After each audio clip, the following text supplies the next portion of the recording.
Right, we are live. Let's make sure this is set up okay. Doggo's been moving it around, unfortunately. It's okay.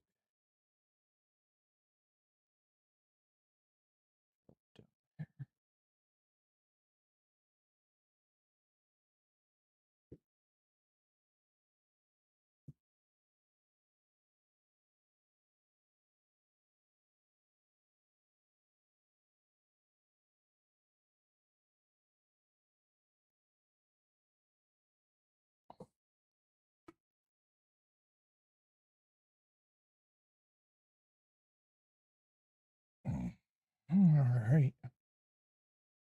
good. All right, I think we are okay there. Well, we'll be watching some YouTube for a little bit, and then hopefully get back into the stained glass. We'll finish up 4 pieces left to cut out of that, and then we can start soldering it. Well, we got to tape it up and then solder it together. We get a marker or something after I peel off all the the paper so I can tape it up properly.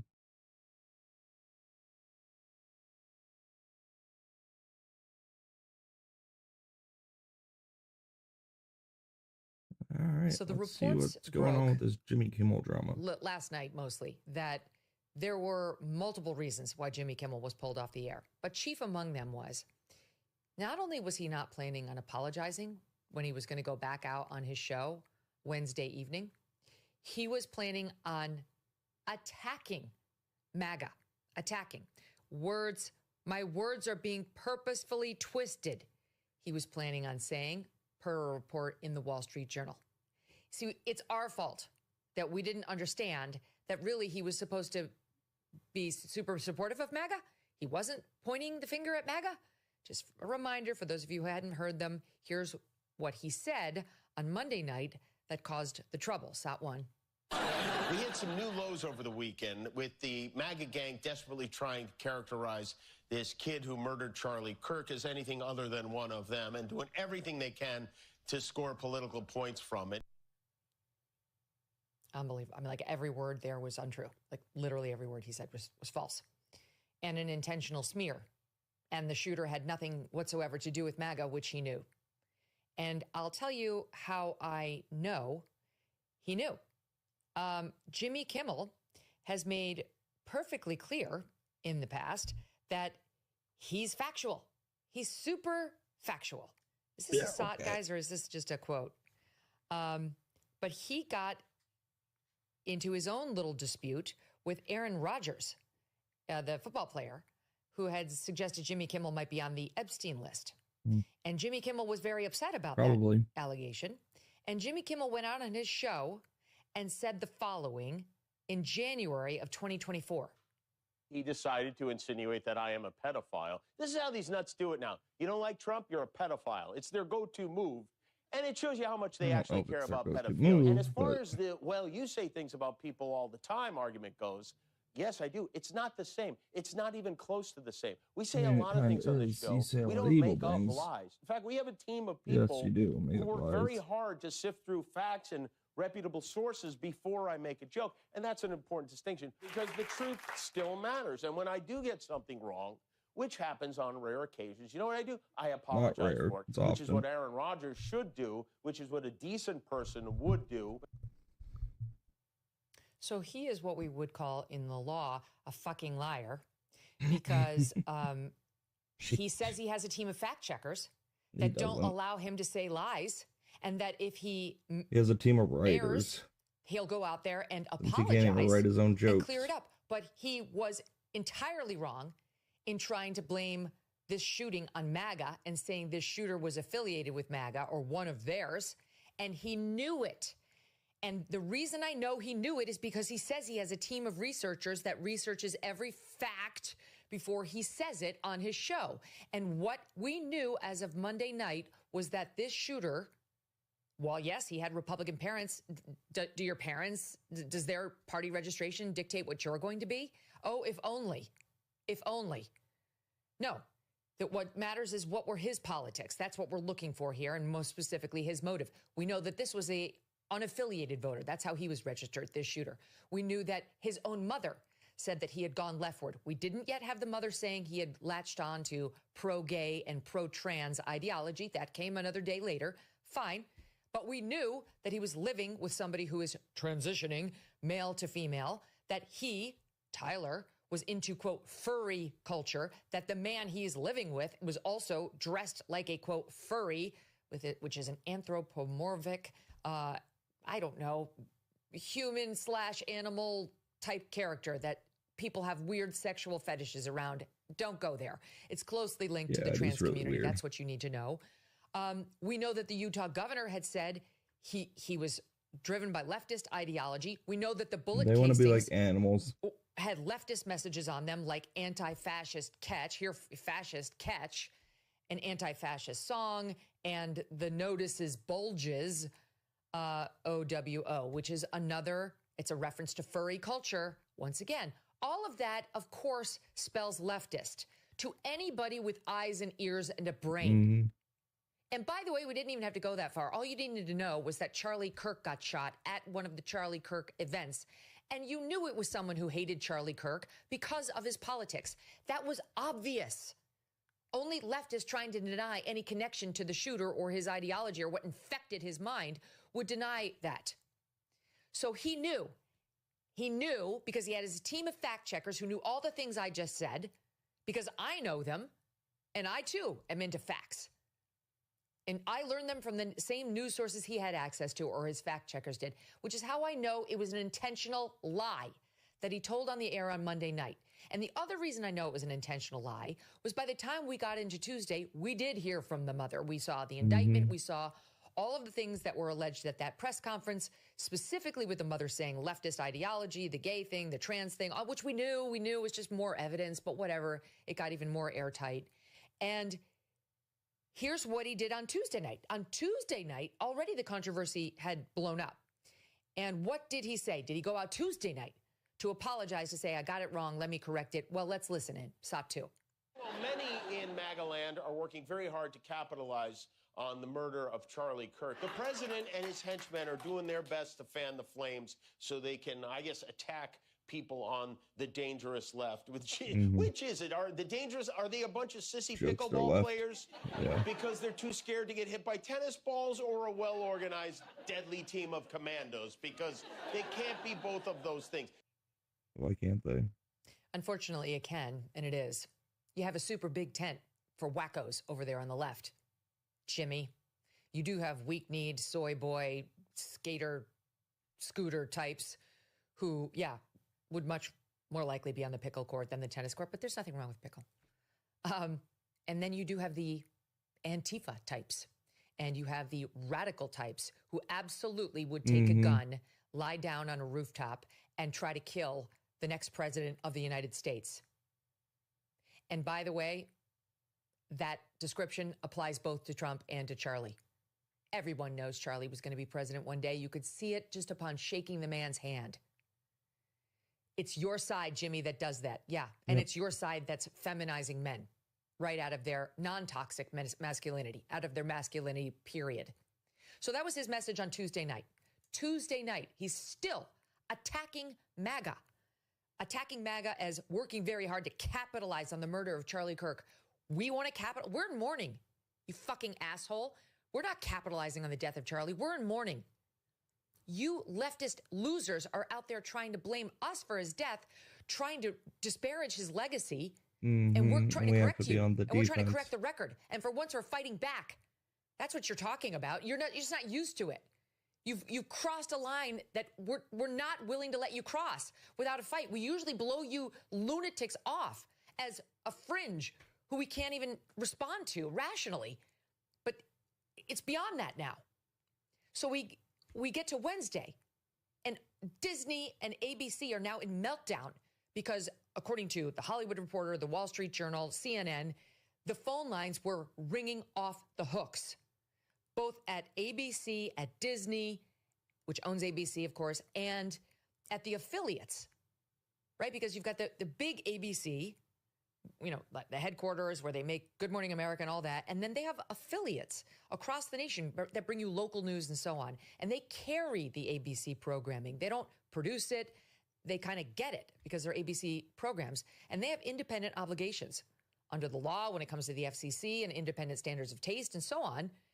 And their phone lines were getting burned up too. And so they were upset.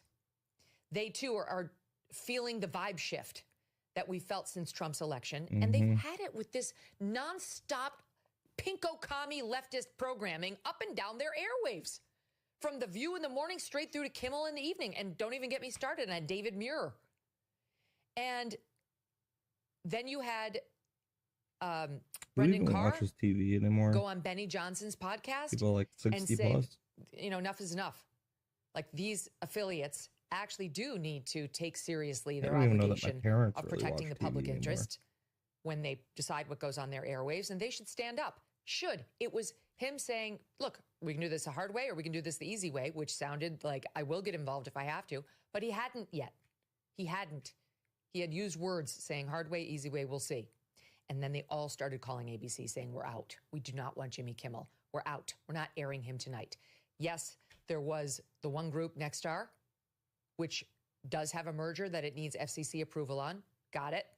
But then came Sinclair. They don't have a merger. They felt exactly as Nexstar did. We don't want him. And we certainly don't want him going back out there. Now we find out. And not only tripling down on the message, but turning it into yet another attack on MAGA. He was going to attack MAGA again. He was going to go out there and say, my words are being purposefully twisted by MAGA. Here's how Elizabeth Wagmeister, reporter on CNN, described his plan. Jimmy wanted to go on his show last night, and in his monologue, I hear that he wanted to address the backlash from the right regarding his commentary about Charlie Kirk's charged killer. And I hear that monologue was very hot. It very much took aim at MAGA, and that is when the executive said, we can't have him go on the air tonight. Yeah, so Disney pulled the plug. They called Jimmy. They had been speaking to him for hours saying, could you please tone it down, you complete loser? Those are my words.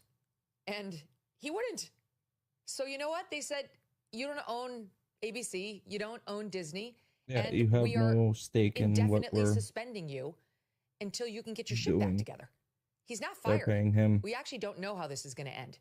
And that is the series of events that has led to the leftist They're not going to meltdown renew now. contract with him, most And likely. literally T-shirts, we're all Jimmy Kimmel. I am Jimmy Kimmel. As though they've lost, like Charlie, they're actually equating their loss of Jimmy Kimmel on his loser Losing show, which a no one clown. watched, to our loss of Charlie Kirk. These people are sick. When inflation jumps, when you hear the national debt is over $37 trillion, Losing a clown. They're all in uproar about it. He got canceled because he sucked. His show sucked in general.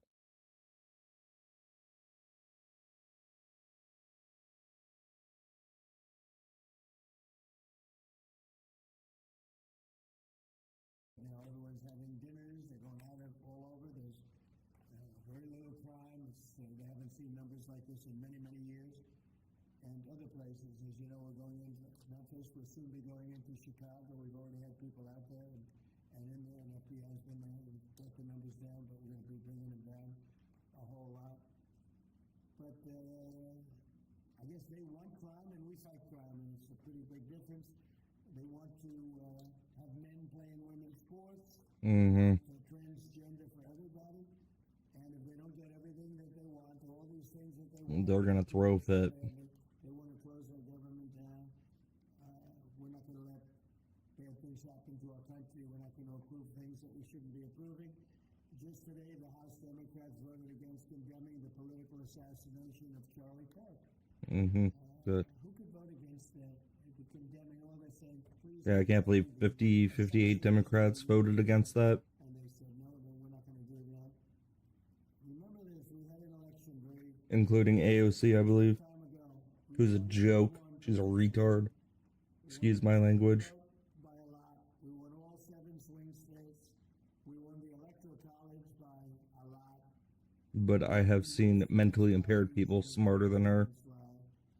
So we won most. It's a very big statistic. We won the counties in a number that I don't believe 2,600 counties versus 525 counties for the Democrat. So the Democrats really should start respecting what takes place at the voting. I don't like hearing myself. In many cases, it's not voting because they have mail-in voting, which is a very corrupt situation. No, that's okay. Despite that, we won in a landslide, and we have to remember when the elections have consequences. So yeah, we'll continue to talk to the Democrats, but I think you could very well end up with a closed country for a period of time. No, she's awake. Wide awake. The military will take care of Social Security. We'll take care of the things that we have to take care of. A lot of the things the Democrats fight for, which in many cases aren't very good things, will not be able to be paid. So we'll watch and see how they do. Hi, sis. They'll have to handle their What you doing, sissy? pretty carefully. I'm just like, Mom, stop. So we won the House. We did fine in the Senate, but we need 60 of us. So we have 53 senators. We need 60 of us. That means the Democrats. What are you looking at, Diva? In the Senate. And I don't think they will be voting. Now, what we are doing, we're really here today to talk about something else, which is the gold card. Weird. Which is going to bring a lot of money into our country, which is going to reduce taxes and lots of other good things. But we'll save that for a little bit later. Why don't we do this? The sky. And then we'll talk about the gold card. Okay. Any questions, Jeff? I hope it's.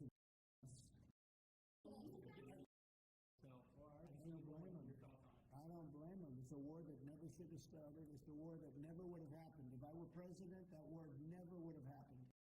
Would you like to see that in dual? Well, certainly. We could save a little bit of salary. I think I could maybe make a deal where we just give them one salary. You know, I have a couple of them. I don't think we need. I have Marco. No, I don't think so. We have Marco who's got about 3 positions. He's doing great also. No, I don't think that's. I mean, I'm not hungry yet, but yeah. I went to Scott. If you're hungry, go for it. That position. But they're actually encouraging you to force a ceasefire, force Netanyahu to ceasefire. And they didn't address it to him because they think you're the one who might actually listen to them and get it done. They're worried that the hostages who are still there are more at risk if the war continues. Well, they might be. They also, maybe they'll be freed because of that. You know, you never know how. Look, what I was saying is, war is nasty. A lot of strange things happen. A lot of results take place that you would never think were going to happen. As you know, I was able to get most of the hostages out. We're down to 20, and we have 32 dead people. You know that. We have 32, maybe more, 38, but between 32 and 38 people that were dead, mostly young people. And I've dealt with some of the parents. Sad that you even escalated to that. Oh, because Hamas wanted to run and steal what they could. They want the body of their son, I believe in almost all cases sons, but they want the body of their cherished, beautiful son. They want the body back as much as though he were alive. It's so sad. It's an important part of their religion and traditions. The body of my son, they know he's dead, and they just want him back.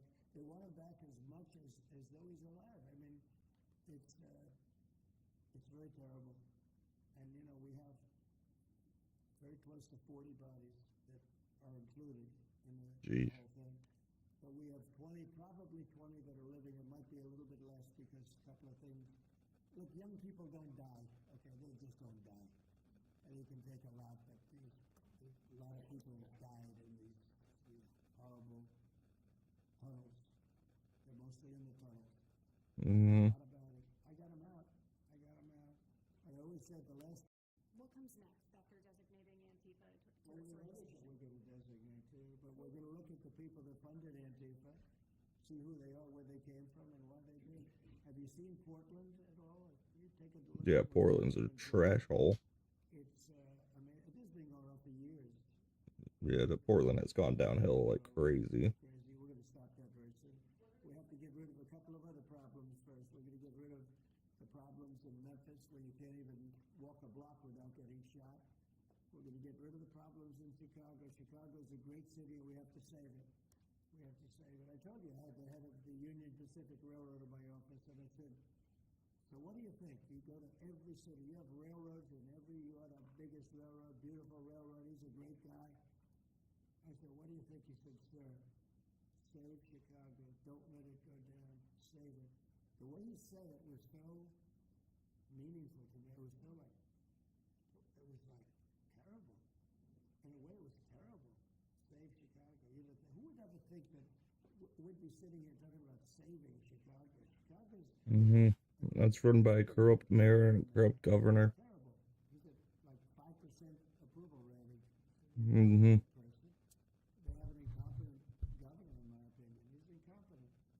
11 people get shot. He says There's a reason they don't want the Fed going, and I'm still calling it. They'll get found with some type of corruption. by bullets, by knives. And then he says how wonderful it is, Chicago. So, it might be wonderful for him. I think they're afraid. Look, he's not a stupid guy. I really believe they're afraid to. They're afraid they're going to get caught. I guess from an ideology standpoint, from a democratic standpoint, he's afraid. He is afraid to say the fact that they have a very unsafe, very dangerous city. He should say, Thank you for the follow, Deanie. Descending the troops, descending the National Guard, and clean this hellhole up. Chicago can be a great city again. I'll tell you what, Washington, D.C. is a great place again. It's booming, and the restaurants are booming. And 6 months ago, 7 months ago, nobody could go outside. And even just walking around the White House, people here are thanking me for what I've done. They're thanking me. They're saying thank you. And I almost know what they mean, because they can walk to work. And even when they took Uber or they took other forms of transportation, they felt unsafe because the car was hijacked while they're in there. They take the car, and it's being hijacked as they get into the car. And they did that for safety. Yeesh. And now we have a safe place. Here we've taken 1,500 people out of career criminals that have been taken out of Washington, D.C. And we weren't very nice about it. Mm-hmm. I did discuss it, and I don't want to make a comment on it, but Union Pacific is a great railroad, and they want to add a railroad that had a mistake at a place very close to my heart. You know, a lot of people say that that was the place where I got off to a very good start. It was a rough thing that happened. Well, they're trying to buy that railroad that had the problem, and it sounds good to me, to be honest with you. It sounds good to me. I'm a very big fan of the head of the railroad, the head of the Union Pacific. He started as a very low started his job very low and became the chairman of the company over a 45-year period. But I asked him about different cities. He said, St. Louis and stuff. He said it stops at many of them. New Orleans. We have to save New Orleans. We're going to be going into New York too. And we're going to be going in quiet. You're really obnoxious. You are really obnoxious. Okay. So, who else? Yeah, go ahead. I just want to start with this free speech question, because you said that you restored free speech in America. Yeah. Is that free speech including for people who are harshly critical of you, for your political opponents, for people who say things you don't like? I've become immune to it. I've become immune to it. There's never been a person that's had more unfair publicity than me. And that's He put that reporter in his place. I told her to shut up. You're being obnoxious. And that's why CBS paid me a lot of money too. And that's why I sued the New York Times 2 days ago for a lot of money. Because I'm winning. I mean, I'm winning the cases. And the reason I'm winning is because you're guilty, John. You're guilty. ABC is a terrible network, a very unfair network, and you should be ashamed of yourself. NBC is equally bad. I don't know who's worse. I think they're equally bad. And, for you to stand there and act so innocent and ask me a question like that. But look, you paid a big price because you were dishonest, John. The reason I won that lawsuit was because you were dishonest. You were proven to be dishonest. And so you can't sit back and just say, oh, well, what do you think? Like you're some wonderful person. You're not a wonderful person. Frankly, you're a terrible reporter. Okay.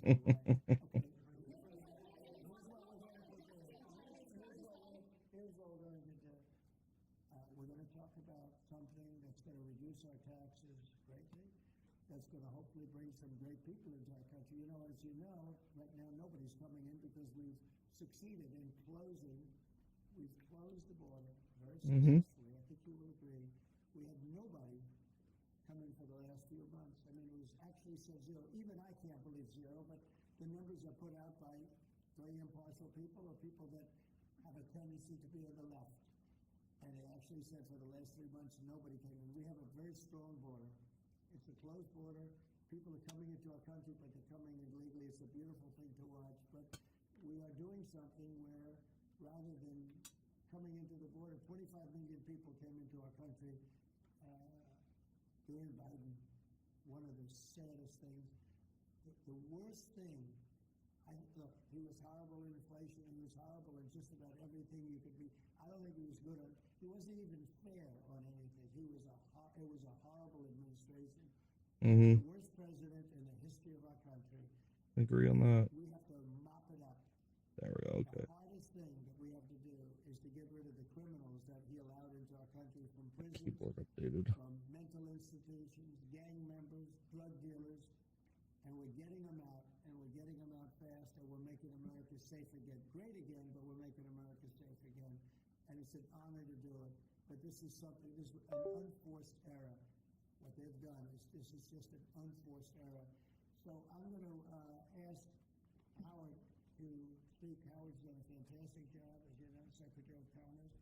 And I'm going to ask Howard and Will, could you just give a quick description of what we're doing and what we're signing, et cetera? And yes, sir. I will do that. So we have 2 items for your attention today, sir. A major focus of your administration has been shifting the conversation and shifting the policy dynamics around the issue of immigration, closing the border, preventing illegal immigration, but also, as is the case with the executive order in front of you, opening new pathways for truly extraordinary people to come contribute to America instead of taking away from it. So this executive order is entitled the Gold Card.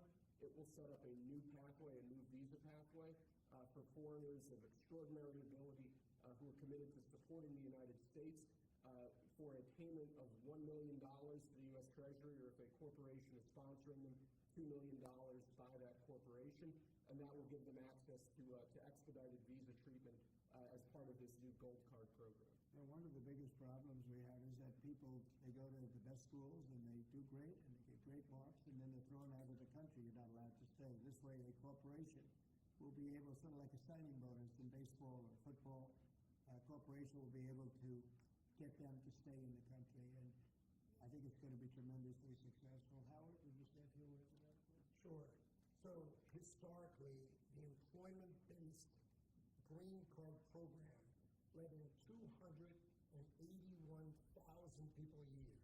And those people, on average, earned $66,000 a year on average, and they were 5 times more likely to go on assistance programs with the government. So we were taking in the bottom quartile, below the average American. It was illogical. The only country in the world that was taking in the bottom quartile. So what we are doing now is we're going to stop doing that. We're going to only take extraordinary people at the very top. Instead of people trying to take the jobs from Americans, they're going to create businesses and create jobs for Americans. And this program will raise more than $100 billion for the Treasury of the United States. Which we'll use for cutting taxes and paying down debt.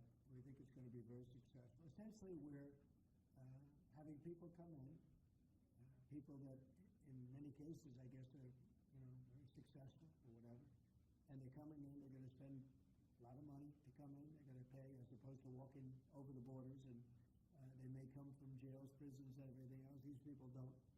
They're very productive people. And they're going to pay $1 million. The corporation is going to pay $2 billion. Wow. And it's going to raise billions of dollars, billions and billions of dollars, which is going to go to reduce taxes, pay off debt, and other good things. So I think it's going to be very successful. Mr. President, What? are the big techs on board with this decision? What's going to, I wish you'd speak more clearly. I really, give it to me again. Are the big techs, the CEOs, on board with this decision? Big tech. Big tech. Big tech, yeah. Big tech, it's every company. It's big tech, it's big tech, it's big everything, okay? It's a company, I said it's not a tech company, it's tech companies and everything else. It's companies having a hard time getting people to be able to stay in the country. It's very difficult. Now, if you want to walk through the border, you can have no problem. People say, well, the best way to come in is walk right through the border, but they can't do that anymore because under our administration, the border is totally closed. You can only come in if you come in legally, and that's the way it's been, and that's the way it should be.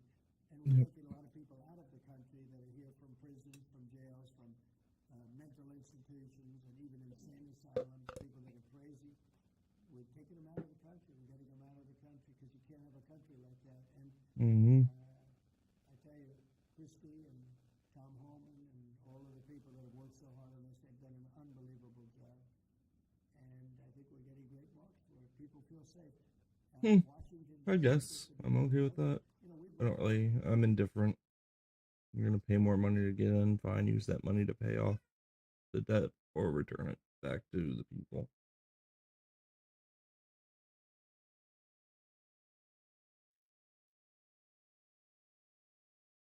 Nux. Prominent leftist Shoe-on-Head has officially left the left. She made this tweet recognizing the fact that her party is evil. I don't know who Shoe-on-Head is. It's one of those tweets of all time. This is a woman tweet, if I've ever seen one. Like, I've immediately diagnosed her gender based on this tweet. And honestly, politics is not anymore, hey, this is my financial opinion. Hey, this is my economic counter. It's not about finances or economics. It really is good versus evil. It's about they want us to die, and we would actually rather not die. So Shoe-on-Head drops this tweet officially leaving the left, even though she still supports the more socialist ideology. She doesn't actually support the whole, there is a bloodthirsty death cult on the left that's killing people. And before we get into that, we'll read chapter 2 of Ruth. So it's where Ruth meets Boaz. Now Naomi had a relative of her husband's, a worthy man of the clan of Elimelech, whose name was Boaz. Now Ruth the Moabite said to Naomi, let me go to the field and glean among the ears of grain after him in whose sight I shall find favor. And she said to her, go, my daughter. So she set out and went and gleaned in the field after the reapers. And she happened to come to the part of the field belonging to Boaz, who was of the clan of Elimelech. And behold, Boaz came from Bethlehem. And he said to the reapers, the Lord be with you. And they answered, the Lord bless you.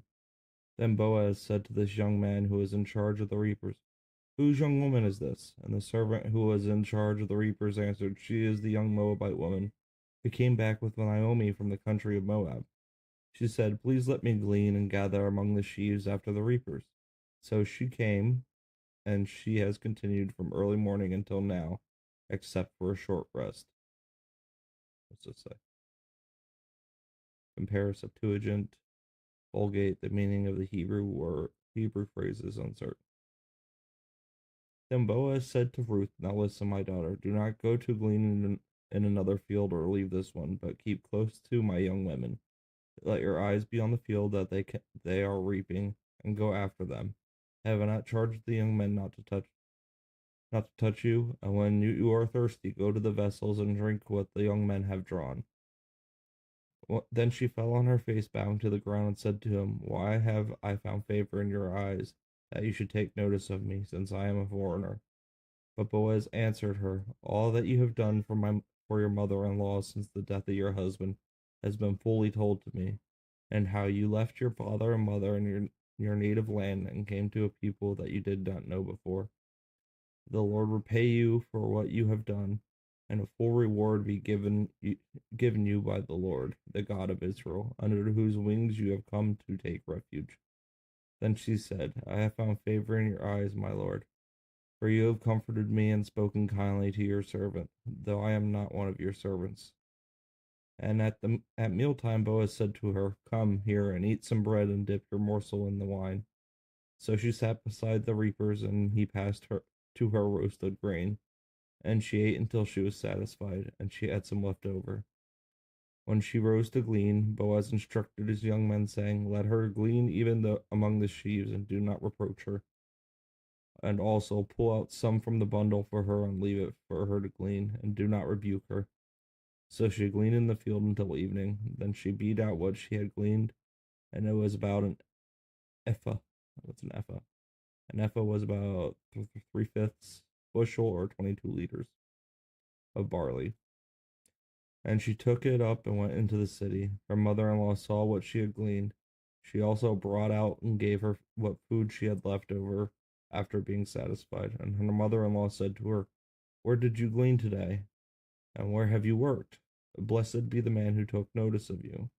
So she told her mother-in-law with whom she had worked and said, "The man's name with whom I worked today is Boaz."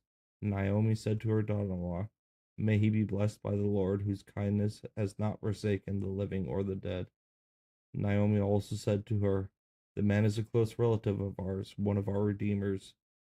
And Ruth the Moabite said, "Besides, he said to me, 'You shall keep close by my young men until they have finished all my harvest.'" And Naomi said to Ruth, her daughter-in-law, "It is good, my daughter, that you go out with his young women, lest in another field you be assaulted."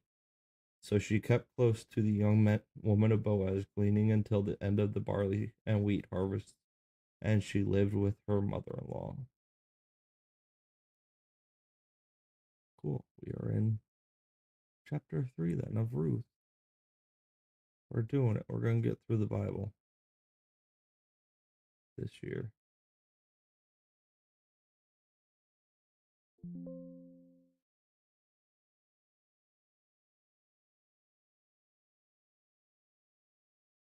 Why am I not able to bookmark this page? Where'd that go? There it is.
Delete this one. I have Ruth up here. There. I've got Delphi class, easy audible. STL Flix.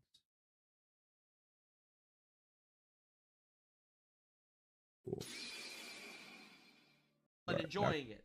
Now, people have been saying this for a long time. And people on the left, I think, have tried to turn a blind eye to it for a long time. In fact, this is something that Charlie Kirk said this year. This is what Charlie Kirk said. May he rest in peace. My fear, Senator, and I hope I'm wrong, and let's stay in prayer that I'm wrong, that someone is going to get shot the same way that Steve Scalise got shot, and God forbid, killed. The left is creating a pressure cooker with so many of their rank-and-file paramilitary troops that very well might result in one of us getting shot or killed. God forbid that happens. We're getting death threats every single day here on the Charlie Kirk Show. Even though I walk through the valley of the shadow of death, I will fear no evil, for you are with me. Your rod and your staff, they comfort me. But I think this is a very real mentality that a lot of people on the right had, because a lot of people on the right absolutely felt this pressure. They felt this pressure cooker about to explode. And he called it. And he said it more than one time, and he was completely correct. Look, the amount of death threats I get, basically everyone that comments on these things get, it makes it clear that people want us dead. But the overwhelming amounts of support for the murder of an innocent man who was just speaking his opinion, I think really woke up the world. I was always on board with the idea that these people wanted us dead. I've lived it for a very long time. They tell you they want you dead. They tell you you're a Nazi, right? If they tell you you're a Nazi, they want you dead, because that's what you do to Nazis, right? It's, again, when they tell you what they are, believe them, you know? When Hamas says that they want to kill the Jews, it's because they want to kill the Jews. All right, it is. Not because they want to be friends with them. When Antifa says that Christianity is fascism, well, yeah, they want to kill the Christians. You know, they do. I'm not going to lie. It's kind of what they want to do. They say it themselves. So, for a long time, people on the right have been saying that there's this violent insurgence of mentally ill freaks, over-medicated retards trying to kill us. And for a very long time, people turned a blind eye. And the normal people, the people with souls on the left, have recognized that, wow, that is actually completely and unequivocally accurate. So Shuan had just made a video. These people are sick. Talking about this horrifying situation that we're living in right now. And where, you know, someone was speaking his mind and they silenced him forever. So lock in, boys and girls. It's probably going to be a dark one. But Shuan had left the left because you cannot ally yourself with evil. Evil must be destroyed. On September 10th, Charlie Kirk was giving a talk at Utah Valley University. What a nightmare. And out of nowhere, he was dead, live, in front of a bunch of college kids, in front of his wife and his 2 children. And I don't think the country is ever going to be the same. Not only...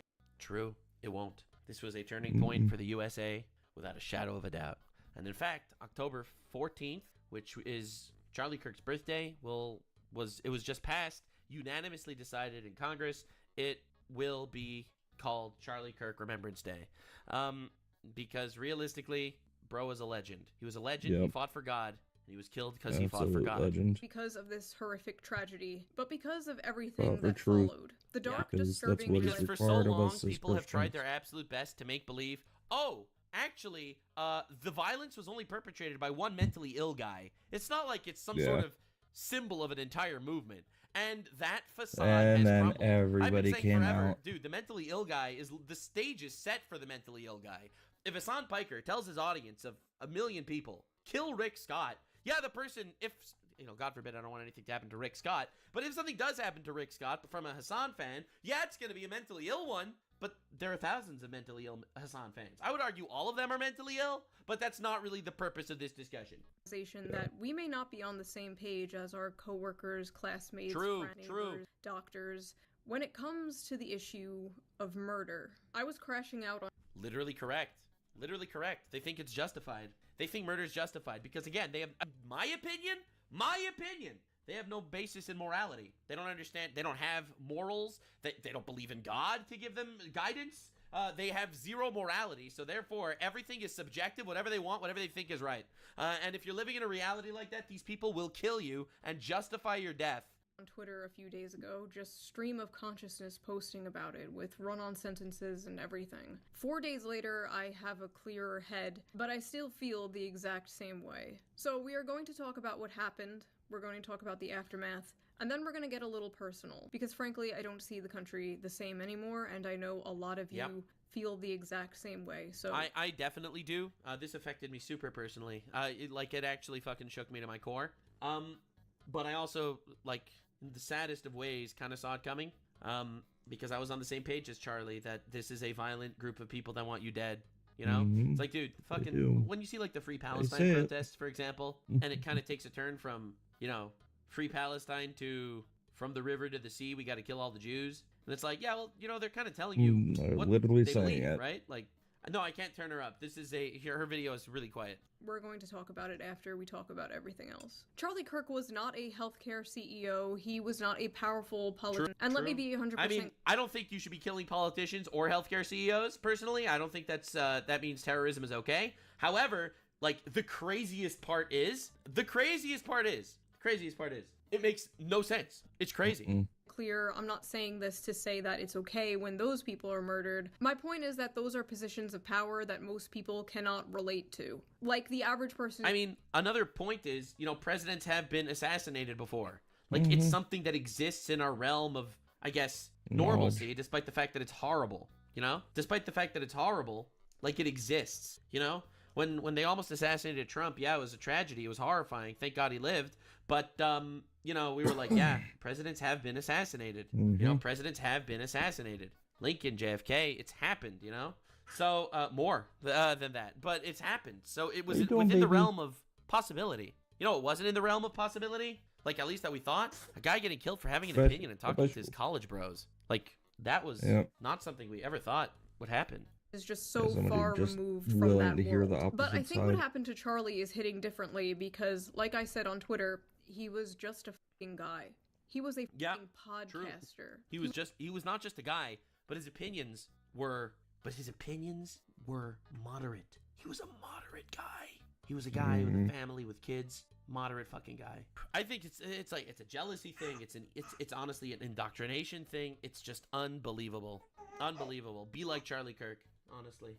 Build a family, build people, say what you think, speak for what's right. It's so fucking sad, man. He was a guy who talked about politics. He was a guy who had conservative beliefs. Yeah. Not everyone knows. And by the way, generic conservative beliefs. He was not radical at all. Again, not that it matters. You should not be killing radical conservatives either. You shouldn't, in fact, be killing anybody. I think that's pretty fucking horrible in general. It's a pretty terrible thing.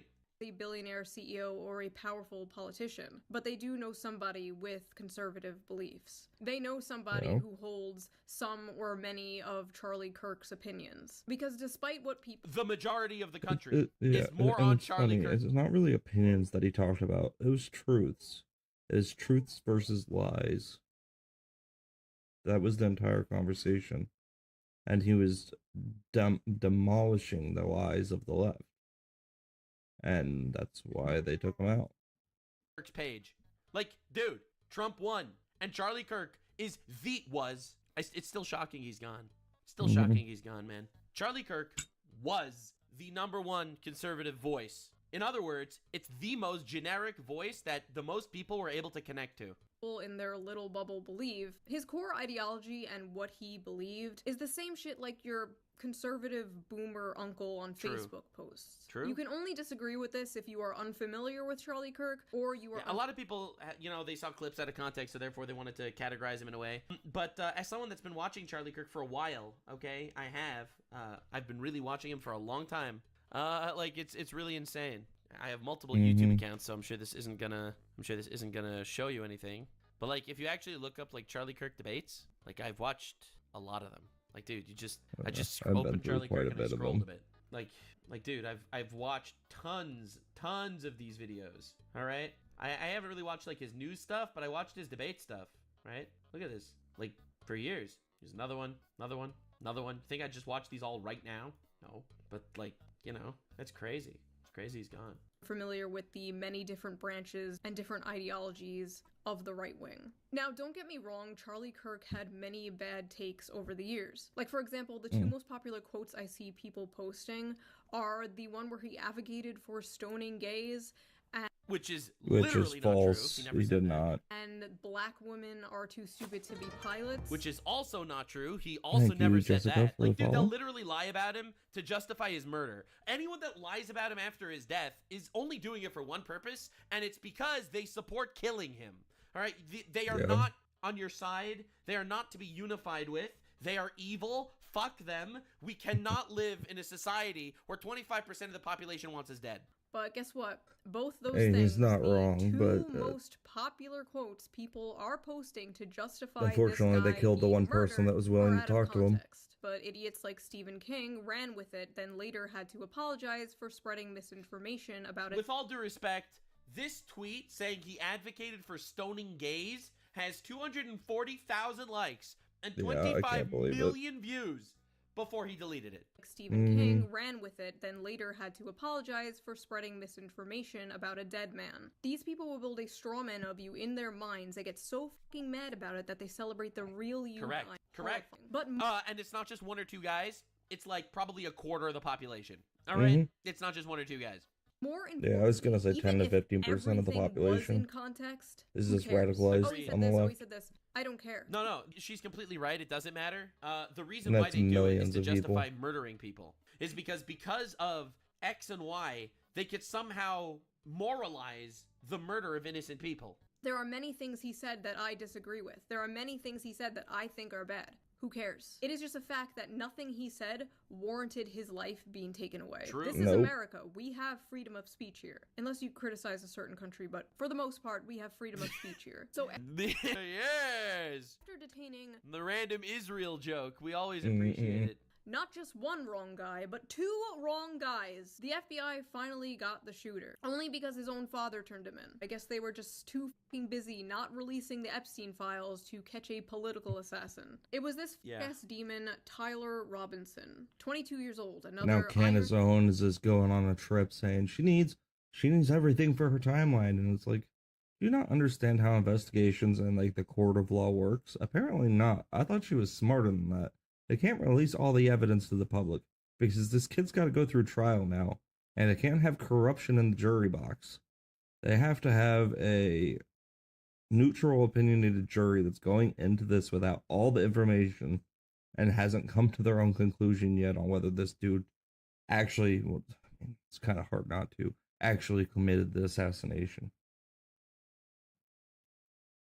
Candace is just nuts. She needs a paddy wagon called on her like ASAP. That should be en route. Including "Hey fascist catch" and notices bulges, capital OWO. Ooh. It's fucking crazy, man. What's this question mark?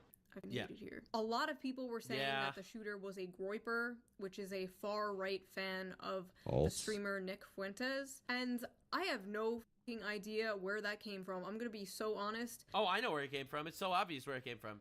It came from people on the left that didn't want to acknowledge the fact that there's a terrorism problem in the United States. So they were like, all right, let's blame it on somebody else. Who could we blame it on? The Jews. No, we can't blame it on the Jews because, well, obviously, you know, Charlie Kirk loved the Jews. He was very pro-Israel. So obviously can't blame the Jews for Charlie Kirk. So who can you blame it on? Nick Fuentes is they're trying to blame it on the Jews. Nick Fuentes has some clips where he said that we need to make his life hell. I guess we can blame it on his audience because he's a pretty popular guy. It was the Jews. Like, I'll show you why. The Jews did this. Because they're able to literally use it to push an agenda. I'll show you why. All right, now there are all these side by sides that people are posting. And so this was Nick Fuentes in September. We had our disagreements. Where we did agree is that he would go to these college campuses and proclaim. Right, so this is what he said after he died. It was a really nice eulogy, honestly. And this is what he would say like a month ago. This is August. This is from a month ago. Himself a Christian anymore. Sorry, you forfeited that. Right, he's not allowed to call himself a Christian. I can't believe there's even pastors out there denouncing Charlie Kirk. To go to one more public event, one more question and answer, one more ask me anything, without being protested, without being shouted down, without being interrogated about this. This guy goes around from campus to campus in the most artificial and phony and fake way, talking about, oh, God made me very blessed that I control $500 million. Anyway, so he says make his life hell, harass him on campuses. You know, there are like these 4-minute clips where he's just like blasting him. Someone like Charlie Kirk. And it just goes to show, by the way, Charlie Kirk, who a week ago said, I'm doing a focus group. I'm open to a contrary opinion on Israel and Palestine. He's now doing damage control on. Huh? No, not this guy. But there are other pastors. There's black pastors and other pastors that are like far left extremists, repeating all these lies to their massive congregations. Like one of the senators, I think she's a senator or she's a house or a rep in the house or something like that, Crockett, who is down with the extreme left. Like she's so stupid. Like I don't know how many idiot clowns the left needs, but I think they have too many on their behalf. And one has to wonder, is he being paid by Israel? Right. So, you know, so this is him. He calls him a fascist, blah, blah, blah. To be clear, he's not telling anyone to kill him. He's not using dehumanizing rhetoric to kill him. But that's why they picked him. They picked him because he constantly blasted. I mean, they have Jimmy Kimmel, who's like the voice of all reason for them. Realistically, that's why they picked him to frame him, because they would rather blame some random guy on the right than recognize the fact that there is a issue of domestic terrorism on the far left. That's why they picked. That's why they picked him. I have seen no actual proof of this, and it doesn't make sense because someone further right than Charlie Kirk wouldn't call Charlie Kirk a fascist, and they wouldn't say he actually did call him a fascist. But that's not the point. Not the point. His audience wouldn't call him a fascist. I think it's really important to point out his audience would never call him a fascist. His audience would call him a Jew. I'll be real. That is literally what they would call him. All right. This shooter said he was too hateful. Please, bro. He's not. According to Nick Fuentes' audience, he's not hateful enough. Please, dude, what are we talking about? He was hateful. Stop. Their proof is that the shooter once dressed up like the Slav squat meme from 2012, and they also found a separate meme. Bro, you want to see the craziest shit? So this is Ben Shapiro. All right, arch nemesis of Nick Fuentes, because he's Jewish. That's just how it works. Nick Fuentes is a character, in case you're not familiar with the lore. This is him saying that there's no way it was a Nick Fuentes fan. There was literally no evidence presented that he actually was of the right. None. And believe me, there were plenty of people on the far right who hated Charlie. I mean, the Groypers, as I've said before, literally declared a war on Charlie Kirk. They declared that he wasn't sufficiently... The Groypers are the fan base of Nick Fuentes. ...radical. It's exactly what I told Bill Maher on Friday night. He said, well, what? No man's coming.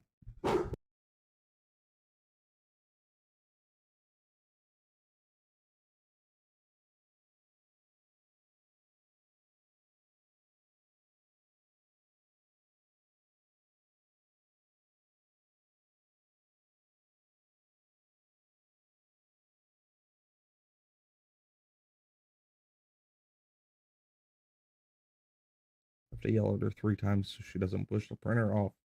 Lay down. You got him. You're good. He's gone. See? Down. Lay down. Enough. Okay, now that event is over for the day. How do we know it's not the Groypers? I said, theoretically, could it be? Because before all of the evidence had come out, theoretically, it's possible. Super unlikely. And you know what I cited as the evidence? The contemporaneous conversations that the shooter had with family calling Charlie Kirk hateful. Because my point was, if you're calling Charlie hateful, that is part of a left-wing matrix of thinking. True. The Groyper matrix is, Charlie wasn't hateful enough. He should have been more hateful, and more vile toward the Jews. If only he had been. Yeah. They would have liked it. Exactly. Yeah, so when Ben Shapiro, arch nemesis of Nick Fuentes, is like, this shit's retarded, yeah, it's obviously retarded. Of Pepe the Frog dressed like the Slav Squat meme. Therefore, the shooter is a Groyper. That is like seeing a photo of the shooter dressed like a clown, and then seeing this image of Pepe the Frog dressed like a clown, and then being like, my Groyper. God. What is the connection? More the shooter clowns didn't even post on the left. Pepe image. Like, where did the Pepe even come from? Even Just the a bunch shooter's of a liberal clown. boomers Think about not it. understanding memes. Oh, The no. other- All no, memes. All memes wrong, this dude is. Wrong, shoe on head, wrong. Every single person in the media that pushed this bullshit knew. They knew for a fact it was a far left retard. We are past the good faith analysis. I love being good faith to people that aren't degenerate freaks that are running Defense for Terrorism. Sorry, not playing the game anymore. Not a thing. Over. Nope. They didn't believe it was a right-wing guy. They didn't think it was MAGA. They didn't think it was a Groyper. No. If you remember the moment this actually happened, the first thing MSNBC said, maybe it was a fan that accidentally shot off their gun in praise and accidentally killed him. They ran with the right-wing narrative the moment it happened, the second the gunfire rang out. Okay? These people never had any intention of good faith whatsoever. We are They wanted past it that, to be one of their, or not one of their believe own. it. They didn't think it. It wasn't boomers. It was literally lies, literally propaganda, because Yep. they're evil and their lies are their only weapon. You Sorry, got this, that was just Nuts. my opinion. I do appreciate when people No, are good faith. right. But I He's just can't be good 100% faith to right. people that are The supporting per- terrorism they- anymore. The thing I news saw wasn't was good the faith shooter by had any Republican means. parents, and therefore the shooter must be Republican, which is just funny because we all see what these people say about their Republican parents every Thanksgiving. But I guess we'll see. It's September 14th when I am recording this, so maybe more things will come out. Editor Shu here, more things came out. Definitely not a Groyper. Yeah. Update. Definitely not a Groyper. They're retarded. Back to the past. At the end of the day, he could have every single one of my or your opinions. It ultimately doesn't matter. One person may have pulled... Yeah, the one thing I always say to people when they make this statement, like, I personally didn't agree with everything you said. You don't personally agree with anything that anyone says, okay? Everyone's different. Everyone has different brains. Everyone's wired differently. We all have slightly different opinions on different things. I don't expect my audience to agree with everything I say, all right? Listen, I don't expect that to be the case. We're all operating differently. The statement of, well, disclaimer, I didn't agree with everything he said, is a nothing burger, useless disclaimer, because no one agrees with everything about everybody else. No people are going to 100% agree. Obviously, you shouldn't fucking kill them for it. Trigger. But then we saw the reaction of many. We think that Charlie Kirk just got shot in the neck. Hey! Thank God for freedom of speech. They all decided to expose themselves. Charlie fought for free speech, and free speech did them in. Saying she deserved it, but I'm saying God's timing is always right. jerks. Yo, they got Charlie Kirk, bro. I've never been happier. never believe the reason I'm smiling. Weirdos. And it has nothing to do with Charlie Creeps. Kirk. Nothing to do with... I would say pour one out for Kirky Boy, but I don't waste good beer on Mullets. little bitches. Rest in peace, bozo! Charlie Kirk just got put down like a fucking dog in Utah. I do not. Can you imagine living a life where this is the type of thing you do? Like, that's crazy. Yep. Yeah, no, every single one of these posts that goes viral, another bunch of leftists hate themselves and move to the right. And I will not ever feel bad when bad people get what the fuck they deserve. I just heard that someone shot Charlie Crazies. Kirk. Thoughts and prayers. Oh no, someone shot Charlie Kirk. Look, I don't know who needs to hear this today, but that's how you pick up a woman. Homie dead. Fuck your homie dead. Yeah, Yeah, that dude was woman not got good. arrested. Yeah, all horrible. I heard someone got shot today. I had a tummy ache this morning. Stay alive out there. The sympathy for Charlie Kirk is f***ing weird. You This don't have to ugly like. idiot. Bro, one thing Yeah. in this picture is fucking weird. All right, and it's not the sympathy for Charlie Kirk.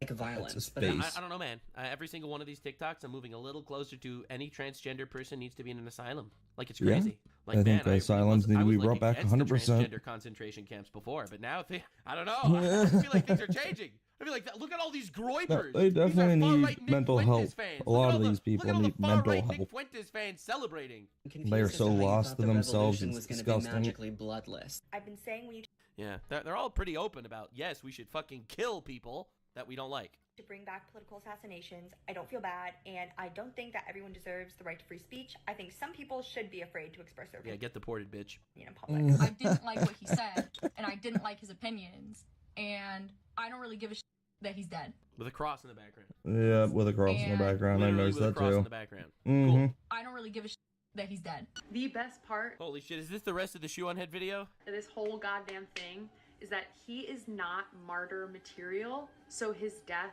will mean nothing. Look It will around the activate internet. no one. This It will lady got impact shut down you. quick. It's just great. There are a Yeah, these people are like really garbage. It's awesome. Like, again, I appreciate when people say their opinions out loud. When they say their So opinions you can out loud, see it's a how good thing. dumb and retarded thank they you. are. Operation Let Them Speak. They will all fucking regret it. Every single one Yeah. of them. Again, I don't want any violence to happen to any of these people. But they won't be able to but live. They won't They won't violence to have a happen to job. me. A lot of people that are like, no matter what side of politics you're on, you should never celebrate something bad happening to someone. I, Nope. on the other hand, do cheer when bad things happen to bad people. Charlie Kirk just got shot. Again, I don't we know can what sit that here and is. debunk literally all of them separately because like their Or logic is unbelievably flawed. horticulture or But reset. the point, Okay. the point is clear. The point is clear. Well, these are morally You can be as degenerate, much as a whore as you mentally want. ill, Ain't nobody largely, going for you, woman. lobotomized, Man, it, propagandized them, retards, the. and I will never ally with them. Never ever again.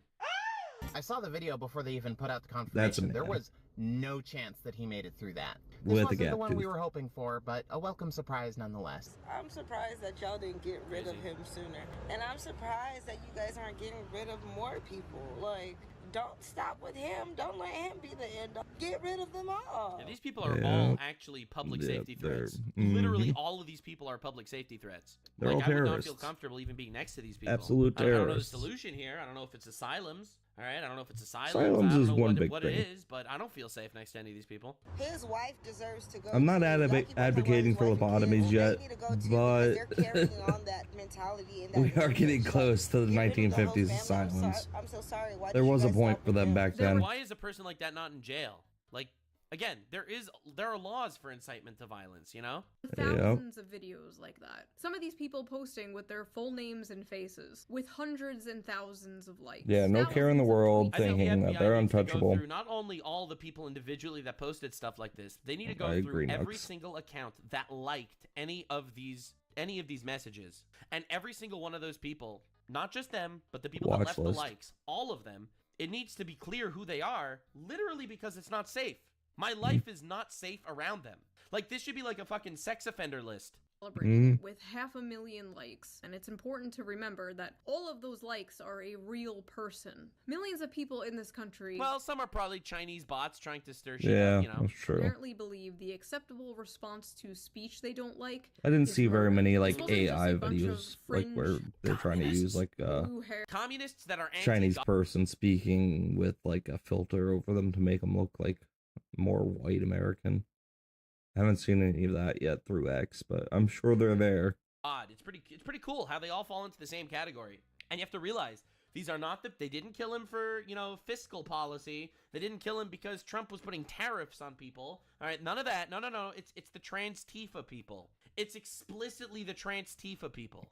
Like, Yep. it's the one that literally mutilates the body given to them by God, in the image of God, that they mutilate.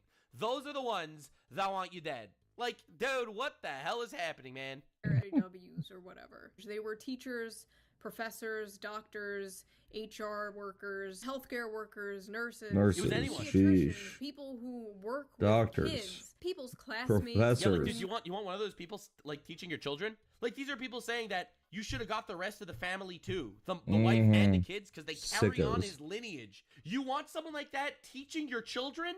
Like, dude, Nope. it's not safe. Why This is we an actual homeschool. public safety hazard. Mates, they are teachers showing our children the gory, horrifying video of Charlie's murder. How you great on repeat. psychopaths. The hippy dippy in this house we Especially believe shit according to mask was Crowder. ripped That's off. definitely how you create psychopath. True. The tolerant left shit, it's over. It's over. Mhm. The unity garbage, the discussion conversations, There is- let's debate, it's let's come false. to It's all let's come lies. together, move together. Always has unity. been a lie. Like, we've really passed all that. Like, we really have. Was nothing but psychopathic bloodlust. The tolerant If you left. call yourself a leftist after this, after seeing that this is your compatriots, you are probably part of the problem. Not gonna lie. I have seen people on the right celebrate the death of people they disagree with. I've seen it. I remember Heather Heyer in 2017. But I also remember the whole internet left Yeah, I I'm sure it remember. does happen, to be clear. To be clear, I'm sure it does happen. right Mhm. coming together to But it's at a disavow much and mock smaller- a few smaller dozen rate. people from Yeah. Stormfront And they who were get celebrating her death. This is Honestly, socially true. It is like, tarred even and feathered George in a way. Floyd, all right, he's my favorite example. 'Cause Yeah, George well, Floyd you guys was burned a down scumbag. cities for He was him. absolutely a scumbag. He robbed a pregnant woman at gunpoint. He died, according to the autopsy, of a fentanyl overdose while Yep. resisting arrest. All right, he was he was a career criminal. He was by no means a good guy. The reaction to Nope. his death was burning down the entire fucking country. They burnt down cities, they burnt down stores, they looted, they robbed, they vandalized. Okay? I saw people making fun of the situation. I did not see a single person Alexa, saying, stop the timer. It's good they killed him, they should kill more of them. I didn't see that at all. Not even once. Not once. Not even one time. No one justified his death. All right? No one said it's good.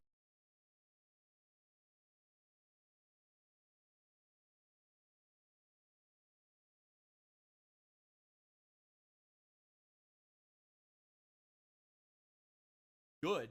More people should die like this. No one said that. No one. So there's a Nope. big difference here. It's different.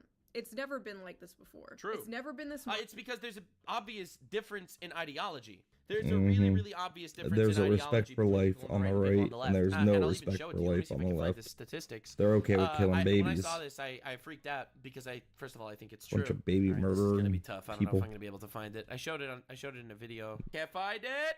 Anyway, I'll All say willing to there was a recent sacrifice their statistics children study for done. Okay. their And, means it of said that a quote 24% of unquote people on the normal far life, left good think life, that it's not being political held violence is behind because they have a baby. 24%. 3% of people on the far right say that political violence is justified. It's not just like a slight difference between the far left and the far right. The far left is an inherently violent movement. Communism is inherently violent. The whole anti-God shit is inherently violent. It's 3% on the right. It's 24% on the left. All right? This is not even a discussion to be had. It's never been this brazen. Normal people have to log into like an alternate Twitter account where. All right, someone in my chat just sent me a link. Gotta They hold said my mic. this is the study. Let's see. Hold up. Let's pull that up. Okay. Yeah, there it is. Poll from YouGov. Agree that it's okay to be happy about the death of political figures they oppose. Very liberal, 24%. Very There conservative. you go, 24%. Agree violence can be justified to That's achieve off a political little goals. bit with my Very 10 to liberal, 15%. 25%. Very conservative, 3%. This is not both sides. It's really not a both sides shit at all. Okay? This is a very big problem. A very big fucking problem. they can post their more unorthodox opinions. And these people are out here full face, full name, like hell yeah, murder. What? The smug on I mean, I get a ton of fucking death threats all the time. Like, literally Sorry, all Knox. the time. Shouldn't. confidence these people have Shouldn't have to have fear about going out in the public. with I their mean, Again, no wonder I think you it hide your comes from face. an inherent lack of basic fundamental morality. People on the conservative side tend to follow Western values. He's a VTuber, Western at values least he are gets to rooted in biblical values. hide Whether his you like it or identity a not, little whether you bit. believe it or not, Yep. the West is literally an ideology built on the Bible. It is. Correct. All the founding fathers were Christian. You know, like, it's a biblical value system. According to biblical values, murder You is do it. bad. It's one of the 10 Commandments. You don't do that shit ever. Okay? You know? Like, that's Where you crazy. get condemned to You don't death have that for- on the left. for The taking left your is life. inherently anti-Western. Inherently anti-West. Hey, to the Anti-Bible, anti-God. And they do not follow the same moral code that we do. full name and face because they live under the pathetic delusion of being on the right side of history needs to end. They will blame you for your death because words are violence. Words are violence, so them killing you is just self-defense. That's why they're using Kyle Rittenhouse. Yo! I literally made a tweet talking about this exact thing. They're so immoral. All right, I've come to this conclusion that it is an inherently evil ideology. They need to fucking fix their shit or literally get the fuck out. We got to figure something out because this is not survivable to live in a situation like this. If glorifying political violence is bad, why do y'all make Kyle Rittenhouse a celebrity? We wish he wasn't a celebrity. We wish he didn't ruin his life for participating in self-defense. So I made this tweet. When morality doesn't exist, forced hypocrisy is the only weapon. They can't condemn evil because they don't understand evil. Without morality, evil doesn't even exist. Comparing assassinating an innocent man in front of his children for having a conversation to a man defending his life is absolute cinema. How can you be pro-life but support the death penalty? How can you be against political violence but support self-defense? Why does it bother you if thousands of us are cheering on the murder of an innocent man when you were frustrated that BLM rioted, looted, and burnt down stores? How can you possibly support free speech if you don't want homicidal psychopaths teaching your children? Morality How doesn't can you exist. support Trump Folks, using hypocrisy nicknames for is the political only opponents weapon. when you're Yeah. calling us, when you're against us calling you Nazis, fascists, and Hitler? This is insane. Like, that is literally the worldview that we're living in. That is the worldview that we're in. That's where we're at. That is exactly where we're at. They are so devoid and divorced from basic morality that they think this is a gotcha. They think it's a gotcha. Now They you get think some murdering pizza. a political, murdering a guy for having Gotta a get you some conversation if you pizza. didn't like him is as, if not more, justified than Kyle Rittenhouse acting in self-defense. That's how insane it is. Kind of gotcha. Oh, if you don't condone political violence, why do you support Kyle Rittenhouse? They fundamentally don't see the difference between killing someone over speech and killing someone over self-defense because these No, are they actually do see the difference. They think that killing someone over speech is justified, and they think Kyle Rittenhouse is the bad guy. No. Oh, no. No, you misunderstand. That's how perverted their morality is. They support the guy that killed Charlie Kirk. They're against Kyle Rittenhouse for defending himself. the same things to them. Also, I'm going to be the one to point it out because of course I am. I saw nobody else do it. Why are most of them women? True! I love that she said no one else did it, All but of I them did women? it. I literally did it. It's a feminist issue. It literally is a feminist issue. It's the feminist situation that fucking ushered in this entire generation of empathetic retards. It's over the top. I've said this the whole time. Little, Glad Shieldhead's doing it, but yeah, no, I've done this. I've been there. The people Oh, she wants to look like Cleopatra or something. 80-20 ratio all over the internet. What is going on, It's ladies? okay. I'll be real. Feminism. It's Well, obvious. It's really obvious, actually. It's because that men and women operate on different mental faculties. We have different ways to process things. We are biologically in created the wrong differently, place. If and she we were therefore Mennonite, it'd process be on things her head. differently. Women tend to be more emotional in their processing, tend to be more empathetic in their processing, and because this is an inherently toxic situation where the new wave of feminism is don't be happy, you should die alone, you should not have children. In fact, you should murder your own children through abortion if you can.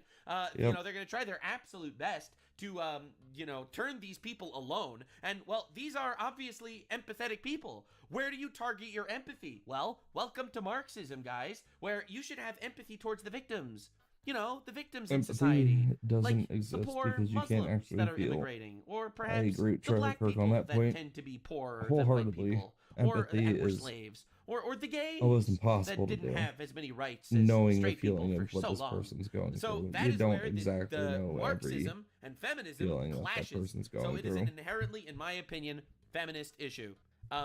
which, let's be real, it's the feminist voting Should that have got us to this sympathy point. and compassion. It is. It's the feminized voting. But you have to have empathy for the person that identifies as transgender.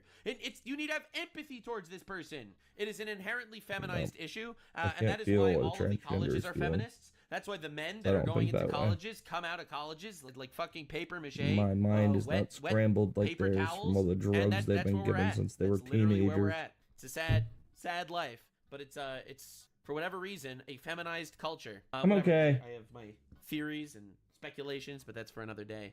But yeah, no, I do think it's majority women. Yeah, you're right. Basically, the whole country is shook because last Or, year they like, realized feminized how many men. people would celebrate the murder of a president, and this year they... Yeah, no, absolutely. Yeah, feminism destroyed the West. Yeah, no, I agree. I said this the whole time. Yeah, not Shouldn't trying have to be given rude them the here, right to all right, vote. because obviously this sounds like I hate women, which I don't. I have nothing but respect for women. I love women, especially one who's awesome and my favorite person in the world, and better than me in every way. And I have so much love in my heart, and honestly, nothing but respect for women. I do, however, recognize the fact that, yeah, I'm not saying women ruined the West. I am saying feminism ruined the West. There's a difference. Yeah. Realized how many people would celebrate the murder of them at the end. Everyone. Yeah, everyone. They would celebrate my death. They would celebrate anybody's death. Do you remember? I'm going to show you a clip, if I can find it, from Destiny. Leftist political streamer, obviously. Retard. Extraordinaire. I've We been love him. seeing these clips We go love him for around all that. about Apparently him. he was just Jeez. demonetized on YouTube, according to someone in my chat. I don't actually care. But let me find you this Destiny thing. I'm not going to be able to find it, I think. It's too niche of a quote. I think it's too niche of a quote. Yeah. This isn't good. I'll tell you what he said, and then I'll try to find it. Essentially, Destiny, someone talked to Destiny about, people a Trump voter getting killed when they tried to assassinate Trump, and the Trump voter got killed. And he said, thank God it was a swing state, one less Trump voter. This is a 20-minute conversation of him basically saying that over and over. Action now. Can you hear me? That the guy who was one of the most divisive presidents in all of history got shot at? Fucking give me a break. By a guy with a hammer and things. Just because that side... In the Republican Party who are entirely un-American. Fuck them. Whatever happens, happens. I don't give a fuck. At this point, my only regret is that the guy didn't spend a night practicing first. It is insane how... In other words, should have hit Trump. Much conservatives get to set the fucking standard on all the conversation in this country. It's absolutely insane. We're supposed to jump up and feel sad that the guy who is one of the most divisive presidents in all of history got shot at? Fucking give me a break. Please give me a fucking break. Okay, one person is dead who isn't Trump, right, who got shot out. Someone in the crowd that was just going to a rally who got murked by this guy. And two others are in critical condition. I think it's okay to show a little empathy, don't you? You're right. Hold on. I'm sorry. I didn't know somebody else died. What state was this in? Pennsylvania. My state. Swing state voter. Fuck you. Yeah, so I think we've come to the conclusion. He's celebrating because it was a swing state voter that died. So yes, they will celebrate for your death. Pennsylvania They will went celebrate hard your death. for They will Trump. celebrate everybody's death. They don't Like care. 7 points, I think it really was. doesn't matter. Insane. Plus 7 points for Trump. Insane.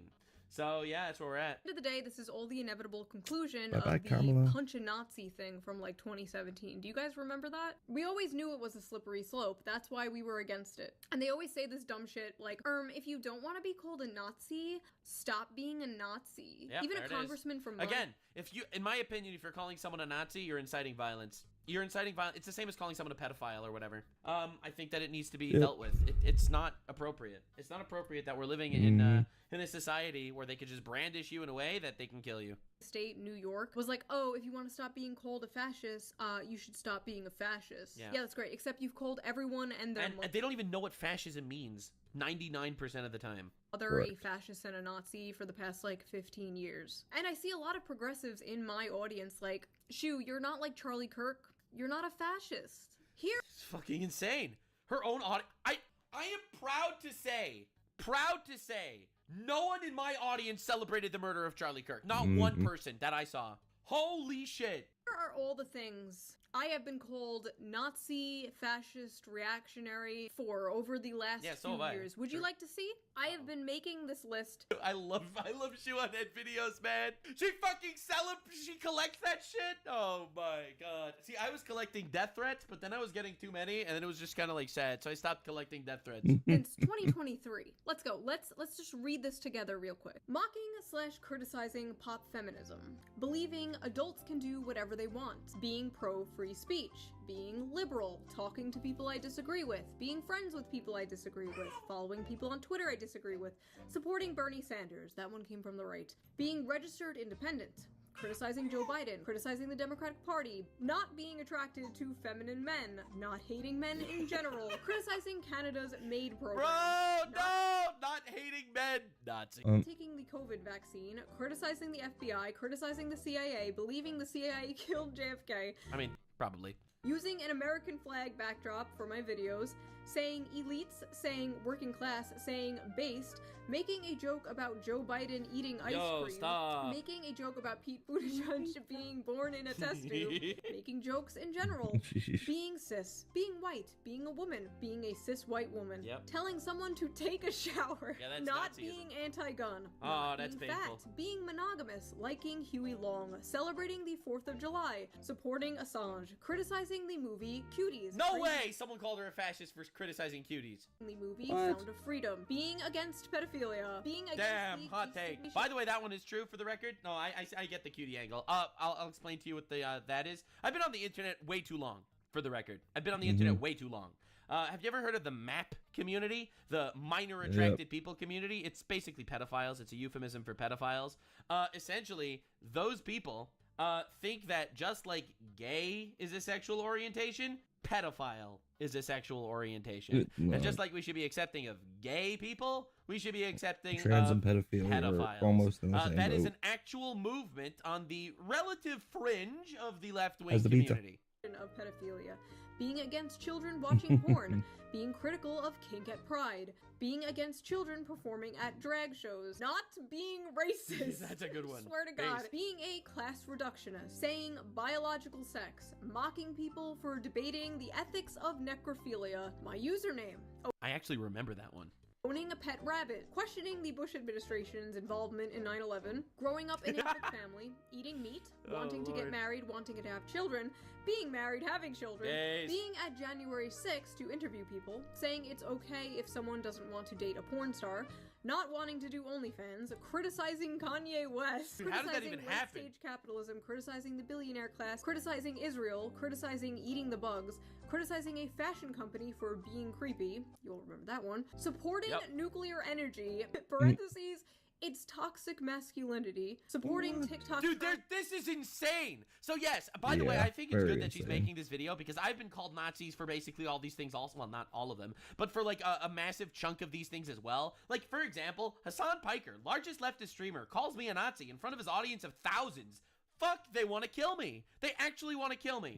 Wives, supporting one-income households, supporting UBI, No, supporting thank farmers, you. supporting No truckers, more Hassan. not celebrating October 7th, supporting Yeah, that's a big one. That's a big one, by the way. If you don't celebrate the murder of Jews, you might be a Nazi. Palestine, not liking brutalism, saying colorblind anti-racism was good, wanting to date someone who has a good relationship with their parents, not liking a mood, saying men and women are different but complement each other, being followed by It just JD keeps Vance, going. saying JD Vance follows her on Twitter. That's awesome. I love Hillary Duff. School, making fun of Reddit, and for Asmongold reacting to me, criticizing American sense. imperialism, wearing a bow in my hair, liking VTubers. Well, you might be a Nazi. I hate to be that guy. You might be a Nazi. You like VTubers, you actually might be a Nazi. Like, I was like Says the memeing until here, but VTuber. yeah, I think you're fascist. And now, being anti-death. Charlie Kirk was a fucking Nazi. He was a fucking Nazi. And you know what kind of Nazi is the best Nazi? A dead one.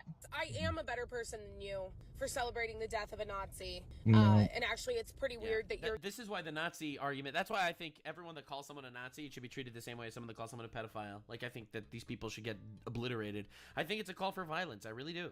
It's insane. not, and simultaneously asking people to have empathy. To be clear, no one's asking anyone for empathy. You're fucking moving goalposts. No one wants you to mourn. No one wants you to cry. The bare minimum is do not celebrate my death and want to kill me and my family. That is the bar. Or the Nazi. Nazis have children and families, right? What? But Nazis So do illegal immigrants. You should deport all of them. also get shot in the neck. They don't kill you because you're a Nazi. They call you a Nazi so they can kill you. Literally true. Now, I'm going to talk about my personal feelings of the situation because I know a lot of you can relate. I know a lot of you have been feeling the exact same way. so I will try and put it into words for you. I have friends who were friends with Charlie Kirk, but I didn't personally know him. We follow each other on Twitter. I've been to the TPUSA Amerifest in 2021. I actually went there planning to make a video making fun of it, but I had so much fun and met so many friends that I'm still friends with to this day. So that video never happened. Yeah, it turns out people on the right are normal humans. I disagreed with him all the time. You can literally go to our Twitter interactions. I was always correcting him about, like, Bernie Sanders. I made an egg look like his face. It is safe to say I was no fan. But this has really shaken me in a way that I absolutely did not expect. These last few days after what happened, I kept going to every single, like, lefty, liberal, left-wing person I know and, like, checking out what they have been saying about this. And besides maybe, like, 4 or 5, every single one was being an unhinged psychopath about this. Wow, dude. Yeah. So I don't have a lot of, like, far left friends. I really don't. Yeah. I don't actually Try to talk, stay in good like, to company. other YouTubers about politics, really, unless they're also political. But, like, the people in my actual life, every single person was destroyed. I don't have a single person in my actual personal life that wasn't actually obliterated over this. Not one. Literally not one. He got shot in the neck. The first thing I did was I opened up, like, my group chat with my brother and my cousin and some friends, like, just, like, a really close group of friends, and we were all just freaking out. We were all just, like, bated breath, you know? And it's like, you know, we saw the close-up clip and we're like, yeah, no, I don't think he survives that. He literally needs a miracle, you know? And we were all, like, bated breath for 3 hours until, like, the news came out, and it just destroyed us. Actually hit us like a truck. Actually hit us like a truck.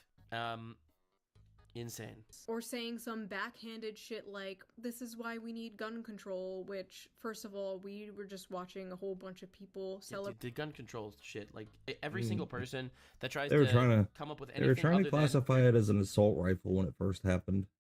And then they showed the picture of the gun, and it's a hunting rifle that, like, chambers 5 rounds at max. Maybe. And he shot 1 bullet. It wasn't an AR. It was a hunting rifle. There's an issue on the far left in our country. Any single person that does that, in my opinion, is running defense for terrorism. And there's no other way to look at it. Because gun control is not forcing all of these people to celebrate the murder of an innocent man. Okay? No. Also, it was a gun-free zone. There was gun control.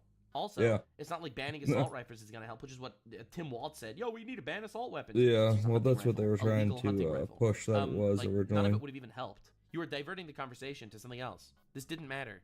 What mattered is that there's a huge movement in America pushing people to murder whoever they call a Nazi. Yep. Killing someone who is over now political differences. And whatever they soon call to it. become I a made terrorist tweet, organization because everyone's officially. freaking out about Antifa Stated being by the now president called a as one terrorist already. organization. So everyone's been freaking out about that because if you're anti-Antifa, that means you're pro-fascism. So I made this tweet. No. Hey guys, I'm thinking of starting a movement called Kill the Hitlers, where I go out and kill Hitlers. Anyone that I don't like is considered a Hitler. Anyone that I disagree with is also considered a Hitler. What do you mean this is terrorism? Oh, guess that makes you Hitler. And that's literally where we're at. That's where we're at. You are never taking our guns now. That is not happening. I felt like I was in the now they want to take our guns after we know that there's 25% of the population that wants to murder us. No, not taking our guns. Thank God that the people that want to kill us happen to be fat, ugly, unemployed, over-medicated, lazy women, right? Thank God for that. Thank God the people that don't want to kill us happen to be the people with guns that know how to use them. Middle of the ocean. I was trying to like grasp onto a flotation device, checking all of these accounts for their take, like, be normal, be normal. Nothing. Nobody. I definitely have, you know, let's say distanced myself from people that I saw were obviously, you know, in my opinion, immoral shitbags. I absolutely did do that, you know, with online people. But every person in my personal life, in my IRL life, every single one was destroyed. Every single one. Like, this is the type of shit you end a friendship over. I'm not gonna lie. Like, celebrating the murder of an innocent man? Hello? Like, bro, I couldn't. Drowning in a sea of evil, apparently. Maybe I was just blind up until now. With all due respect, and I don't say this like in a bad way, because everyone's in an echo chamber. They don't understand the issues with their own argument, their own group. All right? They don't, a lot of people don't understand. I'll play this clip one more time. My fear, Senator, and I hope I'm wrong, and let's stay in prayer that I'm wrong, that someone is going to get shot the same way that Steve Scalise got shot, and God forbid, killed. The left is creating a pressure cooker with so many of their rank and file paramilitary troops that very well might result in one of us getting shot or killed. God forbid that happens. We're getting death threats every single day here on the Charlie Kirk Show. So that's one clip of him saying it. Of the left, at the core of a liberal, is someone that would use the sword if they had it. They are very violent people at their core. They always have been. They can't debate. Islam they as well. can't have conversation. So they'll resort to these tactics. Islam They're going to do is everything they within the possibly same can wing, to try to murder even this though they're movement because more they can't beat us. right-wing, So they're going to try to take same weapons. category No, we're very as aware of that. I'm aware of it. We have to leftists. have full-time security. This is not a joke. This is who these people are. That's another one. Here's another one. Knock yourself out. But if you're going to force me to use pronouns that aren't true, teach my kids things that are materially or biologically false, then we have a serious problem. And so I guess it's the most important question, and you know it's coming. What is a woman? And it's that coming. So I guess obviously we're going to disagree, like definitionally. A woman is somebody who identifies and performs with what society I don't know. Is this the right clip? Did I pull off the wrong clip? agrees with as a woman.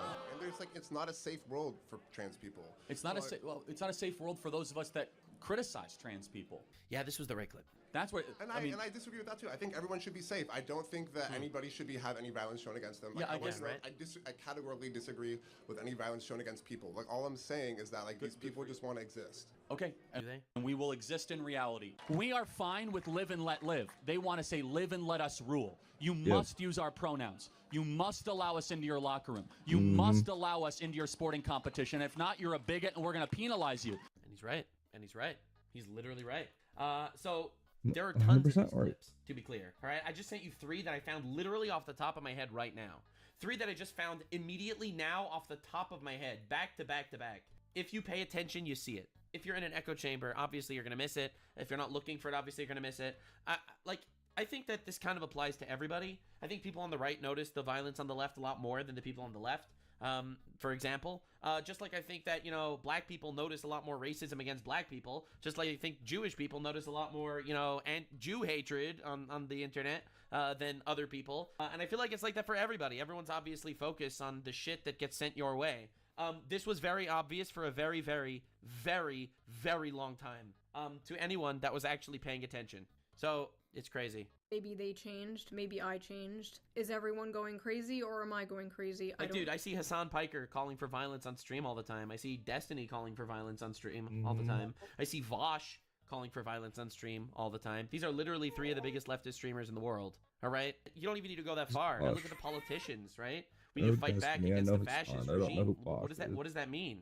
How do you fight back against fascism? Angry. What does that mean? Dude, hello? Got burped. Hello? No.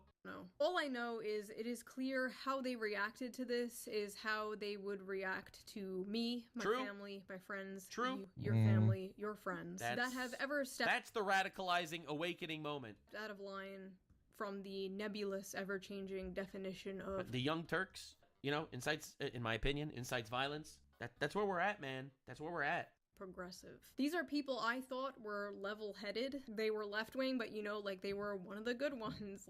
You can joke with them, they weren't those woke SJWs. They were cool. We can disagree and still be friends. Damn. Your friend wouldn't celebrate you being murdered, of course. But if they would celebrate an exact clone of you that wasn't you, that had all the same opinions, or some of the opinions that you have, if they would celebrate that clone being murdered, they're not your friend. I'm friends with people. She's right. Thank God, going through this Charlie Kirk situation, which every single one of us did, I didn't have this situation where I had to have that realization, I didn't look at it from that perspective, to be honest. I didn't look at it from the perspective of, I'm a leftist, I have a soul though, and my friends would literally celebrate my death. I did not look at it from that perspective, but that hits hard. That hits hard, man. It really does. This was a crazy event, man. It fucking destroyed me. Who are friends with Charlie, and I see how they are completely broken about this. Yeah. Seeing them like this, and then at the same time my other friends posting shit like, "Rip Bozo." It's just sick. It's just sick shit. Personally, I would rather live in a world full of Charlie Kirks who would sit down and debate than a world full of people who agree with me but would murder people who don't. Because if it's now normalized to just murder people who disagree with you politically, we don't have a society. Like, that's it. True. It's over. But some of these people... Again, this is like the ultimate anti-West mentality that's been seeping into our nations for so long. Like, look what it did to Europe. Europe is fucked. All right, look at Canada. Canada's fucked. Really screwed. Right? We are literally seeing a anti-Western ideology. So why do you think the far left and radical Islam are best friends? Right? You would think that they are polar fucking opposites, right? You know, the far left, they're like, yeah, gays, transgenders, all that shit's awesome. Radical Islam is like, if you're gay, we will kill you. We will throw you off a building. You will die. All right? How are they besties? How are they besties? They unite against the common enemy, which is Western civilization. That's why radical Islam and the far left are besties. Like, you have to think about how insane it is when people would celebrate Charlie Kirk's death. They will celebrate Charlie Kirk's death because he was homophobic. But they go to Free Palestine protests where they literally execute gay people. Like, there is no actual relative understanding here unless it's a literal, I would say, come to Jesus moment, but it's the opposite of that, where, you know, it's an alliance because they both hate the West. In particular, like, why the fuck are you celebrating? You. They think you're a fucking Nazi too. They'll make a nice compilation of all the hot takes you've had. They'll pull you out of context and be like, yeah, you deserved it. Spread it around to justify your... I'll be real. If anyone dies and it's celebrated by these people, then that man was a hero. That man obviously fought the forces of evil so well. They celebrate when you disappear. He was such a knight in shining armor fighting for God that all of Satan's demons had to fucking cheer when you left the battlefield. It's such a chilling moment. It really is. Murder. You don't get it, do you? We are all Charlie Kirk. I have been doing this for 11 years. I have been harassed, doxxed, I like Max's background music. Whatever, you name it, for 11 years by the left. And it hasn't moved me an inch because that's not how politics works. That's lunch table politics. I've talked about this before. People on your side being mean to you doesn't mean you overnight change your opinions on, like, healthcare. True. It doesn't work that way. Because ultimately you have your values and your opinions, and, you know, like, these things don't, like, that aborting a baby is a shitty person. I'm sorry. Right? That's the argue. Just murder. Economic left. I assumed she was a centrist. No, she's like, she's pretty much ideologically left. I mean, as far as I understand, I think she's not religious. I think she's agnostic. I think she, you know, she's pro-abortion. She's pro-socialism, like socialized healthcare and all that stuff. So I would categorize her as a leftist, but a good person. She is, you know, probably center left and just a good human being. A good human being that has a husband, has a kid, you know? So, you know, that's what we're doing here, man.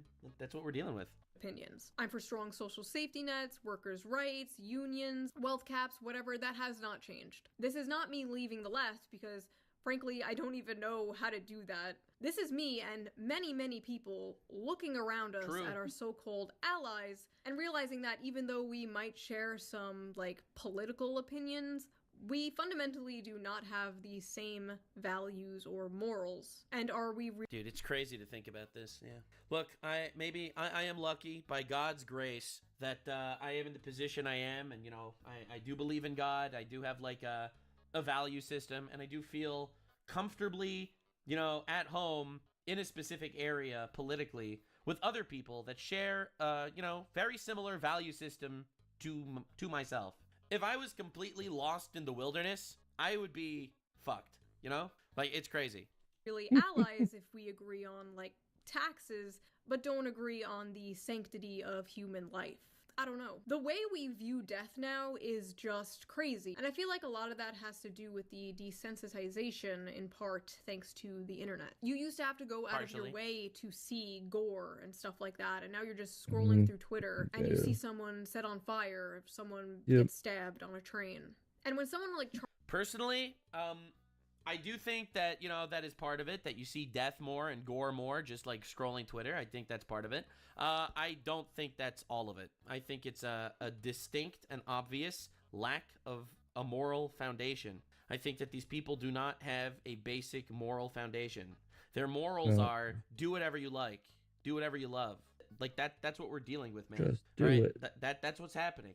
You know, it's like, oh, you like this? That's fine. Oh, you wanna identify as a chicken? You can identify as a chicken. There's no problem with that. Truth doesn't matter. Reality doesn't matter. Morality doesn't matter. None of that matters You know, let the school raise you. The school knows better than your parents, and they will teach you about how important all of these bullshit is. So no, I don't think it's video games that's getting people violent. I don't think it's Twitter that's getting people violent. I think it's basically people that are living without a moral foundation, that don't understand good versus evil, that, you know, they don't understand. They don't even know that it's for their own good that they should get married and build a family and create something powerful and have a legacy and stuff like that. They don't even know. For their own selfish reasons, they don't know that they should do that. You know, like on the one hand, I feel bad for them. On the other hand, they literally want to kill me. Charlie dies. It's not even real to people anymore. Like, it's like a movie or show. Oh, that character died? Good. I hated that character. Like, no, that was a real human being with a family and kids, actually. Like, that was someone's son. The internet has turned real people into nothing but cartoon characters that disappear when you close an app. Maybe. I remember for years people would be like, oh, when you have kids, you'll change your mind on XYZ. And I was like, no, that's not gonna happen, no. And they were right. Almost overnight, you stop being so selfish, nihilistic. You're living for someone else. Someone's more important than you now. There are things that are greater than yourself. And honestly, kids especially. All right, this is gonna be like a random Nux thought philosophy fucking rabbit hole, and I'll just put it in a nutshell. Masculinity is inherently a giving force, and femininity is inherently more of an accepting force. Again, both good, both necessary, both powerful. That's, I think, just the reality of it. All right, like, I mean, look at sex. The man gives, the woman it receives. Again, like, literally, and it's kind of like that in every form of life. And in a hyper-feminized society, it's turning society ruthlessly selfish. Ruthlessly selfish. And that is inherently the issue here. Right? When you think of masculinity, you think of someone that would sacrifice himself for someone else, for the, you know, for his family, for his people. Right? They would give everything. They are a giving force. You know, that's like what you think of when you think of masculinity. And we are living in a hyper-feminized, selfish society that's just sitting there only willing to receive. And, you know, socialism is, I want the government to give me infinite money where I don't work for it at all. You know, it's a hyper aggressive level of selfishness. And that's where we're at. You stop having utopian fantasies of wanting to live in a post-capitalist society, and all you want is for the world to be safe. For the world to be safe and normal. And all that matters is your family and your community, and then your country, and then the world, you know? But we can't save the world, you can't. But you can save the people around you. You can't say to these people who are celebrating this and justifying this, you can't say, what if that was your dad or your brother getting killed for their opinions? No, because they've already cut those people off. Largely true, largely thanks to the college system that is literally a brainwashing lobotomy network, partially. True. And also, get ready for this one. Let me see if I can find it. This is Destiny, one of the largest leftist political streamers in the world. Here's what he had to say about his parents. How about your parents? If they get their brains blown out at a rally, would you have the same attitude? They are democracy-hating insurrectionists after all. One, you permaban for asking a stupid question, because the obvious answer, two, is, listen, they're adults. They make their own fucking decisions. If you want to support an insurrectionist president, then whatever comes of that that's your consequences. Again, it's not a fucking joke. My mom is an immigrant to the United States of America. She was 5 years old. Her parents worked really hard to get her here. She served for 20 years in the Air Force, along with my dad. They know exactly what they're doing. They should know exactly what they're supporting. It was my mom that, you know, ranted at me for over a decade about how evil the USSR and Putin and all the Chi-Coms and all that shit. So whatever, you know, if they go to a rally and they whatever the fuck, it's less end-of-life cost for me to deal with. It's on them. That's their decision. You think I'm going to fucking lose sleep over that? No. We all have our own paths to walk in life. We all have our own decisions. So literally, what do we do? Yeah. Like, what do we do if that's part of society? You know what I'm saying? As someone who would be more than happy if his parents got blown out at a Trump rally. Like, literally, what's going on? Already cut those people off out of their lives. And posting videos and pictures of Charlie's wife and young kids will not move these people at all. Because they hate their lives. They hate their families. They are atomized bug people. They are the unfortunate product of modern society, and I feel bad for them. I do. I pity them, and I wish I could help them, but I have bugman fatigue. For the people who will come at me in a blind... Yeah, look, man, I pray for them, and I stay the fuck away from them, because they want me dead. We have to live in reality, too, man. Praying for you guys. Hope you actually do get married, and you have a husband that can take care of you and shit and all that. but literally, please, until that happens, stay the fuck away from me. And actually stay out of public life in general if you can, because you literally want to kill me, and I don't actually love that. Rage with a list of all... Like, I made this joke before, but it's not a joke. I unironically, not even kidding, feel safer when I'm in Israel, which is a war-torn Middle Eastern country. I feel safer there than I do in the greatest country on earth, the United States of America. Like, does that make sense? Sad, like, does that make sense? Holy shit, does that make sense? Of Charlie Kirk's you can get attacked from anybody here. Hits to convince me that I should hate him. As Crowder said, do you know what type of milkshake that is? If you thought what Charlie Kirk said is wrong, Chocolate, you could have strawberry, debated vanilla, him. He was one of the few cement. people left willing to do that, and now he's gone. Charlie was a fan of free speech, but I'm worried whoever comes after Charlie won't be. Like, even from a political standpoint, not even a personal human standpoint, why are you celebrating, like, the most popular college Gen Z political pundit dying? Like, why are you celebrating him becoming a martyr? Say goodbye to that young male vote. All the liberal Joe Rogans in the world are not fixing this. Yeah, like from a completely pragmatic perspective, you killed your party. Also, from a human perspective, you are a demonstrably evil creature. For the sake of this country, that political violence does not become normalized, does not become a thing. I really don't want to see that happen. I don't want to see retaliation. I don't want to see us fall into... In fact, there's no retaliation. After Charlie Kirk was murdered, right-wing people came together to basically go to church and mourn for him and, you know, pray to God and stuff like that. And then those churches and those vigils were vandalized by left-wing people. You heard correctly. Charlie Kirk was killed, and there was leftist vandalism. There were bomb threats made by leftists. There were radical Islamists that tried to blow up cop cars and Fox News vans. Hope you're on the same page as us. Maryland State or something like that. You know, absorbing reality the same way. Civil War. I don't know. This has all been not even like painting it, just dumping paint on it with I think I'm hand. gonna take a break from politics. I don't know. I'm a YouTuber. Like, I'm not a political pundit, right? I'm not. My goal here, my purpose here is to entertain, is to make people laugh. That is what I'm going to do. Yeah, fair enough. That is what I will continue to do. The news cycle will move on. The world will move on. Yep. Charlie Kirk's kids won't move on. True. His daughter won't move on. His daughter does not have a dad anymore. And that fucking sucks. That sucks. I don't know what else to say. I love you guys. Thank you for listening to my crash out. If you're new here, my videos usually are not like this. They're actually nothing like this. They have music in the back. They are very funny. If you haven't checked her out, you should. She's very funny. And honestly, she has a different perspective than I do on basically everything economically, a lot of things in general. But honestly, I like good people. I'm more than happy to talk to anybody. Again, my mentality is, if you're a good faith, good person, I'm more than happy to disagree with you. If you are a demonstrably evil demon that wants me dead, fuck you, your opinion is worthless, and so are your words. And that's where we're at in society. Fun, they're goofy.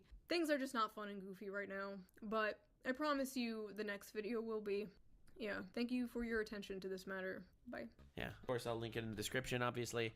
It's just such a sad situation. Like, this has been like a really mask off moment where you really get to see like the good versus evil. But yeah, ultimately, Charlie Kirk was a man of courage. He was a man of faith, and we all have to pick up the microphone and do what we can to take his place, because there is no one man, there is no one person that could take his place. We all have to take his place. We are Charlie Kirk. God is good. Like, subscribe, and this video was streamed live on kick.com/Nuxanor. See you there. Stay with Nux on Kick.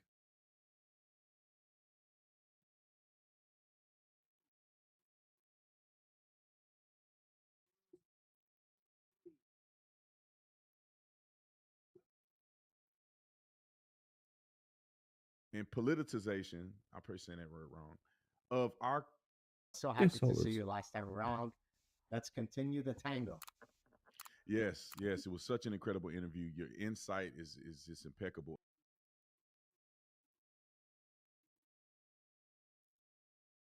What is with these Russian We begin with Estonia, which has described an incursion by Russian fighter jets into its airspace as unprecedentedly brazen.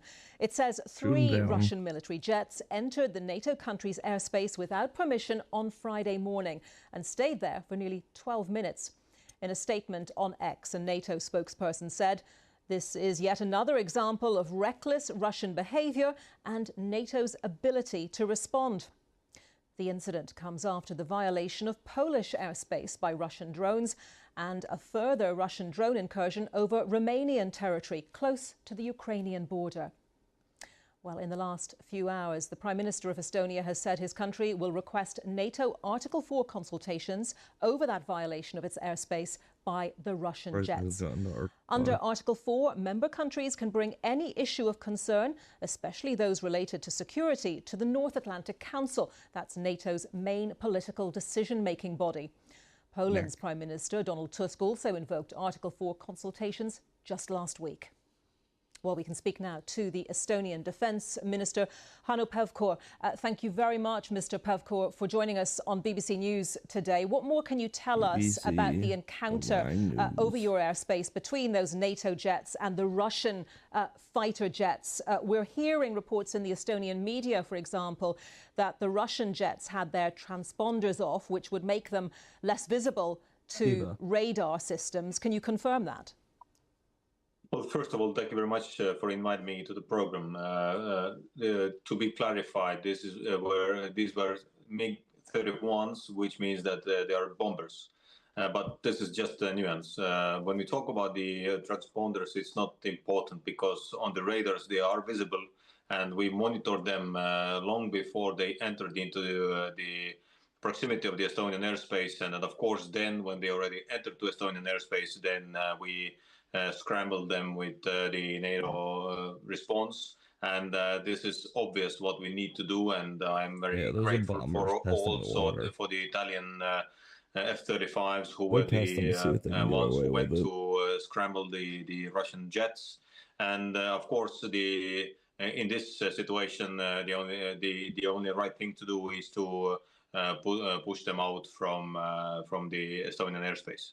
So how quickly did those NATO jets respond as soon as the Russian planes came into your airspace? That's what Russia's doing. We responded actually already before that when they entered. As I said, we were monitoring them very closely, and also the Finnish fighter jets or the Finnish jets were approaching them, and we were in a very close contact with our allies, not only with Finland, but also with Sweden. And we had the situation under the control, but yes, it is unprecedented that for 12 minutes the Russians were in our airspace. But there was a very good coordination among different countries. Now, Estonia calling for urgent NATO talks, which we mentioned in the introduction. We've seen more flights by NATO jets in Polish airspace following the drone incursions there. What more would you like to see NATO do at this point? Well, first of all, I believe that it is about the consultations and to bring all the allies to one page and to show what is it about. And of course, we also understand that Russians want to take away the focus from Ukraine and to put NATO countries to deal with their own issues. But to be honest, of course, we need to see also what we can do more together. And I'm glad to see that the SACEUR, together with the Secretary General, have announced the Eastern Sentry response. And of course, now we go and dig into the details to see what additionally we can do to prevent such violations of the airspace. I note that in the last few days you've said that Russia understands only strength and that Estonia needs a defence framework in place for at least the next 10 years in order to build up its independent defence capabilities. Do you think this latest incident makes it more likely that your parliament will pass a 10-year budget plan for defence in the country? Luckily, we just passed the next year budget and 4-year plan for defense, and we will go above 5% already next year. And for the next 4 years, we have a very clear plan in place, and we know what to do. But that doesn't mean that we cannot do more on the NATO level. And of course, we are waiting that all the NATO countries will go to 5% with the defense spendings, as we will do already next year. And of course, we clearly understand that when we take the eastern flank, then the eastern flank is our joint response line in a way that here in Estonia we keep the front door closed, and this is exactly how we see that. And that's not only Estonia, that's also Finland, Latvia, Lithuania, Poland, to the Baltic, to the Black Sea, also Romania, Bulgaria. So we need to put more focus on the eastern flank, and really do hope that everybody understands that. Keeping the front door closed, that's an interesting phrase. Is that more about deterrence, or is it more about defence? Because obviously a subtle difference there between those two positions. You need to have both. You cannot have defense without a deterrence, and vice versa. So yes, we're very grateful, for instance, also for the United Kingdom, because the United Kingdom is our framework nation, and we have the allies here, not only from the United Kingdom as a framework nation, but also from France and the United States, and at the moment also Italians keeping our skies safe. But definitely we all understand that to have a very good deterrence, you need to show that you have the defense capabilities. And we promised very clearly to all the allies that we will fulfill the capability targets we agreed just in June this year. And we believe that everybody should do that as soon as possible. And this is why, of course, we applaud also to the decision to go to 5% with the defense spendings all around NATO. On Wednesday of this week, Estonia announced that it was introducing a complete ban on imports of Russian liquefied natural gas from the 1st of January next year. I wonder what more you would like to see from President Trump at this point, because, you know, he said he will do more on sanctions if Europe does more on cutting off those purchases of Russian oil and gas. Of course, we see clearly that the sanctions are working. So this is why we need to increase the pressure on Russia with the sanctions, and also at the same time to increase the military assistance to Ukraine. So these two measures will definitely help Ukraine to win the war, and to put Russia into the position that they need to come behind the negotiation table and to talk with Ukraine and to find the solution, because definitely when we talk about different sanctions, then one is the first sanctions we have in place, different, like 18 packages already in Europe. But the other thing is also, can we put secondary sanctions, because we still see that many, let's say, even the Shahed or Garand drones, there are components coming from the Western countries. So this is why I believe that we need to have better control what we are sending through different channels, through the third countries, and how the third countries are sending these components to Russia. So there is a lot to do. Also the Shadow Fleet, because Shadow Fleet is a huge problem here in the Baltic Sea and Finnish Gulf. Not only from the military point of view, that Russia can get more money from this, but also from an environmental point of view, because most of these vessels are very old and in a very bad condition.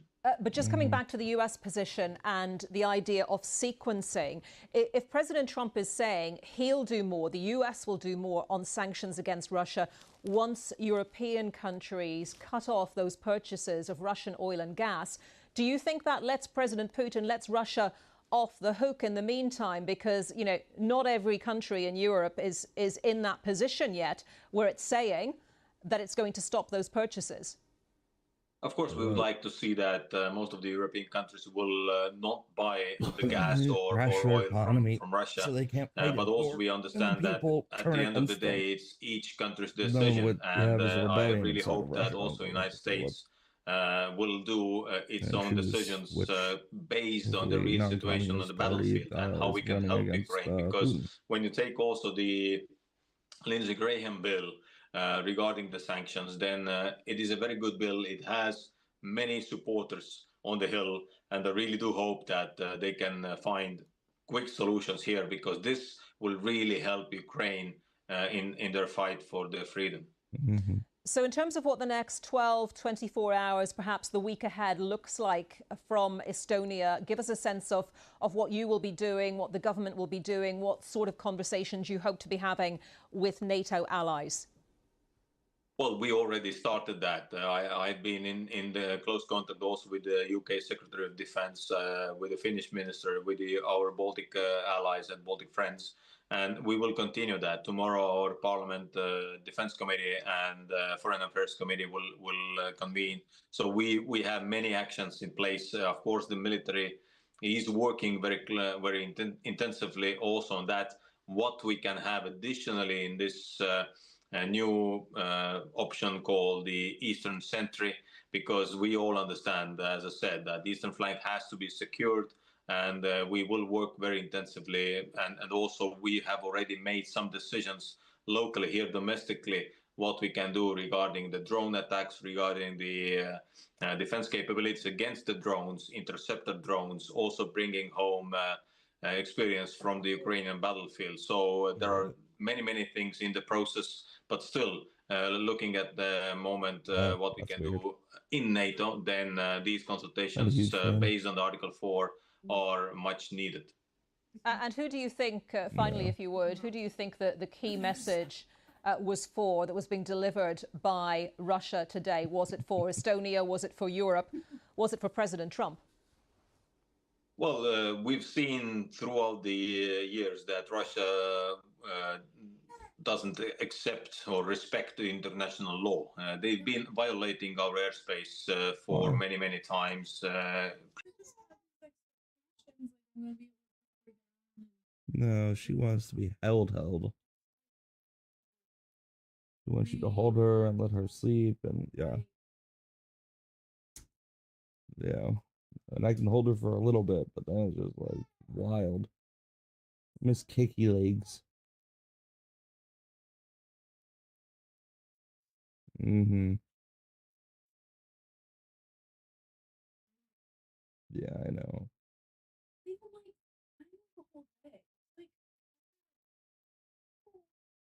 I would take. I know.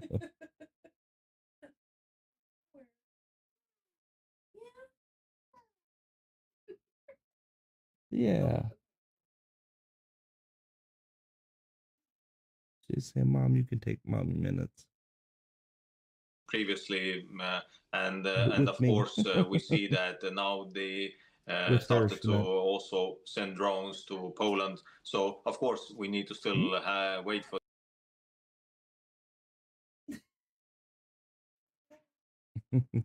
Good. I'll be right back. The kids are home.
Yeah.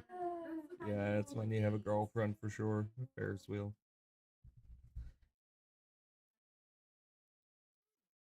How's he thinking about his girlfriend? You'll have one on Ferris wheel. No.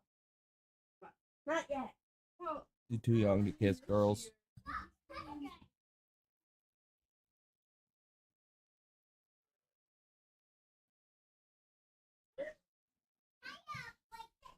Did you untie it?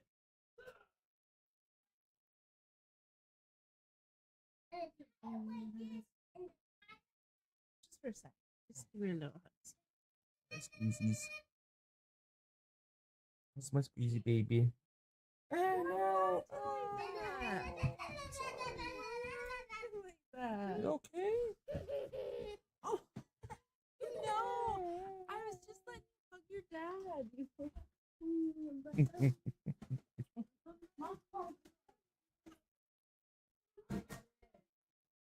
Hey, no dumping. Hey. Elias Paul. Pick him up now. Pick him up and put him in the box. That was kind of not good. No, it wasn't very nice.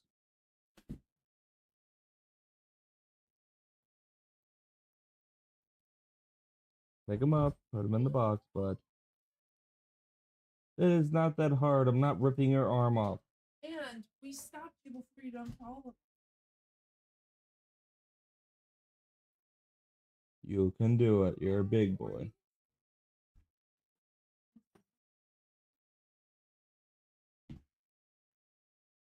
Yeah, good. Yeah. So big. Your light is underneath it. Go. 1, 2, 3, 4, 5, 6. I see 6 puzzle pieces. I see 6 of them. Pick them up. Clean up, everybody, everywhere. Clean up, clean up.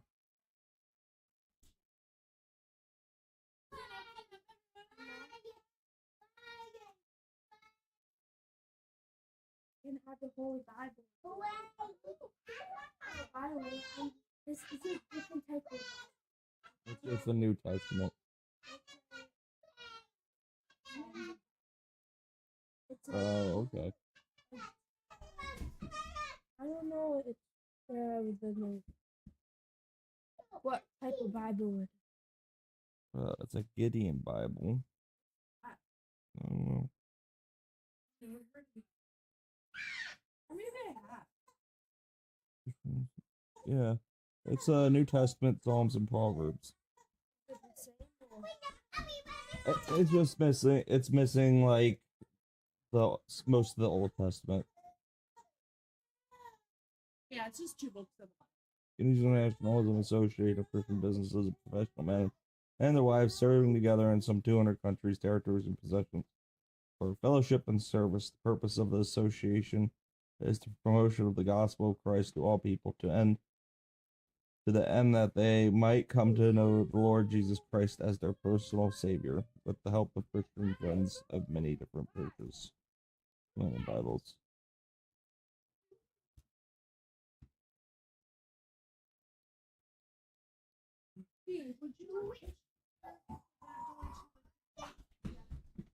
Psalm 127, 3 through 5. Huh?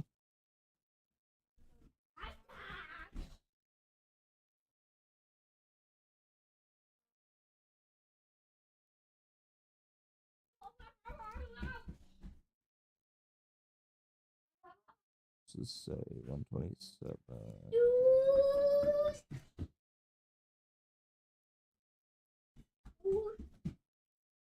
19.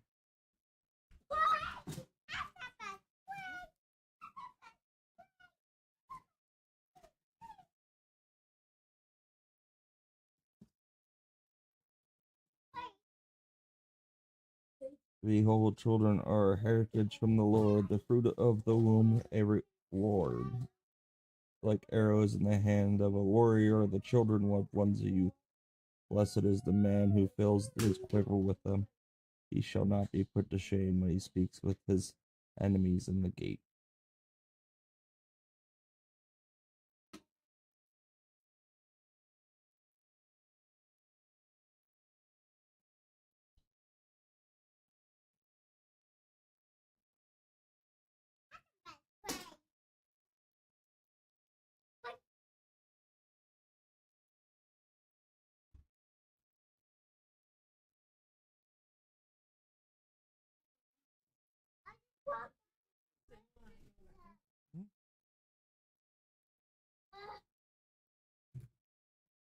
Dad. What, bud? Yes. Yeah, you should put it in the box.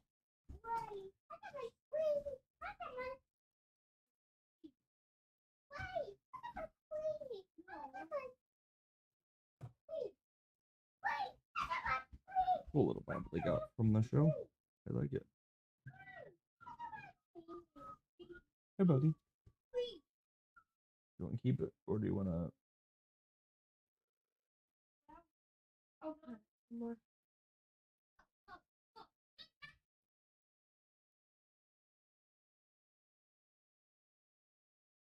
All right, let's finish this video. For the official investigation, Almost but done. when you have 20 drones on one territory, it's very difficult to believe that this was an accident.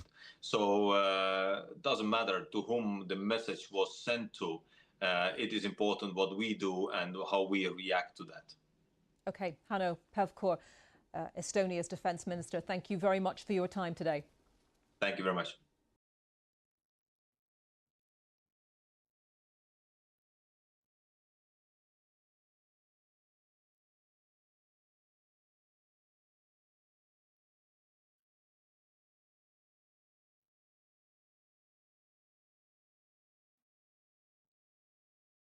Charlie Kirk suspect's grandma says family is all MAGA. I can assure you that the man, the 22-year-old man, Tyler Robinson, that murdered Charlie Kirk is not MAGA. Trump called for a crackdown on the radical left, but right-wing extremists are responsible for more political violence. All of the evidence that is being presented proves that he is a far leftist. He creates a fictional problem while downplaying the real history of far-right violence against the American public, from the Oklahoma City bombing to January 6th. I just want to give a warning there.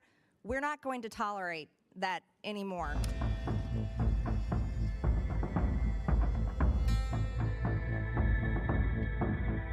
I can't believe they're arguing about this in the Ms. Crockett, House. for unanimous consent. Yes, Mr. Chair, since I wasn't allowed equal time to debate, I have a UC. It is from, it looks like Yahoo News. It says, Charlie Kirk suspect's grandma says family is all MAGA. Without objection, so ordered. Chair recognizes Ms. Green from Georgia. Mr. Chair, Mirowdy, UC as well. We'll recognize you next time. Chair, Ms. Green, it's your 5 minutes. Thank you, Mr. Chairman. I can assure you that the man, the 22-year-old man, Tyler Robinson, that murdered Charlie Kirk is not MAGA. His family may be Republican, but all of the evidence that is being presented proves that he is a far leftist, very much integrated in online groups that are linked to Antifa. He was in a relationship with a biological male, so-called furry, whatever that is transitioning to be a fake woman. He was not MAGA, not one bit. That is a complete lie, and it's an insult to every single Republican and person that identifies with those type of politics. We will not tolerate it. And that is the exact type of language that is getting many of us death threats day after day, and led to shootings on the baseball field where Steve Scalise was shot. This is what led to President Trump nearly being assassinated this past summer. This is what has led to Charlie Kirk being assassinated. And so I just want to give a warning there. We're not going to tolerate that anymore. You know, something else we're not going to tolerate is crime. On August 11th, President Trump announced major steps to address the out-of-control crime in the district. Thank God. because this is my 5th year in Congress, and living in D.C. and working here has been a nightmare. It is. The crime is ridiculous. Absolutely ridiculous. And let's talk about some of that. Since President Trump thankfully brought in the National Guard, carjackings have decreased by 87%. Nearly 1,200 people have been arrested, including known members of MS-13 and Tren de Aragua. Those are both foreign terrorist organizations. By the way, many of them came across the border while Democrats controlled this country in the past 4 years. Federal law enforcement seized nearly 120 firearms and busted a drug trafficking ring attempting to smuggle fentanyl, PCP, and cocaine into D.C. A joint effort by ICE and MPD arrested an illegal alien previously charged with sex crimes against a child. D.C. went 12 days without a single homicide. Can you imagine that that's something that the National Guard had to be here to do? It's unbelievable to anybody they should have a police force. Is right-minded. U.S. Attorney Pirro reported that 88% of arrests made between the start of the federal deployment on August 11th and August 25th resulted in charges being filed. This is substantially higher than in 2024, where the Biden-appointed U.S. Attorney Matthew Graves charged suspects only 57% of the time. That's because he was busy chasing down MAGA grandmas that went into the Capitol. So I've got a simple question for you. Mayor Bowser, do you prioritize criminals or the victims? I prioritize law-abiding D.C. residents, visitors, and workers. So that would be law-abiding citizens and victims. Do you support the police, Mayor Bowser? Yes. Mr. Mendelson, do you prioritize criminals or victims of criminals? I believe in swift and certain justice. And no, I asked you either one. Victims of criminals, of crime, or the criminals themselves. Which one do you prioritize? As I understand the question, victims. Victims. Do you support the police, Mr. Mendelson? Absolutely. Okay, Mr. Schwab, I'll ask you the same questions. Unfortunately, hurt people. So sometimes victims are victims one day and so are you perpetrators prioritize the next day. criminals, is that what you're saying, over victims of crime? I prioritize making up my city as safe as it can possibly I'll take that as criminals. Do you support police, Mr. Schwab? Of course, we work very closely with MPD every day. Mr. Jackson, the same questions for you. Definitely prioritize victims, and I stand with the 24 states that are suing the Trump administration for withholding $1 billion in victim service funds. So you're against cleaning up crime in D.C. Thank you for that. I've got an article here. The D.C. Police Union head is the biggest cheerleader of Trump's D.C. police takeover. So the police here in the district support the efforts and the help from the president. However, I've got a quote here from Mr. Mendelson. You call the union celebrating Trump's takeover just despicable. You literally attack the police in your statements. You're calling That's not correct. The union supporting the president and the National Guard here, helping them every day on the streets. You're quoted as saying that's just despicable.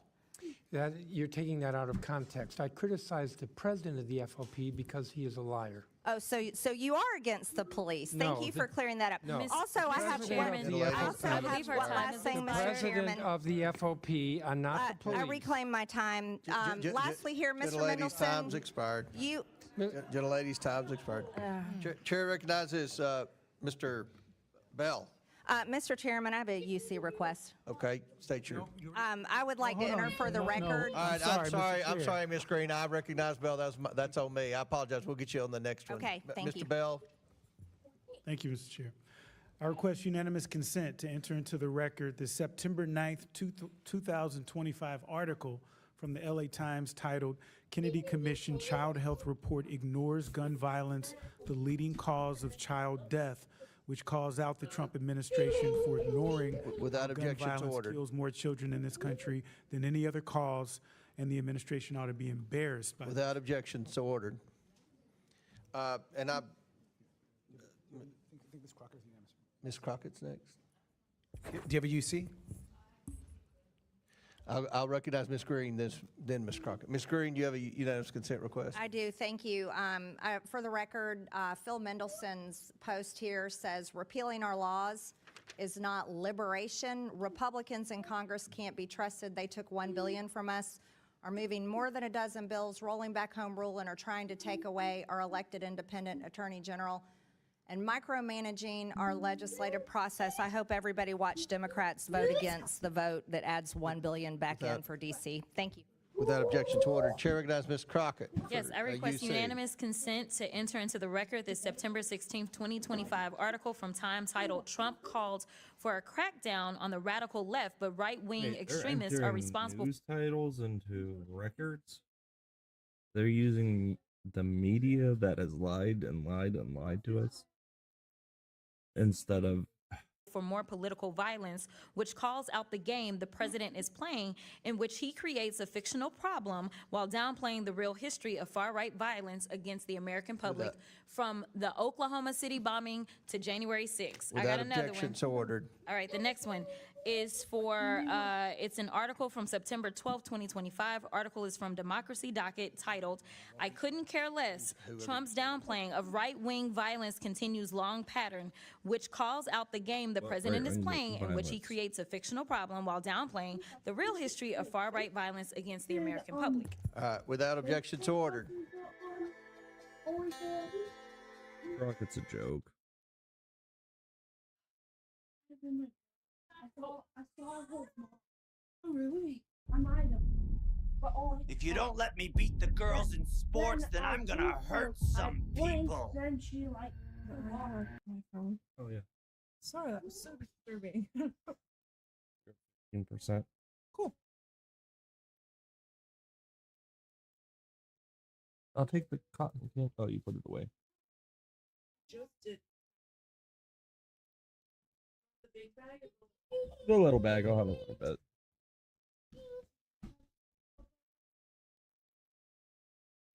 Sorry, I only have the five.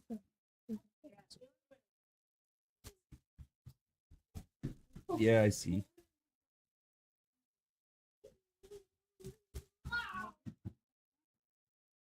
Here's the not the parts.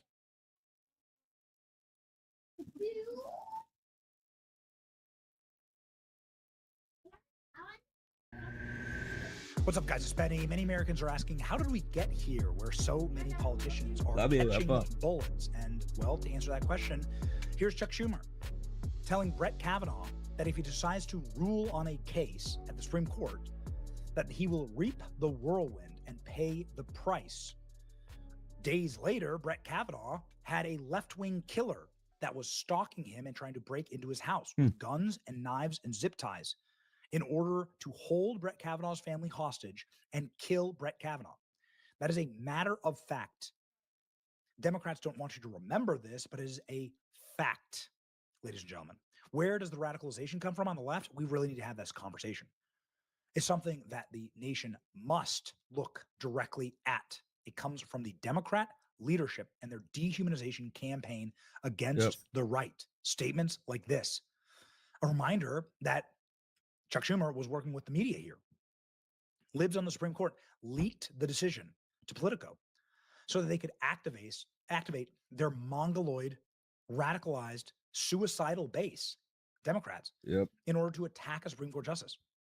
And the man who was trying to kill Kavanaugh was trying to kill all Trump justices. That's a matter of fact. You remember, or maybe you don't, because they don't want you to remember, these massive protests outside of the house of Brett Kavanaugh. Maybe you remember that Brett Kavanaugh had to have Secret Service put outside of his house. Crazy. Perhaps you remember that there were these troglodytes that would march outside of Brett Kavanaugh's house, threatening his children, his wife, in this peaceful little neighborhood. Absolute orcs doing these little walks with masks on, absolute and totally mentally ill.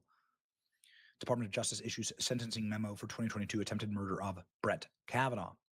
Sentencing memo says that the murderer should get 30 years in prison and also that they're trans. Okay. Here we go again. The man who attempted to kill Brett Kavanaugh identifies as a transgender woman now, is deeply mentally ill and suicidal, according to documents first obtained by Daily Wire. Would you look at that? The Department of Justice is recommending that Nicholas Roski, the defendant, should be sentenced to 30 years. Roski is now transgender. Would you look at that? The revelation that Roski is transgender using female name and pronouns is significant given that transgender violence across the United States. You know, the guy who killed Charlie Kirk was living with his transgender boyfriend. Mm-hmm. Kirk's murder came only a few weeks after a 23-year-old trans-identifying gunman named Robin Westman opened fire on a Catholic school in Minneapolis, killing children. Charlie Kirk's accused killer, Tyler Robinson, was living with a 22-year-old trans-identified man named Lance Twiggs, who'd been kicked out by his family for abusing drugs, alcohol, excessive gaming, and hating Christians and conservatives. I wonder what the motive could be. I wonder if the boyfriend knew anything. Really, one of the great mysteries of all times. You know, the guy was texting him, admitting to the murder at the time, and he didn't call the cops. So why isn't he arrested? Really doesn't make you wonder. Anyway, I'm starting to sense a bit of a trend here. It was reported in 2022 that Roski portrayed himself as a trans gamer girl on the internet. This information about the assassin's gender identity had not been made available to the public. The I Biden used to like administration watching hid Sneaky. it. They buried it. Until he started doing this whole buried it, femboy crap. Of course, they were trying to On get Supreme Twitch. Court justices killed. Published by Politico in May 2022 was the leak of the Supreme Court decision. After that, of course, Roski was activated. He was searching for quietest semi-auto rifle, gun calibers, best silencers for Glock 17. He was searching for do snipers aim for the head or chest? Secret Service protect Supreme Court justices? Easiest way to open a locked door? How to break glass quickly and quietly? How to make shoes quieter? And how to make handcuffs with zip ties? He was found with zip ties. On Discord, here we go, Discord again. He was asking his online friends who would assassinate Supreme Court justices to help women long term. I was thinking about. I don't the think you Roe can blame decision. Discord I for feel this. like those 9 people make a much bigger impact than I most think people. YouTube The itself Roe can be v. blamed Wade for decision and gay marriage both being that repealed has me Robin furious. There's clearly trans dude that premeditated shot up here. the- This was clearly a left-wing orc the church school that in has Minnesota that had been released because those were by the left by this pre-uploaded operation, by this videos. leak operation, in order to harm a Supreme Court justice. And now we know this is one more radicalized transgender would-be mass murderer Psycho. against the right. Supreme Court Psycho's justice a lot will of be them. assassin identified as trans. DOJ recommends 30 years. Transgender violence is too common of a pattern here, and every freaking time. Trans terrorism is a massive problem. Not one more penny of my tax dollars spent on this scourge, ladies and gentlemen. Holy smokes. There we go. And there's the family. Always a weak man. Always the weak man. Men be strong, please. The country needs strong men right now. Before he tried to assassinate Justice Kavanaugh, this would-be mass murderer, trans terrorist, was at a teaching job, musings of murdering his sister, taking medications for mental issues. Goodness gracious. Also planned to assassinate 3 other Supreme Court justices. I wonder who. Thanks, Chuck All Schumer. Trump ones. Another left-wing attempted to kill for politics. All The Trump. Kavanaugh assassination attempt has been completely memory hold. Look at the motive and where this guy went online for support. Discord. Naturally, exclusive, attempted Kavanaugh assassin identifies as transgender. Goodness gracious. We have a real problem. Today, U.S. Attorney's Office, District of Maryland issued a sentencing memo. Guilty plea for attempted murder of Brett Kavanaugh. The attempt against the life of Supreme Court Justice, attack on the entire judicial system cannot go unpunished. The Department of Justice condemns political violence. Prosecutors will ensure this disturbed individual faces punishment for their deranged actions. Again, Charlie Kirk's alleged assassin lived with transgender partner. Motive is unknown. This is the killer in Minneapolis. Robin shot up the Westman school. from Minnesota. Multiple sources in Minneapolis. Psychotic, literally Self-identified psychotic, seeing demons in the mirror. Transgender. ID'd as trans woman Robin Westman. Apparent manifesto included kill Trump. Boy, their motive is unknown. Yeah, We no, have a their real problem motives with stayed this, and clear. Republicans and law enforcement need to get very serious about it. Otherwise, it will continue. Yep. It is absolutely and beyond time for us to have an honest conversation about the patterns that are directly before us before it happens again. And that is the number one thing we're trying to prevent on this channel. Here's Fox News' coverage of this story. It's your boy, Benny. Also breaking right now, new information in the case of the Brett Kavanaugh assassination plot from 2022. Now, this was reported at the time, but somehow escaped most of our attention. Perhaps you can remember, and perhaps you did a better job, but it's shocking to see the DOJ recommend the trans suspect in that case get at least 30 years behind bars. The suspect's legal team today says the suspect is now officially going by a female name, Sophie, and wants female pronouns used in the filings. Just another concerning entry in a trend when it comes to violence in the transgender community. He's trying to get put in a female prison. No. Not having it. What? What's going Welcome on back, with everyone, people? to Live Now from Fox. We appreciate everyone continuing to join us on this Friday edition. A live look right now at Chicago. That is where we are going to be bringing you the next updates regarding Broadview, Illinois. That is where we have seen many protesters come to an ICE facility, and we want to go out there now live to the very latest with Fox 32 Chicago's Casey Cronus joining us now with a breakdown of what she is seeing. Casey. Hey, Mike, there is so much unfolding here in Broadview today outside of the ICE processing facility, where, as you mentioned, this is where some of the immigrants who are being arrested are being taken for processing. I'll step out of the way so that you can get a look at what's going on.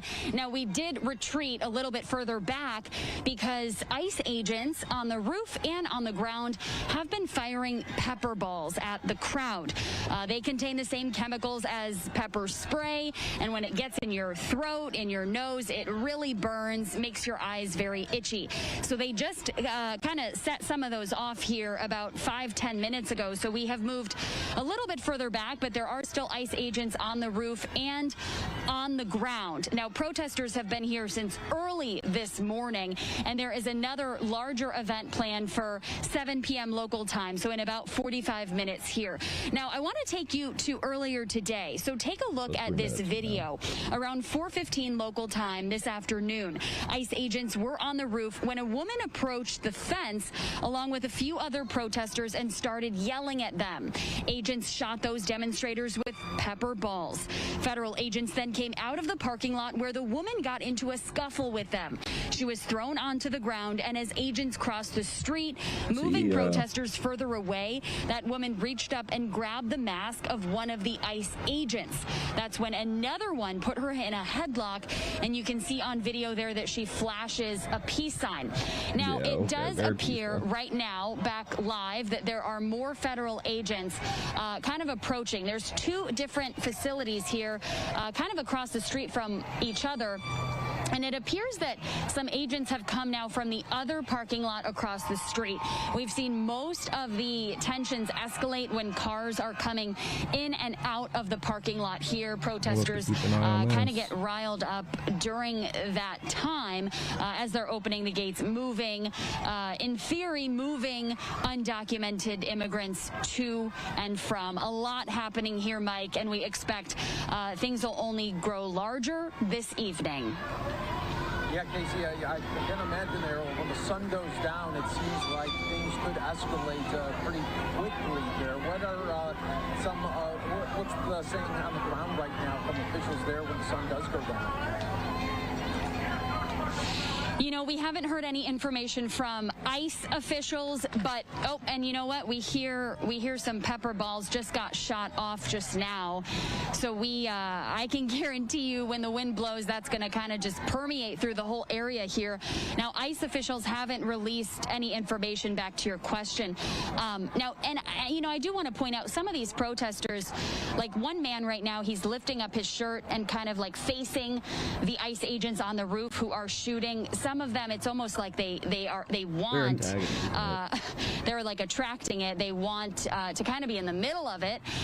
We do know from lawyers here, they say that 5 people were arrested today, 4 of them released with citations. We presume the woman that we showed video of who was kind of taken down to the ground and then pulled the mask of the ICE agent, she being one of those 5 individuals. Unclear if she was one of the people released. We do know an ambulance showed up soon after she was taken into the facility, and we can just assume that she requested medical and that's why the ambulance was here. Lisa Brunis, great reporting. Thank you so much. Stay safe out there. We appreciate all the updates on Live Now from Fox. So let's see what's going on. Maybe they have it live.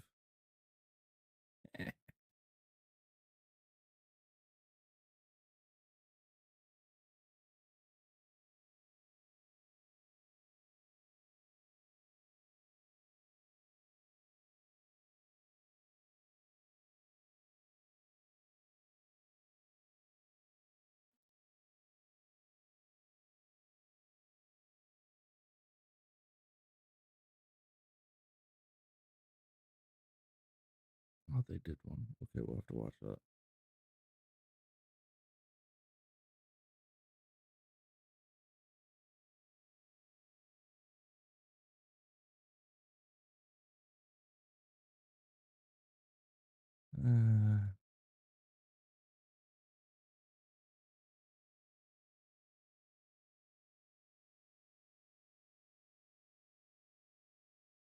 I don't know if I can do it today with the Candace Owens.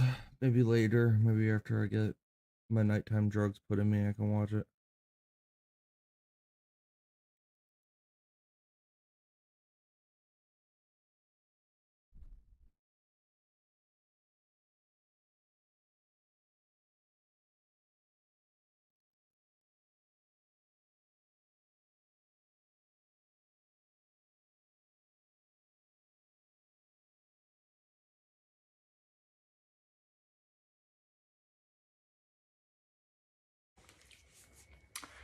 Hello.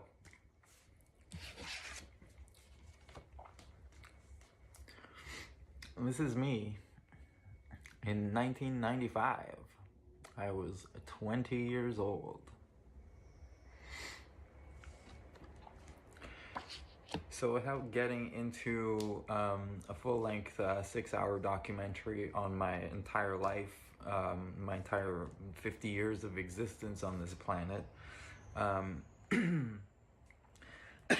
pardon me, I'm going to kind of fast forward to a turning point, let's say. I have struggled with gender identity for most of my life. I've been in and out of the closet about 3 times. I've lived as an out trans woman for a solid decade. And last spring, I was just, you know, feeling dead inside. I reached, and there's a lot to unpack with that, because I'm not a new believer. I've always felt that someone was watching over me, obviously, because of the incredible things that have happened in life. So I always thought that there was a God, and there was, you know, someone watching over me, and, you know, including one time where I completely cheated death, and it was not some random coincidence. It was a force stopped me from, and there, you know, got getting injuries, smushed, basically. So, but throughout all that, in my, I want to say, previous incarnation, there were many times I was trying to reach out to God, to ask for some help with what I'm dealing with, but there was always like this shadowy, dark voice that would kind of, you know, stop me and like pull me back in and spew out blasphemy and such. So this is back in mid-late May, April, May 2025. I'm outside on the sidewalk of my building. I live downtown. There's a lot of people, and this East Indian lady comes up to me. And her name was Steffi, by the way, which I thought, I know a lot of East Indian people, and Steffi is not a really common name that I've heard. But anyways, she comes up to me. She says, "You're beautiful. Can I pray for you?" And before I could even make sense of what was happening, she grabbed both my hands and just kind of lowered her head and closed her eyes and just mumbled something, and then just kind of walked away. And by the time she got into the corner, I didn't see her anymore, right? But later I realized that it's May, so it's still fairly cool. I'm wearing a jacket. She was just wearing leggings and a long sleeve top, and I realized that she had nothing on her. No bag, no purse, no keys, no phone, no jewelry, nothing. And at that moment, I don't know, I can't explain it. I felt something different inside, not my head thinking, but just something inside. Because at this point, as I'm feeling dead inside and stuff, I'm trying to think to myself, there must be a way out of this that doesn't involve me unaliving myself. And so as the week went by, I'm trying to process this, and I'm just feeling different. There's just something deep down that isn't right. So at one point, I go to work, and we have a room upstairs. It's storage and whatnot. It is a mess in there, and I decided to clean the place out. Just organize and stuff, go through stuff. And on that day, my one Christian friend starts texting me. We haven't spoken in a little bit. But she starts texting me. She's texting me prayers, texting me blessings, and just basically texting me things in the context of like, you must fight against like Satan and such. And I'm just like, I remember texting her back on the first one, going like, "Wow, your timing is impeccable, first of all." But as I'm going through all these bins and boxes, and she's texting me prayers, I pulled out a plaque, just random. I'm going through boxes, taking stuff out, and then this plaque comes out, and the plaque says, "Lord, grant me the serenity to accept the things that I cannot change, and the courage to change the things that I can, and the wisdom to know the difference." And just something clicked. Something was just, this is what I needed to hear. This is what I needed to read.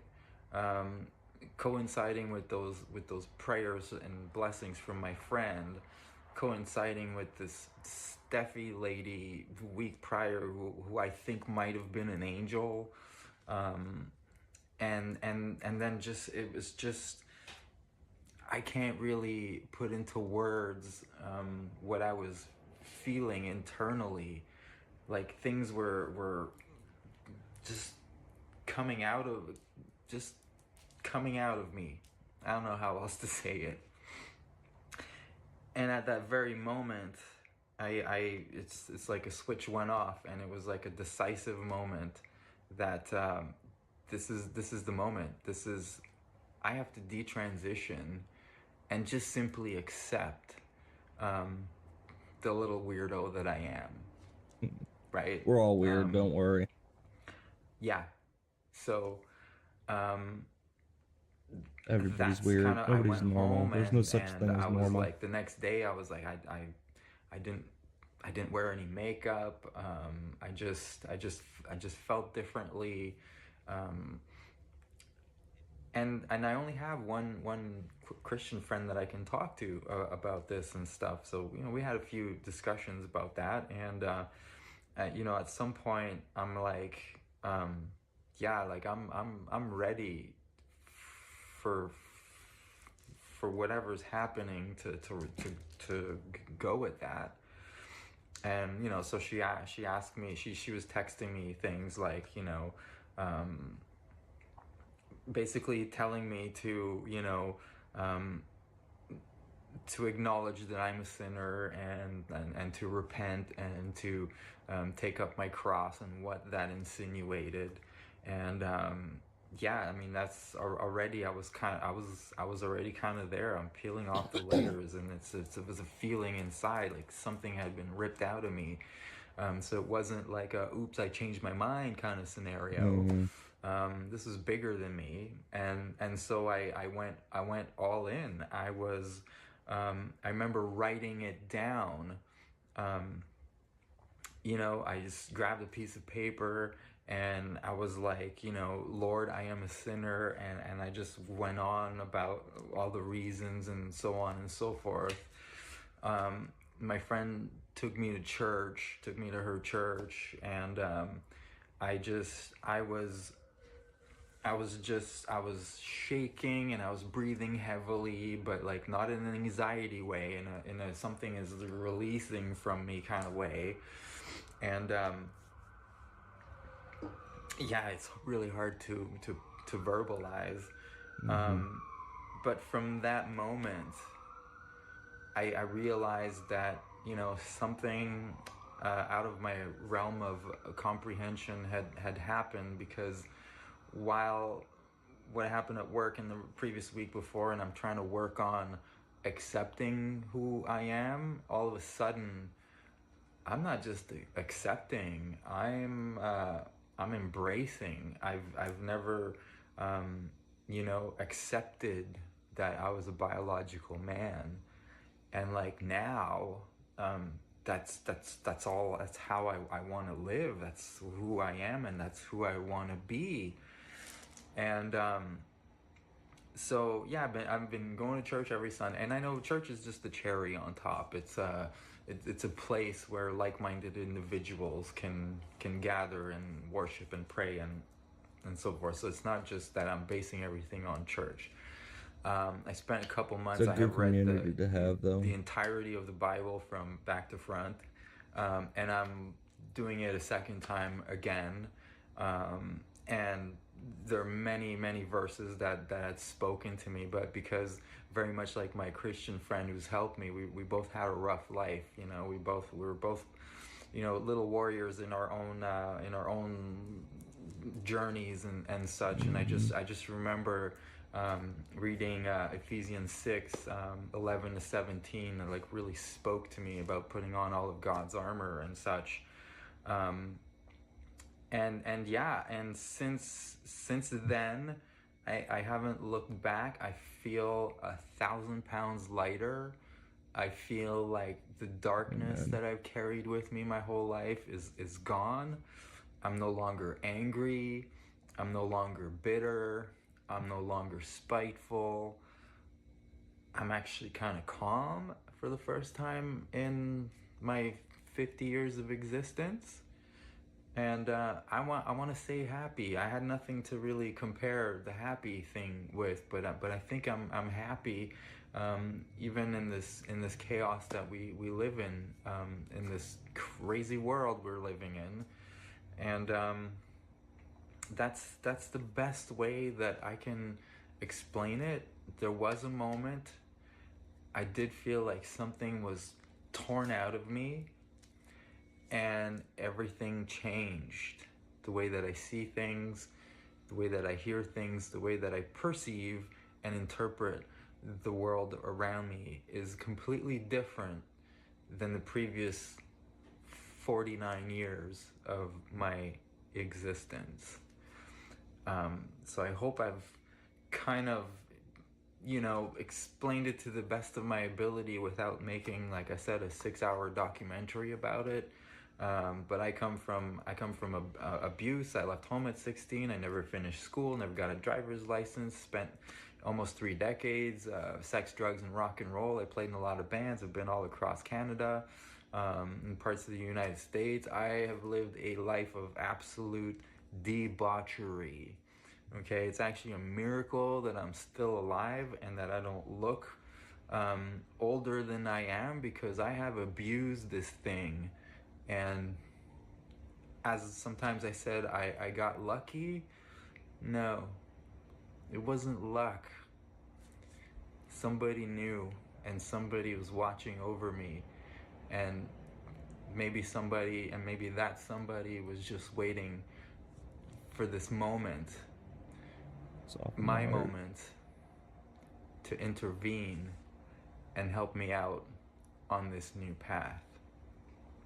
There's no looking back now. That's awesome. I mean, honestly, Dive in. now that I'm, was it like 68 days in or whatever, this is everything you need. That's all I can say. I can only speak for myself. I'm not going to hate on anyone, because I believe kindness,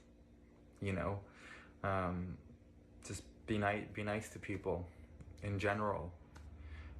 So I think I'm going to leave it at that for now. I hope this kind of explains or whatever. This is my story. I went from decades of dealing with identity issues to finally not only accepting but embracing the fact that I'm a man, and I'm really enjoying finally, like buying men's clothes. I work in clothing, so it's really easy for me to come across clothes. I work in resale, secondhand clothing. But it's been a lot of fun, and my Christian friend, my one Christian friend, is also my hairstylist, who's been doing my hair for many years, and I got her to chop off all my hair recently, and it feels great. All I need now is to save $1,000 to get some new glasses, because I feel like these glasses are a little bit silly right now, but it's what I have to see, and my prescription is very expensive, so one step at a time. So I'm going to leave it at that. And I'm going to say thank you, Jesus, for saving my butt. Amen. That was good. I'm glad I watched that. That put a smile on my face. That's good to hear. Good to know. All right, I gotta go to the bathroom real quick. It'll take me a minute. And then I'll be back, maybe with some cookies. And then we'll put on Timcast. We'll work on cutting some glass, maybe even soldering some glass today, I think. How does that sound? We'll get into making that stained glass piece that I've been working on. Chill your bill, Miss Diva. So up on Timcast a while. I'm South gonna go to the Africa? bathroom. Singapore would be a lot. Yeah. South Africa, that'd be wild. Yeah. Maybe we'll get a farm, Yeah. We'll sing some songs. We'll basically live in a triple Faraday cage just for our own security. Yeah. I always thought that, like, if Elon really wanted to, he could return to South Africa and just spend like a quarter of his net worth and just rule the country for like in perpetuity. I'm saying I like having him here to fight for us, but like he could do that whenever he wants. The problem is it's too far away from the equator for launching into space. Yeah, that's true. Yeah, he would have to like hire some PMCs to take some land or something. I don't know, but I don't know if you're listening. I mean, you could literally just become king like really whenever you want. Yeah. You just Let's jump to this next story from NPR. We are all Jimmy Kimmel. What late night hosts are saying about Kimmel's suspension. Well, I'll give you the gist. Stephen Colbert basically doubled down. He showed on his show the clip of Jimmy Kimmel saying the shooter was effectively MAGA, and then he goes, "Is that it? What's wrong with that? Like, he's just being Jimmy Kimmel. That's totally fine." And I think what Colbert is doing, I think he's trying to get fired. His show is already canceled. He's already super rich. He doesn't need to do this anymore. His ratings are in the gutter. Could you imagine? Jimmy Kimmel's only getting 129,000 the key demo. Dude. I got to be completely honest. If you are like a college age dude, you're Gen Z, and you finally reach that point where your podcast, every day you're doing an hour-long podcast, you're cracking 129,000, you're going like, this is amazing. Because if you're getting 129K on a podcast in the key demo, you are making money on that podcast. I mean, you're probably making like $500,000 a year with proper sponsorships and all that stuff. You don't always sell, sometimes you do. So you're Gen Z, you're like, this is fantastic.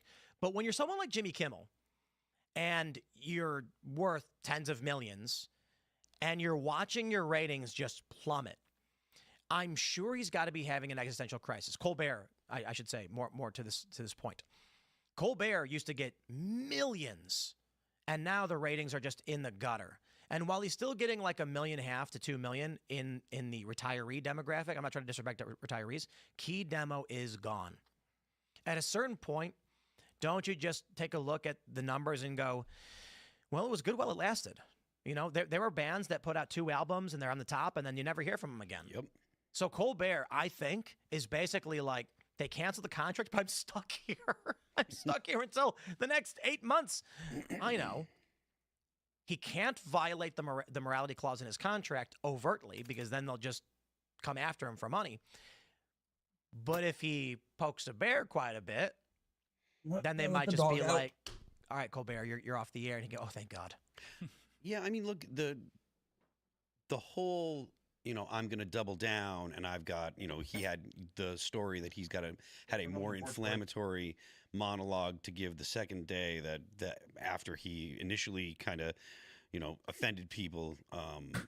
That kind of makes me think that you might have a point, because, look, it was clear that like the first things that he said, while they were distasteful, they weren't really like going after either the voters or Charlie Kirk himself.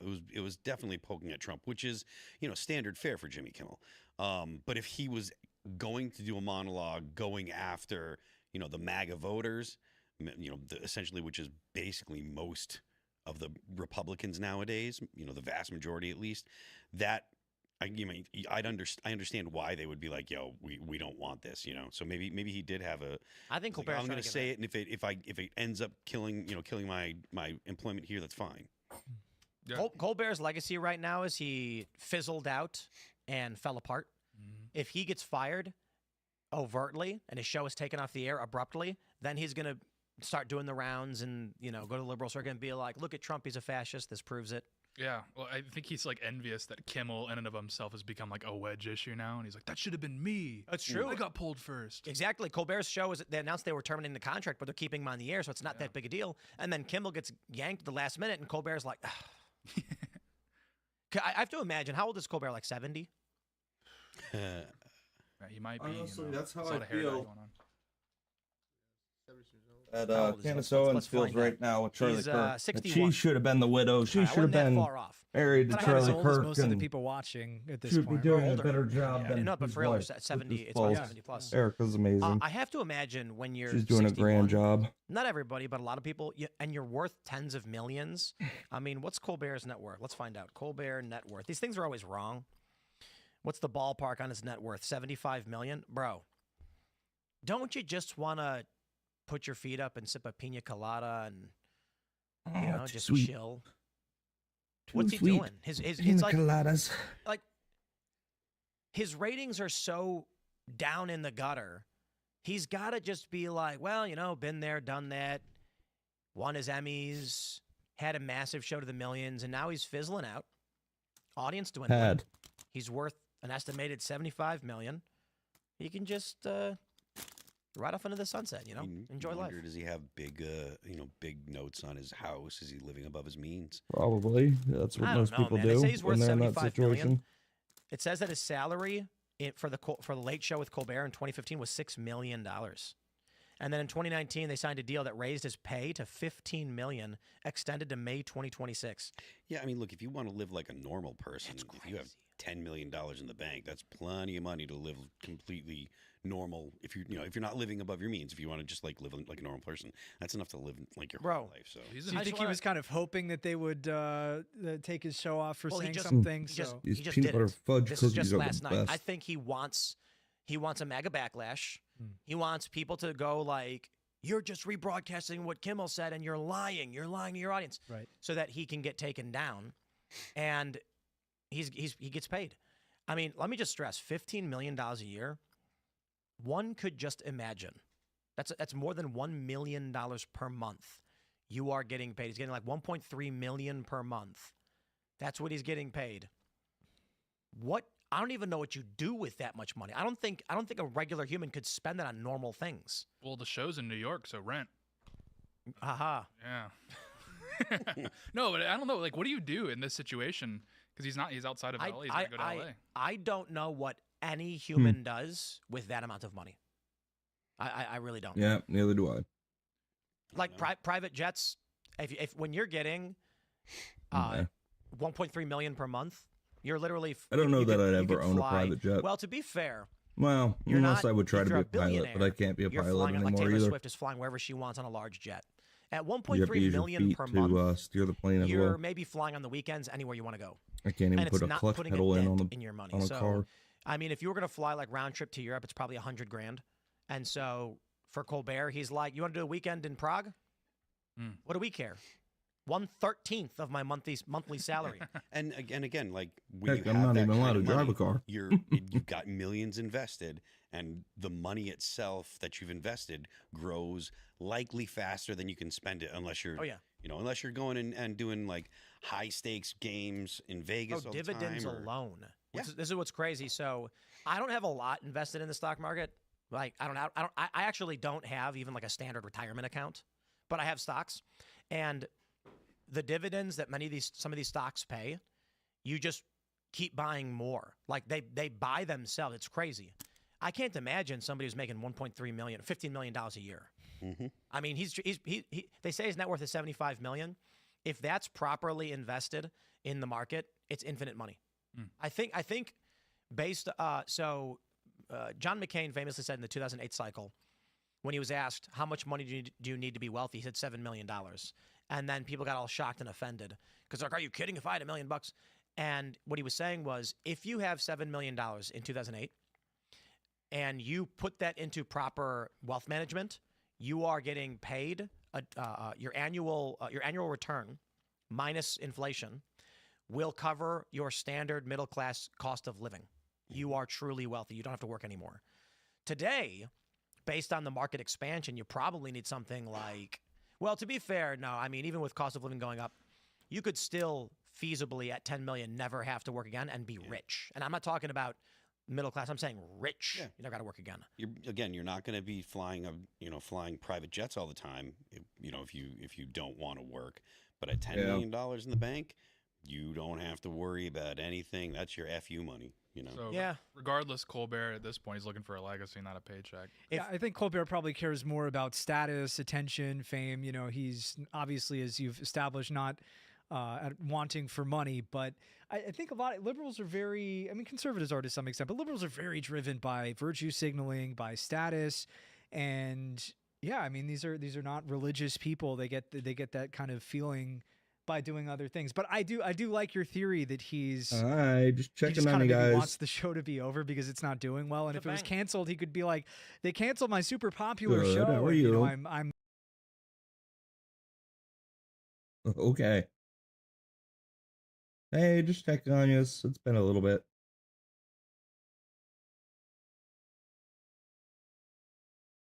Okay, yeah, I just put Diva out. I didn't see you guys anywhere on the block, so. Just wanted to check in on you. Heard the sirens going wild, so. Yeah, I don't know where they're headed.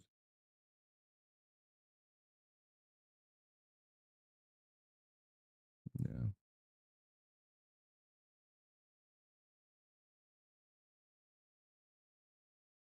Okay. Yeah, that's okay. He's worn out. Yeah, I'm eating the peanut butter cookies. They're so good. Yeah, I got a box, and there's still, I think, 2 boxes in the cabinet. Yeah. Yep. I'm okay on graham crackers.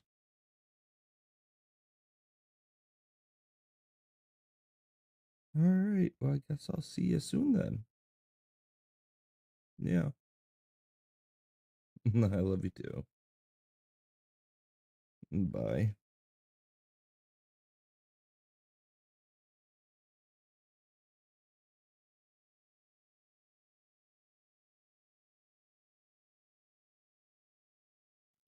All right, let's hear what they're saying. Assassination of Charlie Kirk. This is something changed in that moment where these liberals that are desperately trying to frame him, basically. It's crazy. Like, I've had conversations with some people who I would consider to be not psychotic liberals, but still liberals. And I have to explain to them, Charlie never said black people don't have brain processing power. Look, That's made up. I want you to be right. I want you to be right. Like, I want to think that there has been a change, that there are going to be fewer and fewer Democrats because of the malicious streak running through. That's not what I'm saying. What? I'm saying that we're at the point where they're shooting and killing people, and the economy won't be as big as an issue as the IED that blew up in your marketplace. As big as what? The economy is not going to be the most pressing issue when an IED blows up in your marketplace. Well, okay, so fair enough. Then that's a significantly different context. If there's actually in a normal functioning America with political dispute, it's the economy, stupid. Yes. But when we are in the who was it who said this? When it might have been Milo. I don't know. When your nation tolerates assassinations, you're on the verge of collapse. Something like that. Or a nation that can tolerate political assassinations will not stand. And AOC just issued a letter. She sent out a letter to her supporters. What a joke of a person. Demonizing Charlie Kirk. Oh, she did it from the floor of the Congress today. It was You're right. Awful, disgusting. And so when you're in a country where Charlie Kirk is, I'll put it like this. When Democrats are intentionally making up fake quotes that Charlie Kirk never said, Here it is right here. because they want him to be evil, they are saying, we don't care what you actually believe. We want you to die. So I will stress this. There is a video of Charlie Kirk that's going viral right now where he throws out a white identitarian from his event. He screams at him, get out of line, get out. You are not welcome here. And they're claiming he was a white supremacist when he literally argued against these people and threw them out of his events. A nation that has a political faction that says, we don't care what you actually believe. We will tell you what we want to convey. We will tell you what we say you believe. So where do you go? Now, you could literally come out and be like, no, I agree with you. And they're like, we don't care what you say. We're going to lie about what you said, and now you're dead. Because that's what they're doing to Charlie. Yeah. And so I feel like that there's I'll put it like this. When Charlie Kirk is the guy who actually says you are not welcome in our movement to white supremacists and racists, and then they come out and say, actually, he was exactly what he condemned. Okay, if they want to kill you, they'll make up whatever reason they want. Yeah, precisely. Yeah. And what does that mean for an election? So I think, certainly at the pace Trump is already at with 48 confirmations, his appointee is getting confirmed in one swoop, which is crazy. I'm like, at this pace, with the terminations, the people losing their jobs, Trump ramming this thing through, announcing the Antifa terror stuff, I'm like, what, next week we're going to start getting arrests of Democrats? I mean, the pace is absolutely insane. I think that the temperature is extremely hot. We've already got these ICE protests. They are now justifying everything they've said about why people should die by making up fake quotes about Charlie Kirk. They're claiming Trump is literally Hitler. It is insane, the lies they're posting about Jimmy Kimmel. There's no off-ramp. And so I fear in the next year, attacks are going to increase. The economy is not going to be the issue for most people. Now, I can only say this. I am not your average person. And so, maybe the death threats get to me. I don't know, maybe. But I have a security team, and the assessment we've made going through what they're telling me, looking at the current available information is, Right now, the threat could not be higher. The risk of terror and political violence could not be higher. The pot has boiled over. And so the advice to us is stop and wait. Nope, you're okay. Public events don't do it. Hey guys, Zach here with Meta PCs. Events like that I'm hosting and also being a part of, just don't do it. Don't go out. And we've got to have like 3 people with us when we go out. That's from what we are seeing online. They're not just saying, we heard in the news this happened, so we're going to advise this. They're saying, we've been reading social media. We've been looking at the chats of these groups. We've been doing security and intel analyses on Antifa and these far-left groups, and they're like, yeah, someone's going to make an attack soon. And I'm sure Trump knows this, and I think there's a reason why he put out that tweet about Antifa, or that Truth Social post. I don't think it was just arbitrary. One day it's like, I'm bored, I'm gonna make a news cycle.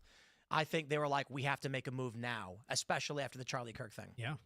Definitely. Well, I think we're seeing something play out now that's similar to what happened in kind of the late 60s and the early 70s, where when, liberals got some victories, they got the Civil Rights Act and so forth, but the far left radicals wanted something far more extreme. They wanted like a communist revolution. And when that didn't come, they started to, eventually you got Nixon, they started to get very disheartened and, they're very desperate, basically. So, the Weathermen became the Weather Underground. A lot of these groups went underground and they turned to terrorism. And, you had thousands of bombings. It was insane, attacks on cops. And I don't think they won. Pardon me? And they won. Yeah, in a sense, it kind of, some of these people ended up becoming college professors and, and mentoring presidents. Yeah, exactly. So, they didn't get the full communist revolution, but they played a part in accelerating it. Absolutely. Yep. And I think what we're seeing now is the resistance to Trump that existed after he won the first time. It's kind of, it kind of evaporated, right? A lot of people, even liberals, remarked that, the resistance after 2024 wasn't there. You didn't have big companies and liberal groups, really opposing it. So what do you have now? You have a lot of mentally ill people who have been told that, anything other than like extreme gay race communism is fascism, which is not the case. Yep. And therefore, basically they think they're actually living under fascism. So what you're going to have now is less of mass organized resistance and more kind of lone wolf terrorism like we saw unfortunately, that claimed Charlie Kirk's life. And so I absolutely think, unfortunately, there's going to be more stuff like that. It's not going to be the black bloc in the streets, riots, fighting with Trump supporters. It's going to be, like lone wolves, small, potentially terror cells taking people out. I think there's the potential for it to escalate, but I do think right now, based on the current set of factors before us, not counting for variables that move as we move forward in the future, we are looking at a high probability of a right-wing authoritarian form of government for the next decade plus. Could theoretically be longer. And there's a lot of factors that predict this. One, for those that think we're tracking alongside Rome, some people have thought maybe we're entering the American Empire period where you get an authoritarian state. There's a lot of similarities, but I think people cherry pick the Roman Empire and the Roman Republic to determine, it's like a lot of these things happen hundreds of years apart from each other. Sure. And everyone's like, but look, this happened, then this, look what's happening in America, Rome, and look what happened then, Rome. And I'm like, yeah, those two things you're highlighting as things from Rome is Rome in 100 AD and Rome in 500 is very far apart. But I think with the far left attack, with Donald Trump judging me, winning a popular vote, people largely being on his side, the messages that I'm seeing from normies based on Charlie Kirk, and there are posts from people who were liberal a year ago that I follow, like people in various industries that I'm a fan of or follow, and they're cheering on Charlie Kirk. It is wild. It is. I'll tell you this: pro skateboarders who've never uttered a political word posting online videos saying Charlie Kirk was a great man. And I'm like, I did not know that guy was even a Christian. Yeah. But this really made them come forward. The left is going to feel very, very desperate. I think Trump is going to do a hard crackdown on these NGOs, and they will react violently.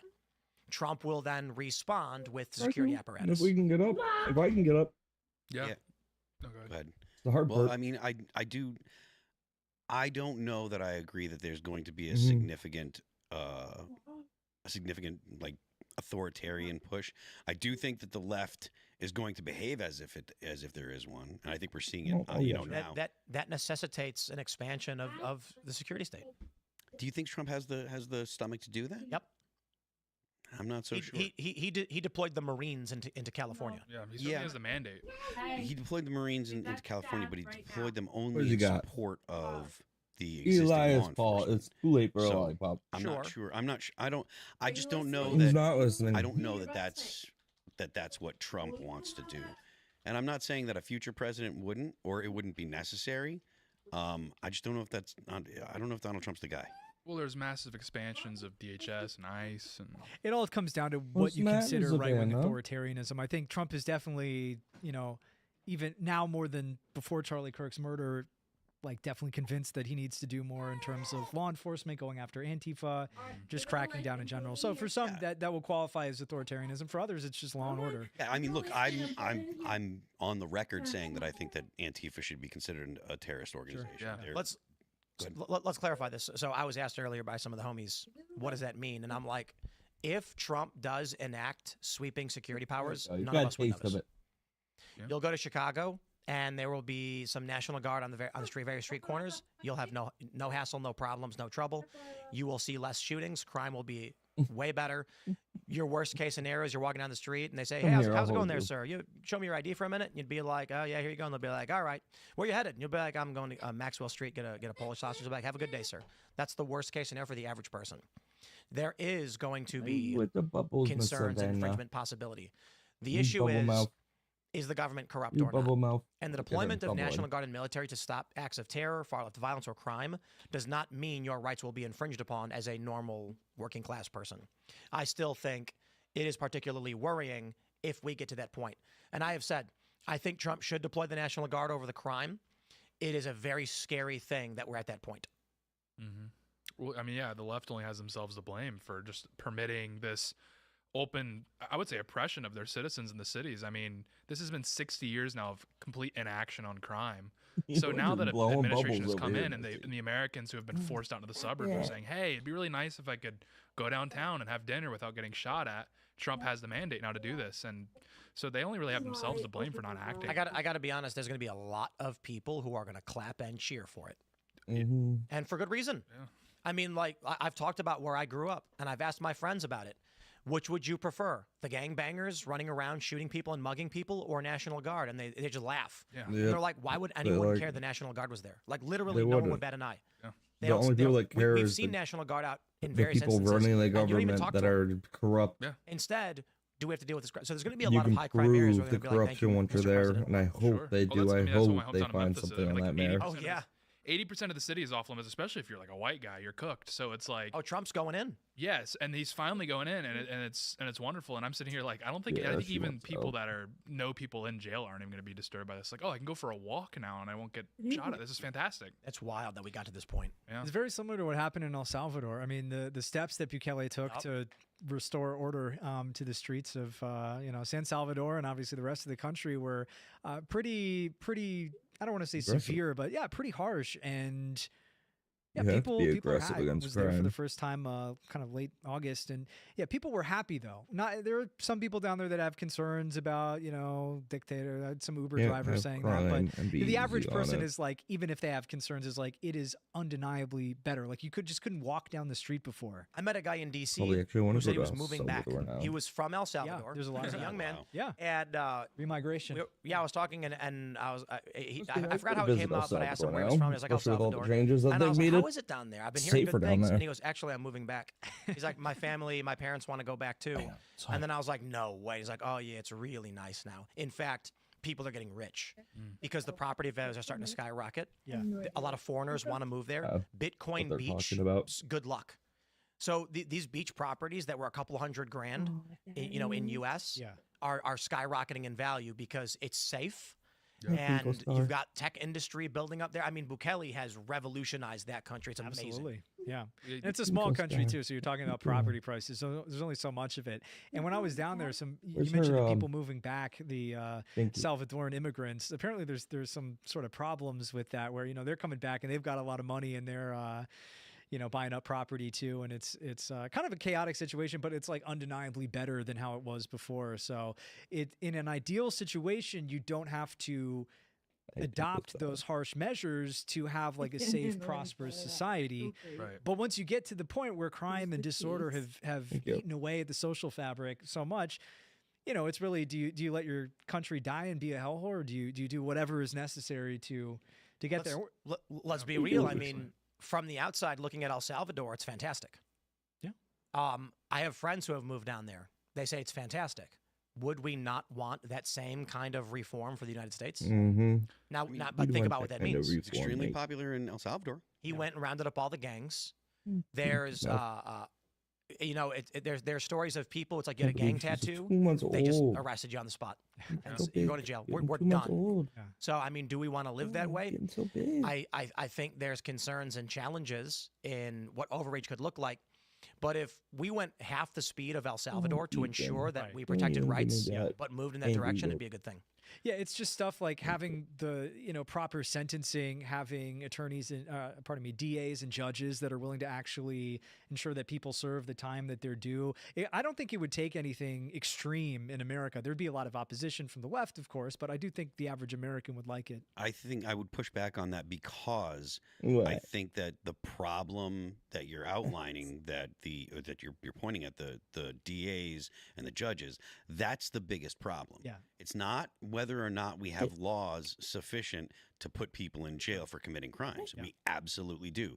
It's that we have an infestation of leftists in the judicial departments of these different states and cities and stuff. Judges that don't have any. How do you get people that want to have soft on crime policies, that believe in things like crazy bullshit like restorative justice? How do you get them out of those positions when a lot of times would DAs have to be, you know, elected? Yes, but there are foreign entities that are dumping tons of money into these DA races, and then you got judges who generally are appointed for life. Frequently, not all the time. There's somewhere there are elections and stuff, but judges that are appointed for life that have these, you know, soft on crime policies, these restorative justice policies, where they're just like, well, you know, if you are of a certain persuasion, if you're not a white person, we're going to go ahead and allow you to have a light sentence, a short sentence, let you go ahead and go free on your own recognizance, just promise you'll come back, or blah blah blah, which always ends with terrible results. Not every individual, of course, but enough where it's generally and it's enough where you can say these policies produce more crime and they are a danger to the population. And you can see it on the subway in North Carolina, that poor girl that got stabbed. That guy should have been in jail. They just kept letting him out and letting him out, you know, and it turns into dead people. Isn't that funny that Democrats are like, we need gun control laws, and then when they arrest a guy with an illegal gun, they say, you're free to go? Insane. Yeah. Well, I mean, I was like, there's all these laws, and I'm in total agreement. Like our justice system, the people carrying out justice, there's Soros-appointed DAs, et cetera, et cetera. Like we're all on the same page. But it's like, yeah, when you see that situation in Charlotte with Arena, it's like, I mean, no matter what laws you have passed, it's not going to stop that from happening. Breaking news, I guess. This is from NBC News. Shots fired. ABC affiliate in Sacramento. I love you. Yo, let's where's the audio at? Let's go. Of Sacramento, police there say the ABC building has been hit by gunfire. Nobody injured, but there you can see bullet holes in the glass just coming in the last few minutes. We can also tell you that, in fact, this is coming just after the Jimmy Kimmel decision to release. I didn't realize people like Jimmy Kimmel. Literally suspend him from this evening show. Let's go out to our NBC's Andrew Blankstein. To be fair, the last few people, the holdouts, must really love him. One of our investigative producers who's joining us now on the phone. Andrew, nobody knows this better than you. What's happening in that area? Good afternoon, Tom. Well, at this point, just after 1:30 today, officers respond to reports of shots fired in the 400 block of Broadway in Sacramento, where the ABC affiliate is located. They observed the building had been hit by gunfire, no injuries, and at this point, at least, and this is very preliminary at this point, they can't say for sure whether this was targeted or random, but given the timing that you just referred to, that's going to be part of the investigation. As far as any additional resources or agencies, not responding at the moment, but if there's changes in that, look to see if that broadens this investigation, and again, if it would be in any way related to Jimmy Kimmel. And you could imagine the motivations, if it is related to Jimmy Kimmel, it could be directed at ABC for at least suspending the show, or it could be directed at ABC and Kimmel because of what Kimmel said. You said no. Well, and I doubt. that's right. It could be, at this point, No, it's so no being preliminary why would that they they shoot don't him? even have a suspect cross-eyed. description. Obviously, they're going to be And it's in canvassing and Sacramento. looking for any cameras if there's Not a mega anything bastion. in and around that location, but also the city, to try to track down, get a license plate or a witness. And at this point, this is the thing. The timing is pretty glaring. When I asked them directly if they thought it was related, it's just too early to say anything about that. It's going to be part of their investigation. I'm going to say I do not see a reality where an ABC affiliate, the affiliates were responsible for Kimmel getting pulled off the air, got shot at right after Kimmel got pulled off the air, and they're like, coincidence. I mean, it's possible, I guess, but come on.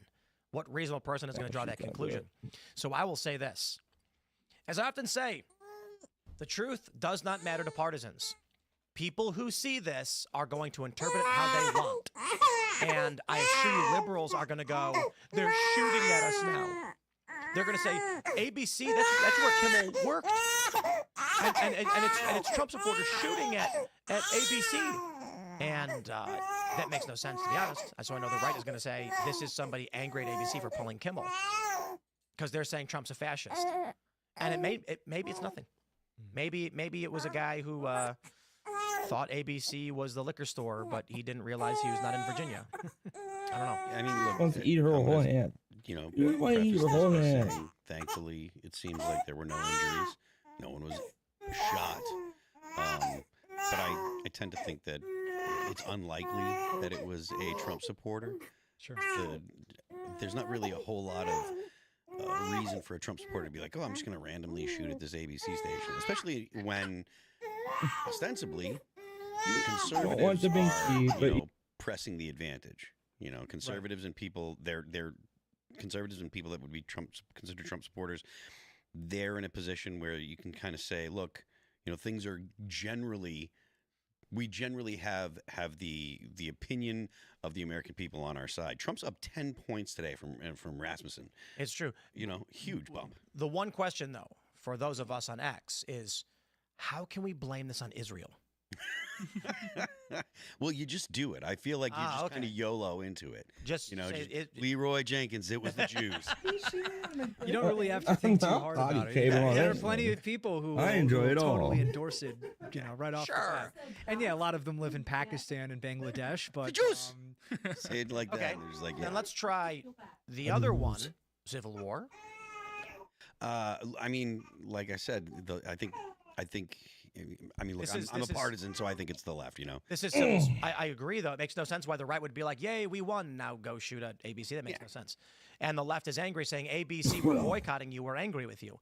But either way, this is what civil strife looks reset like. my Wi-Fi. So this is like bleeding Kansas. And I'll And do it I'm tonight hold on, after I'm guys. done streaming. We don't know the motive here. We don't know what happened. For all we know, it could be a jilted lover, you know, and his wife was a PA or something, and he's like, you cheated on me. We have no idea. But complaining the whole bleeding time. Kansas, civil strife looks like you turn on the news and you're getting crazy stories like this. And so, man, we just had an assassination. You know what I mean? Yeah. Again, we don't know what the motive is. But I'm saying this is 2 days ago. Just speculation. Sitting with my security team, and they're like going over the intelligence, and they're saying, based on our assessment, here's what we're seeing on social media chatter. Here's what the forums are saying. Here's what the direct threats we're seeing to you. They're like the likelihood of an attack, not just on you, but anywhere, is very, very high. Then the Kimmel thing happens, and shots fired an ABC affiliate. Maybe unrelated, we're not sure. We'll see. Yeah. Well, yeah, we're just getting a higher and higher proportion of the population that has nothing to lose. And I think that's a huge problem. So you're going to see more and more of this. This is why I'm glad I have a Cybertruck, because it can it can withstand lower caliber handgun rounds. Yeah. And it's also the windows will withstand rocks and such. Oh, right. Yes. The bulletproof windows, I think we didn't get those. No. I mean, we did. They are. Don't try. No, I shouldn't say that, because you ever see Unbreakable? Yeah. Kid thinks the dad's invincible, so he's going to shoot him, and he's like, I'm not invincible. And, you know, but my understanding is the bulletproof windows can't roll down. in the armored Cybertruck or whatever. Mm-hmm. Maybe I need to get one of those. I mean, I got a regular Cybertruck. It's not a bad idea. Yeah, Alex Jones has that APC thing. You ever see that? I haven't seen Jones. Does he drive it around like going to the does. grocery store? I don't know Yeah. about that. Yeah, that's pretty bad. I got to. We were. I thought I think when I was there this a few years ago, we were going to drive it around, but we ended up not. But we went inside it and he showed me around, and it's a monster truck. He's you can find it. You can Google it and like watch the videos. Of him. Yeah, I think I've seen him driving around in it like for activism or something. I didn't know he's like going to the grocery store. And I don't whatever. think that He lives in Texas though, so if there's any place to drive that thing around, no one will bat an eye. your day. Yeah. Yeah. Yeah, there should be like I'm just gonna go under it, just speed up to go past it. You know what I mean? Yeah. I just rely on the fact that my car's really fast. Man, this is crazy. I'm gonna see if I can find any more. And I'm not one to talk smack about Jones. I carry a bulletproof vest in my car, so. Oh, there is an update. They said that a white guy in a black hood with a Kamala Harris hat yelled, "This is Biden country." Yeah, there's no updates. Dang. Just that's crazy. Yeah, I mean, like I said, it's. Yeah, I'm not sure how I feel about the visas. Par for I the mean, course more money nowadays, coming in. apparently. That's great. I don't see how things are going to cool off when you've got, congressional leaders or members of Congress on the floor of Congress talking about how the person that was just murdered for sharing their opinions and for engaging in polite political discourse. And he was always polite with the people that came up. He was always incredibly friendly, and he would prevent people that were bystanders from heckling people.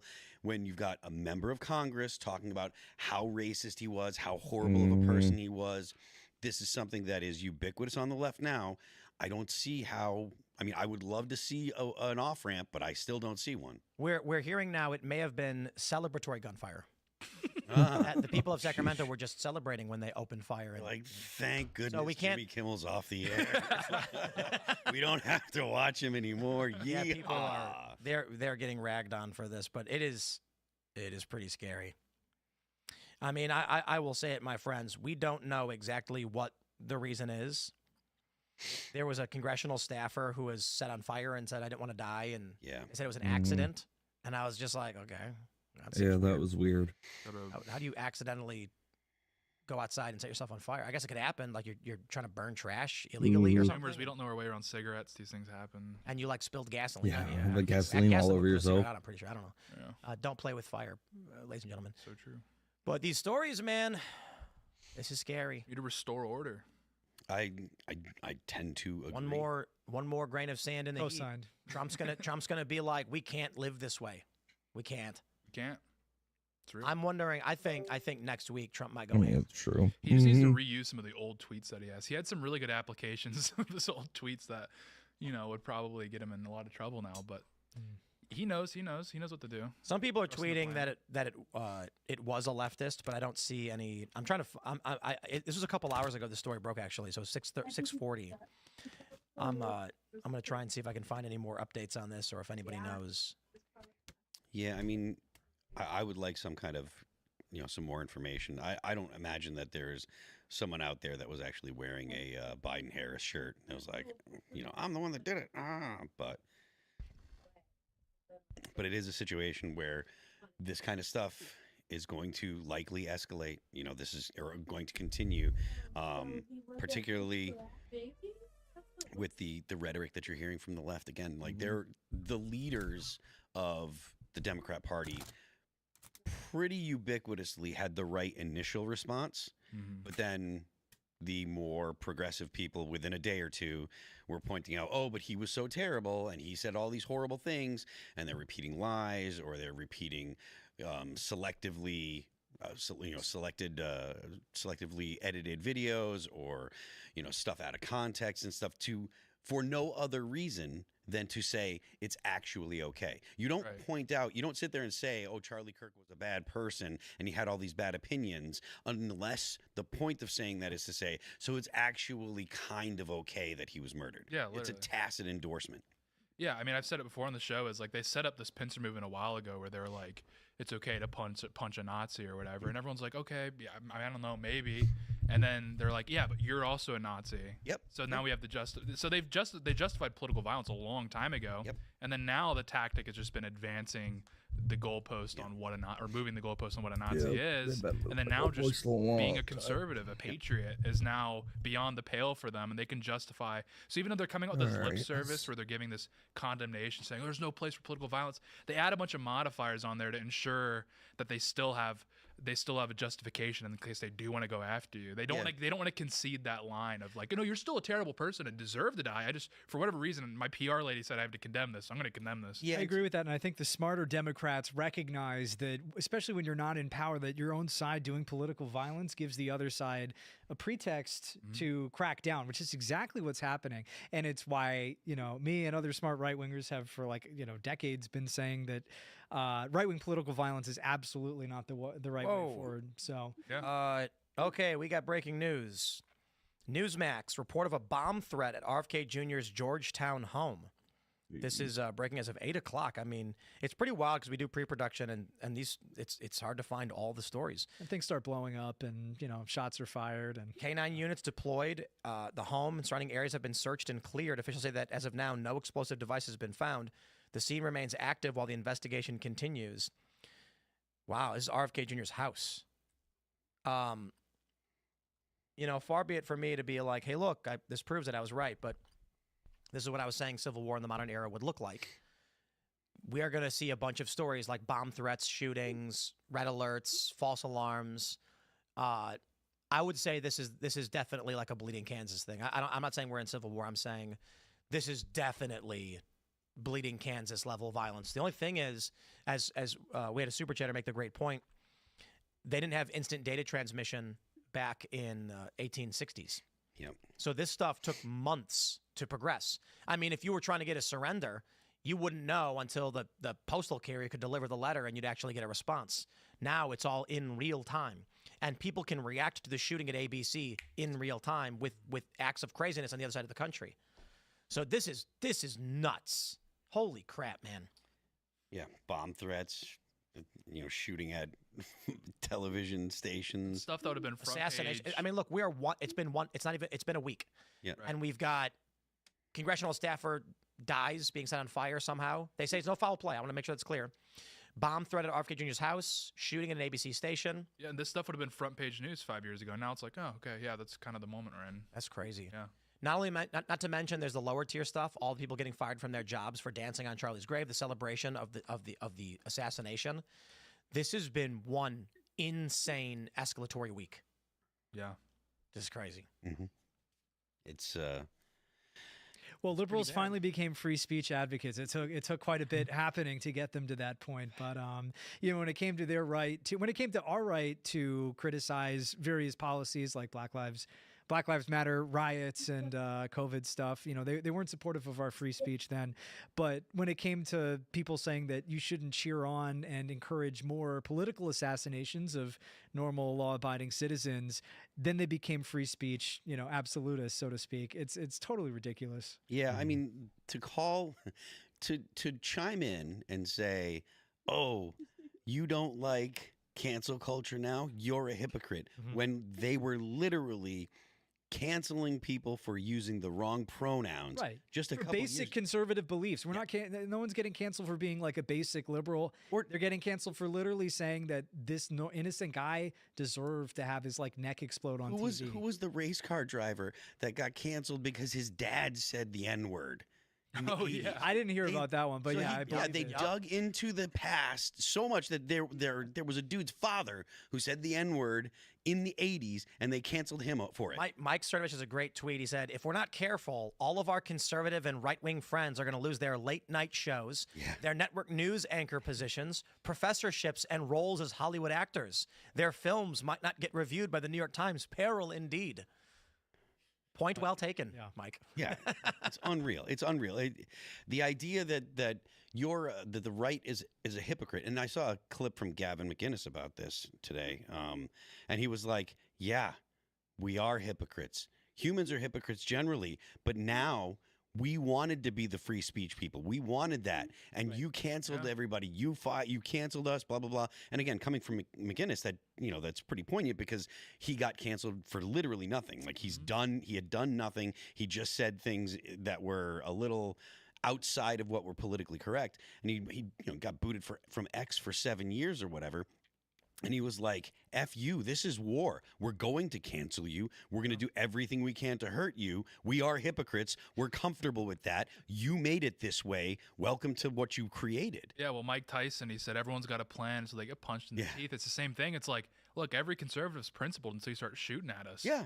Sorry about it. And if you wanted principle, like you could have just said, you know what, we'll just pull back on the canceling. We'll try to have cooler heads prevail. All of our leaders will actually police our members, the members of the Democrat Party, the left, and that would have filtered through to most of the Democrats. But they didn't do that. They engaged in the heated rhetoric. In fact, they engaged in far more heated rhetoric than anyone on the right did. The left has moved so far to the left that the right saying the most anodyne and mundane conservative values they called hate speech. So they changed the rules. And then when the conservatives said, well, we're not going to change our rules, these are things that we actually believe in. Right. They said, well, then that justifies us hating you.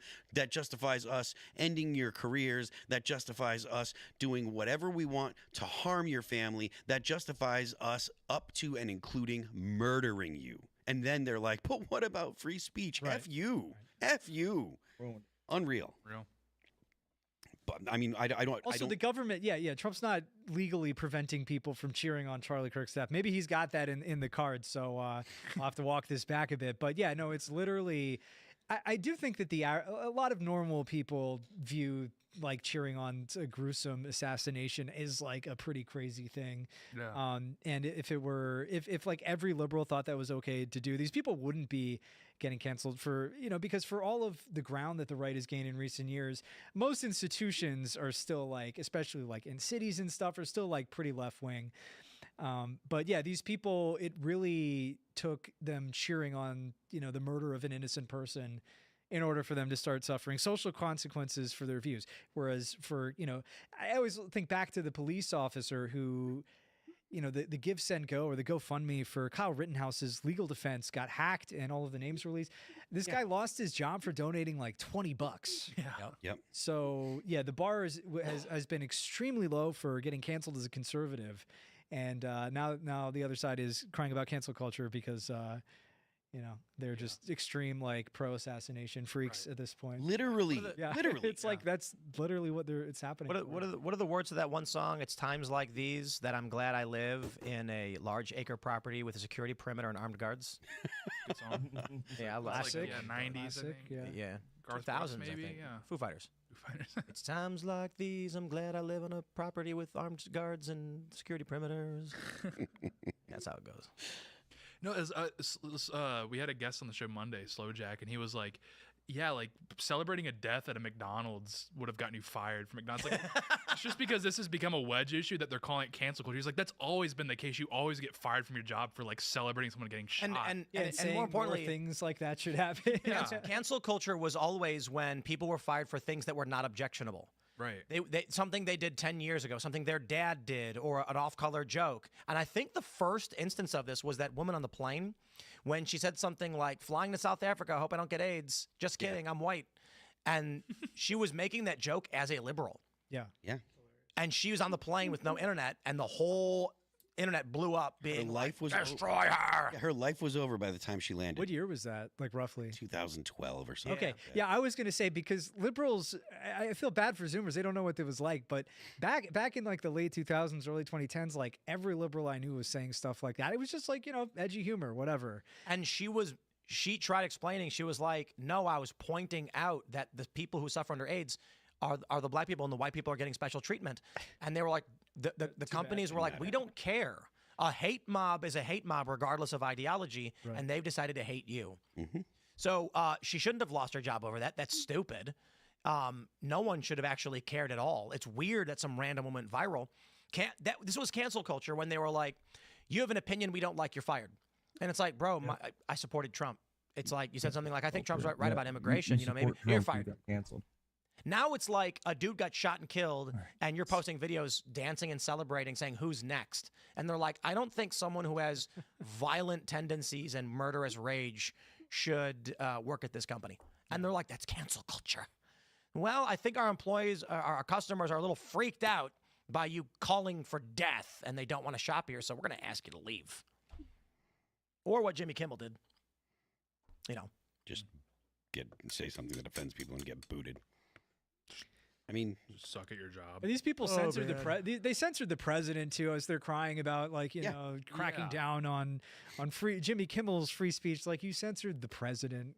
Get out of here. Booted him off of Facebook, Twitter. He got like booted from like Pinterest. Yeah, he was booted off everything, and he was the president. They say, oh, but that wasn't like the government doing that, and then you find out about maybe not in that specific case, although it probably was. I mean, after J6, the deep state just kind of like took over the administration. But I mean. You know, in the recent years, we've learned the extent to which the government's been involved in censoring the private sector. And, you know, it's the idea that it's just like these are just free companies doing what they want. It's, you know, in some cases, yes. But, no, the Biden administration and even before that, you know, the deep state has been using and Mike Benz has done great work on this. Just every aspect of the government they can to crack down on free speech. So, yeah, I mean, it's crazy to still see people say, like, well, careful, if you're doing this, the left might do it. It's like, right. You should have been saying that to them before, because now, like, it's inverted. Like, now we're not doing what they did, just to be clear, but we are, cracking down. We're kind of asserting power, but it's in a far fairer and like more justified way than anything that they did. Yeah, like they were like impeaching the president, like trying to throw him in jail, and none of them ever said, "What if the right does this to us?" Yeah, it's like A, they know we won't. Like we'll just elect a dead guy. But then B, because they're not stupid. They would never say that because they're trying to win. Like they're just trying to win. They want it more than we do, evidently. Well, they had power for so long, and they were so arrogant that they thought that they could literally just do anything. I always think back to this Matt Iglesias tweet. It was, it was like maybe a week, you know the one I'm talking about. It was maybe a week or so after Trump was deplatformed. So good. And he said, wow, it's kind of crazy that we just deplatformed Trump and nothing happened. There was no downside whatsoever. Yeah, exactly. No discernible downside. Well, flash forward to 2024 and it's like, all right, dude, maybe rethink. Well, we were talking about this the other day with Mary. And I was saying, she was basically saying, like, we need to go against these people. We need to use whatever force we can, like censorship, whatever. I don't want to put words in her mouth. I'll just say my point was, when the right was on the receiving end of all of this, none of it worked. They silenced people, but it didn't stop their mission. They smeared people. They accused them of mis and disinformation. They tried to dominate the culture and failed. And right now we are winning. That same strategy will not work on the left. You're not going to ban them into oblivion. It's not going to happen.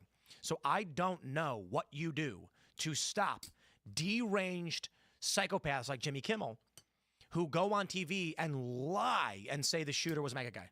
Yeah. And you know what's really my favorite one?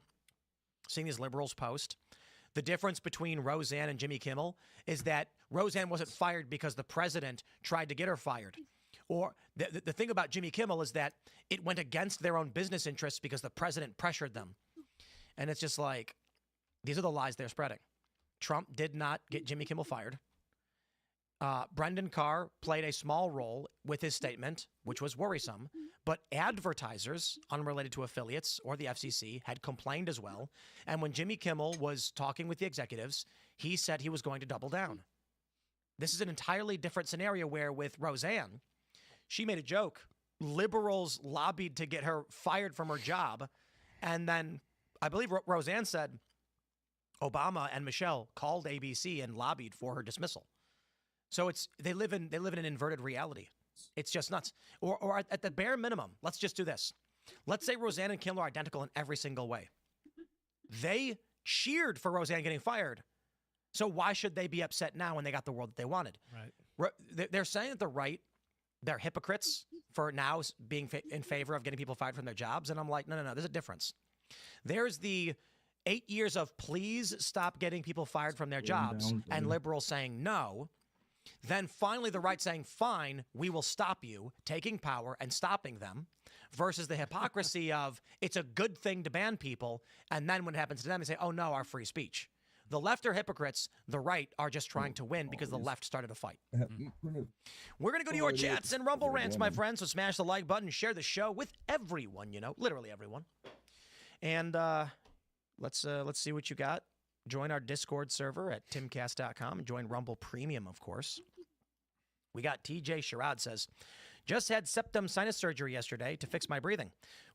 Watching with my amazing girlfriend caretaker, who has been a gift from God. Kimmel getting canned is a better gift than my new breathing. Right on. Oh, what is this? Joshua David says, with the end of H-1B, do you think we will see a change in wages across the board? Yep. Yep. Okay. I don't have any idea as to if they're actually gonna. Maybe in certain industries. I think maybe over time though that it might take a little bit.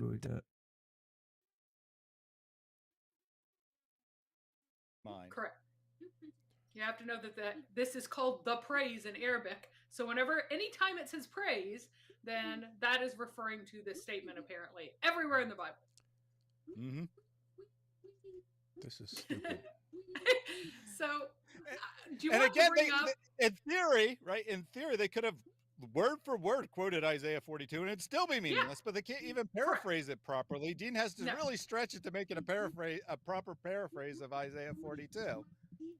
At places, it's pretty obvious because we acknowledge that it is what they're attempting to do. But here, it's not at all obvious. Almost certainly not what the author of the Hadith or the person who said this is doing. And yet he's like, oh, they're ignorant fools. They don't know the Hebrew.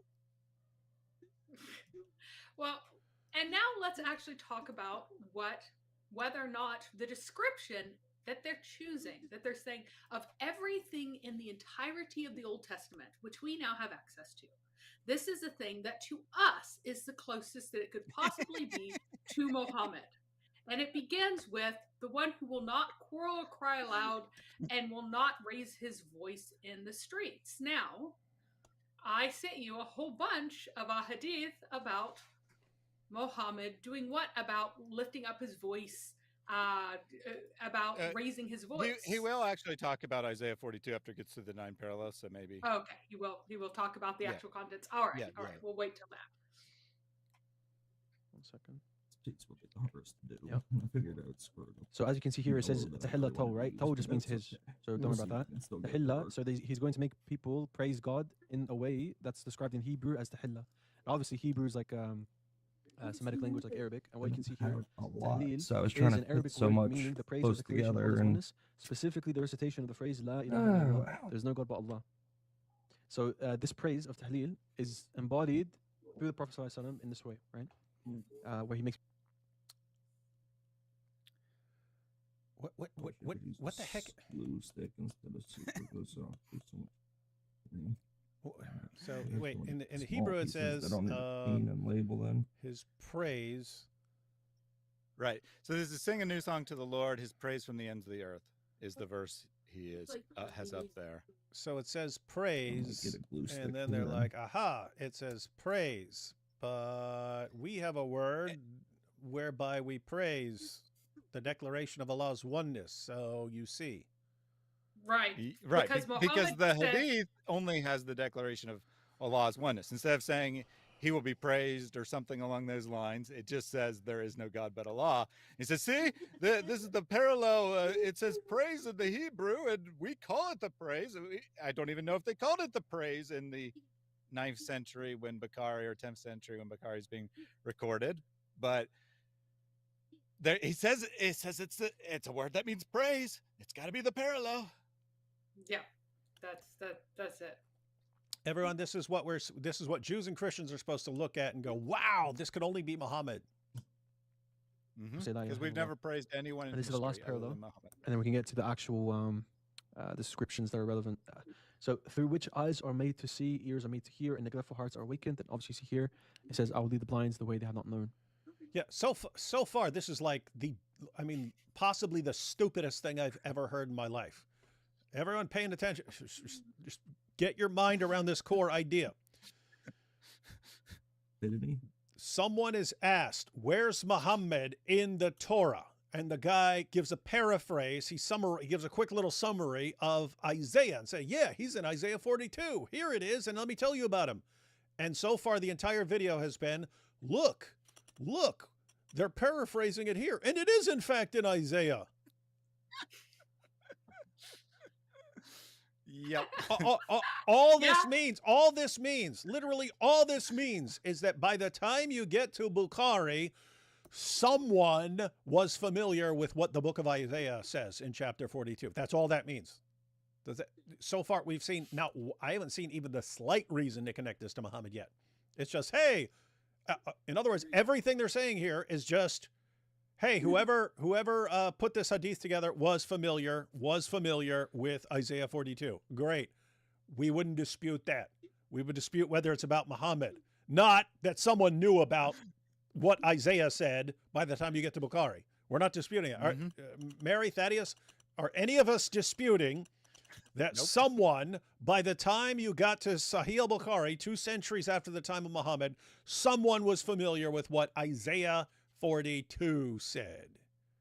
No, this No is one's a paraphrase disputing of it. that. What are you trying to prove here, dude? You're trying to prove that someone was familiar with Isaiah 42. We agree. We're granting. Why are you arguing? Here's the thing. The Dawah guys, their fans are so stupid, they're not processing anything we're saying right now. They'd just be going, oh my goodness, it isn't. Oh my goodness, how is this even possible? That in a paraphrase of a chapter, they're actually familiar with the chapter. Oh my goodness, it's the proof that Muhammad's a true prophet. How can you be this stupid? How? Even though Dean did what? What did Dean do? He said that, oh, by the way, Matthew says this is all about Jesus. So already the requirement is that the Jews and the Christians need to recognize him. No Christian can, because we read the scripture that we have, the one between our hands, the one in front of us. And it tells us this is about Jesus. So why are you still arguing this? A companion had an idea, he was wrong. He has to be wrong by the standards of Islam. And Ali Dawah agreed with David. He said, this demonstrates that the companions were familiar with the Torah and they saw Muhammad in there.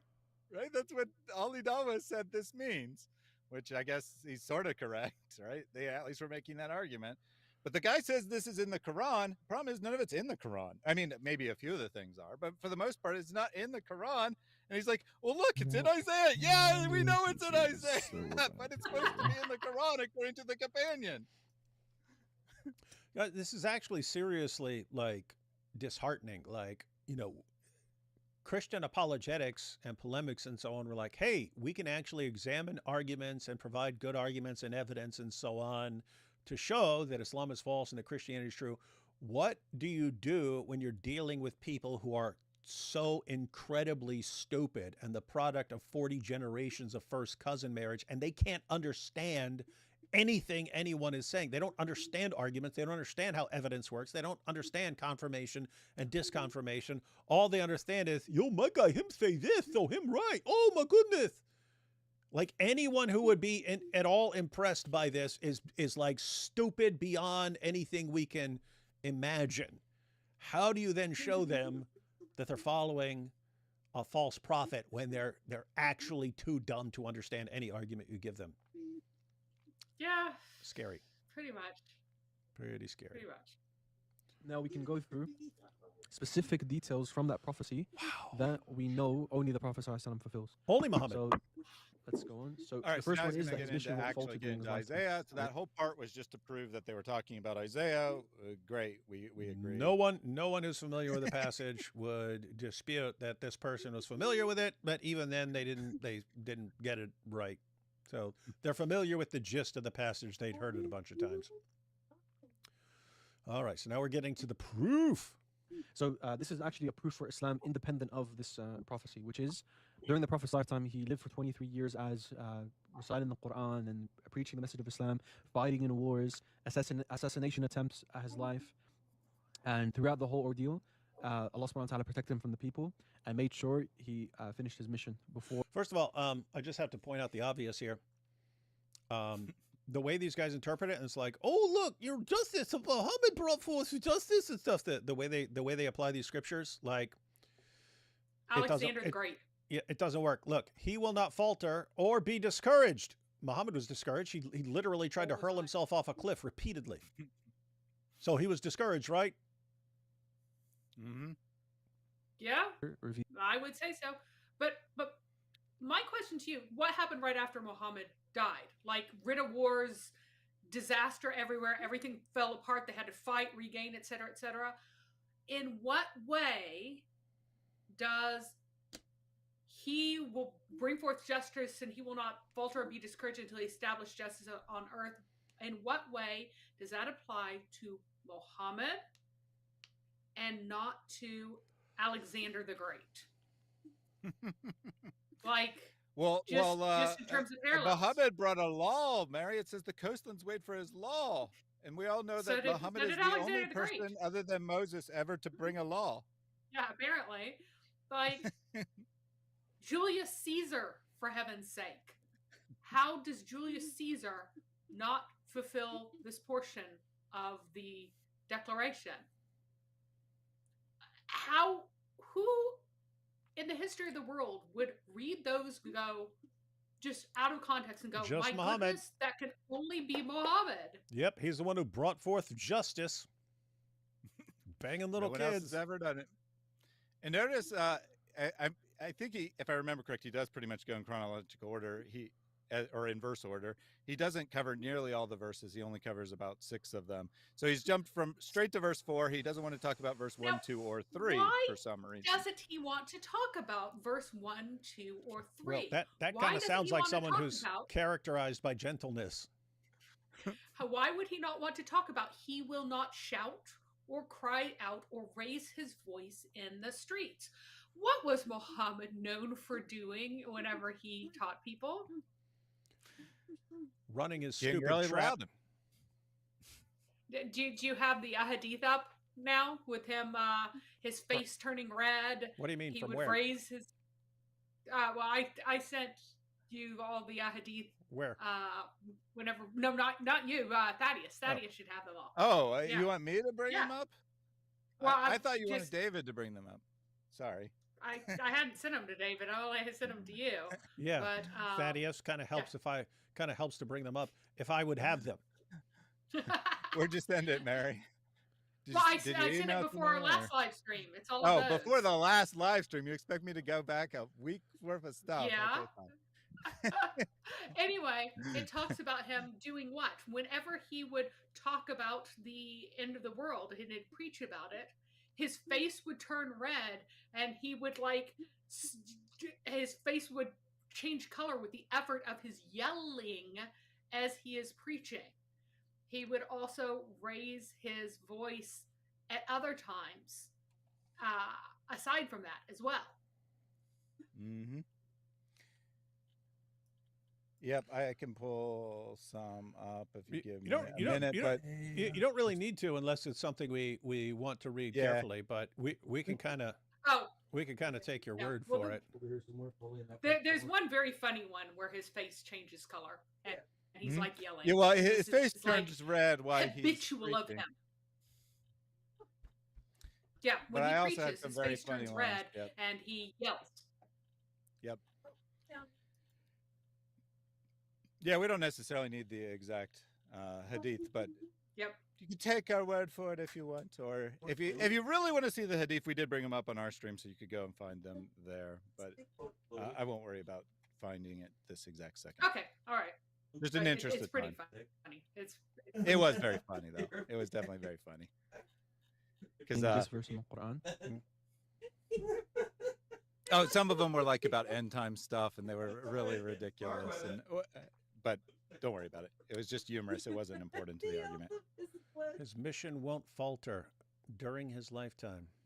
So this is Surah Al-Ma'idah, verse 3.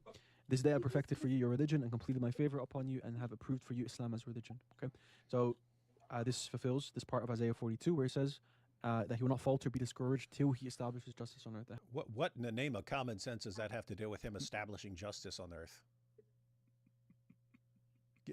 Nothing. And here's the thing. He completed the dumbest book we've ever heard in our entire lives, which brings nothing but death and destruction. But he didn't. There are a whole bunch of verses revealed after that. That's why it drives me crazy, because he didn't even. It's like, today I completed for you your religion, and also you're going to have some other verses that also extra complete the religion. It's a bonus completion of the religion that I have already completed on another day. But he do that by establishing Sharia throughout the Arabian Peninsula, and then his obviously his followers afterwards spread to Rome. You just said Arabian Peninsula, and then he's saying followers afterwards established it where? In the rest of the world? No, you still haven't done that.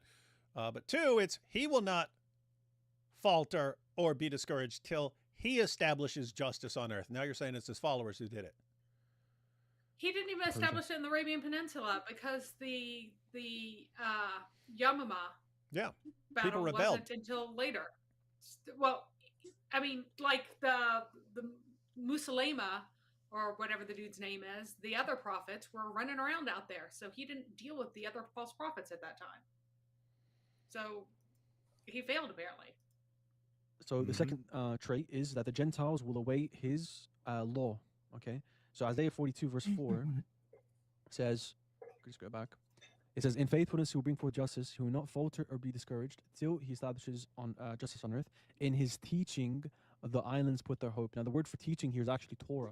And remember, Torah means law, right? So in his, so as we see here, it says Torah. So again, remember, Torah just means his. So his Torah, essentially.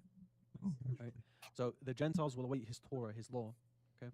Yep. Gentiles are definitely awaiting Muhammad's another law. one is that he'll be a light for the Gentiles.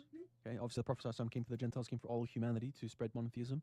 Jews accept this, that he came with the same message of. No, they do not. What? What? Jews accept that Muhammad came with the same message as all the previous prophets. No. No. Right. So, don't you know it's a common belief among Jews, Mary, that all the prophets came for the Jewish people, and then one prophet, Muhammad, came for all the Gentile people, and they can just live in peace and harmony because Muhammad's like, oh, you Jews, you have your religion, and I have my religion, and let's gang up to kill all the Christians. No, that didn't happen. That we will enter paradise. That's right. No, they say that he was a prophet for the Gentiles. Right. Yes, but obviously that's inconsistent. Because do you believe that a prophet's only sent for the Gentiles is going to lie about him not actually just being for the Gentiles? So then what they, like, I had this Jew one time tell me that specifically, and then what he said was, oh, I just believe that the Quran and Hadiths that make it clear he's for everyone, I believe those are historically inauthentic to him. So basically he cherry picks, right? So no, not cherry picking. Not going straight to verse 4.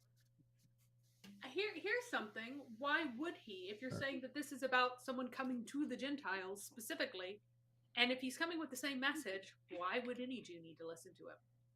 If they already have the message, why does anybody need to listen to Muhammad who already has the message? That'd be stupid. Mm-hmm. Yeah, so they're now arguing. Well, all I know is like affirming. Yeah, the Jews agree he came only for the Gentiles, but they're stupid because he came for them too. And Dean's like, yeah, that don't make any sense. Why would he lie about being for everyone if he came only for the Gentiles? Not that Muhammad actually claims to be for everyone.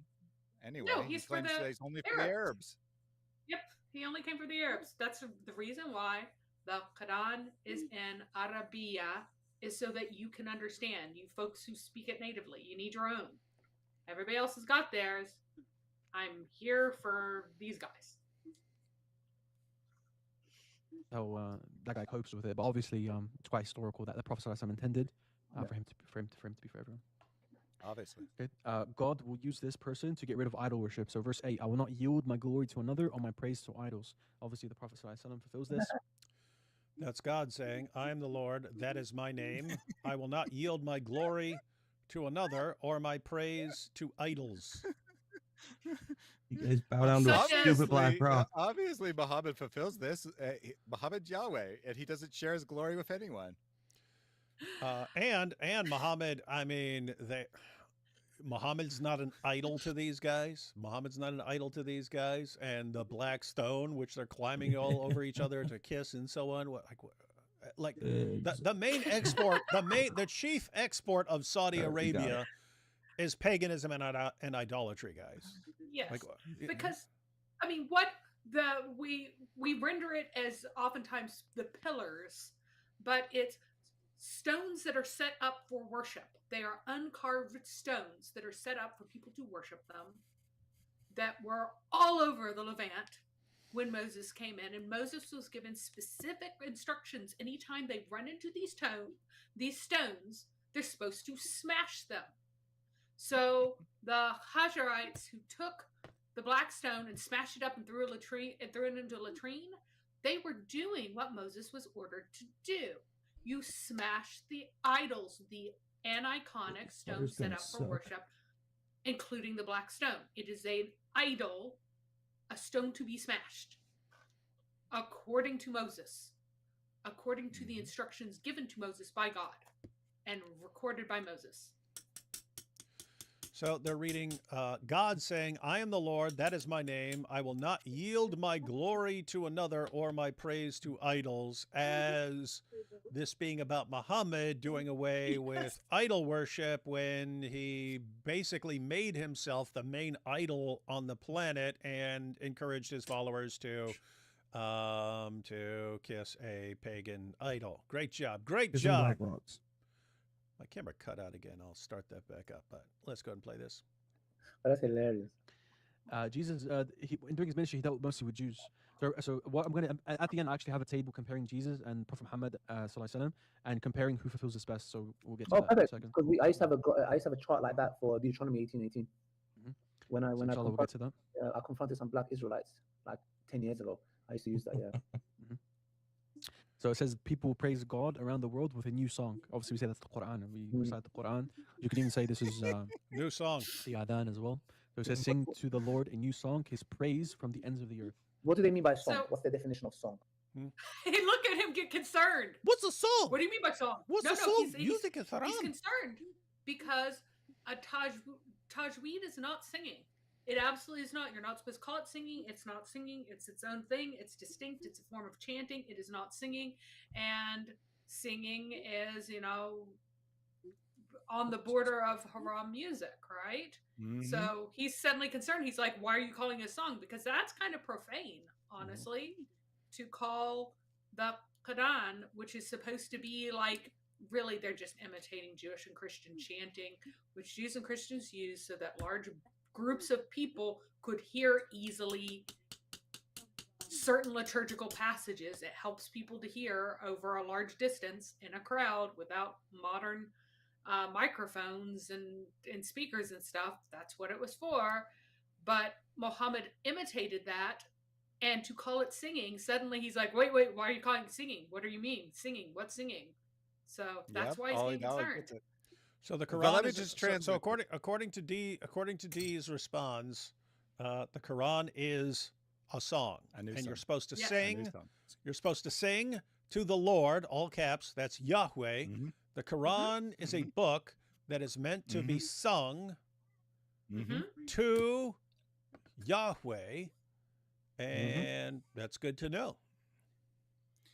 Yeah, let me just do the full translation here, right? So, Lord at times is said to be Muhammad. New song is Quran, and his praise apparently is there's no God but Allah. So, sing to Muhammad the Quran. There's no God but Allah from the ends of the earth. That's what this verse really means. Powerful. Do they mean an actual, like something recited? Do they mean a law? What do they mean by that? It'll be something recited because the same word is used for the Psalms. Okay. That Psalms are songs. This absolute genius doesn't know that the psalm is just the Hebrew word for song. And he's like, well, it has to be recited. And all does like, okay. And in the Psalms, they're using all sorts of musical instruments and really rocking out. So that's what you Muslims do with the Quran, because that's what D's response just said.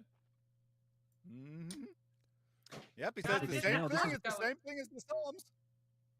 They like to cherry pick, and they like to say, no, but it doesn't say. Yeah, we like to cherry pick. This is so stupid. The fact that this is what Dawa has come to, like the most idiotic, insane nonsense anyone's ever seen, telling us something about your religion, guys. Literally, that he sent to Kedar or whatever, or they may play mental gymnastics on where Kedar is and Sela is. So what I've done for this part, no, we don't. There's no one does. It's completely irrelevant because this is not saying some prophet's going to arise from some area that you're going to call Medina or something like that. That's the point. That's not what the passage is saying. Anyway, let's go. The passage names places in relation to Israel, to every direction. Over here, over there, over there, over there, over there. Going to be praising him over here, praising him over there, praising him here. In relation to Israel, the center of the story is Israel. It's in the middle, and from Israel out. And so it actually talks about people who are fairly close neighbors, but it's talking about in the directions of these guys who are fairly close neighbors in these various directions. Is actually brought a Christian commentary. So this is my opinion. This is Christian commentary. It's not a Muslim. This is from Bible Hub. Okay.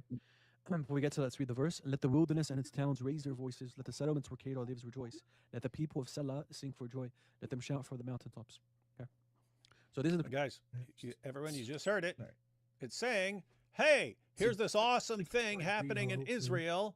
And then it goes, let everyone from all these different directions praise God. Think, oh, but one of the places that mentioned could be for the Arab. This means that the prophet going to be from the Arab. You sound like idiots, guys. You sound really, really stupid. And watch, let me gonna say, Kedar is a place where you had Arabs and.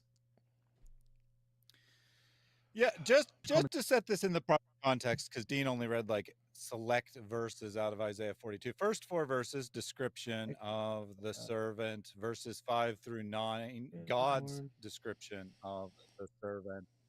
Verses 10, which is the section we're in, 10 through 13, a command to all people to celebrate this figure.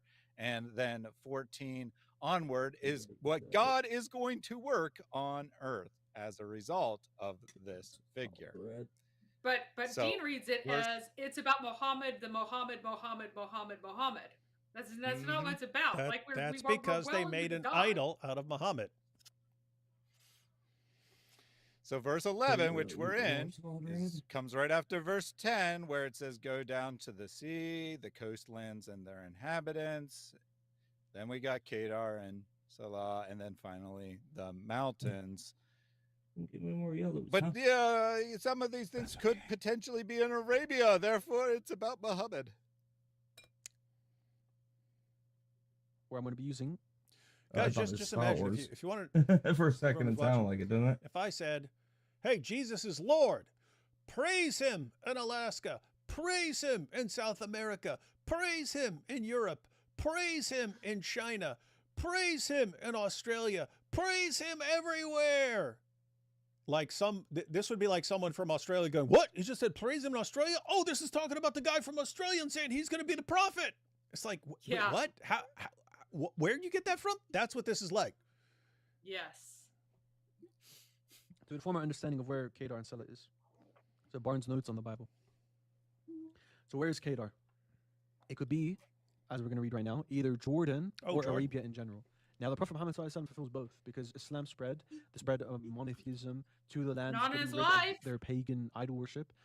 Islam and Prophet Muhammad fulfills that perfectly, both for Jordan and Arabia in general. Like, both are fulfilled. What do you mean he fulfills it perfectly, regardless of whether he conquered it or not? The thing says, let the people who live in these places give praise to Yahweh. How did Muhammad fulfill that exactly? And it's actually, and he's choosing this because it's like a 19th century notes that are, on Bible Hub, which is what they like to do. And it's just wrong. Like, Kedar is not Kedar is not given to Arabia Deserta as the entirety thing. It's given to Kedar. Kedar was a kingdom for a little while. Kedar is Kedar, which is also Kedar, by the way, that is Kedar. And the other places, Selah is Petra. So is this actually about the Nabateans? Because Petra are the Nabateans. Does that mean that this prophet's supposed to come from Petra then? So you're going to adopt the Petra thesis now? I mean, it's just very goofy because these are not where the people, where this servant is from. This is among many places where people are celebrating him, as they did, because guess what? Christianity arrived in Najran very early. Very early. I mean, even if it literally said Mecca and Medina, it still wouldn't mean anything because it could be any cities anywhere in the world or any places in the world. It's a command for people to praise Yahweh. And Muhammad didn't do that. He didn't fulfill this, even though it's not a prophecy. It's actually a command in response to the prophecy. But he didn't fulfill this in any way, shape, or form because the criteria is quite explicit as to what they need to do. They need to praise Yahweh to the ends of the earth. Jordan, not Arabia. Is that their contention? Their contention is it's ambiguous. It's not clear where it is. It's not in Mecca. So we know where Kedar is. Yeah, the contention is go with Jordan, go with Arabia in general. It's saying, hey, praise Yahweh from all the places all over the world. That's what it's saying. How are you getting this about a prophet coming from Mecca and Medina? Gosh. Where is it? Okay, 1 second. Kedar and Selah, Petra. Like, Selah. where else is Petra? The Petra. I'm going to say Petra is because I think the issue would be that a lot of the time someone that would bring this prophecy would insist that Kedar is specifically in Mecca or specifically in Medina. So that's where they like to say that no, it's Jordan, and then they no. What he's saying is that Muslims might say that, and Christians respond, no, it doesn't have to be there.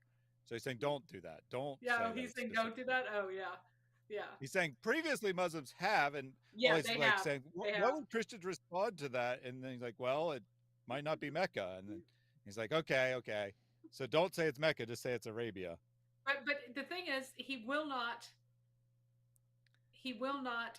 acknowledge the fact that Selah is Petra. It's like the same name for the location of Petra. And he's like, well, it could be somewhere, it could be anywhere. Let's not pay attention to that. But Kedar is like, it could be any part of Arabia, and that's significant. Well, I guess the mountaintops and islands are significant too. Well, the irony is the coastlands or islands, however you translate it, because the Hebrew word could be translated either way, is actually quite significant because it's a direct tie-in to Genesis 10, where God sends people out after the flood and whatnot. The people descend from the land through the coastland to the rest of the earth. In other words, this is the population, the creation of the Gentiles, so to speak. And now, in Isaiah, they're being called back symbolically to worship Yahweh. Amazing. Astonishing. Right. Okay. Which is possible to Jordan, but both fulfill it. So what if it's, bro, they're acting like it's like, oh no, there's Petra in Mecca and there's one in China. Brother, it's China? He thinks did he just say Petra's in Mecca? Selah.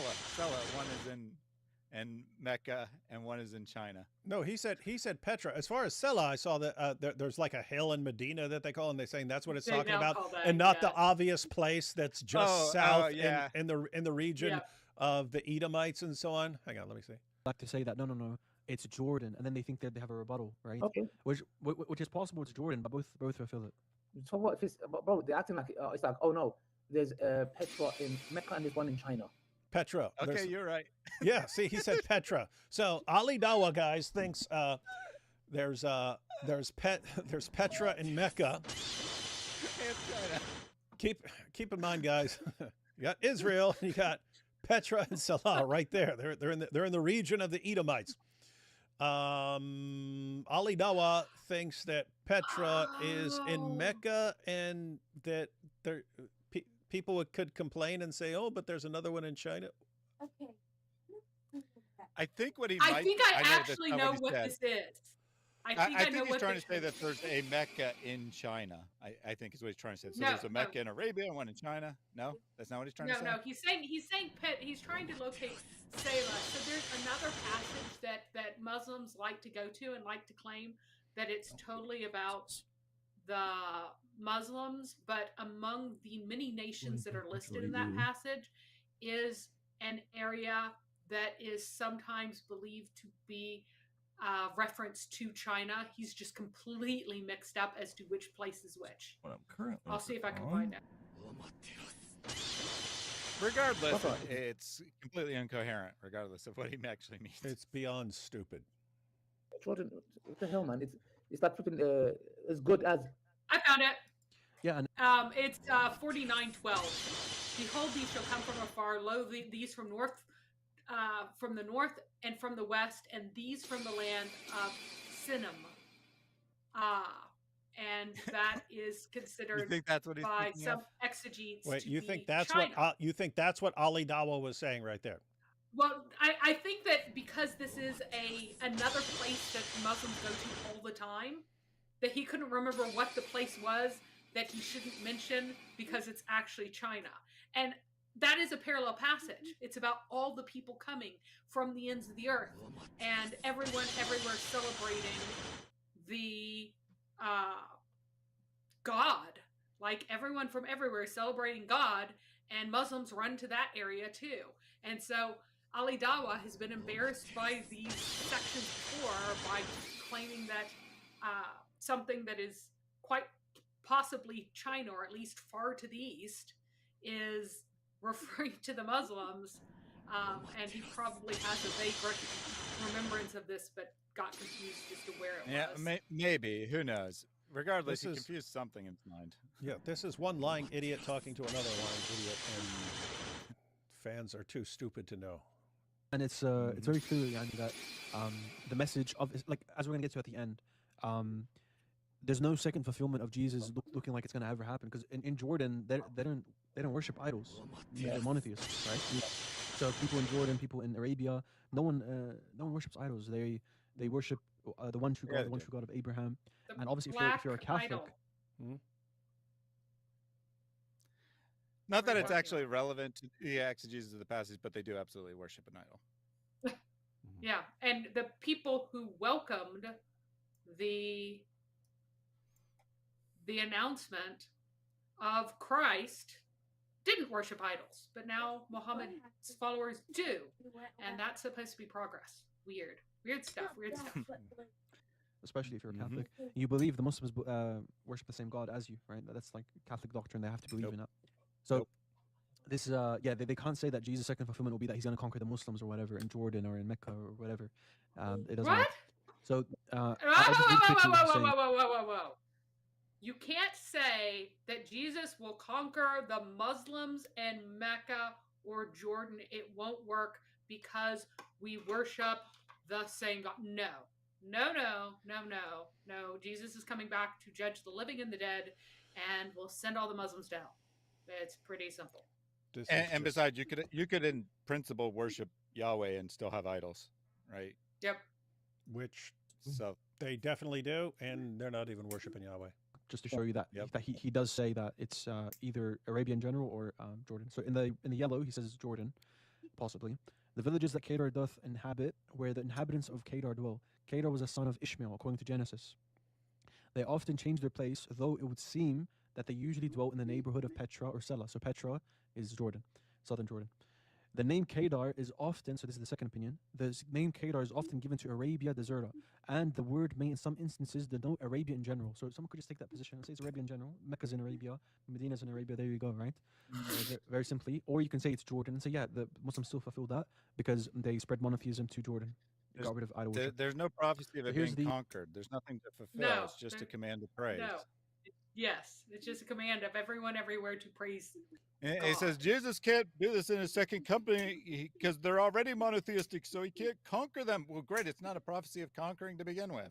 No, it's not. These guys just make up anything they want. Anyway. The opinions that he has on Selah, right? So again, he says it's Jordan or it's Arabia in general, same thing as Kedar. So let the inhabitants of the rock sing for joy. Rock is just Selah in Hebrew. It is uncertain whether the word rock here, Sela, is to be regarded as a proper name, so a place like Jordan has a proper name, or to denote, in a general sense, those who dwell in a rocky part in Arabia. Both Mecca and Medina have rocky, they're both rocky, by the way, mountainous. Oh my goodness, what? It's clearly the only place, they've got rocks there. Oh my goodness, this is the proof. So Sela or Petra was the name of the celebrated city that was at the capital of Jordan, Idumea, or Edom. And the connection here would rather lead us to suppose that this city was intended here, and that the inhabitants of the capital were called upon to join with the dwellers in surrounding cities and villages, celebrating the goodness of God. So it could be Jordan, according to the Green. But it may denote in general. So this is getting really boring.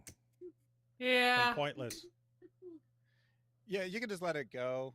I think basically this section's extended because this is actually the most important section for their exegesis of Isaiah 42 is the word Sela and the word. It's completely irrelevant until you say this is talking about a prophet coming from that place. Yeah, and it's not. It's talking about that. And the issue is that it's talking about going out into these distant places from a center that is elsewhere in Israel. Right, but the praise, it's not conquest. From it, and then they're ordered to praise because they have learned of this wonderful thing coming from Israel. Mm-hmm. The places far away are praising God. Far away from Israel, from which all of this came. So he's got 2 more, I believe, maybe 3 more. Okay. But so far, this is the most important generally for them because this is what makes them connected to Muhammad. Begin with is Kedar and Selah. It's the location is irrelevant to the point being made. I know. Correct. Like that could have specifically said, as Thaddeus pointed, that could have specifically said Mecca and Medina. That would not make Muhammad, if you're just saying praise Yahweh in these areas, it's not telling you anything about some. This is so stupid. So this and person will notice also that be it able. talks about and the blessings of the gospel would be extended of the Injil. Mm-hmm. Yeah, Barnes notes. Yeah, the Barnes notes. So he's appealing to specifically says this is fulfilled through Jesus. Warrior and an agent of God. So as it says here, the Lord will march out like a champion, like a warrior. He will stir up his zeal. With a shout, he will raise the battle cry and triumph over his enemies. So this person, on behalf of God, will come and conquer. Whoa! Blasphemy! Guys, just hear that? They don't have idols, but he just called Muhammad God. Look what it says. The Lord will march out like a champion. Like a warrior, he will stir up zeal. They said that's Muhammad. It specifically says that's Yahweh. Yahweh will do this. They said, yeah, that's Muhammad. You just called Muhammad God. But we're not the idolaters. We're not the idolaters. Oh, they love doing that. I mean, there's like 4 or 5 places in the Old Testament that are passages specifically about God, and they say, yep, that's Muhammad. But we're not idolaters, but Muhammad's God to us. And notice it's like, and here it's chanting, like a man of war. A man of war, like a man of war. Therefore, whoever this is not someone who could be called a man of war. He will not march out as a man of war, but rather like a man of war. Because guess what? He's not a man. He's not in his divinity. God is not human. Right. Well, I mean, that's one possible understanding and a correct understanding from a Christian perspective. But even if this is a human being, even though it says the Lord, we'll ignore that part. But even if it's a human being like a man of war, to stir up zeal means like you're marching and having this foundation and making people really excited, like they're going to go into battle, but they're not actually going to go into battle. And somehow this is fulfilled in Muhammad taking people into battle. Like a warrior. That doesn't match the description of Isa alayhi salam. They're going to have to extend that to the second coming. You hear it? It says, he's a warrior. Who? God. Yahweh. And they said, that's not Jesus. Because Jesus didn't go out around fighting people, so that's obviously Muhammad. Muhammad is God. But like as we get to the end, if you're going to have to keep saying second coming, but the Prophet ﷺ already fulfills it in his coming, why would God make a false, quote unquote, false prophet fulfill a messianic prophecy? we generally wouldn't even be applying this section because the actual servant passage is earlier. You're in a different section now, dude. Yeah. Where it's specifically talking about Yahweh, and you're going, ha ha, Yahweh, that's not Jesus, ha ha, that's Muhammad. We're not idolaters. And they always skip the next part. They always skip 14 every single time. This is Muhammad. This is Muhammad. For a long time, I've held my peace. I have kept still and restrained myself. Now I will cry out like a woman in labor. I will gasp and pant. This is a description of Muhammad, remember? Mm-hmm.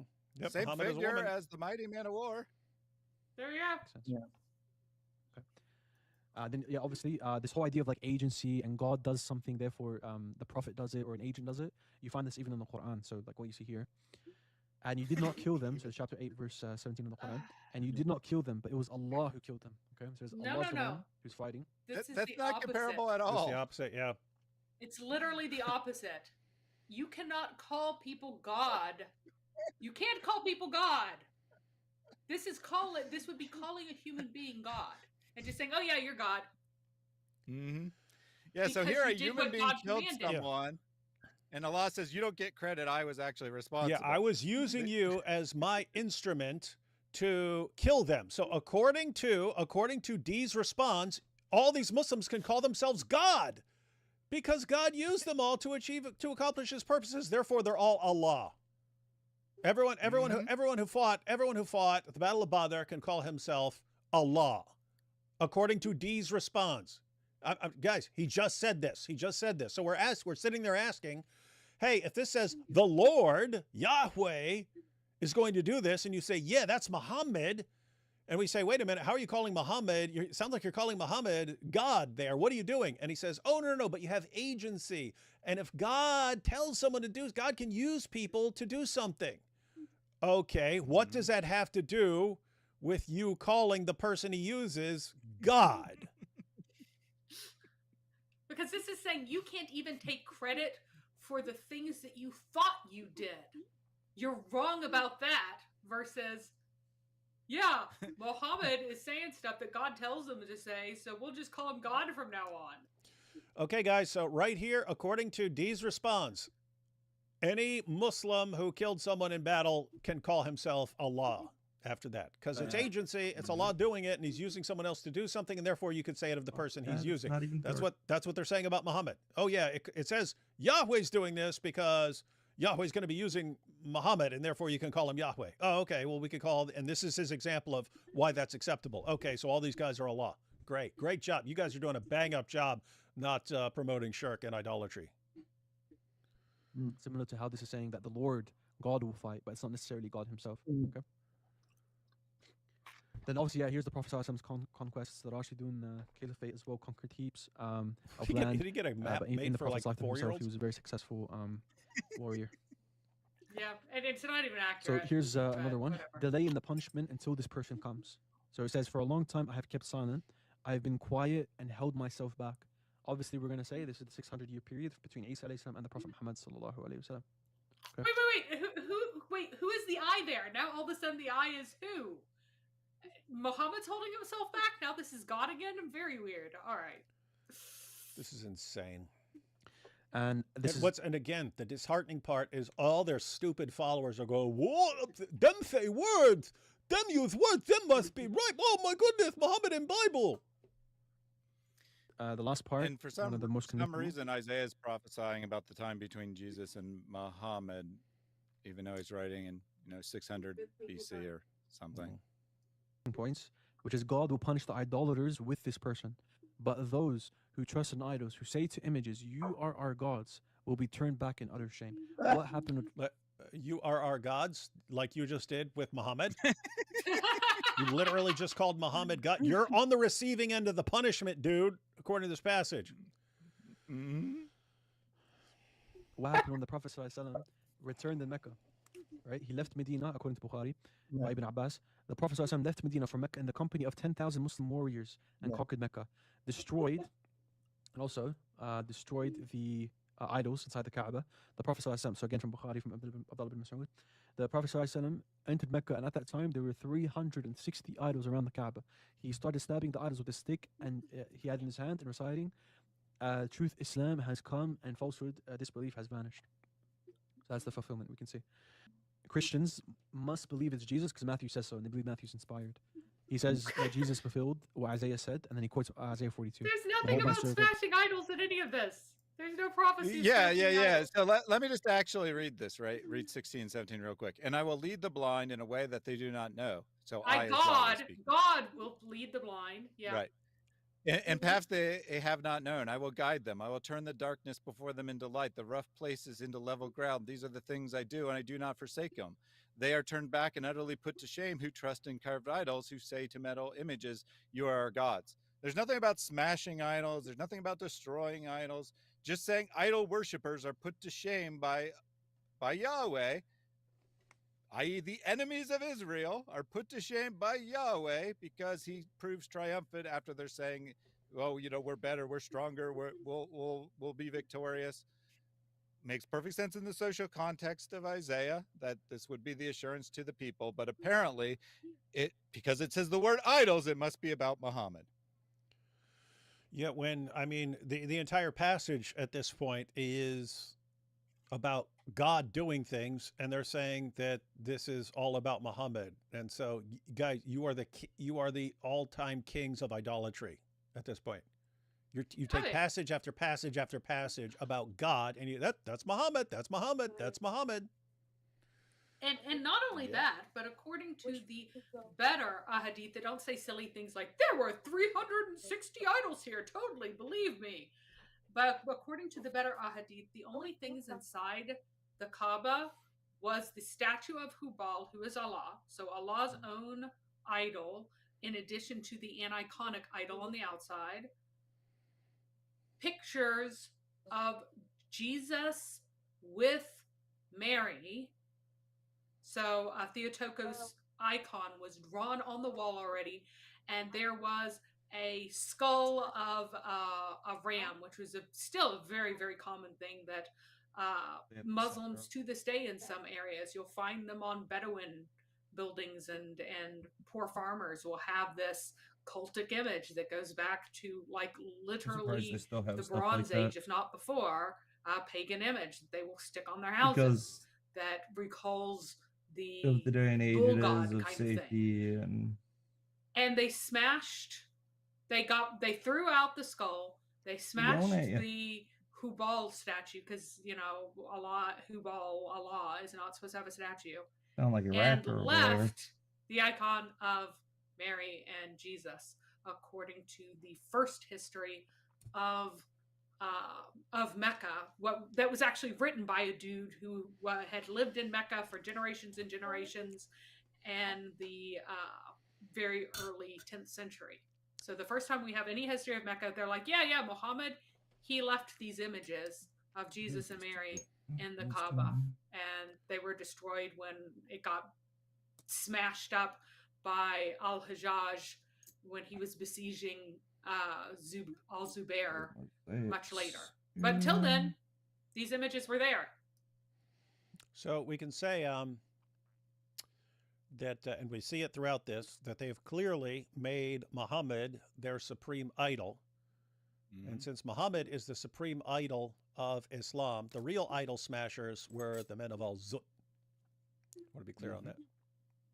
I have chosen my beloved one, in whom my soul is well pleased. I will put my spirit on him, and he'll proclaim justice to the Gentiles. Okay, this is a proof that Matthew wasn't divinely inspired, because we know Jesus doesn't fulfill this. Yeah. Before we get through the little chart, he says that Matthew says this is about Jesus, and Christians must believe that. Fair enough, but he doesn't tell you the context. All right, he just shows this was to fulfill what was spoken by the prophet Isaiah. What was to fulfill? Well, Jesus cures heals a man on the Sabbath, and the Pharisees went out and conspired against him how to destroy him. Jesus, aware of this, withdrew from there, and many followed him, and he healed them all and ordered them not to be known, to make him known. And then he quotes the first 4 verses of Isaiah, the actual servant song. He doesn't quote verses 10, 14, and 18 at random. He quotes the actual 4 verses of the servant song, which describe the figure as being extremely gentle and not returning violence with violence. So the Pharisees are trying to kill Jesus. Instead of taking them on, he withdraws from the place And Matthew says this was done to fulfill what is prophesied in Isaiah. And now Dean's got his little chart with the verses 4, 8, 10, or 11, whatever, 14 and 18 that he cherry picked out of Isaiah 42 and says Jesus doesn't fulfill these except for the ones he does fulfill. Yeah, and keep in mind, did Muhammad return violence with violence? Oh, 5-fold, 10-fold, 100-fold. You know, someone sings a little ditty about him, insults him, and he orders them slaughtered. He's gone already. The only part that is about the servant in here being a description directly of the servant, not even what God says about the servant, he's already out. He's thrown out. He doesn't count. He can't fulfill this. This is not Muhammad. Is the rest just him with this little chart?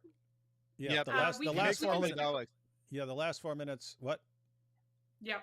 What'd you say? He makes Ali Dawah try to explain the chart, and Ali Dawah has to ask for help because he doesn't know what most of these things are supposed to mean. So it's kind of humorous, but we could just actually look at the chart and just discuss them really quick. And well, I'd like to just go through this chart real quick, and then you guys can run us through the chart real quick, and then I'd like to actually pull up the passage and show people how insanely stupid this is once you actually read the passage. Good. All right, so you want to just go through these things real quick? These are just quick summary, and then we'll actually go to the passage. Yep, these are Dean's points about what's in Isaiah 42 that is not fulfilled by Jesus. He won't fail in his mission, although he actually grants that Jesus does fulfill his mission, at least from a Christian perspective. Ali Dawah tries to argue Jesus doesn't, and Dean's like, well, they're going to say he did, so I just gave it to him. That's the first one. He'll be a light to the Gentiles with his law. Muhammad supposedly did that. It's interesting that God's words are Muhammad's law, but okay. And Jesus supposedly didn't do that because he said, I didn't come to abolish the law, so therefore he couldn't have been a light to the Gentiles with his law or whatever. That's his argument there, of course. Lost sheep of Israel, he didn't come for the Gentiles. Of course, Jesus, after the resurrection, commands the disciples to take the gospel, take the Torah, take the law to people of every nation. So he does seem to actually be. Yeah, little side note. It's just hilarious that they'll go with Jesus saying he was sent to the lost of the tribes of Israel and so on. And then they'll ignore what he says later. And they'll just stick with that when they don't realize. You could do the exact same thing with the Quran and Muhammad. Muhammad was told, hey, I'm sending this in Arabic to warn the people in and around Mecca. Okay, Muslims, you want to just stick with that and then ignore everything else that happened afterwards? Because if you just go with that, we conclude that Muhammad was only sent for one tiny little spot and for nothing else. But suddenly you would understand the point of continuing your reading, just not when you turn to our Bible because it's just not convenient for you. Okay, go ahead, Thaddeus. All right, so next one here, God will use his servant to rid of idol worship. Of course, in context, God himself is the one talking about idols. And it's not actually smashing them, right? He's saying, I won't give my praise to any idols in verse 8, which I think is what's in allusion here. But then in verse 18 or whatever, he says that the idol worshipers will be embarrassed. He doesn't actually say anything about smashing idols, but as far as if we pretend that this is a prophecy about what the servant will do or what will do happen because of him, of course, the ultimate idol, the ultimate pagans, the Roman Empire is completely and totally toppled by the Christians, not through military might, but becomes a Christian empire. Idol worship is stamped out. Polytheism is stamped out. So it seems that Jesus did actually fulfill this as well. Gentiles will praise God with a new song. Well, first of all, it's a command, not a prophecy. Gentiles, I don't think that they are praising God with any new song. I don't think they're allowed to sing anything. But of course, the Gentiles become Christians through the work of Jesus. They sing a song that's new to them, right? They are worshiping Yahweh. Somehow this tiny little national god of this tiny little insignificant state in the ancient world became the dominant god of the entire world seems to have been fulfilled through Jesus to me. Because, of course, that's what it's really about. It's going out in every direction, not some specific places. But even if you want to say it was about Arabia, well, Arabia was Christian in the 1st century, 2nd century, 3rd century, 4th century, 5th century, and 6th century. So even if it is Arabia, only for some reason it's still fulfilled. Arab tribes will praise God. So that's the same exact line. I don't know why he broke that up twice. This person is a warrior. No. God is like a mighty man of war, stirring up zeal. He's not necessarily fighting any battles. But if you want to say that Muhammad fulfills Yahweh being like a man of war, I'm not sure how that works if Muhammad's not Yahweh. Now, Jesus, of course, is God incarnate. He is Yahweh. You could argue that again, we wouldn't actually do this, generally speaking. We wouldn't actually say that these verses are prophecy about Jesus. But if we're going to say that, we can definitely say that Jesus stirred up zeal. He created great excitement for the Christian faith. Again, Christianity spreads far and wide, spread to every portion of the planet. Islam spread by the sword. Christianity spread by zeal, excitement for the truth of the gospel. Then we got delay and punishment followed by subjugation. If there's a delay in punishment, it's from the time of Isaiah. I don't know why he made this between the time of Jesus and Muhammad, other than that's what he wanted to be. I do agree that Muslims definitely subjugated people. In a sense, Muhammad definitely punished people. So I guess I could give Muhammad as a fulfillment for this. But there is no actual subjugation in Isaiah 42. That part is completely made up and is not a delay in punishment, really, right? What is God really saying is, I've been patiently waiting for the right time to bring the Messiah upon the earth. I've been eagerly awaiting this moment. All of creation is out of balance. I'm waiting. And then brings the Messiah. Okay. Sounds like fulfillment by Jesus to me. And then finally, God will punish the idolaters through the servant. Once again, this is God acting, and he says he will embarrass them, not that he will smash their idols or bring punishment upon them. And in fact, idol worship has been embarrassed. Polytheism has been utterly embarrassed. The great Roman Empire has been utterly embarrassed through Jesus. So it seems no need to appeal to any second coming. We don't view these verses as prophecy about Jesus, but if we wanted to, we could on his first coming, because it's not about military might. It is like military action, but is done without military force. Right. And by the way, Al-Jalad points out that in the historic region of Kedar, he doesn't call it that, but it's the area of the Safavidic inscriptions and those sorts of areas, there is no hint of polytheism by the year approximately 400.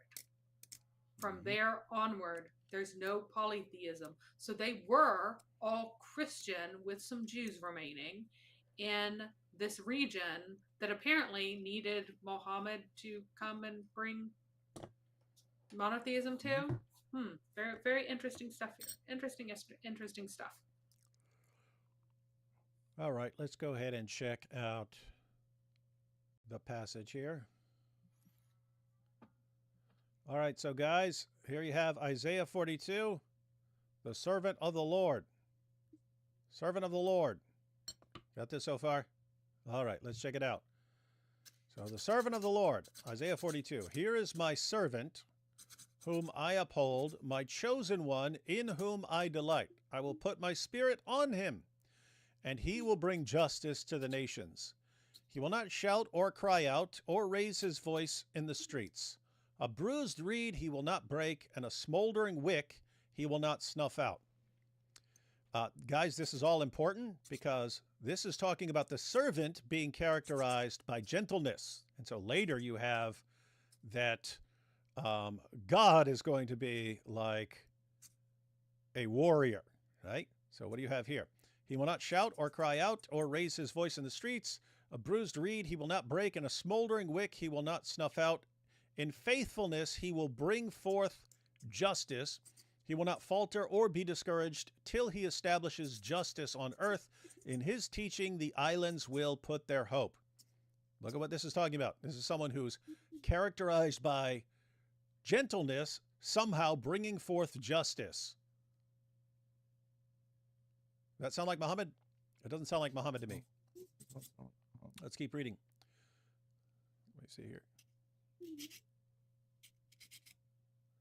All right. This is what God the Lord says. So this is the Lord speaking. This is what God the Lord says, the creator of the heavens, who stretches them out, who spreads out the earth with all that springs from it, who gives breath to its people and life to those who walk on it. I, the Lord, have called you in righteousness. I will take hold of your hand. I will keep you and will make you to be a covenant for the people and a light for the Gentiles, to open eyes that are blind, to free captives from prison, and to release from the dungeon those who sit in darkness. Notice opening the eyes of the blind and so on. I am the Lord, that is my name. I will not yield my glory to another or my praise to idols. See, the former things have taken place, new things I declare. Before they spring into being, I announce them to you. Okay, so guys, follow what's going on here. You have these opening verses, and it's talking about a servant of the Lord, the servant of the Lord, who is going to be characterized by gentleness until he establishes justice on earth. Then it starts talking about what God says, and you have this. And then you get down to verse 10, and it says, sing to the Lord a new song, his praise from the ends of the earth. Notice, his praise from the ends of the earth. What is it saying? It's saying everyone praise God with a new song. And then it starts describing certain regions. So his praise from the ends of the earth, you who go down to the sea and all that is in it, you islands and all who live in them, let the wilderness and its towns raise their voices. Let the settlements where Kedar lives rejoice. Let the people of Sela sing for joy. Let them shout from the mountaintops. What is this just saying? So, guys, it's saying praise from the ends of the earth. You could go down to the sea. What is that? Mediterranean Sea. Mediterranean Sea. So, in other words, west. And then it starts talking about east. Everyone, both directions, whichever direction you go from, everyone, sing the praises of Yahweh. And then it says, let them give glory to the Lord and proclaim his praise in the islands. Oh, this must mean a prophet is coming from the islands. Who's it, prophet? The Lord will march out, and you have here, the Lord, Yahweh, will march out like a champion, like a warrior. He will stir up his zeal. They say this is Muhammad. With a shout, he will raise the battle cry and will triumph over his enemies. So how can this be? Muhammad was a warrior. This is about Muhammad, specifically says the Lord. And then you have God speaking and says, for a long time I have kept silent. I have been quiet and held myself back. But now, like a woman in childbirth, oh my goodness, this is saying Muhammad is a woman. I cry out, I gasp and pant. I will lay waste the mountains and hills and dry up all their vegetation. I will turn rivers into islands and dry up the pools. I will lead the blind by ways they have not known. Along unfamiliar paths I will guide them. I will turn the darkness into light before them and make the rough places smooth. These are things I will do. I will not forsake them. But those who trust in idols, who say to images, you are our gods, will be turned back in utter shame. Anyone looking at this saying this obviously has to be Muhammad. Like how it can't be anyone else. Yeah, and yes, and it can't possibly be anyone else. Look at what they did. They went to a passage. that starts off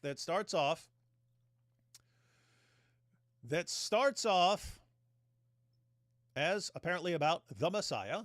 Although, so you would have people who interpret this as the Messiah. You would have Jews who interpret this as about Israel. And then it starts talking about what God says, and then it starts talking about God and what God's going to do, and they just, nope, it's Muhammad, it's Muhammad, it's all Muhammad, it's all Muhammad, Muhammad, Muhammad, Muhammad, Muhammad, it's all Muhammad. Absolutely insane. Weird stuff. And you'll notice Matthew only quoted the first 4 verses, the ones that are actually about the servant explicitly. Mm-hmm.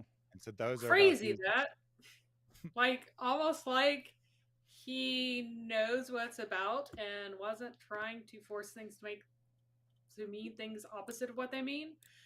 But the standard is, as always, that the Jews and Christians expect Muhammad. And since he himself admitted no Jew or no Christian can possibly expect Muhammad from this passage, they will not expect him because Matthew explicitly says it's about Jesus. This cannot be the prophecy of Muhammad. Mm-hmm. It can't. It's not, what can I make up? What can I convince dumb Muslims of? What can I twist? The standard is, what do Jews and Christians already expect? And so, any Christians or Jews out there going, wow, I just looked at that, and just like the Quran says, I have to acknowledge that this is all about Muhammad, especially these passages about Yahweh. It's actually Muhammad. Yay! Islam is true. Muhammad is our God. Mm-hmm. That's the argument that was just given to you. Do you buy it? All right, let's take these last super chats. And we'll close out. Hey, if my dog didn't wake me up, I wouldn't be watching this live right now. It's 4:35 a.m. here. What are you doing, Ida? Dogs are haram. You're going to hurt someone's feelings. What is your favorite color? What is the capital of Assyria? What is the flying velocity of an unladen swallow? Mm-hmm. I feel bad for anyone who doesn't know what all of that is referring to. But guys, Muhammad is definitely in the Bible. He is clearly identified with precision. You know those places where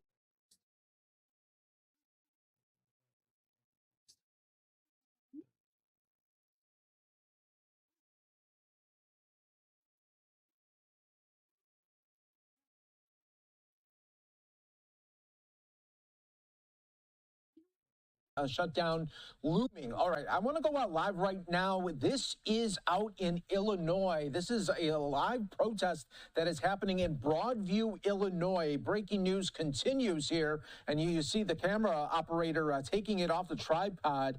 This is an ICE protest that is going on. We've been seeing it really happening all afternoon, and now you are seeing more of this happening. Let's just listen in right now to some of these flashbangs that we are seeing.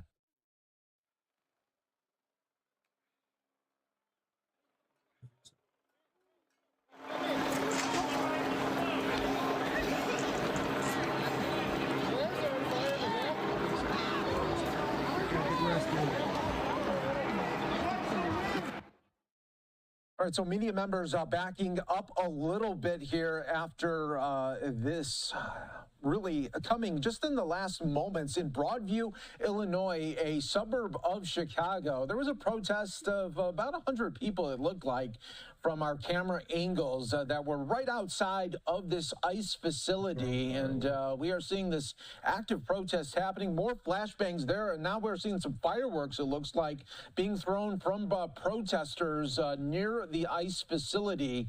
And again, we were just talking about an hour ago to Fox 32's Casey Cronus from Fox 32 Chicago, talking about the threats that could be happening once the sun goes down. And now we are taking just a live look here of media members continuing to push back just a little bit more from this active protest right now.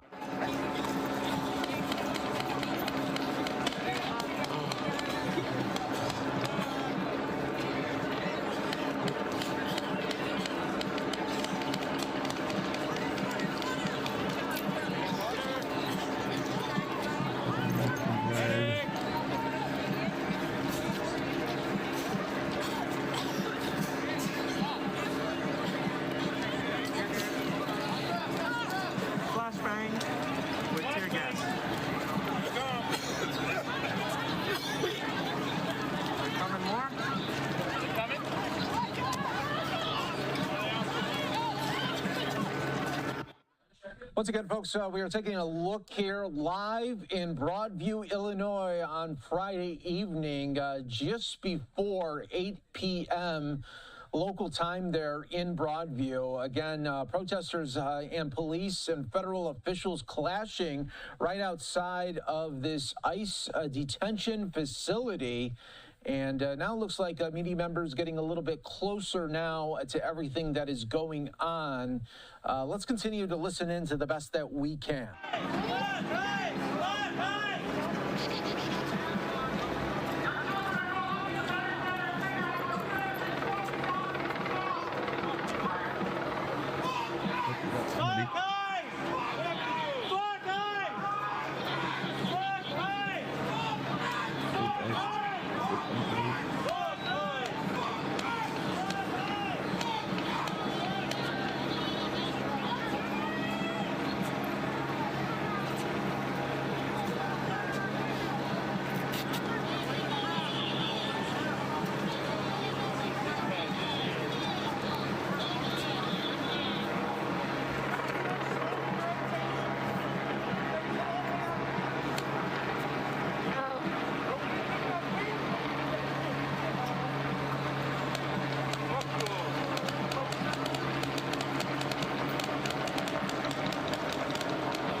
All right, we are watching right now here on Live Now from Fox, multiple angles here for you of protesters clashing with ICE agents right now in Broadview, Illinois. And you can see we just saw flashbangs, and right now we are seeing more of the protesters getting closer now to these federal agents. So let's go out full right now to the shot here, and let's continue to listen in. We had to just drop the mic levels down because there was some strong language being used. Let's listen in though.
now we are seeing those federal agents now going back into the facility. Another live look right now at the protesters clashing just moments ago. For those of you just tuning in, maybe, I do want to show you just moments ago just how it all really started about 5 or 10 minutes ago. Let's show.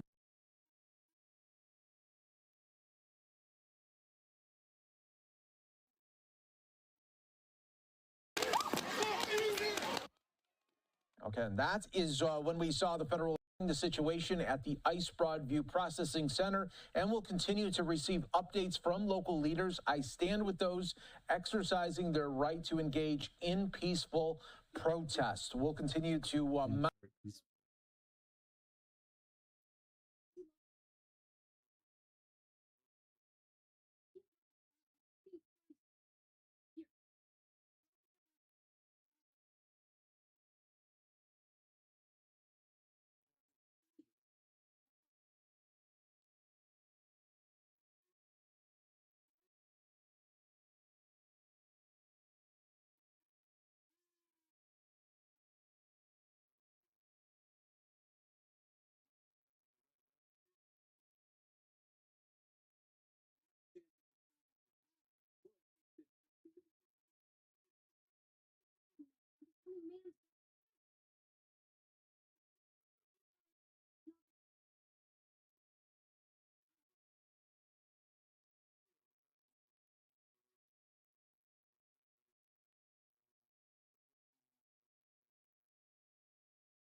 A shop in Flensburg, Germany posted a sign on its front window saying, "Jews are banned here." Yes, you heard me correctly, my friend. We're here again. Well, Israel's ambassador to Germany posted on X, quote, "The 1930s are back. That's exactly how it started. Step by step, sign by sign. It's the same old hatred, just in a different font." I'm joined now by CBN's Billy Hallowell. Billy, what did you think? I mean, it is wild to me that this would happen in 2025, but let alone in Germany, where the history is so horrific when it comes to the treatment of the Jewish people and the Holocaust and everything that happened. You know, after the Jews are banned from here, it then read, "Nothing personal and not anti-Semitism. I just can't stand you." I mean, it's like, what? Who in the world would do this? It's not funny if they thought it was a joke, and it clearly wasn't a joke because this shop owner purportedly said that this was something that was done because of what's happening in Gaza, right? So because of what's happening in Gaza with Israel, this message that Jews should be banned from the store was put out there. I think it's abysmal, but also dangerous. You have to think, for the Jewish people that are there in Germany, the emotional, the mental anguish and pain that something like this brings back because of that history. and what's happening currently around the world and in the Middle East with Hamas, it's just unimaginable.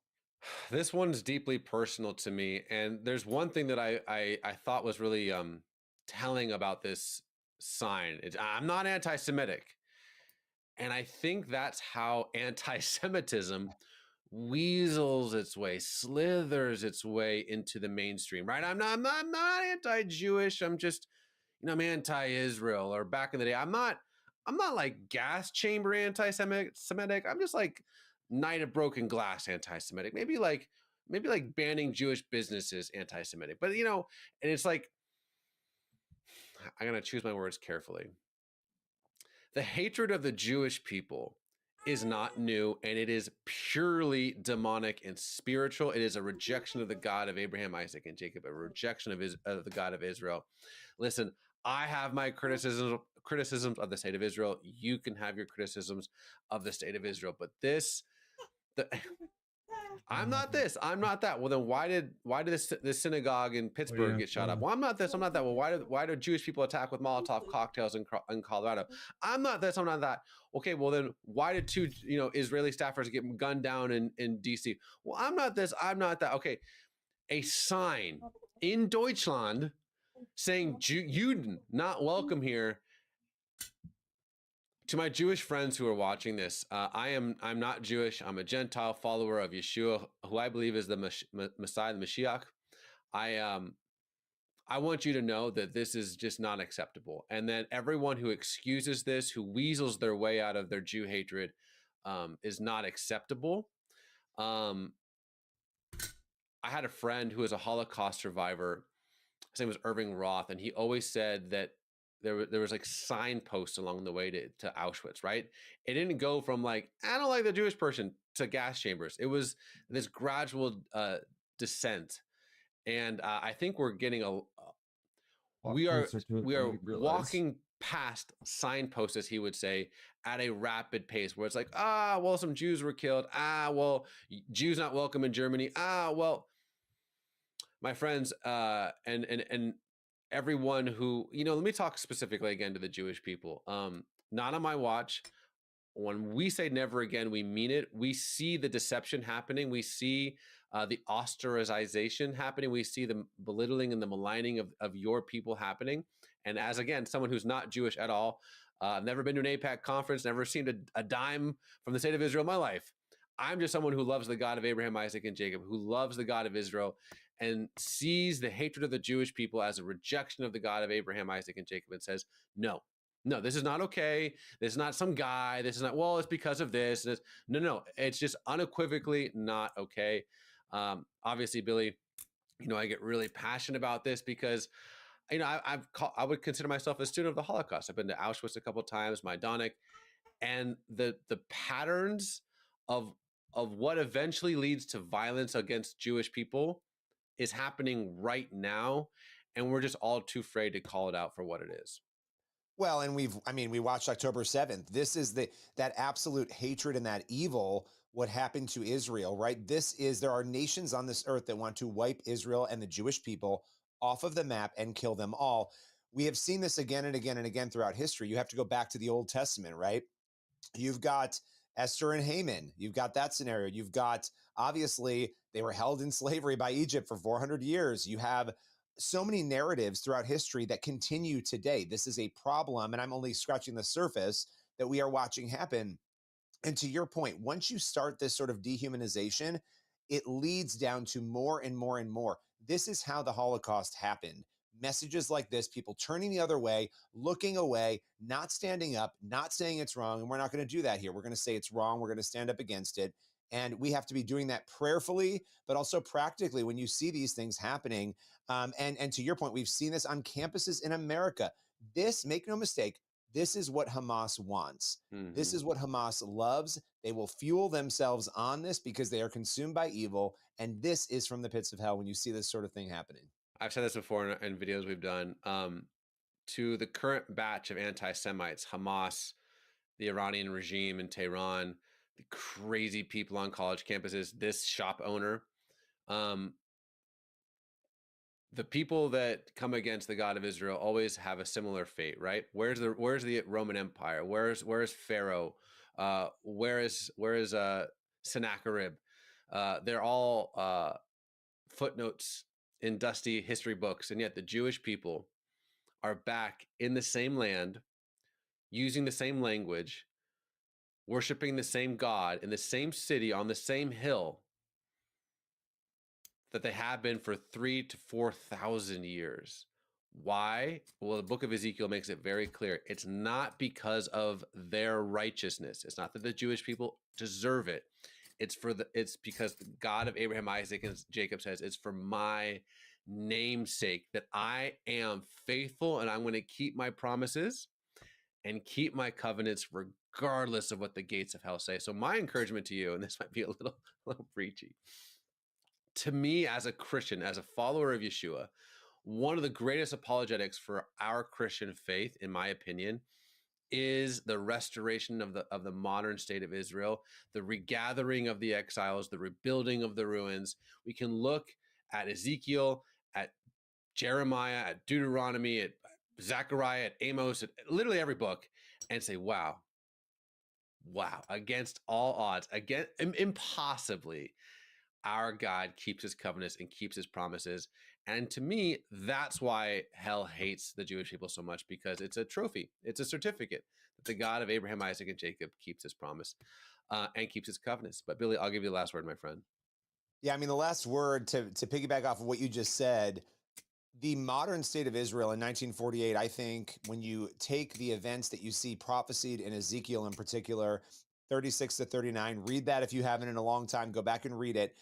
The regathering of the people, I think that coming to fruition in 1948 is one of the biggest challenges to atheism that we actually have, that we can pull from scripture, look at recent events and current events and say, this happened and it was fulfilled exactly how somebody said thousands of years ago it would be. There is no way to make that up. I mean, all the excuses that people have around what is going on there, none of that holds up to fact and the chances. It's incredible. And I think we need to lean into that and understand it, because it actually is an evangelistic tool in a lot of ways that we can be using in our arsenal. Well, God bless, my brother.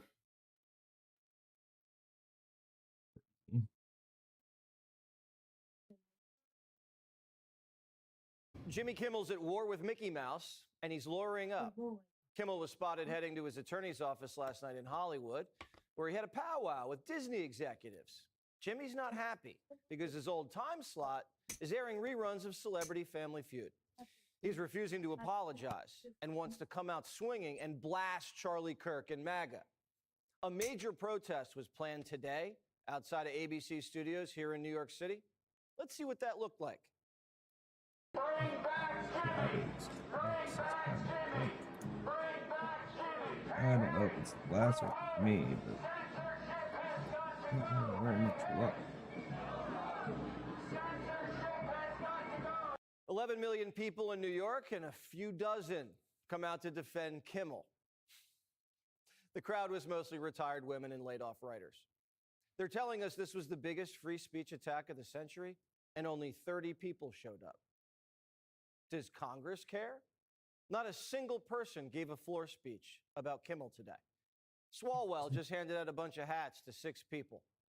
Does the world care? Millions of people were touched by Charlie Kirk. There were massive vigils. The only person we could find was Irish Rosie, yelling about Jimmy at a local pub. The New York Post reported a bartender said she was necking down glasses of Smithwick's Red Ale, ranting about Kimmel getting the boot.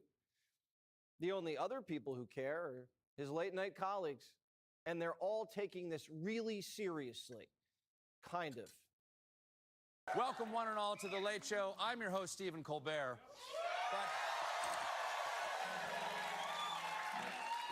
But tonight, we are all Jimmy Kimmel. Yeah, a lot of people are worried that we won't keep saying what we want to say or that we'll be censored. We have another fun, hilarious, administration-compliant show. I just want to say before we get started here that I've always admired and respected Mr. Trump. We are all Jimmy Kimmel? What does that mean? We've all lost our company money, started a boycott, and got suspended by our boss for refusing to apologize. We are all not Jimmy Kimmel. People get suspended all the time. People lose their jobs all the time for refusing to get vaxxed, when migrants take their jobs, or when presidents kill pipelines or send their jobs to China, or when politicians defund the police. Kimmel's got 4 homes. He just bought an $8 million beach house, and he's on paid leave. All he has to do to get his little show back is say, I'm sorry, I lied. I was wrong. I've said it. And if you don't want to say you're sorry because you don't mean it, then you don't get it. Maybe you shouldn't come back. When Paul Pelosi got hit in the head with a hammer, some guys got the story wrong. But here's what Jimmy said then.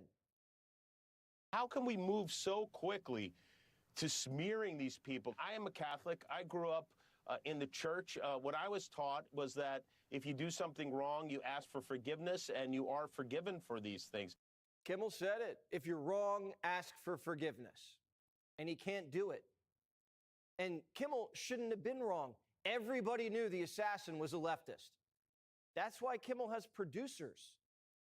We say a lot of things on this show. We don't make up lies. In fact, we have a team of people who work very hard to sift through facts and reputable sources before I make a joke. And that's an important distinction.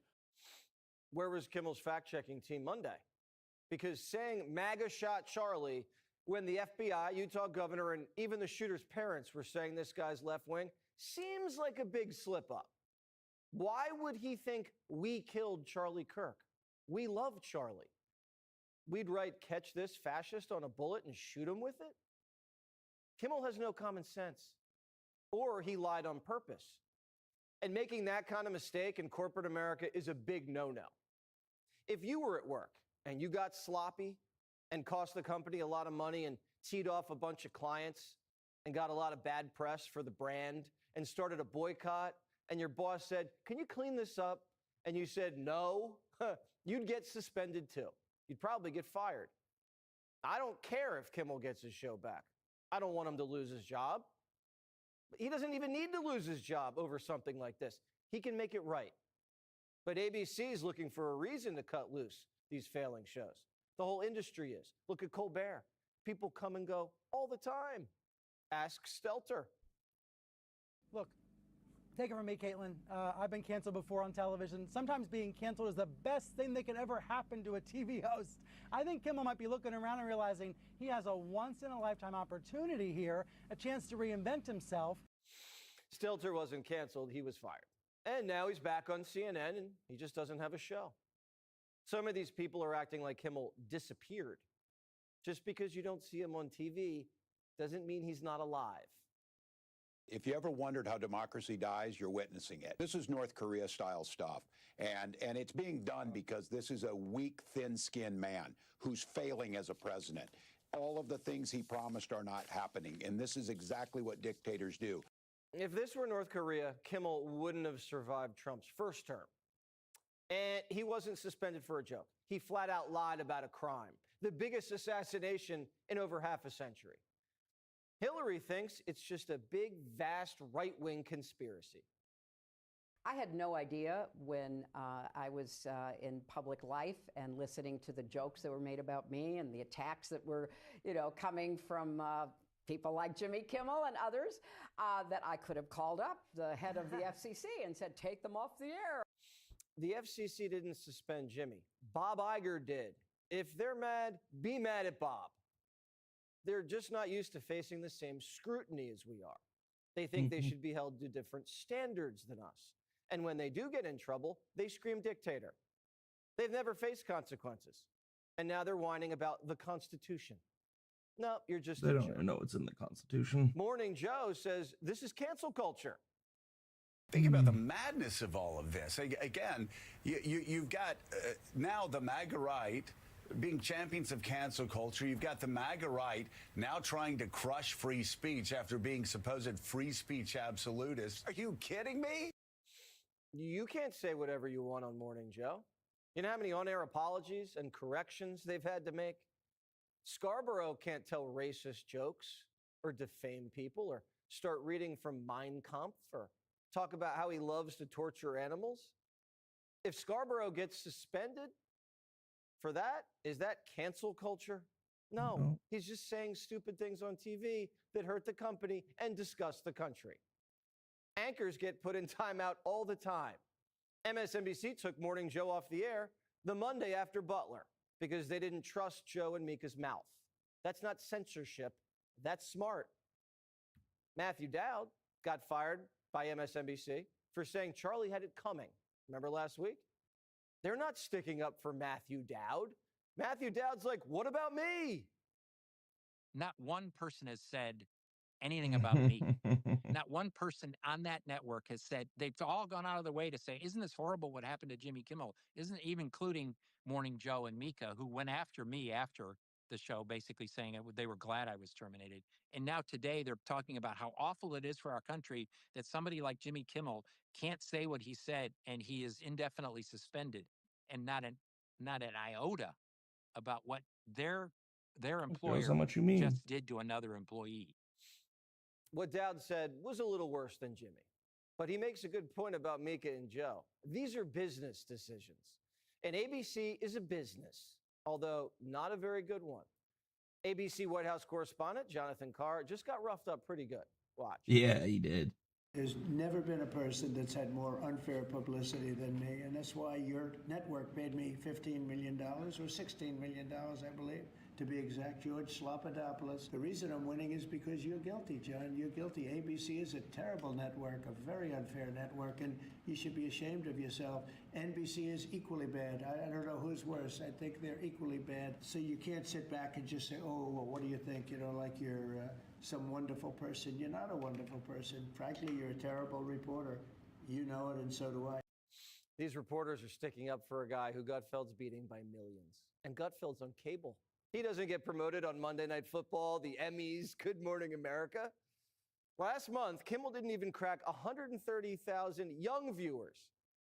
Jimmy Kimmel Live's a money pit. He's a charity case for Mickey Mouse. Shari Redstone, who just sold CBS and put Colbert out to pasture, said it's about dollars and cents. I can tell you that we had been looking at late night. It was financially not viable. It had been that way for a long time. We had made a decision months prior to the announcement that we were not going to be going forward with that show. I love Stephen. He does a great job, but we really needed to be in a financially viable business, and you saw we did that. Jimmy Kimmel's at war with Mickey Mouse, and he's lawyering up. Kimmel was spotted heading to his attorney's office last night in Hollywood, where he had a powwow with Disney executives. Not viable. It had been that way for a long time. We had made a decision months prior to the announcement that we were not going to be going forward with that show. I love Stephen. He does a great job, but we really needed to be in a financially viable business, and you saw we did that with James Corden as well. Late night TV was already in the ninth inning. Executives are looking for excuses to cut these hosts loose, and these hosts are giving them good reasons to. And now they're blaming Trump and censorship. But they're not finding any sympathy in the boardroom or on the streets. No one cares about Jimmy Kimmel and whether he has a show or not. We care about Charlie, who lost more than a show. He lost his life. Want even more Fox News on YouTube? Mm-hmm.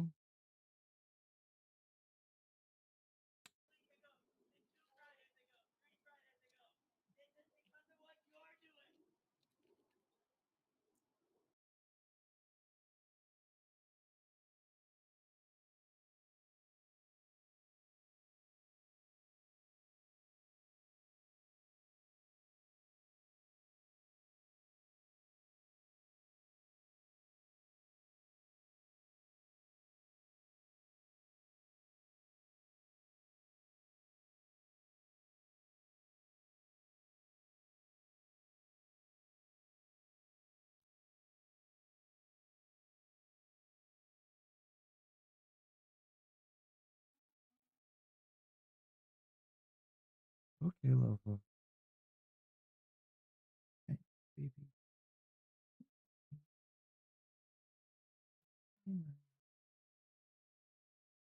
Oh,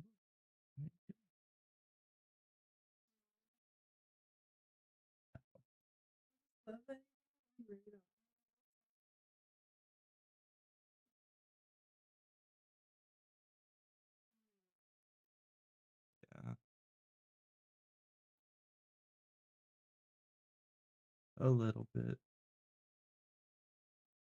Love you too, Lova.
My glass is thick. That also doesn't help.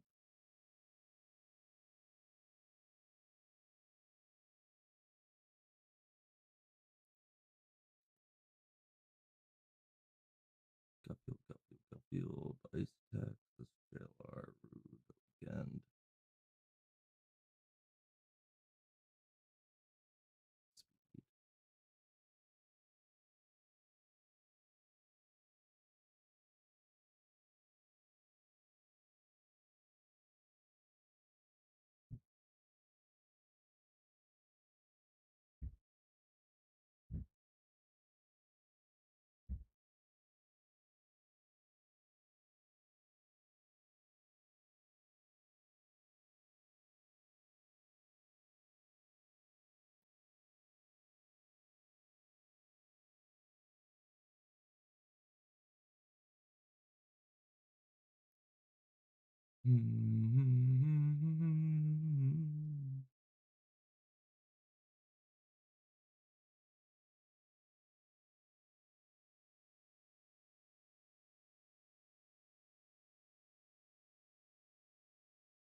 What if everything you thought you knew about God, pain, and death was wrong? What happens when the truth... Last Monday night, Charlie said, "Frank, can you come over about 8? I want to go on a walk." Whenever I was in Phoenix, we'd go on walks, long walks with a bodyguard. And we would talk about issues that we both face on a college campus. Questions that we get. How can we improve ourselves so we can serve people that have questions? Because everybody has questions, and nobody has all the answers. So Charlie, being the brilliant young man that he was, had several mentors in his life, and I was privileged to be one of them. So on that night, this was the 4th time this summer I was in Phoenix with him to prepare for the college tour. He wanted to talk about 2 main subjects on our walk. The first was the resurrection of Jesus of Nazareth, because as he and I talked about many times before, there's only 2 facts that you need to establish to show that Christianity is true. One is that God exists, and number 2 is that Jesus rose from the dead. Because if those 2 facts are true, it's easy to show that Christianity is true and the Bible is true, and we ought to orient our lives according to it. Yeah. So we spent quite a bit of time talking about the evidence for the resurrection, pointing out that, you always hear people say, do you have any non-Christian sources to tell us what happened to Jesus? Ladies and gentlemen, I have news for you. Yeah. They're all non-Christian sources. There were no Christians. The people that wrote the New Testament were Jews who had witnessed something they didn't think could happen, that a man could claim to be God and then rise from the dead. Those were two things they didn't have in their belief system. Claiming to be God would be blasphemy. They knew we'd all rise from the dead at the end of time, but they didn't think one guy would rise from the dead in the middle of time. Why would these Jews suddenly overturn their 1,500 to 2,000-year-old religion and say a man claimed to be God and rose from the dead if it didn't happen? What did they get for saying Jesus claimed to be God and rose from the dead? They got kicked out of the synagogue, and then they got beaten, tortured, and killed. They got martyred. You think they did this on a whim? You think they just made this up? For what reason? They didn't get the big three. What are the big three? The big three that we all are tempted by?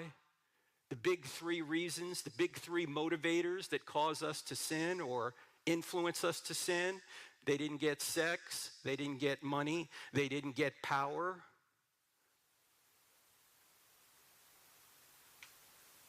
Instead of getting power, they got persecuted. They got martyred. So we talked a lot about the resurrection. And then one of the biggest burdens on Charlie's heart is the family. Can I ask you guys a question in here? How many people in here have been scarred by divorce?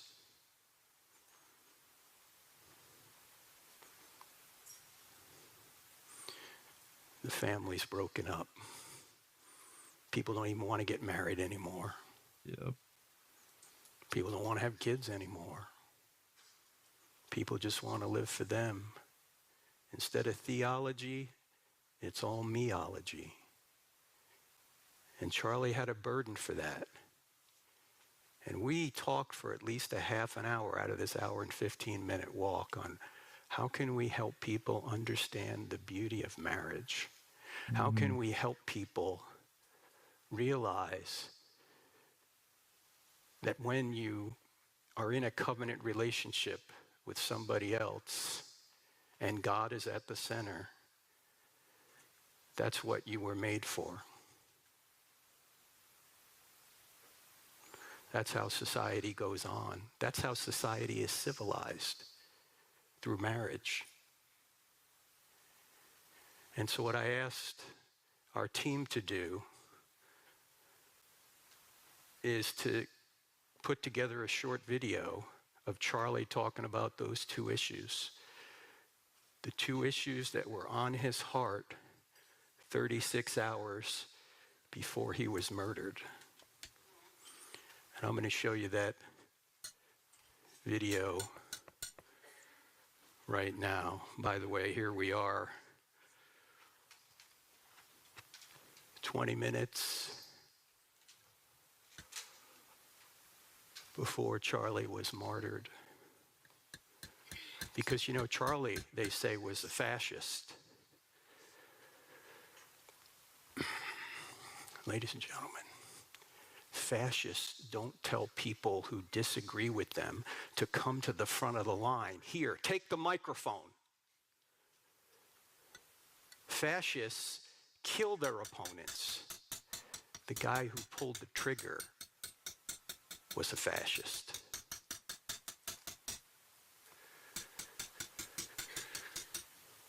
So here is, by the way, I'm not just saying this because he just died, but that 31-year-old man you see behind me was the most accomplished and Christ-like human being I have ever met and was privileged to know. Here he is.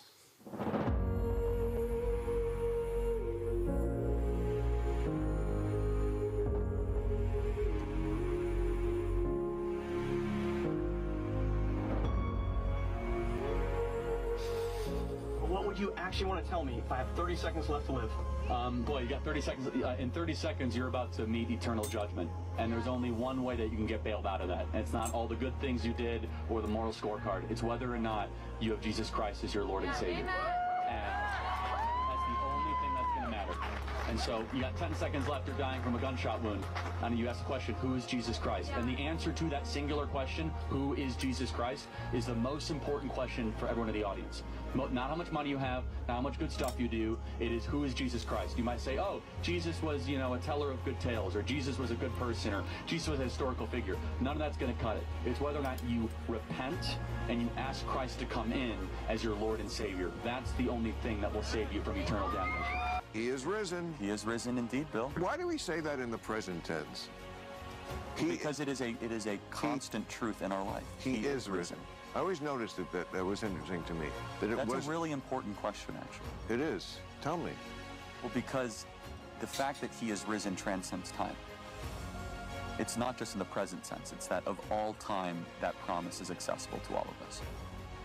And so it's a proclamation to all people. Because if you said, hey, he was risen, it's just merely a historical event. It almost underplays the metaphysics of it. There's a reason why the dress for the man is the same at a wedding and a funeral, because you're saying goodbye to your previous self. The woman is the icon, the symbol of beauty, almost always in all white, right? Ascendant. The man is usually in black and white, like he's attending somebody's death, because it is his death. No, but think about it. It's the death of the bachelor mindset. It's the death of promiscuity. It's the death of the wandering eye. It's the death of immoral behavior. It's the death of texting girls casually.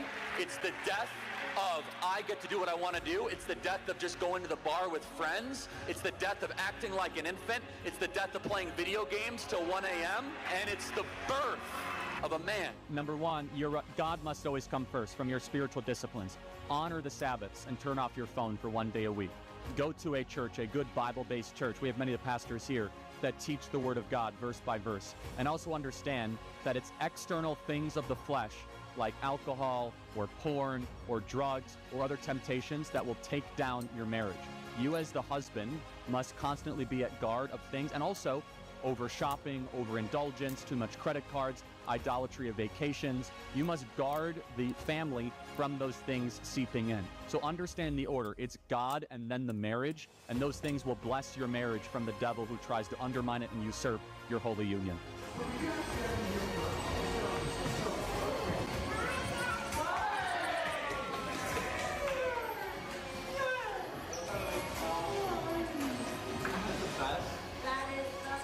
Which one matters more? Great family or great career? Family. Great family. You should want to meet your future husband that will be able to make enough money that you can quit. Okay. That would be my advice. My number one thing I'm obsessed about, I want to live in a country where if a woman does not want to go to work having to have a kid, she does not have to go to work and she can stay at home and raise those kids. Are you a Christian by any chance? Very, very much so. Like, why is that exactly? Jesus saved my life. I'm a sinner, gave my life to Christ, most important decision I ever made. So you believe the Bible is real? Yes, I believe the Bible is true and real. Yeah. Why is that? Well, I could give you the technical answer. There's never been an archaeological discovery that has contradicted the truth of the Bible. And then, of course, the wisdom. There's not a truth of the Bible that if you apply to your life does not improve dramatically. And then finally, we have the most accurate and transparent, historically robust account that one can have of the most important figure ever to live in the history of the world, Jesus of Nazareth. And the resurrection is the pinpoint of my belief that Jesus did rise from the grave so that we may live. What makes Christian mythology real? So that's not mythology, but that is theology. If Genesis 1:1 and the resurrection is true, anything in the Bible is possible. You're looking at the greatest miracle. The greatest miracle is creation. And then the fact that Jesus rose from the dead. And I say, how do you know that Jesus rose from the dead? Well, show me another historical piece of a story where so many people willingly died a brutal death for a lie. Every single person around him had everything to lose, and yet they went to the absolute death, from Paul to Peter to the half-brother of James, saying that Jesus is Lord, Jesus rose from the dead. Not to mention, if you were going to fake a story, you would not use female witnesses in the ancient world. In the scriptures, it said that the women were the first one to see Jesus Christ. If you're trying to fake a story, you would never do that. Not to mention the 500 people that saw Jesus after he rose from the dead, and then the later church that lived under persecution under the belief that Jesus Christ was the Son of God. I love you. I love you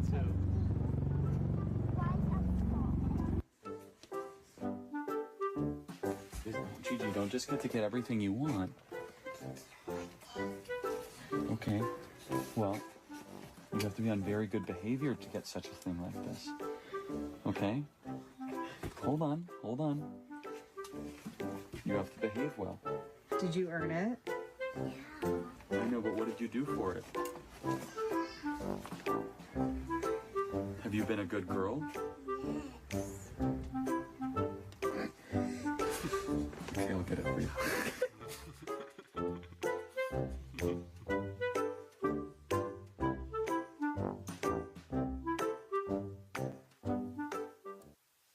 If everything completely goes away, how do you want to be remembered? I mean, if I die, everything just goes away. How would you, if you could be associated with one thing, how would you want to be remembered?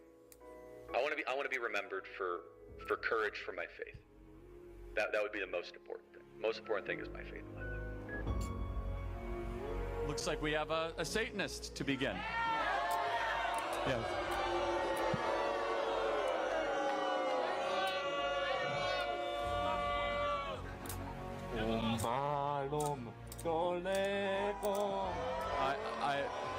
In the name of Jesus, I repudiate this unclean spirit.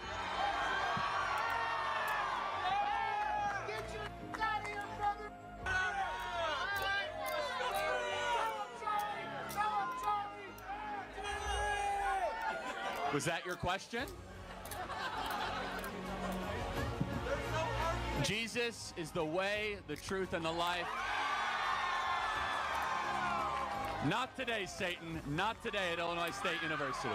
What do you think is the best way to prevent our children from being influenced from those ideals and growing up with the proper Christian ideals? Even though we keep it in our household, they're still exposed to it outside. Yeah, first of all, don't send your kids to government schools. That's number one. Number two, have a very robust church life and attend church regularly. Honor God in all that you do. And also, marry a godly man that was willing to defend your kids and to wall off all of the negative, poisonous content that might come after your future children. And if you are called to be a stay-at-home mom, that's a beautiful thing. You don't have to go into the workforce to be a godly woman. In fact, I recommend being a stay-at-home mom. It's one of the most underappreciated elements of American life. Thank you. So John 8, if I'm drawing from memory correctly, best embodies both Christ's mercy and love, but also his commitment to truth. And sometimes in the modern gospel, we overemphasize the grace and we underemphasize the truth. And so we are far too willing to say, hey, Jesus loves everybody, but we don't get to the second part of the conversation that says Jesus doesn't want you to live in sin. So this is, in John 8, it's best embodied, right? Almost every Christian in this audience will be able to tell you the first part of this, which is a bunch of Sadducees and Pharisees who are standing around with rocks, and they're about to stone the prostitute woman. And Jesus comes up and says, let the first among you without sin cast the first stone. And everyone starts dropping the rocks. But what comes next shows that Christ is not just grace-focused, he's simultaneously truth-focused. He goes up to the woman who had a career in selling herself for sex and said, sin no more. Now, imagine today how much trouble you would get in if you would go up to somebody and say, stop sinning. No, you're being too judgmental. No, you're actually being Christ-like. So Jesus stood, he was 100% grace and truth. And that tension is very hard in a modern world because we want to overemphasize grace when in reality Christ loves us too much to have us continue to live in sin. He wants us to try to elevate our actions to glorify God in all that we do. You are commanded to go do something productive with your life. Wow. To go give and to produce and to risk and to then go sow into I other enjoy people. cutting the glass. That is a It's biblical just- idea that has made the world a I'd like profoundly to better clean it place. up. I don't have the grinding hit to do that yet, but that's okay. We'll get there. Skies, forever waves of grain, for purple mountain majesties above the fruited plain. This is a great tribute.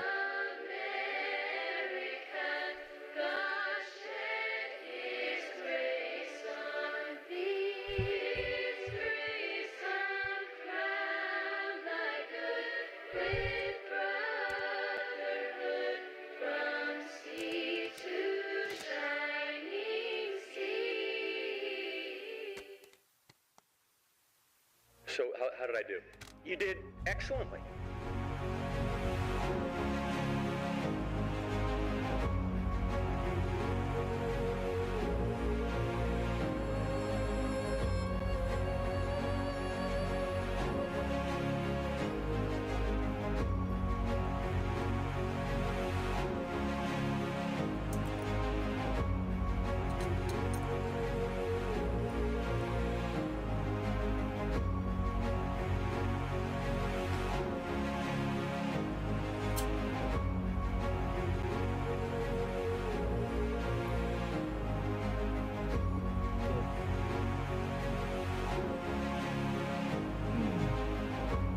Charlie and Erica, I love you. Erica, our entire team is ready to help you continue and expand Charlie's legacy to make heaven crowded. The Lord will prevail. We're ready. Let's go.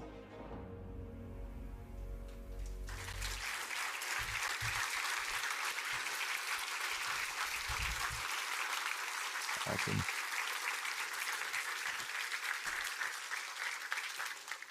Did you see Erica on Friday night? Mm-hmm. That widow will not be denied.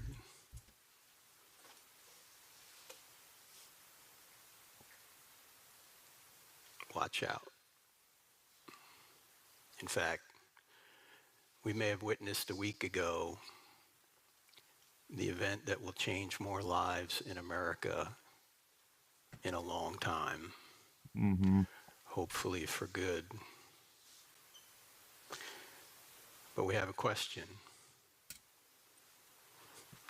Is this verse true?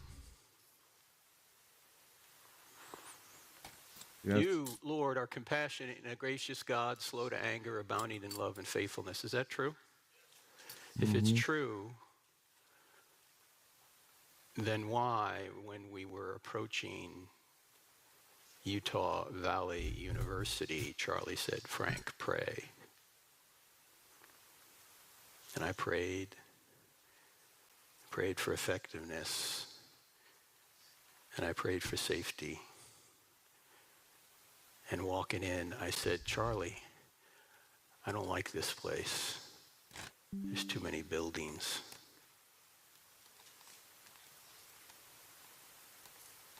If he's so gracious, why didn't he stop the bullet?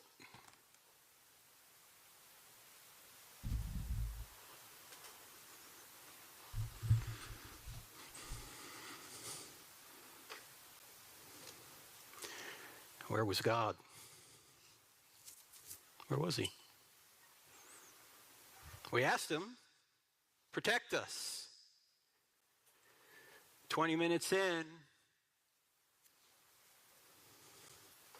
I'm standing 25 feet off Charlie's right elbow. Oh yeah, I'm the guy in the white hat making the signals to the sniper. Yeah, you probably saw that on the internet.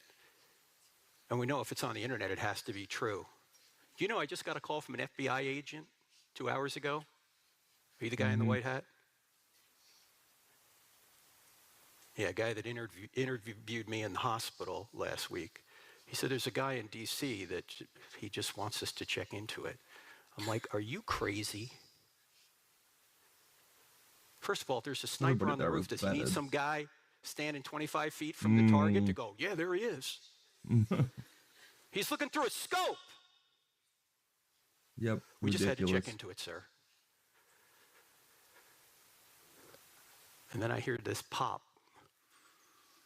And I see Charlie go back. And my first thought was, no, no, no, no, no, because I thought this might happen at some point. And I started to head toward him, and the security team was right there. So then I ducked down thinking there would be more shots. And they went that way, and I went this way, and I met them at the car. Charlie was like a son to me. My sons are here right now. They're right over here. They came in support. Raise your hands, guys. There they are right there. Now, if your son got shot, what would you do? What would you do? For him. Everything you could. You'd get in the car, right? Yeah, so I got in the car, thinking maybe there's some way I could save him.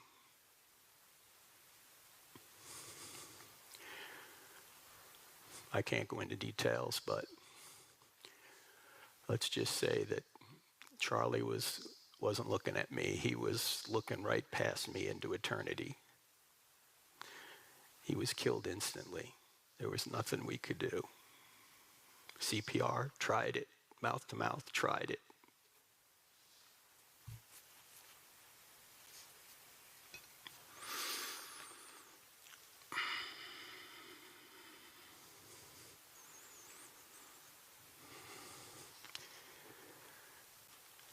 So what I'm about to tell you might not resonate, because evil is not just a problem for the head, it's a problem for the heart.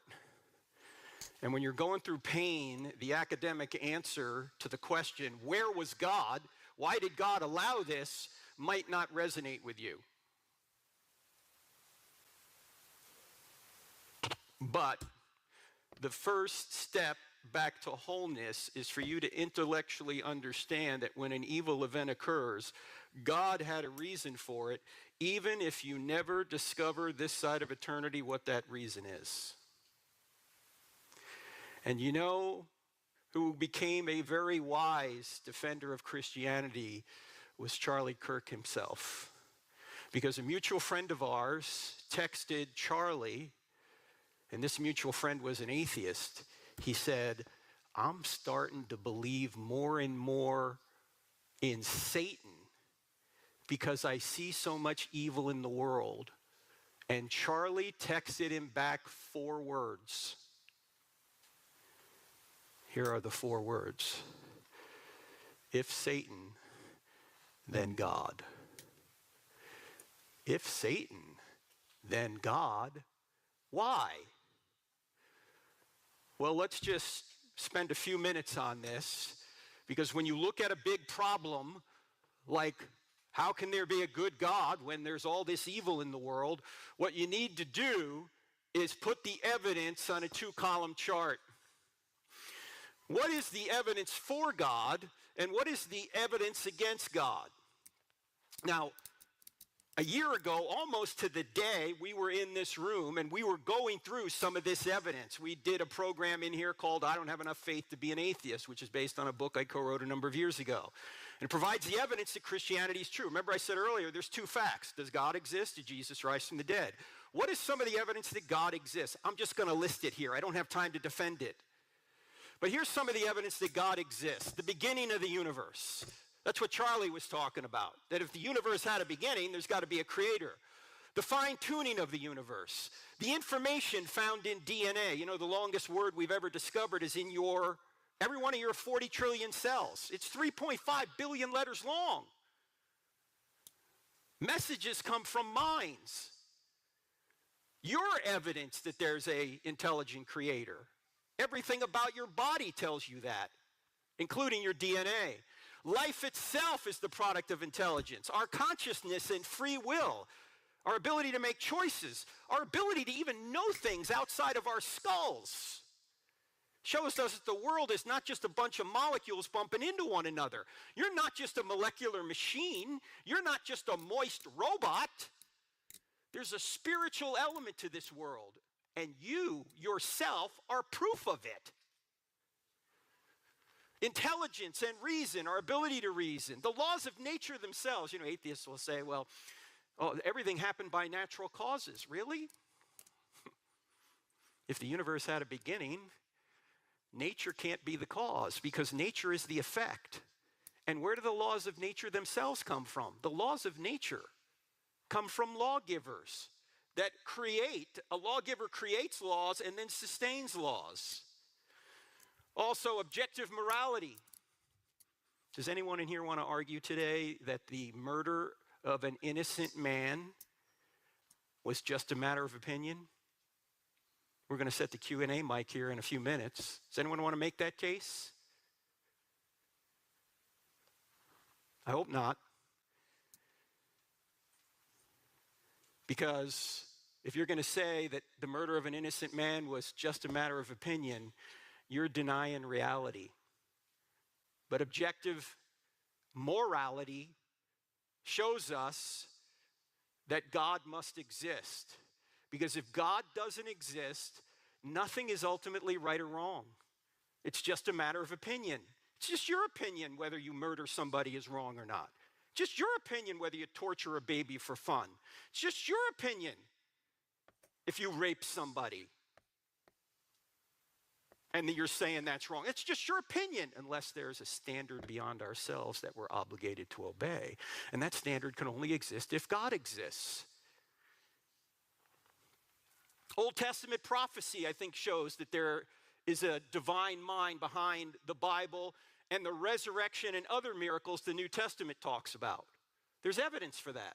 What's the evidence that God doesn't exist? The biggest argument is evil. But let me ask you a question. Does evil disprove God? Nope.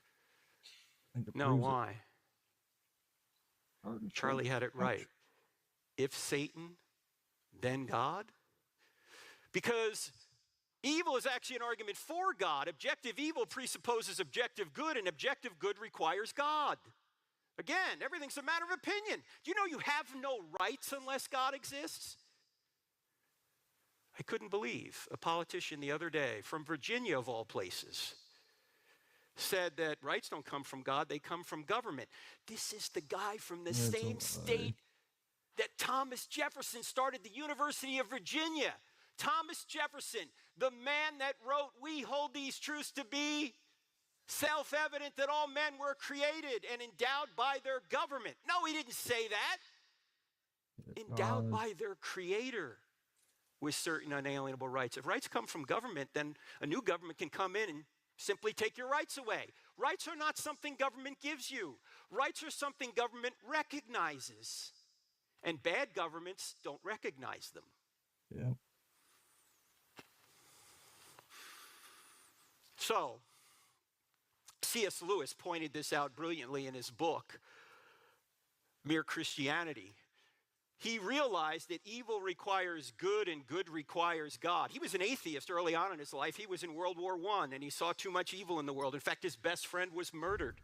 Not murdered, but killed in battle. And he said, there can't be a good God. There's too much injustice in the world. And then one day he had an epiphany, and he later wrote in the book Mere Christianity. Here's what he wrote. He said, as an atheist, my argument against God was that the universe seems so cruel and unjust. But how would I got this idea of just and unjust? A man does not call a line crooked unless he has some idea of a straight line. What was I comparing this universe with when I called it unjust? You see, you wouldn't know what a crooked line was unless you knew what a straight line was. You wouldn't know what injustice was unless you knew what justice was. Something can't be not right unless something is right. And so if you're going to say something's wrong, you're implying you know something's right. Because you see, evil is not a thing, it's a lack in a good thing. Evil requires good to exist. Evil is a parasite in good. Evil is like cancer.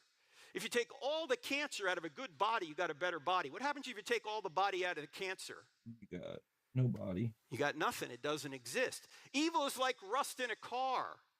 If you take all the rust out of a car, you got a better car. What happens if you take all the car out of the rust? You got a Pinto.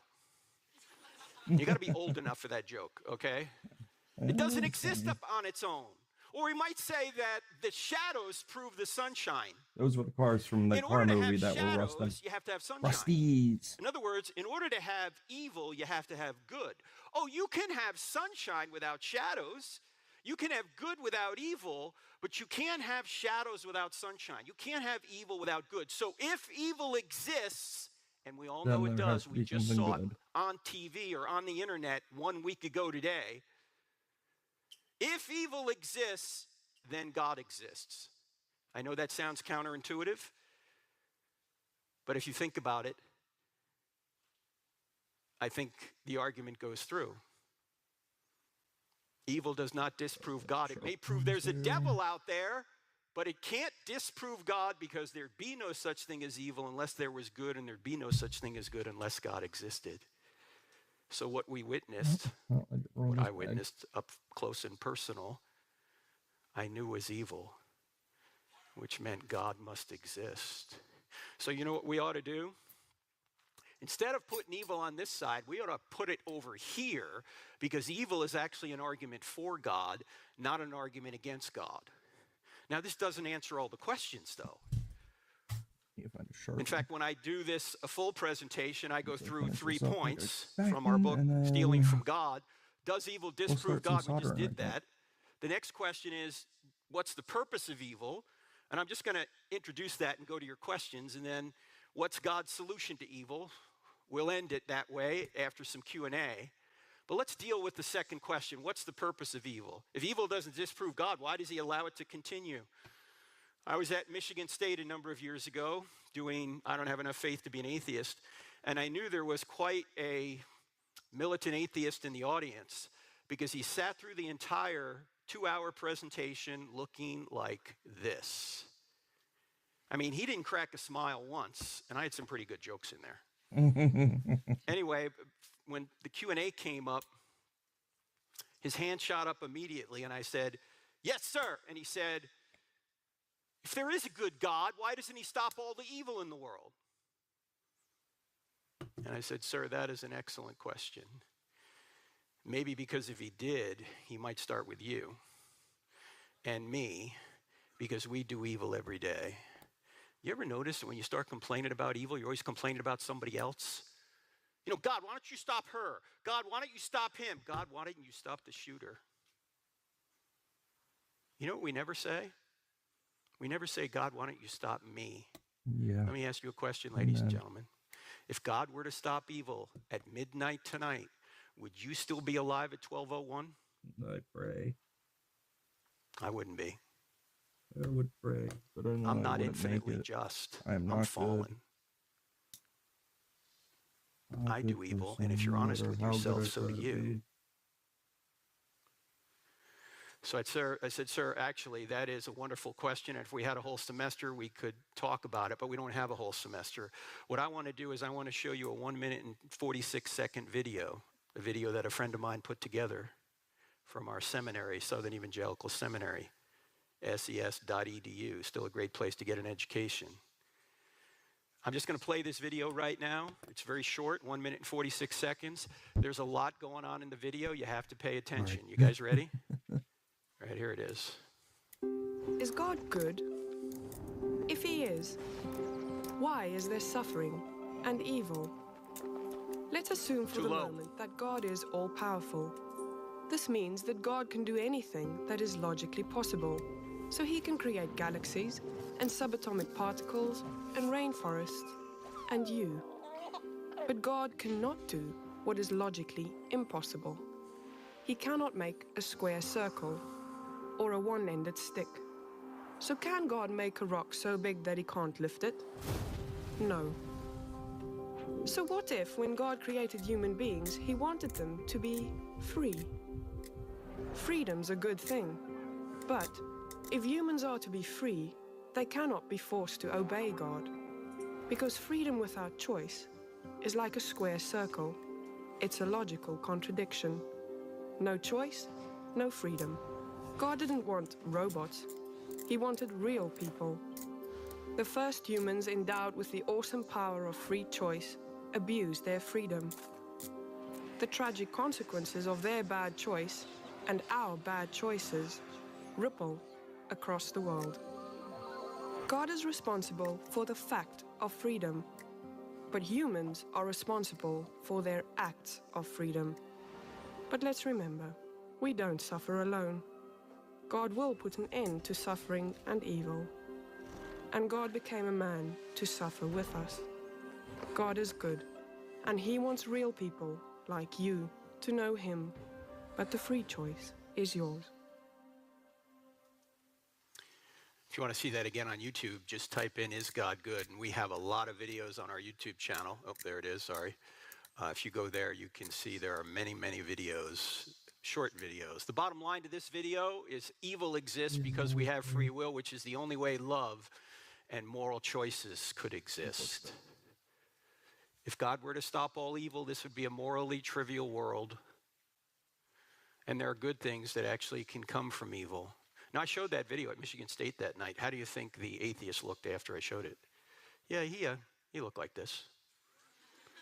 He said, well, that doesn't explain all evil. You know, what about natural disasters? Or what about evil that happens that seems to have no good come from it? Like a baby dying. Or a brilliant young man gunned down in front of 6,000 college students. There were 4 other guys with me in the car. Justin was driving. Dan, his main guy, had the GPS. Brian was trying to stop the bleeding, as was Rick, and so was I. Every one of those guys in that car would have taken a bullet for Charlie. I'd take a bullet for any of these kids right here.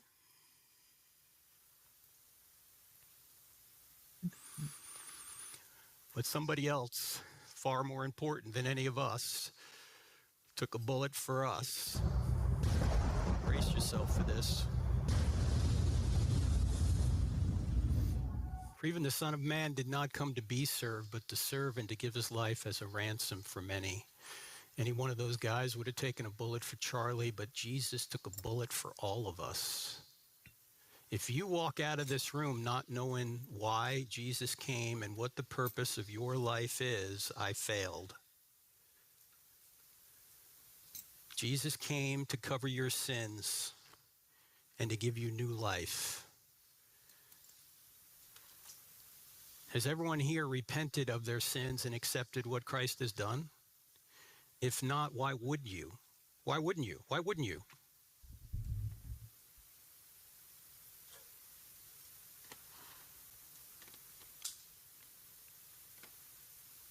You know what? You're going to be dead a lot longer than you're going to be alive. Mm-hmm. Eternity's a very long time. You better get things right with your Creator. Amen. Father, we're blessed with the fact that you came to save us. There's evil in the world, and it starts in our own hearts. Jesus said, it's not what goes into a person that makes that person unclean. It's what comes out of the person. And there's been so much evil that's come out of us, out of shooters, out of people online, out of our own hearts. I pray that you'd heal us, that we'd repent, because we're fallen creatures and we need you. I pray a special blessing over the Kirk family. I pray for the repentance of the shooter. I pray for the comfort of the father, the parents that turned him in. And I pray that justice be done. But none of us should want justice in the afterlife. If we got justice, we'd be punished. We should want grace. Thank you for providing it. In Christ's name, amen. Some questions hurt. Some answers change you. Today, we saw that you don't need blind faith to believe in Jesus. You just need to face the facts. An empty tomb, transformed lives, and people who died not for a lie, but for the truth. And we also saw that evil, as heartbreaking as it is not a good reason to stop believing in God. It is actually one of the reasons why we need Him more than ever. If there is one thing to hold on to, it's this. If evil exists, then so does God. And if Jesus really rose from the dead, then nothing stays the same. If you want to watch the complete presentation along with the Q&A, make sure to click the link in the description of this podcast. And please help us by sharing this episode with someone who needs hope and needs to hear the truth. Make sure you subscribe, leave a comment or a review, and join the conversation across all of our social media platforms. Share this with someone who needs hope. Let's make sure this message reaches every heart still searching for a reason to believe. We'll see you the next time, but until then, live with purpose, love with courage, and never be afraid to share the truth and share the gospel. If you're looking for solid answers to life's biggest questions, don't miss the latest episode of I Don't Have Enough Faith to Be an Atheist. Find it on Apple Podcasts, Spotify, Pandora, iHeart, OnePlace, and Podchaser. Tune in, discover the truth, and share it with someone who needs it. Let's keep spreading the truth together.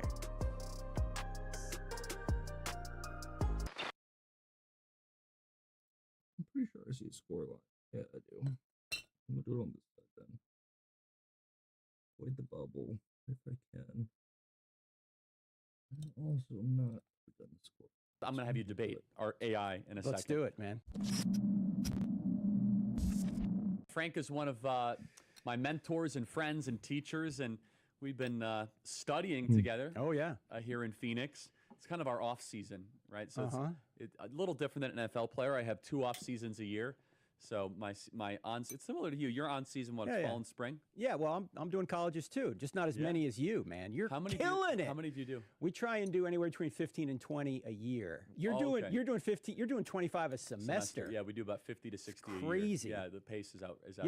Yeah, but it's great. And so, just remind your audience, you do Cross-Examined. You have the best books out on Christian apologetics. That's what my mom says. Yes. Yeah. Well, she's right. That's right. I don't have enough faith to be an atheist is the big one. Stealing from God, why atheists need God to make their case. Those are the 2 biggies on apologetics. And so you go to college campuses and you do similar type vibe that I do. Open question, open mic, and your stuff has gone very viral throughout the years. Before we dive into just some of the fun, because I'm going to have you debate our AI in a second. Let's do it, man. But before we do that, what are some of the changes today, 2025, versus what you've heard from students 5 years ago and 10 years ago? Well, let's go back 15 years ago. Right. In the heyday of the new atheists, we got so many questions from atheists and we got so much pushback from atheists.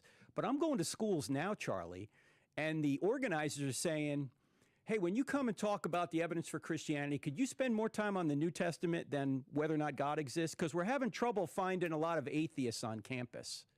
Okay, atheism is waning.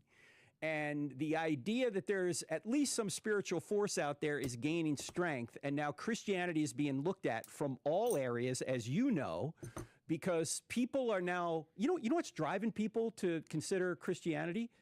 Evil. There's too much evil in the world. Things are getting worse and worse, and people are going, there's got to be more to life than this. There's got to be some standard out there. Maybe I ought to look at Christianity again. And the work you're doing on college campuses is making people see Christianity as at least plausible. Yes. This guy, Charlie Kirk, is really sharp, and he believes in Christianity. Maybe I ought to look at Christianity again, because you're in the political world. Yes, that's right. Primarily. Yeah, yeah. And so people are going, Charlie is one of the sharpest speakers I've seen, and he is an evangelical Christian. Maybe he knows something I ought to look into. I do hear that feedback a lot. By the way, the most promising thing that we receive, freedom@charliekirk.com, our emails or message on social media, we probably get 1,000 a year. Charlie, I believe in God because of you. I go back to church. And that doesn't count the comments. Because the comments, you don't know, they could be trolls or whatever. But we get thousands of comments. Charlie, I'd strengthen my faith in God and Jesus. And oh, absolutely. I'm pro-life because of you. And that's awesome because that's an ultimate purpose to what we do. It's not the sole purpose. I mean, we believe that once we instruct people of the civil law, then that will point people to Christ. But no, it's a very exciting moment. Would you say that, I don't think atheism is dead. My friend Eric Metaxas, I think, gets a little bit ahead of himself, but it seems to be dying. Yeah, it's waning. Yes. And the difference between 15 years ago and now is people used to wonder if Christianity was true. Now they're asking, is Christianity good? So the top 3 objections on a college campus that I get, and I think you're getting too if you think about it, the top 3 objections to Christianity are morality, morality, and morality. And Charlie, we don't like judgment in our country, right? We want God to be, as C.S. Lewis put it, a benevolent old man who just wanted to look down and see that everybody was having a good time. We want to be nice. we are. Right, right. But God is the God of judge. He's infinitely just and he's infinitely loving. Which is funny because the campus group is very big on justice. That's their big I know. thing. Yeah. But not really. They say they are. But That's why I always ask them, look, there's 2 things you can have in the afterlife. You can have either justice or grace. It's truly Does glass. anybody here Some want of it comes justice better in the than others, afterlife? but I don't want justice. Man. I want grace. If I get justice, Charlie, I'm toast. An infinitely just being is going to judge me. He's got. I haven't been infinitely just, so I deserve justice. what do you have to say, and this is an AI-generated one, but I hear this all the time. This helps me kind of remember about the Bible, and I think I know your answer to this, and I've read a couple books about this, but that the story of the Old Testament closely resembles Canaanite and Mesopotamian deities, that the Old Testament has like a lot of similarities, such as the story of Moses or the creation story or a flood story. Oh, yeah, sure. Every ancient culture has a flood story. Sure. Now, what do you think the reason for that is? Because there was a flood. There's a flood, right? Everybody had some sort of story related to it. But if you look at the story of Moses, for example, you don't find parallels that are all that close. And if you do, it doesn't necessarily mean that Moses copied.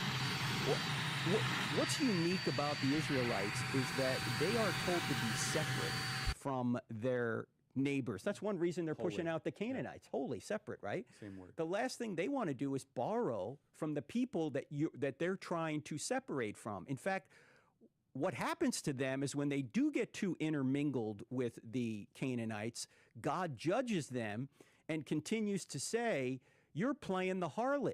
You're going with Baal. You're going with all these other deities, and you should be worshiping me. So he judges them. And so, without getting into too much detail, though, is there any credence to this idea that the Bible was copied regionally between other River Valley civilization mythologies? I have not necessarily heard that objection, but I can tell you from Bill Maher said that on our show. Remember, Yeah. Well, here's the problem. If you look at the archaeologies, let's just look at the archaeology. Yeah. Let's go back to Joshua and Jericho. The evidence from Jericho shows that oddly, the walls fell down and out. There's no other city that has ever been discovered where the walls have fallen straight down and out. When you take over a city, you go inward, you crush the wall, you knock it down, and the walls go inward.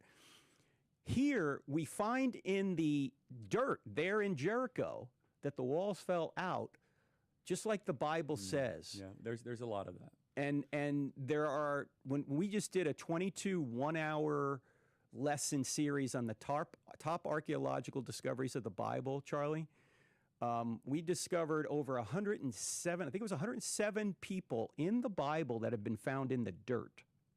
and about 75 of them were from the Old Testament. And many of the events of the Old Testament have corroborative data in the dirt.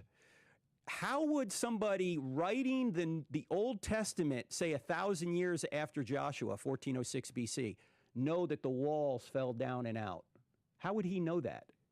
He wouldn't. In fact, you know how many places are named in the book of Joshua? What is it, 24 chapters in the book of Joshua? There's over 350 named places in the book of Joshua. Just in the book of Joshua. It works out to something like 13 places a chapter. More than that even. I can't remember the exact number, but it's crazy how many place locations, and many of these place locations have been discovered. This is not an invented storyline that was put into writing 1,000 years later. Moses and editors later, there are editors that came after Moses, like they put his death in Deuteronomy. They wrote this down at the time. So here's a question of morality. It's the problem of divine command theory. I've heard this question only once. Is something good because God commands it, or does God command it because it is good? Euthyphro dilemma from one of Plato's writings. Socrates says this, and it's supposed to put the believer in God in a dilemma. If you're going to say God is the source of morality, does he look up at a standard beyond him and say, oh, that's good, I'll do that? If so, why you need God? We can do that, right? Yeah, I don't think it's much of a dilemma, though. Maybe I'm I think no, the answer to both is yes. You are correct. Here's why it's not a dilemma. Yeah. Why is it not a dilemma? Because God himself his essence is good. That's right? it. Am I right? Yeah, he's the standard. He doesn't have to look up. Exactly. He's not arbitrary. He is the standard. He is the standard, yeah. So it's easily answered, and yet atheists online still think this is a good one. What am I missing about that, though? You're not missing anything. Okay. It's a false dilemma. A true dilemma is A or non-A. A false dilemma is A or B. Maybe there's a C. Maybe there's a third option, and in this case, there is. God is the standard. His nature is the moral standard. The buck has to stop somewhere. It stops with God's nature. So I asked AI, this is kind of goes to show how good of a teacher you are, like the best intellectually rigorous questions. And like I can answer most of these, honestly. And I don't do this professional. I mean, I do somewhat of this, but you're like a super professional on this. And so that's what my mom says. I'll read this one. If God, this is from AI. If God desires all people to be saved and know the truth, why does he remain hidden or silent to sincere seekers who never experience divine revelation or compelling reason to believe? Everybody experiences divine revelation because God has written 2 books. Yes, he's written through men what we call the scriptures, the Bible, but he's also written the book of nature. In other words, we could say God has the book of his words and the book of his works, and everybody has the book of his works. Everybody knows there's a creator God who's moral because of the creation and the moral law written on the heart. And the way we know God is we know God by his effects. So if there's a creation, that's the effect. We reason back to a cause, a creator. If there's design in the universe, that's the effect. We reason back to a cause, a designer. If there's a moral law written on the heart, that's the effect. We reason back to a cause, a moral lawgiver. So there's nobody in the world who doesn't know that there's a creator God who's moral, and we haven't lived up to that standard. There are people who've never heard of the solution to our moral problem, that's Jesus, but everybody knows that there's a creator moral God, and the Bible indicates that if you take a step toward that, the works that he's provided, he will get you the word so you can be saved. This is the other one. We spent a lot of time on this, but let me just repeat it, and I want you to answer it as you would a student. How can we trust Scripture as morally authoritative when it regulates slavery, commands genocidal warfare like 1 Samuel 15, and enforces harsh penalties for non-crimes by modern standards without undermining the concept of God's moral perfection? I would ask the person again, by what moral standard are you saying that? You're appealing to a Christian standard. Yeah, you are. Secondly, we've already dealt with those before on this program, that slavery was not the kind of slavery we had. It was a kind of bankruptcy law. Right, it was a kind of bankruptcy law. The genocidal warfare. It wasn't genocide, it was sinocide. Now, why do I say that? Because God wiped out the Israelites for doing the same kind of things. In other words, it wasn't ethnicity God was worried about. It was the ethics. Like after the golden calf, after the... Sure, he wipes them out, right? How many times does God judge Israel for the evil they've done? Repeatedly. A lot. Yeah. And our mutual friend Dennis Prager puts it this way. He said, one of the reasons I know the Old Testament. The least flattering telling of no, it's true. It's the least flattering telling of an ancient people. Yeah, that's it. You know it. Yeah. They would never invent such an embarrassing history of themselves. They keep getting dope slapped by their own God.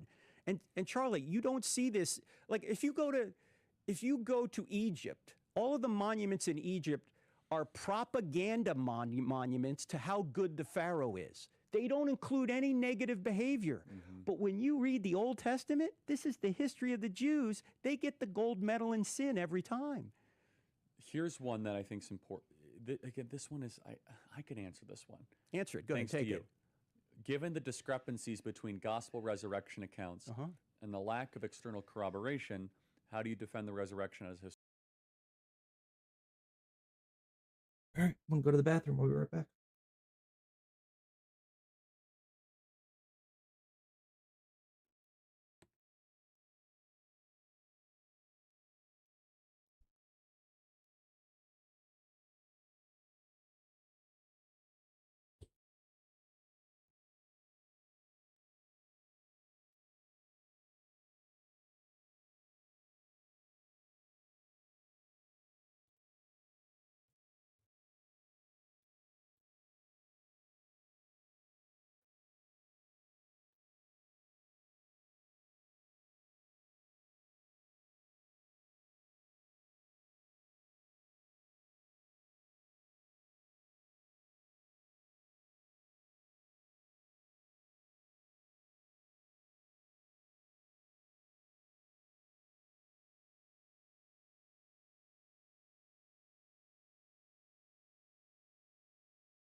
Well, I think we do need to get a better setup for cutting the glass, as it is just a mess. We find little pieces of glass all over my desk all week. I get a sticky roller and get them all up.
Unfortunately, I had to make some color adjustments.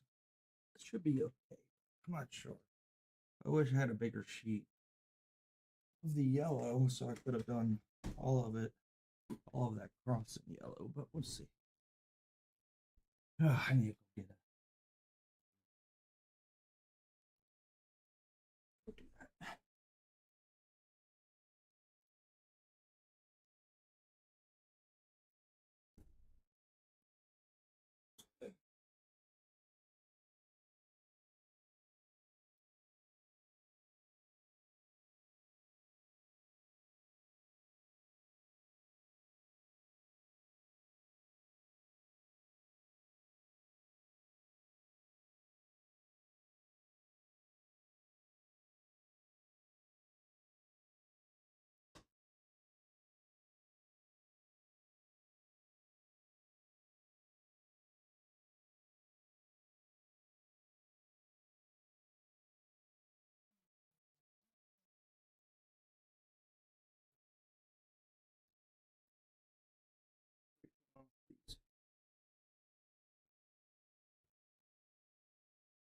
Letters, I'll braid them on with a silver Sharpie that they can clean off. Once I'm done, take all my medicine. So we'll do that too. Take all my medicine here.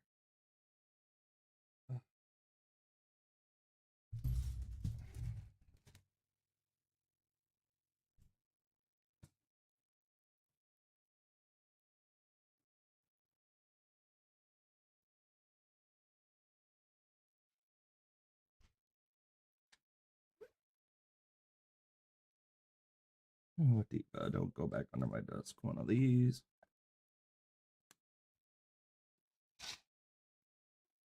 Two of these. That back.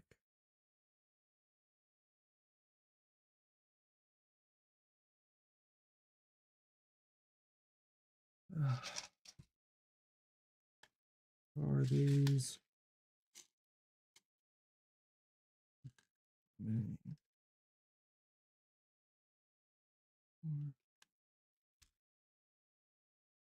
Why is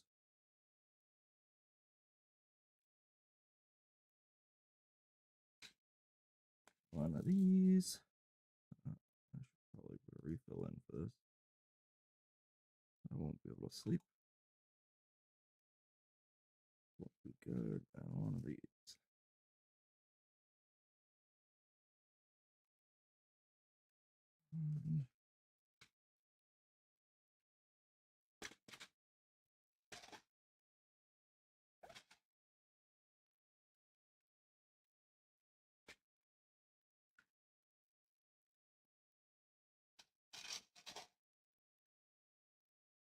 Need more Tylenol. Hopefully not. Let's see. Have to look. Maybe I have another bottle of Tylenol somewhere. And please, where I have to be quiet for 15 minutes. There you go. There it is, all laid out. Every tablet I take.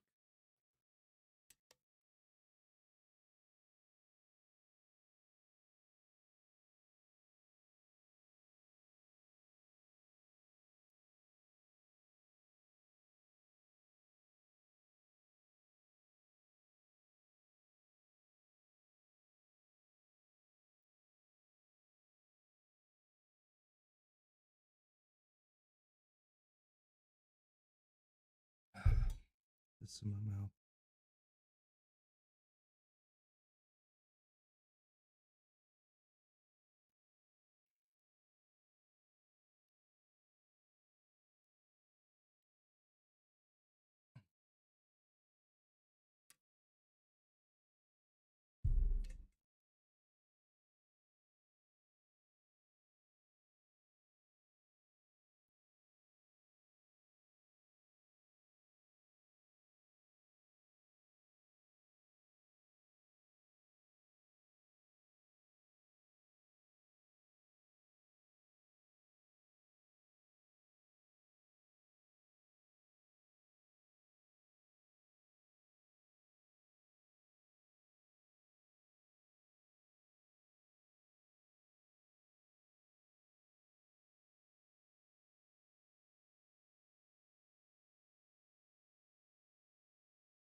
Historical event without begging the question. Well, first of all, the discrepancies are a feature, not a bug. The fact that there are discrepancies means that it's probably true. Because if you were trying to lie, every single account would be exactly the same, right? It's exactly. Like if Yeah. we know this whenever there's car accident or something in the Or a parking murder. lot here, Yeah. or even like something happens here and there's a little controversy at the Turning Point campus or at an event. I bring 3 people in and I get a generalized telling, but I realize like, oh, okay, got it. Was what mile power do you think they were going? What was this? What was the color of the car? But, eventually you get towards that. So I think it's a feature, not a bug. And then if there are a lot of external corroboration. I mean, there's Josephus, right? Yes. There's other Roman historians. Also, the Talmud talks about Jesus, not the resurrection, but they said that people believed in the resurrection. Exactly. So how did I do? You did excellently. Okay. Yeah. What yeah. else am I missing? Beautiful. Well, let me give another example for our listeners and viewers. It might be this. Do you realize that the eyewitnesses of the Titanic, the survivors, disagreed on how the Titanic sank? Well, I imagine because we actually didn't know how the Titanic sank for quite some time. Right. Because it happened largely below the surface. That's right. And some said it went down whole. Oh, I'm sorry. I thought you meant, okay. No, look, this is a good illustration Yeah. of what you're saying. Some said it went down whole. Others said it broke in two when it went down. What should we conclude from that, Charlie? Well, we should conclude that it did go down. That's it. that's and that the water was cold. That's right. No, and that everyone agrees there was a resurrection. But they also all agreed that there were female witnesses at the resurrection. Very embarrassing. No, embarrassing, and by the way, multi-gospel. That's right. Every gospel says it. So, but then also the discrepancies play against a unigospel central canon. They do. What is the right term? Well, the term that there was a shared canon, a Q document, they will say. Yes, yeah, okay. Then they all. Yeah, well, obviously, what we're finding in the New Testament, well, maybe not obvious for everybody, is that we have multiple independent sources of certain events. And when you have that, you realize this isn't just one source, this is several sources. And there may be a problem for people who have a Bible under one binding. They go, oh, this is just one book, it's one source. No, it's not.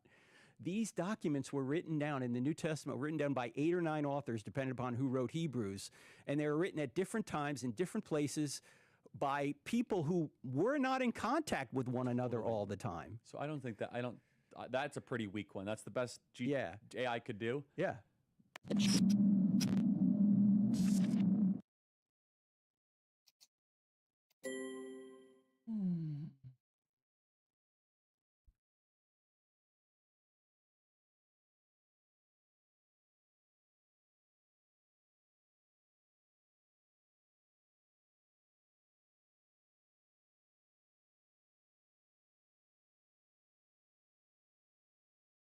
Retired NYPD Inspector Paul Morrow is here. He's also an attorney and a Fox News contributor, of course. Paul, great to have you here. Thank you for joining us. I want to play this soundbite from Utah County Attorney Jeff Gray, who was very articulate in his description of this case. He added a lot of detail this week on it. Here's just a piece of that. Watch. Roommate, why? Robinson, why did I do it? Roommate, yeah. Robinson, I had enough of his hatred. Some hate can't be negotiated out. If I am able to grab my rifle unseen, I will have left no evidence. Paul, you know, I'm curious just what you think of these messages. When you listen to the language in them, the back and forth between these two individuals, the way he talks so openly about, well, I left the rifle, I got to go pick it up. There's one squad card. He thinks he's going to get away, which seems ridiculous at that point. What do you hear in all of this dialogue? So I know there is speculation that the whole thing feels a little contrived, right? And that the alleged shooter was kind of telegraphing, I did it and I did it by myself. In other words, don't look at my roommate. And that could be an element of that. For law enforcement purposes right now, from what I can glean from having been out there and from what I hear, law enforcement at this point doesn't really care. Here's why I say that. Because they have the roommate cooperating.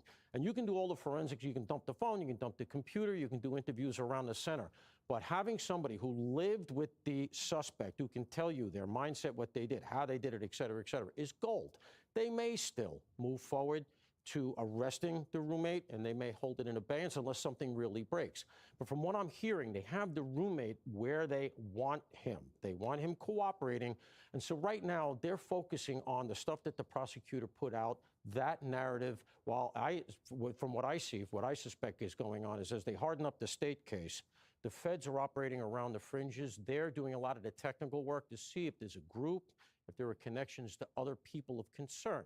And that's what I think the sort of the delegation of duties likely is. Let's watch Kash Patel, the FBI director, on that.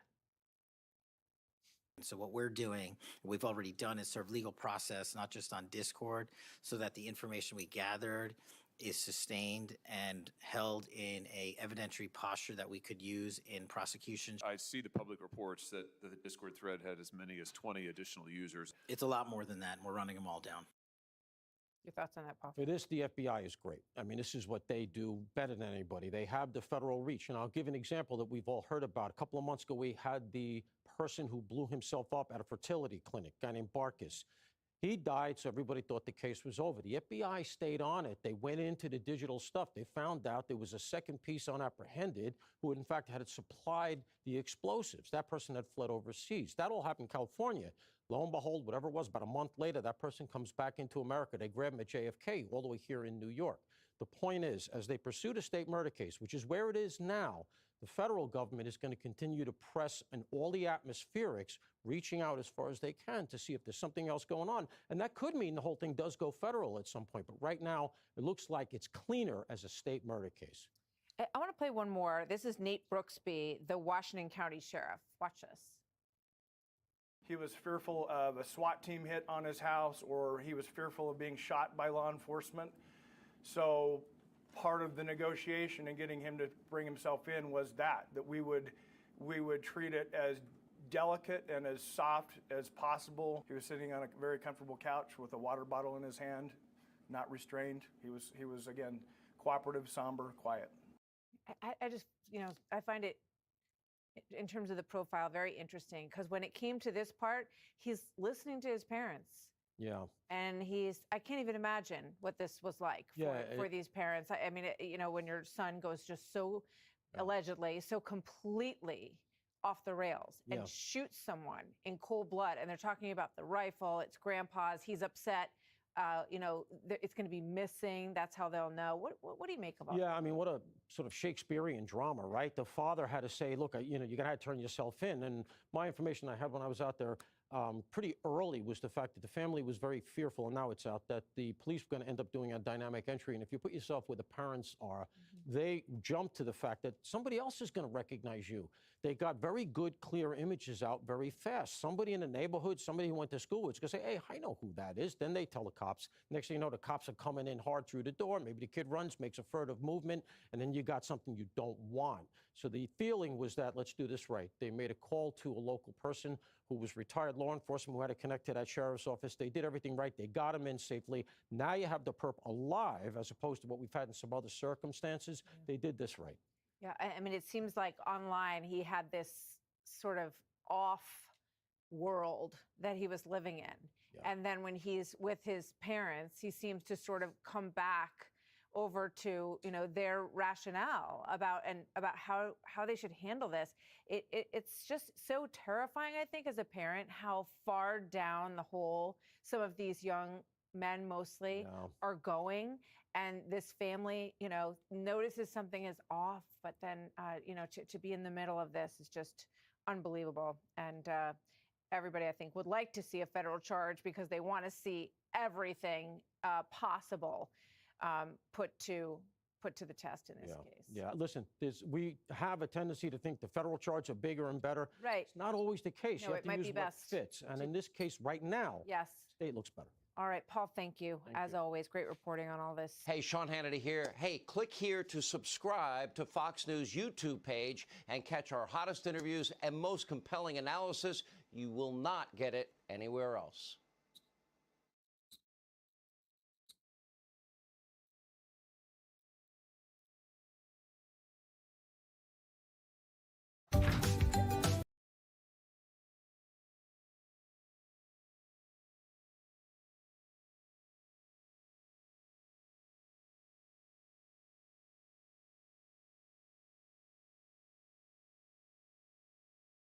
We actually did speak for the last time less than 24 hours before the assassination happened. We had a Zoom call, a friend of mine, him, a couple of his producers. It was a small call. We were literally talking, above all, about the anti-Israel questions that he expected to receive on this campus tour. And we were kind of talking him through talking points and strategy and how to deal with these expected hostile questions. And what Charlie was essentially trying to do was he was essentially trying to figure out how to navigate this to keep the Nick Fuentes neo-Nazi Groyper stuff at bay while trying to meet the younger generation, the Gen Z folks who are pretty wobbly on this issue, kind of meet them on their own terms and to try to kind of guide them towards a better place. It's been really hard. And, I've known Charlie for a handful of years, as I know you have as well, but we really had gotten quite a bit closer just over the past year and a half. He was just a fundamentally good person, Ollie. He was a decent man. He was someone who, in all these videos that people have seen in the viral YouTube clips of him debating these left-wing college students, he never gets flustered. He never gets angry. He never raises his voice. He was a kind, gentle soul. Okay, everyone, we are living through momentous times. It's been an absolutely devastating past week. And I'm so grateful to Josh Hammer, who has joined us today to talk to us about what all of this means. Josh, for those of you who aren't familiar with him, is a senior editor-at-large for Newsweek. He's the author of this incredible book, which all of you need to order right now. Pause the video, order it, and then continue with the video, called Israel and Civilization, The Fate of the Jewish Nation and the Destiny of the West. And we're going to be talking about this book in the bonus section.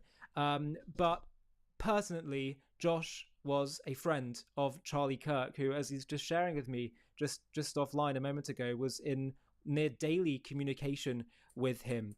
And as we covered in our last interview, Josh recently appeared on stage with Dave Smith in a debate which Charlie hosted literally, 2 months ago, where they were debating the topic of Israel.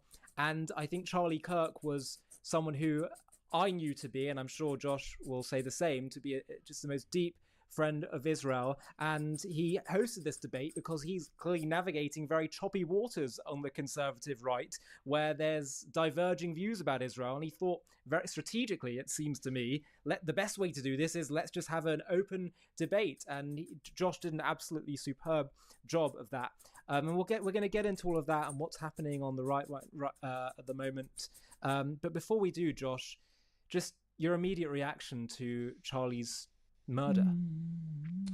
Yeah, Ollie, thank you for having me back on. Look, this has been really hard. This has been a heartbreaking, devastating week to live through.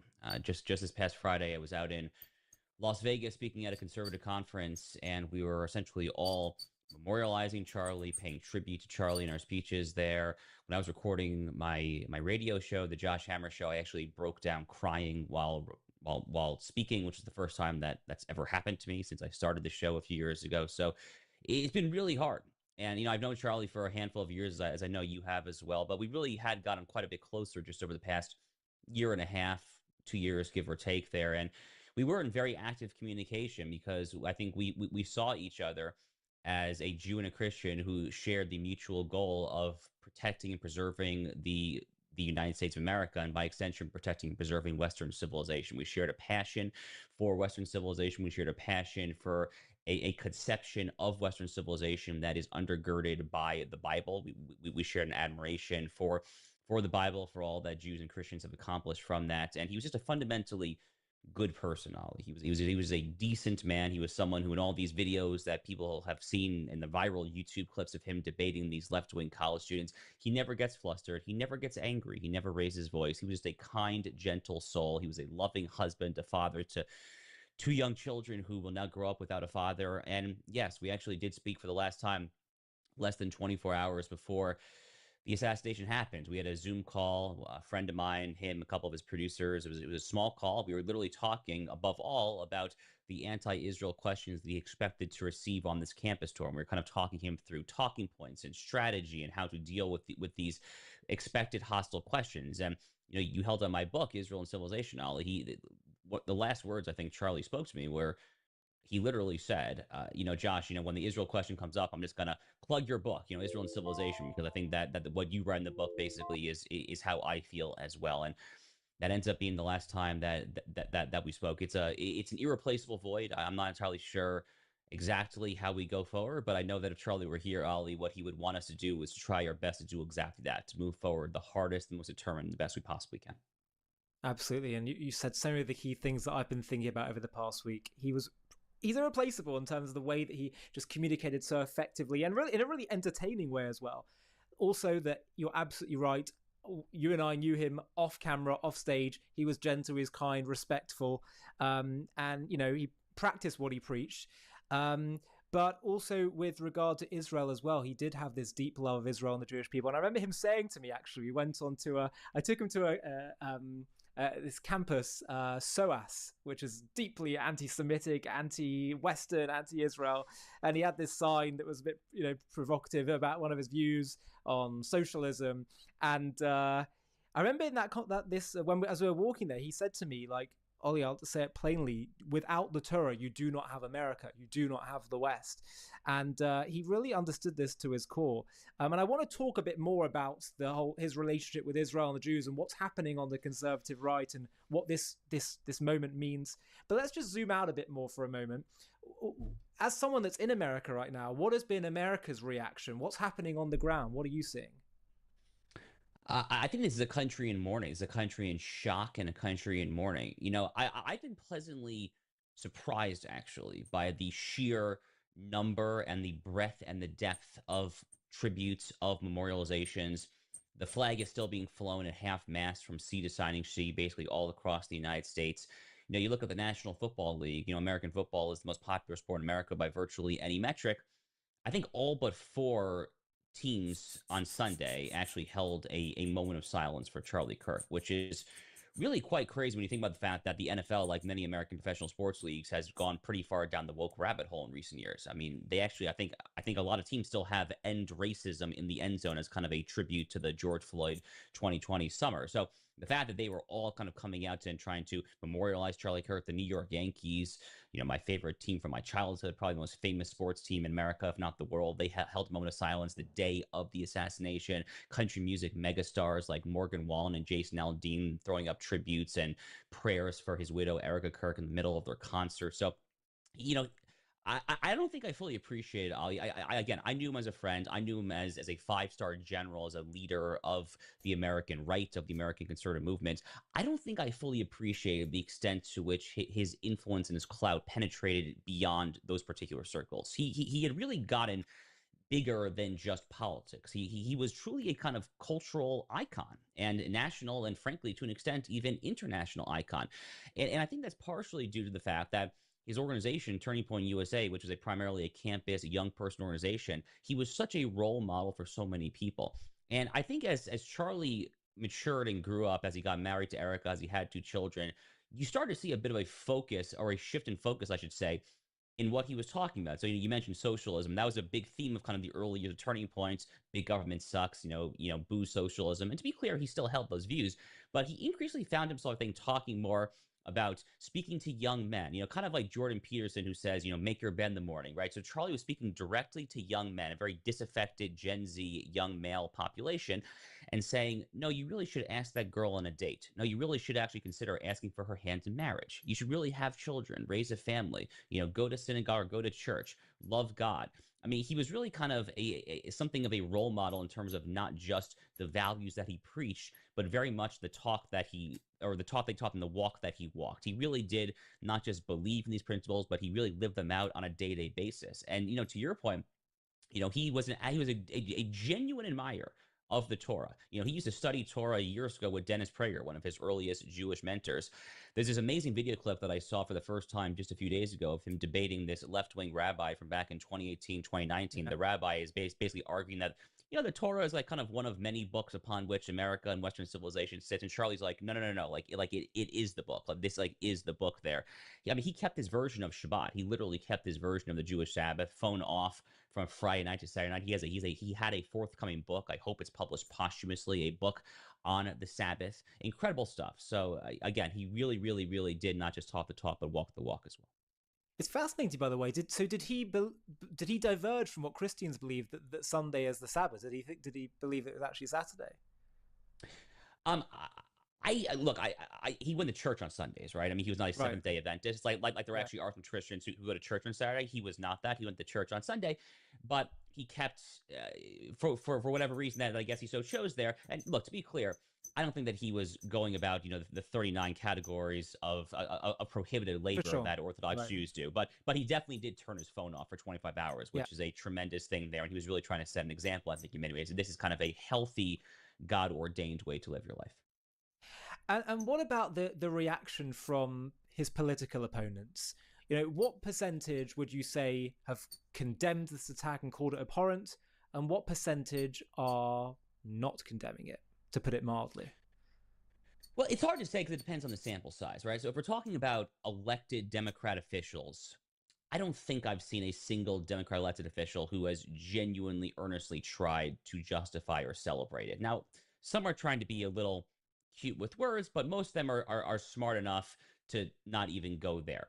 When you start talking about social media, that's when it gets really ugly. When you start going deep down the rabbit holes of Reddit, a website that I don't personally use, but I peeked in at Reddit. I peeked in at Blue Sky, which is kind of a very left-wing social media alternative to Twitter/X. This is where you start to see some really ugly stuff.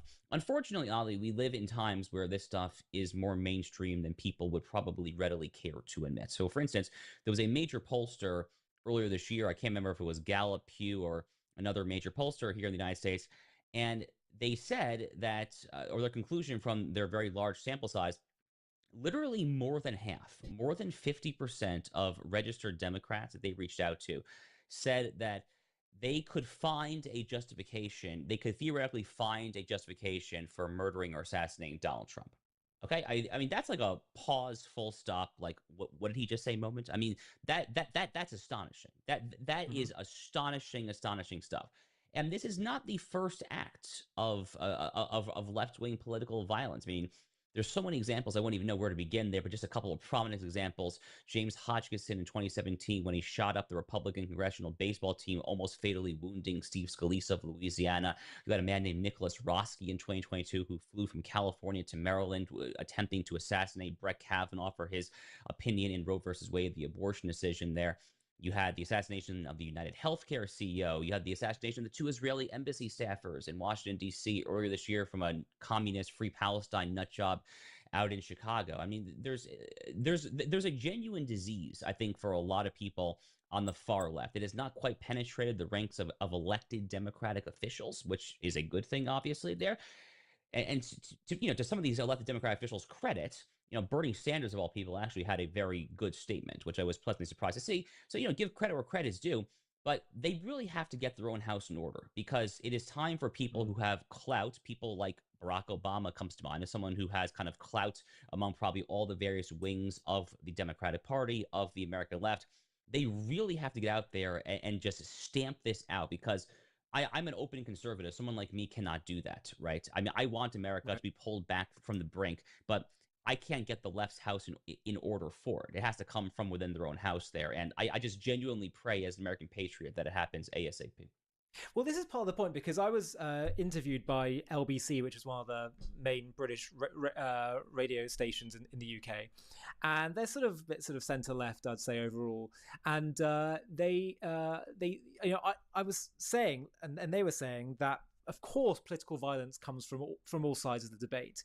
But the point I made, which I felt some pushback from, and I wondered your thoughts on this, is that, yes, of course, we can see political violence from all sides. There are examples from all sides. However, a tendency that I've seen for decades now on the mainstream left that you don't see on the mainstream right is not to call your opponents wrong or to be mistaken or misguided or illogical, but as evil, and to caricature that their motives. You don't care about these people. You don't care about...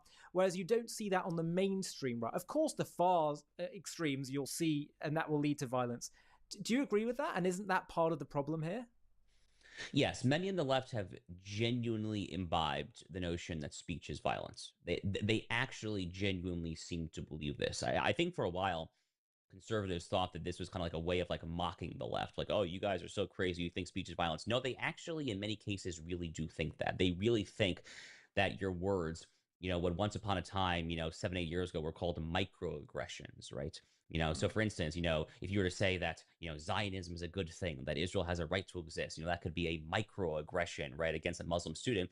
Well, they've actually kind of progressed, or regressed, as the case may be, from that to actually now thinking that your words are literally tantamount to taking out a sword or, God forbid, a gun or anything there, and actually inflicting physical damage. And if you actually think that, then which is palpably insane, of course. I mean, literally, the free exchange of ideas is predicated upon the ability to do exactly that, to actually have civil discourse. But if you actually do think that, if you genuinely are willing and able to conflate speech with violence, then it's not a very far step to kind of riling yourself up to actually justify acts of violence there, right? It's kind of the logical next step, right?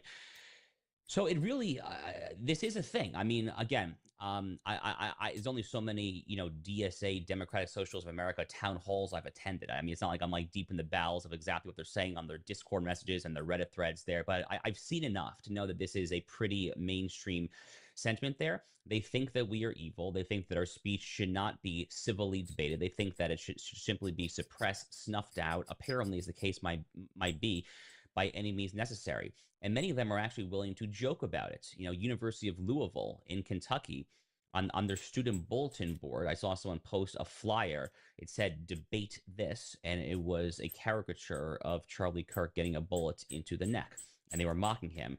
And then some social media user, who I think is a student at the university, posted on social media like LMAO, laughing my ass off. This is what a sick, depraved world. I mean, what a sick, depraved world. Well, the president of the Oxford Union, I don't know if you've heard about this, the current president of the Oxford Union, I'm sure you have heard, who was debated Charlie recently, celebrated his death on social media, and I think he should be expelled from the university. Yeah, expelled, I think, would... that's probably like the lower end of what I would like to see happen. It's incitement. Maybe it should be illegal what he's done. It's just so... It's so disgusting. I mean... Yeah. there's been so many instances of this, Ali. I mean, I read a story the other day of like an elementary school teacher. I can't remember if it was third, fourth grade, whatever year it was, but an elementary school teacher who apparently played the video of Charlie getting shot to his students. I mean, what kind of sick, depraved, demonic individual does that to anyone, let alone impressionable young 8, 9, 10-year-olds? I mean, my God. I mean, like, what are you trying? I mean, these people should be fired at minimum. I mean, I would like to see them, frankly, be flogged in public or thrown in jail. Abuse. I mean, it's abuse. Oh, total abuse. Absolutely evil stuff. Evil. And that, one thing I was saying in the aftermath of this is, at the very least, I don't know if this is a positive, I think it is in a way, is that at least the evil is becoming more exposed. It's being brought into daylight more clearly now. But from a Jewish and Israel perspective, as you and I know, Charlie was fighting the lies from the left and the Islamists, and from the far right as well, the anti-Semitic far right. That's one of the ironies when people try to describe him as far right. And some, however, suggested that he was soon going to waver and cave to the anti-Israel mob, still inviting Tucker Carlson and others to speak at his conferences and things like that. I think that's untrue. I know that this was rooted, his support of Israel was deeply rooted at a religious level. But what do you say to that as someone that spoke to him a lot about this in the last few years? Okay, so Charlie's heart was genuinely in the right place when it comes to the Jewish people and the Jewish state of Israel, and his heart was in the right place because his reading of the Bible was in the right place. His reading of the Bible, his reading of the Hebrew Bible, what Christians call the Old Testament, was the same conception of the Bible that the American founders held. The American founders like George Washington, John Adams, who famously referred to the Jewish people as the great civilizing force of all mankind. The book of Leviticus, which is inscribed on the Liberty Bell here in Philadelphia. It was that Hebrew Bible rooted version of Christianity that Charlie Kirk subscribed to. And I know deep down that he believed this, among other things, because the man that he referred to as his pastor and his spiritual mentor, Pastor Rob McCoy, who's also become a friend of mine. Pastor Rob was on Laura Ingram's Fox News show just last week talking about this. I know how Rob McCoy reads the Bible. I know what Rob McCoy's theology is, and he is a sincerely great friend of the Jewish people and the state of Israel. Charlie and his mentor were and are of the opinion that the land of Israel was given to the Jewish people by God Almighty himself there. I mean, that this is a book of Genesis promise, essentially, period, full stop, end of story. Now, the slight caveat to it, it's not a caveat, but the slight complicating factor, as you already alluded to, is that the waters are getting quite a bit choppy on the American right there. And what Charlie was essentially trying to do was he was essentially trying to figure out how to navigate this to keep the Nick Fuentes neo-Nazi Groyper stuff at bay while trying to meet the younger generation, the Gen Z folks who are pretty wobbly on this issue, to kind of meet them on their own terms and to try to kind of guide them towards a better place without using kind of the outmoded rhetoric and talking points of kind of the 1970s, 1980s boomers. That's essentially what he was trying to do. Now, we can quibble as to whether he made the right decision here or there. I happen to not like that Tucker Carlson speaks at Turning Point USA events. I think Tucker Carlson is a malicious anti-Semite. I think he's the most dangerous anti-Semite in the history of the United States. I think he is a Wow. profoundly dangerous man. I genuinely feel that way, actually. So I was not a fan of Tucker speaking at these events there, but Charlie deserves the benefit of doubt on these issues because, again, what he was really trying to do was to kind of hold the line, to keep the Fuentes Groyper stuff decidedly on the fringe, very much out of the tent, out of the movement. And above all, what Charlie was trying to do was to, he saw himself correctly as a coalition leader of really MAGA, of the American right there. And we can kind of quibble as to, where exactly you draw the line. When you're trying to kind of build an alliance of that nature there, he was trying to kind of strive towards some sort of, middle way, third ground foreign policy that was neither kind of Ron Paul isolationist nor, a George W. Bush neoconservative. And that, by the way, Ali, in some ways is probably why he gravitated towards my book and the way that I speak about this issue, because I personally am kind of the Trump doctrine and belief, which is that there is kind of a conservative, realist, nationalist middle ground between the two twin poles there. I think that's kind of why Charlie and I kind of saw eye to eye on all of this towards the end of his life. Yeah. Really, really interesting. You know, there were times where recently he would offer certain critiques of Israel, or that, you know, that I just felt I didn't agree with. But ultimately, both of us know where his heart was, and he had such, as we can now see as a result of his death, was a leader of such a huge coalition, and he had a very, very difficult time in his hands, and he had to. Yeah. In some ways, he was trying to show that he's not, you know, he's a free thinker and not in the pocket of anyone. Otherwise, some people might switch off. So, you know, you and I may not have agreed with every single phrase or every single way he was saying things. But but like, let me just let's make a very, very brief, quick point. If he is or if he was going in a direction that Candace Owens and others say he was going in, you know, very, very simple point. Would he have had on me and our friend Rabbi Pesach Walicki literally the night before his death to spend an entire hour talking about how to respond to anti-Israel talking points? I mean, it doesn't make any sense. It literally simply does not make sense. His heart was absolutely in the right place. Again, he was trying to navigate kind of some very choppy waters, though. Absolutely. And I completely agree with that. And that's why I always felt very much aligned with Charlie. And obviously, precisely as you mentioned, there have been people who, like Ian Carroll, and it pains me to mention her name, Candace Owens, because I know how close she was and maybe still is to Charlie. But at the end of the day, she's chosen to hijack his death right now to blame it on Israel. I mean, it's just so disturbing. But then you have the people who are sort of a bit more in the middle. Maybe I wouldn't even say in the middle, but they're teetering a bit. The Megyn Kellys and the Michael Knowles and others, kind of in this in-between. What do you think's going on there with them? Yeah, look, I mean, we can talk about every commentator one by one, but I think it's kind of easier to make a few kind of generalizations, right? I think a lot of folks are kind of just trying to take their commentary to where they see the perceived momentum, especially among the younger generation there. But so I think a lot of it is trying to kind of, you know, stick your finger in the wind and try to see, you know, where Gen Z is. And also really, I mean, above all, see kind of just where the Twitter algorithms are right now. I mean, it's very hard to look at someone like, let's take Matt Gaetz, okay? Matt Gaetz was a former Republican congressman from Florida. Now he hosts a show on One America News. Matt Gaetz and I were very friendly for a while, okay? He had me on his show back in March when my book came out. Ollie, he referred to my book as a battle map to save Western civilization. It was an extraordinarily kind segment. He was asking very intelligent questions. He clearly had read the book.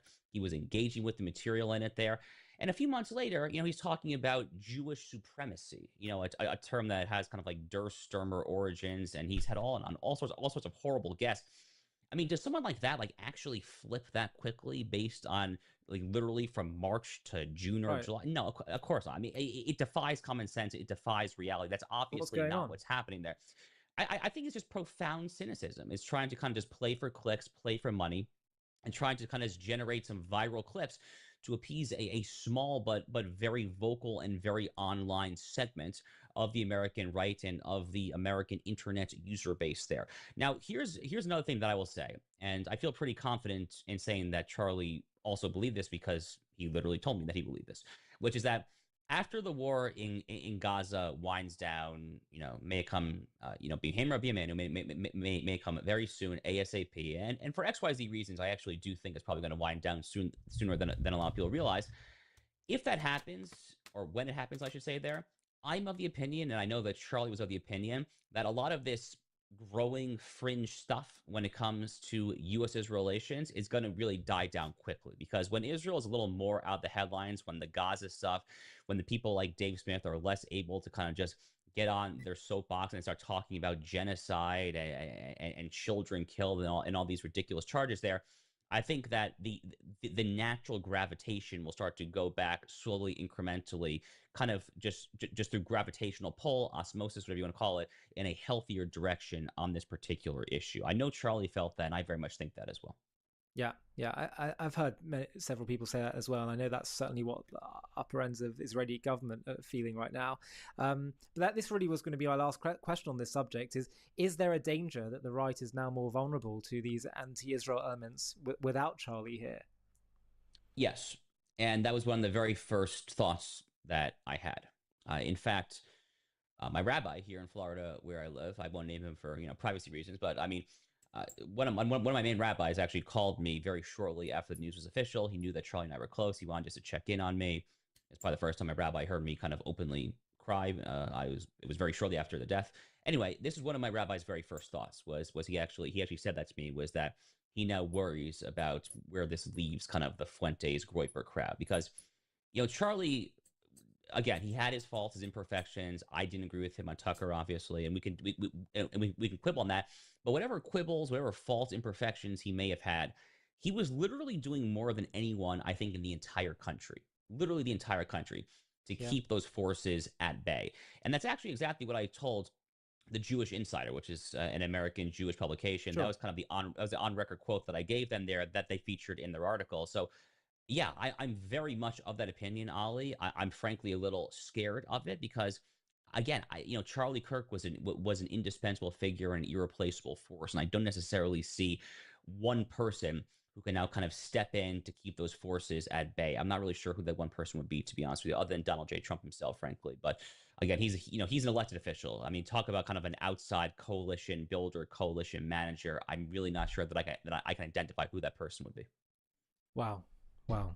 And that's indeed the big question now, and that's why so many people are wondering, what direction will America take now? And it makes us realize it. Sometimes you only realize the importance and value of something once it's taken away from you, and I think that really is the case here with Charlie. But Josh, now I want to turn to your book for our bonus section, Israel and Civilization. In the next bonus section of my interview with Josh, we dive into his book and talk about why Josh believes the Jews are the linchpin of Western civilization itself, and why he thinks a Christian-Jewish coalition is critical. We also take on the hot-button ethno-state debate and the urgent lessons of the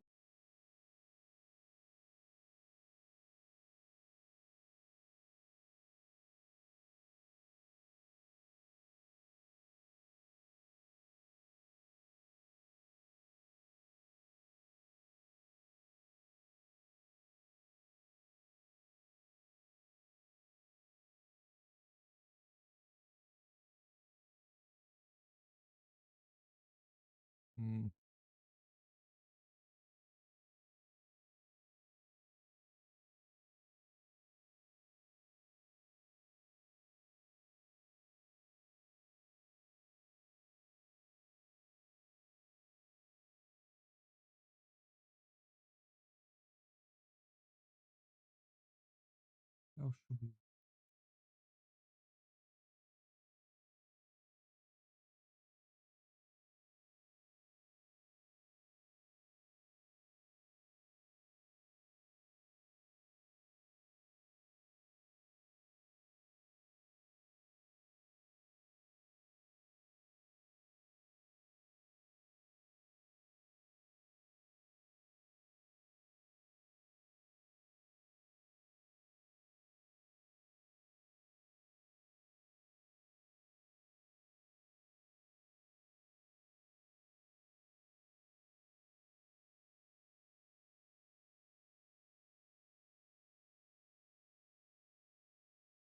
Good, we got a drug boat.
Oh, there's red finally out there still.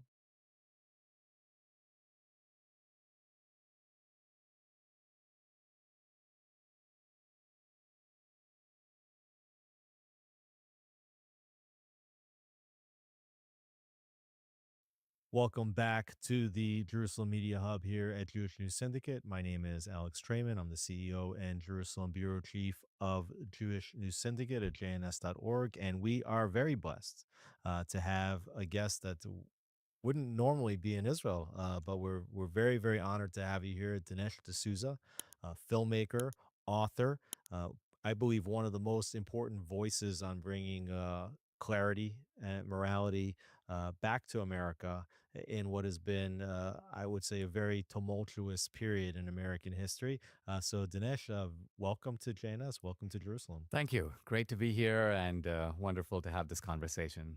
And you're coming out with a new film, and you've made many films, which I think a lot of people know about, including 2016 Obama's America, Hillary's America, 2000 Mules, Death of a Nation, a new one coming out or just came out, Vindicating Trump, and now you're coming out with a documentary that is a bit of a departure maybe from the theme of some of your other work until now, which is The Dragon's Prophecy.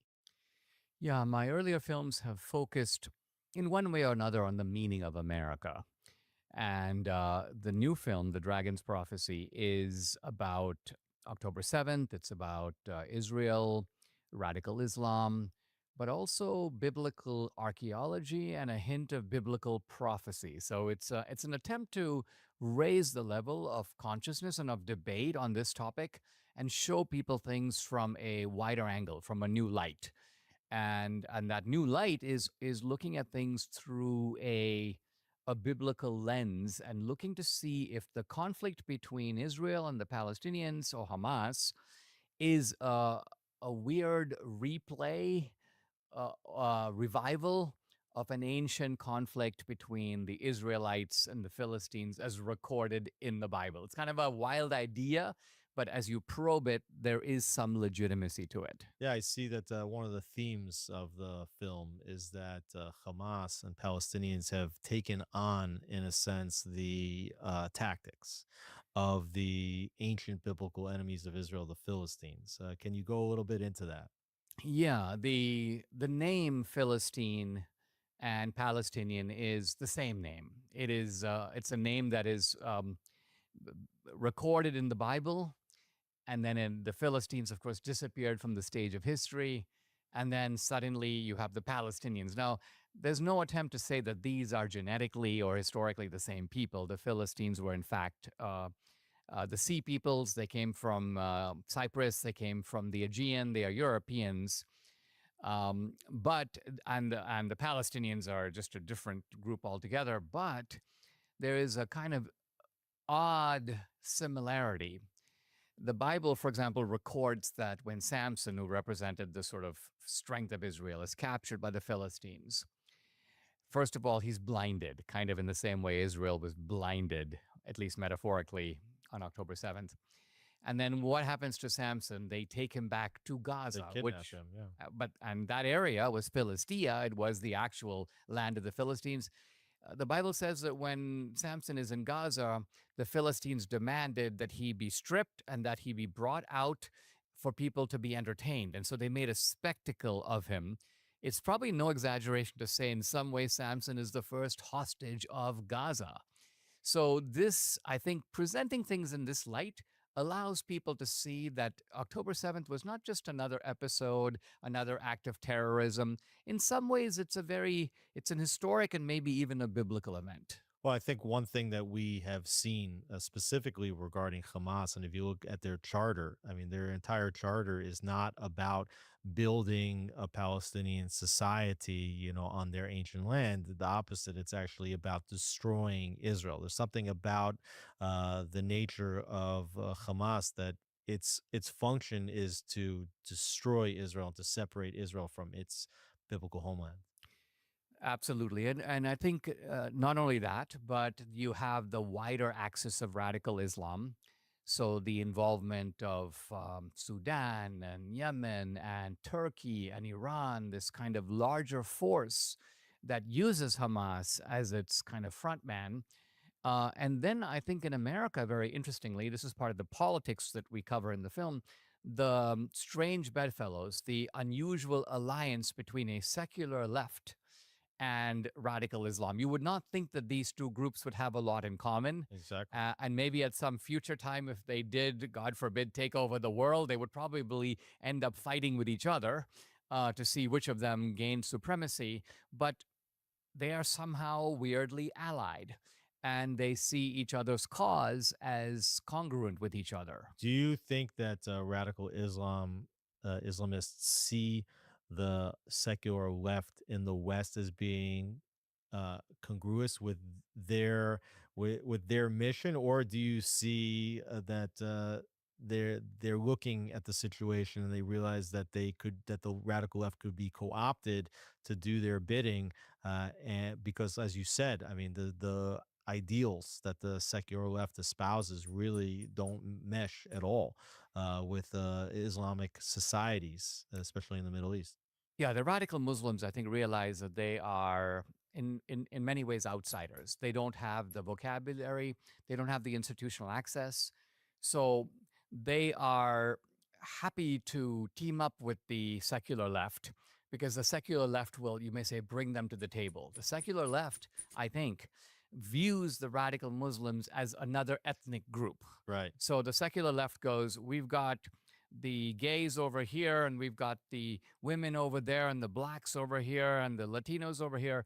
Let's add these radical Muslims, and together we create the large rainbow of victimization, not realizing that the radical Muslims do not fit in here at all, and will be a real menace once they get power. One of the big ironies here, and I think people in America assume that America gets a bad rap because of their support for Israel. But actually, when you look at Iran and when they say, you know, death to America, death to Israel, you actually understand, if you live here, that part of the reason why the radical Islamists of the region dislike Israel is because Israel is a liberal society, and it's a liberal outpost of Western and American values in the Middle East, and that's why they push so hard to attack Israel first. Because if America's over there, yes, we don't like it. Yes, we see it as a threat, but it's still across the Atlantic. Israel's not across the Atlantic. Israel's across the street, so they got to take it out first. Yeah, and it's not just that Israel is a liberal society, but it's also that Israel is the embodiment of the ethos of Jerusalem. If I think of Western civilization, its two pillars are Athens and Jerusalem. And Jerusalem is, of those two, by far the most controversial. Because there is, as you know, even in the West, there has been a very powerful secular attack on Jerusalem, by which I mean on the Bible, on the legitimacy, the historicity of the Bible. This has been going on since the 19th century. The phenomenon of atheism in the West is not directed at Hinduism or Islam. The atheists don't believe in the God of the Bible. That's the God that they're interested in overthrowing or dethroning or disproving.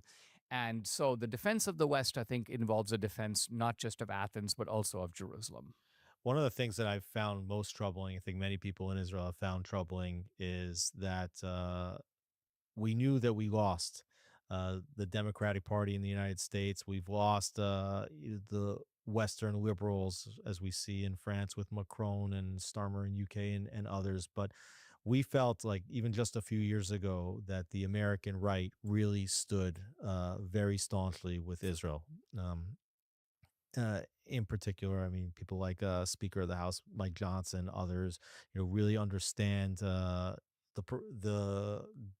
God values that America is built on, Judeo-Christian values, and they understand Israel as being a part of that and an American ally that actually offers a lot to the United States. But what we've seen in the last period, specifically as this war after October 7th has dragged on, is that many of the most popular pundits on the right and part of what we would call the MAGA movement really has flipped on Israel.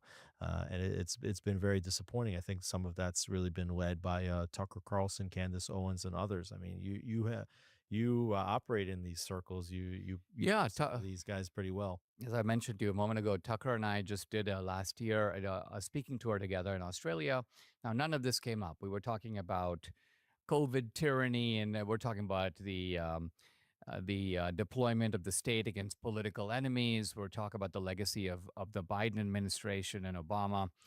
But this is true. And I think that I'm trying to think of what the roots of it are. Now, part of it was that a generation ago, figures like Reagan, Bill Buckley, they were aware that there was some of this percolating, but they pushed it out of the right. They didn't give it any legitimacy. And I would say that for 50 years, they were successful, but some of that is now like percolating up again. In some ways, I think that the decline of trust in institutions is contributing to it, because it's almost like every conspiracy theory is now true. And so if people say, well, the Jews are controlling the American government, even though on examination it's extremely preposterous that a country of like 12 million people can control a country that is 30 times its size with a vastly greater GNP and much stronger in terms of weaponry.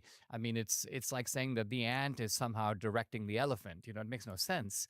But nevertheless, young people who are tempted to believe it. I think another factor specific to October 7th and this war is that the American people, and perhaps people around the world, have actually not seen it. They, in an age where you need to sort of experience things and not just know about them, it, I think, is unfortunate that not enough people have been sort of put on the scene in October 7th. I think the Israeli government, in a well-meaning way, said, listen, we will bring in some journalists from the BBC, Sky News, CNN, show them this footage, their eyes will be opened, not realizing many of these people are just sheer propagandists. They're like paid liars. They have no interest in the truth. And so in our film, my new film, The Dragon's Prophecy, the first 10 minutes is like, you are right there on October 7th. And I'm going to show it to you first, because we can't discuss what comes afterward, just like you can't discuss the Pacific War following World War II or in World War II without Pearl Harbor. It would be absurd. Yeah, I mean, we always have this idea that we feel like we're dealing with an enemy that's always crying to the world that it all started when you hit me back.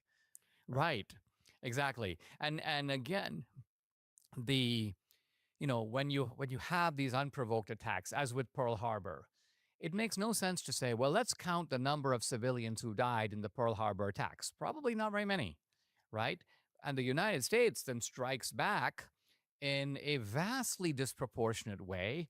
And even if you dispute the atomic bombs, the United States was getting ready for a land invasion of Japan. Think of what that would mean in terms of deaths and even civilian casualties. And yet most people think that that's legitimate. They started it, Japan started it, and so the United States will end it.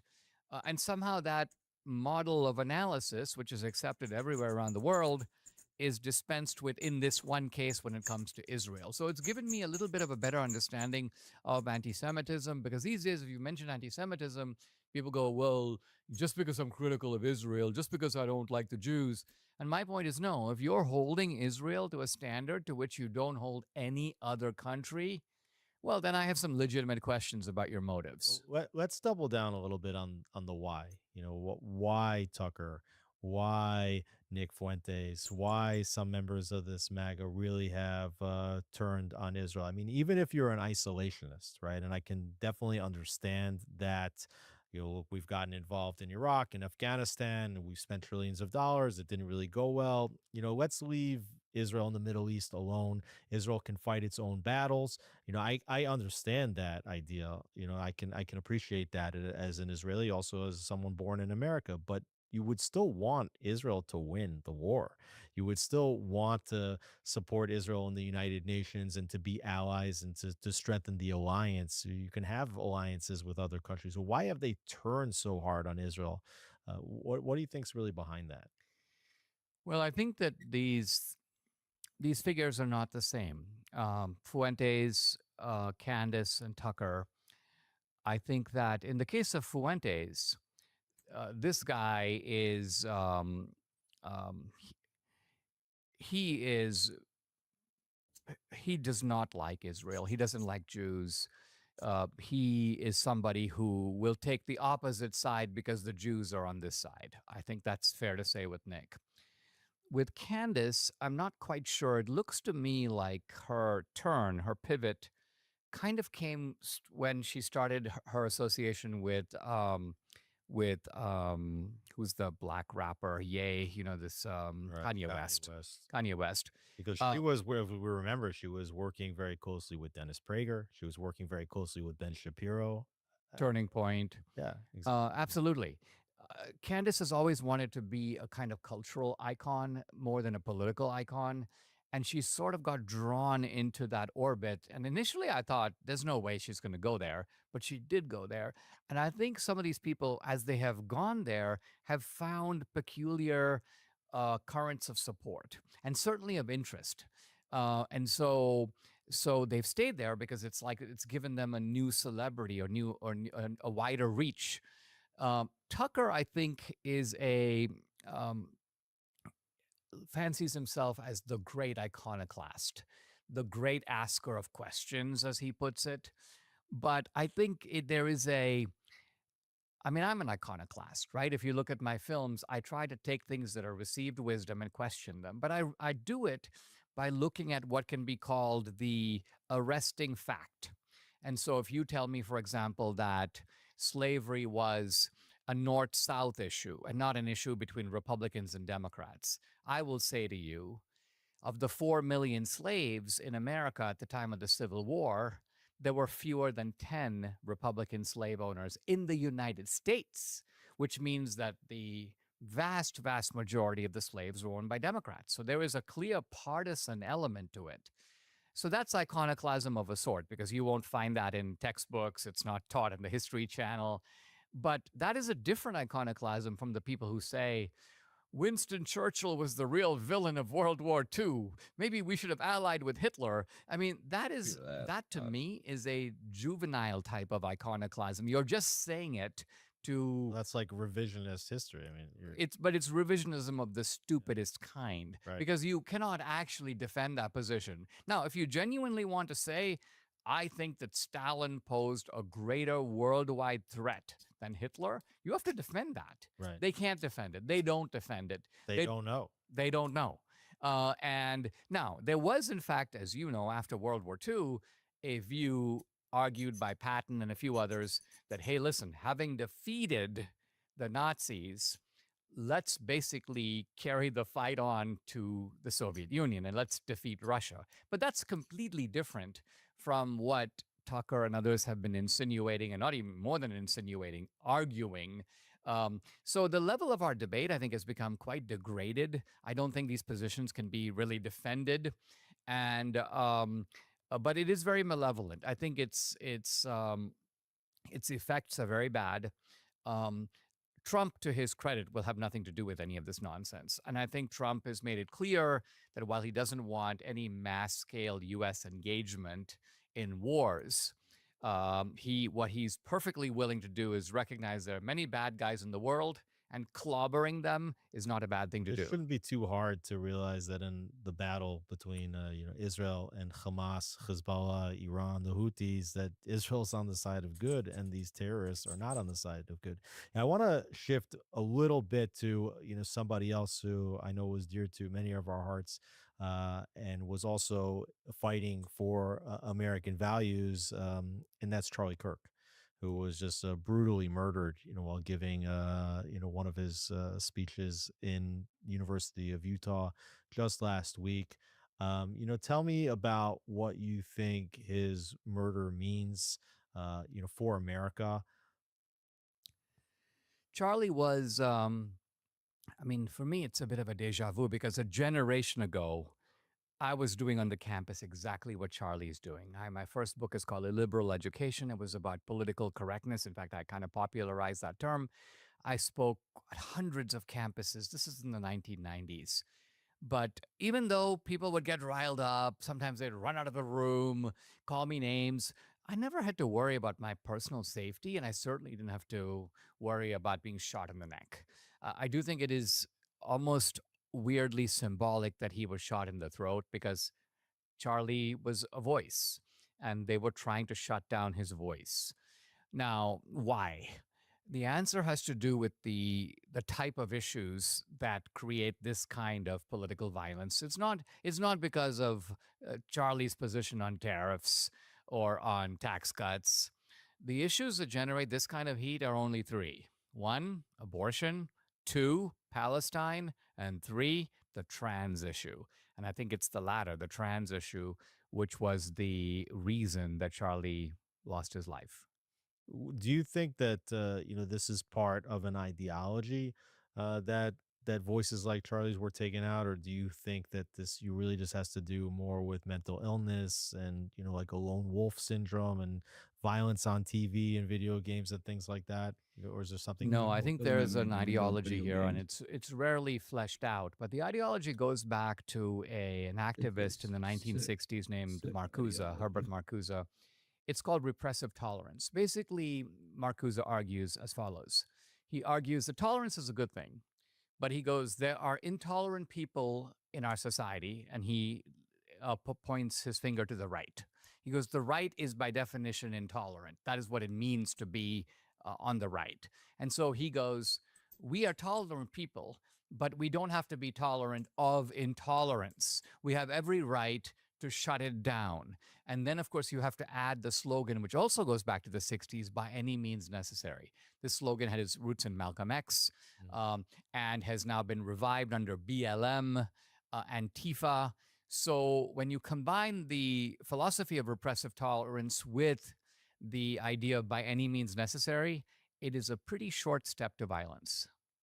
And do you think that we're at it, that this could be I hate to use this term, but like a turning point for America, either on the one hand where people on the left say, this is how we deal with our problems, and then things become more violent, or on the flip side that people realize, wait a second, the nature of the discourse has become too toxic and we really need to scale it back. Like, how do you see this being a pivot point in America's trajectory right now? The best way to scale something back like this is to ruthlessly prosecute the perpetrators. And I say that because if you think about how censorship became pervasive in the country, it's because the left realized we can do it to them, they cannot do it to us. Why did the use of the agencies of government to go after your political opponents, how did that become widespread in the Biden years? The left realized we can do it to them, they cannot retaliate. They don't control the FBI, the CIA, the DOJ. So similarly now, if violence is seen on the left as something that pays off, then it will continue. On the other hand, if there's a crackdown, if these people are held accountable, if they are put outside the bounds of acceptable society and conduct, then I think there will be the Democrats will shunned, in realize other these words. people are toxic. We have got to shut them down on our own side. Where do you see this connection between the level of discourse in America, and there's obviously a major culture war taking place in America, as well as a culture war taking place in Europe, as well as a culture war taking place in Israel, together with this war that Israel continues to fight against the Palestinians and Iran and its terror proxies around the region? Where do these mesh, and specifically, how do you deal with that in the film? So in the film, we argue that there is a spiritual element to all this. That look at the title, The Dragon's Prophecy. It refers to a passage in the book of Revelation where the dragon, that's the devil, is waging war on a woman. The woman is Israel. And the idea here is that the devil is not strong enough to take on God. So the devil takes on the people of God. And the people of God become the surrogate for the devil's revenge against God. So what this means is that a kind of alliance of the wicked, if I can use that term, we don't use it in the film, is mobilizing, and it is doing all the things that the Bible predicts, right? It is inverting right and wrong, good and evil. It is attacking not only the idea of God, but also God's creation. In other words, you have the attack on the family, on patriotism, the attack on the distinction between male and female. All of these sort of signs are out there. And so the message of the film is that, listen, the The people of God, which in this case refers to Jews and Christians, need to recognize this and also recognize that in some ways the end or the last age will resemble the beginning. In other words, if the battles today represent or reflect a revival of the battles in ancient times, and if the Jews are going back in some ways in terms of strength to the ancient Israelites in confronting their enemies, part of the message here is that Christians need to go back to the Christians of the book of Acts and also have that kind of spiritual strength. So the message is Jews and Christians need to stand together as forces of good and stand against the forces of evil. And the movie is a call to action. It's a Christian movie, but it's a movie aimed at confronting both the left, which claims that Israel is a colonial power, genocide, all that stuff, and confronting the right and making the moral case for Israel. And ultimately, I think Israel's proving it can defeat Hamas, it can defeat Hezbollah, it can take out Iran's nuclear reactors, it can defeat the terrorists in the region, but it seems to be losing this battle for its legitimacy in the international community. Are you ultimately hopeful that a bit of a shift can take place where Jews and Christians, those that believe in God around the world, do figure out how to push this demonic demonization of Israel away and ultimately to repair the values? It's certainly my motivation for speaking out. I haven't been identified with this issue in the past. My wife and I came to Israel for the first time the end of 2022. We love the country and the people, but I also discovered biblical archaeology. And I think you have this remarkable phenomenon that as the world is becoming more secular, you can say pulling away from God, you have a revival of archaeology. God is speaking back, but speaking back not through the thunderous language of Revelation, but speaking back through science. And demonstrating that the events and people of the Bible are not fictional. They're not like King Arthur, or they're not even like Greek mythology. These are real people and real events. So the historicity of the Bible is being validated. So I wanted to pull that into the film. By the way, if I can say so, the film website is thedragonsprophecyfilm.com. And if you go on there, the film opens right around October 7th. It'll be in theaters for a couple of days and then available for streaming and DVD. And you can pre-order the DVDs and streaming now. So thedragonsprophecyfilm.com is where you can find out more about this film. Dinesh D'Souza, thank you so much for being with us. You're welcome.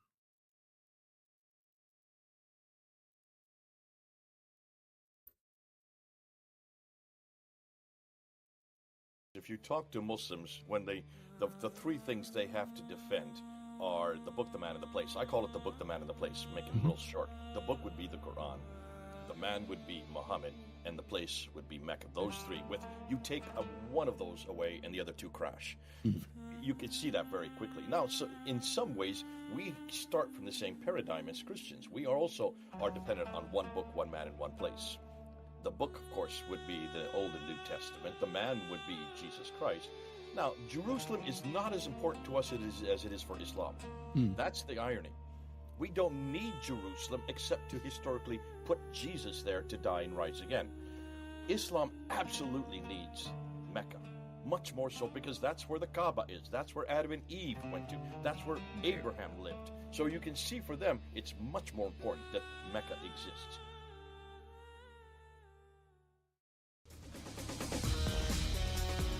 Saturday night, June 3rd, 2017. I'm in London, and I'm due to speak at a church the next morning when the news strikes that 3 Muslims affiliated with ISIS attacked civilians on the London Bridge. 8 people are killed, over 40 are wounded. The 3 Muslims are gunned down by police.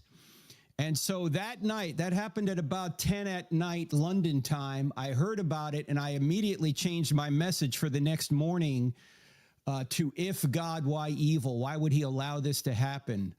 Well, I knew that Sunday, that very next day, in a place called Speaker's Corner, I think that's in Hyde Park, that my friend Jay Smith might be there.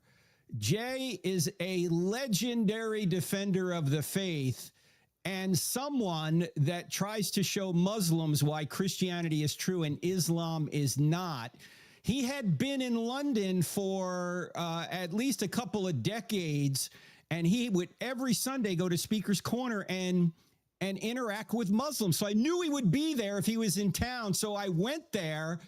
And indeed, he was there on a little ladder and Muslims were surrounding him. And you need to meet Jay Smith if you've never met him before. He's here right now, Dr. Jay Smith. Right now he's in Pennsylvania, but for about 3 decades, he was in London. Jay, it's great to have you on the program. How are you?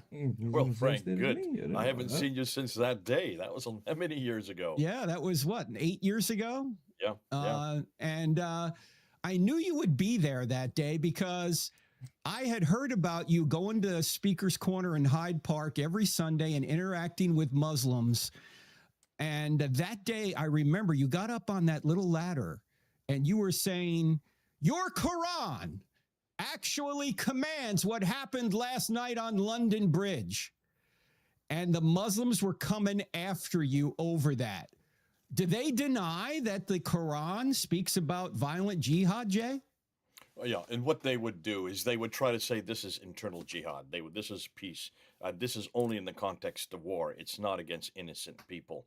They would try. They would struggle. It's very difficult to defend against that because there's verse after verse after verse. Slay the unbeliever wherever ye find them. Besiege them. Lay in wait for them with every kind of ambush. That's chapter 9, verse 5, known as the sword verse. Make war on the people of the book. That's chapter 9, verse 29. I mean, there's so many verses. There's about 160 of these verses that are full of violence. And that doesn't give you a context of, because of this, do this. It is in all contexts, you just slay the unbelievers. Now, what kind of response over about 30 years of going to Speaker Square have you gotten? I mean, have you had Muslims go, "Hey, that's a good point," and maybe later convert? They're not going to do it in public, we know. I know you've been beaten. I know you've been kicked. You've been stabbed. Tell our viewers and listeners the kind of range of experiences you've had with Muslims right there at Speaker's Corner. Yeah, I started going down there in 1992, and I went all the way up until 2017. So 25 years I was down there. Not every Sunday. Any Sunday that I was in town, I was there. But I traveled an awful lot too. Frank, what we noticed when in the 1990s, they were very violent. That's true. 1990s, you would get beat up. I got my glasses broken. It was not a nice environment in the afternoons. What tends to happen at Speaker's Corner, in the morning, the Christians come, and they should be in church, but they're not, and they're there yelling, "You must be washed by the blood of the Lamb," and no one understands a word they're saying. By lunchtime, then the homosexuals show up, and then come the socialists, and then come the Nation of Islam. They start to show up about mid-noon, and then about 3 o'clock in the afternoon, the Muslims start to show. They're always the latest ones there. Once they come, everybody else leaves. And they take over the corner. That's when I show up. I make sure I'm there when they're at their strongest, or when they're at the most belligerent. And there was only about 4 or 5 of us that would show up when they were there.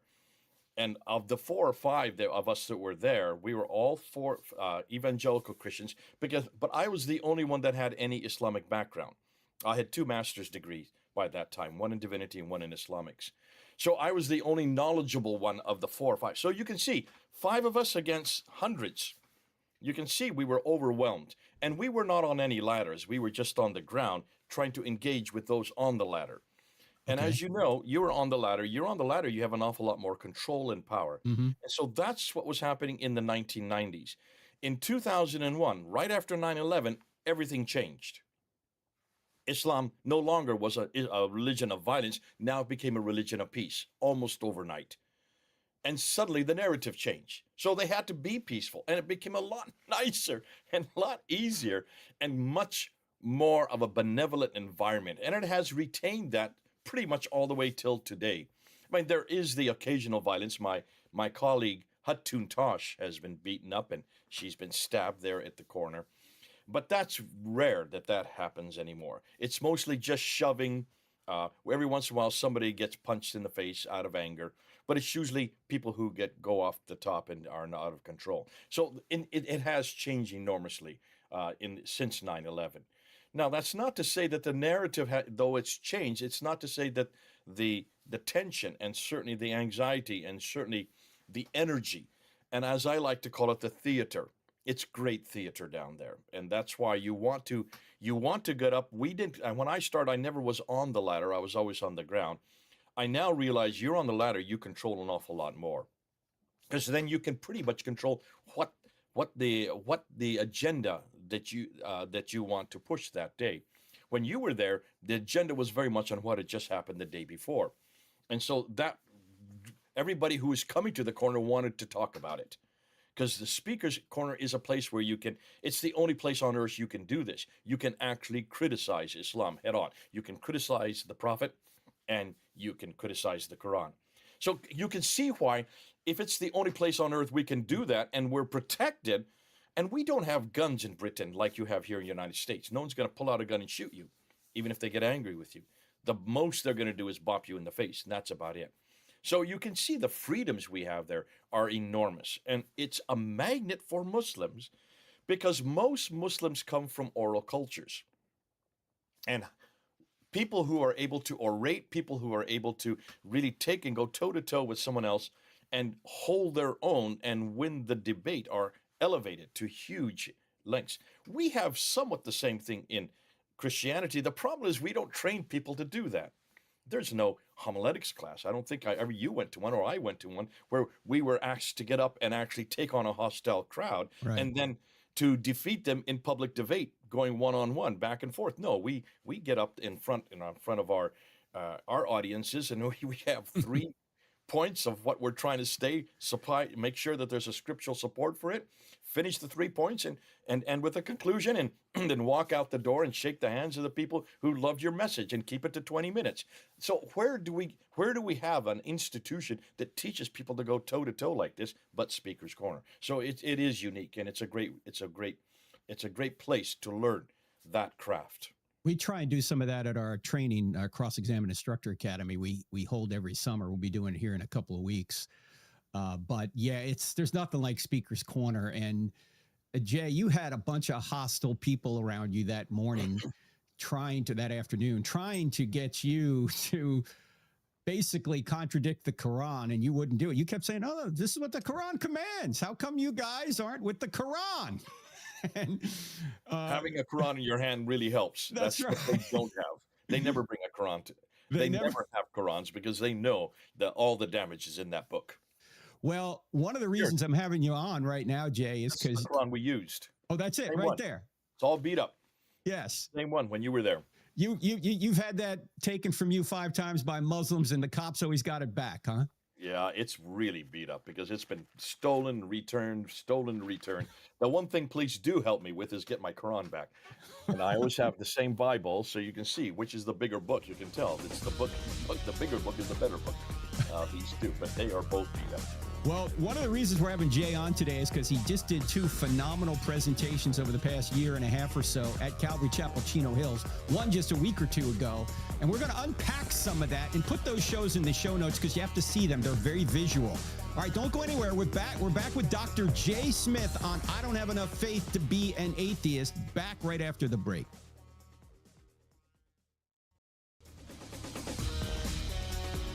How much do you know about Islam, the second largest religion in the world, and growing, largely growing, by the way, through reproduction?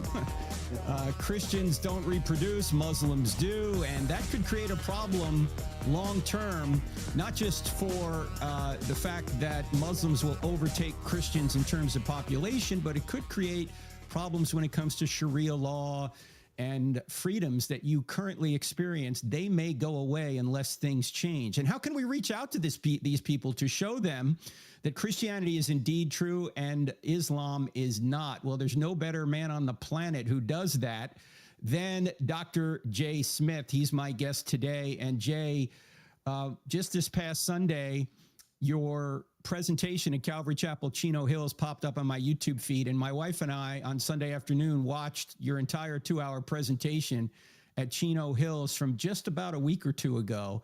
It already has about 500,000 views.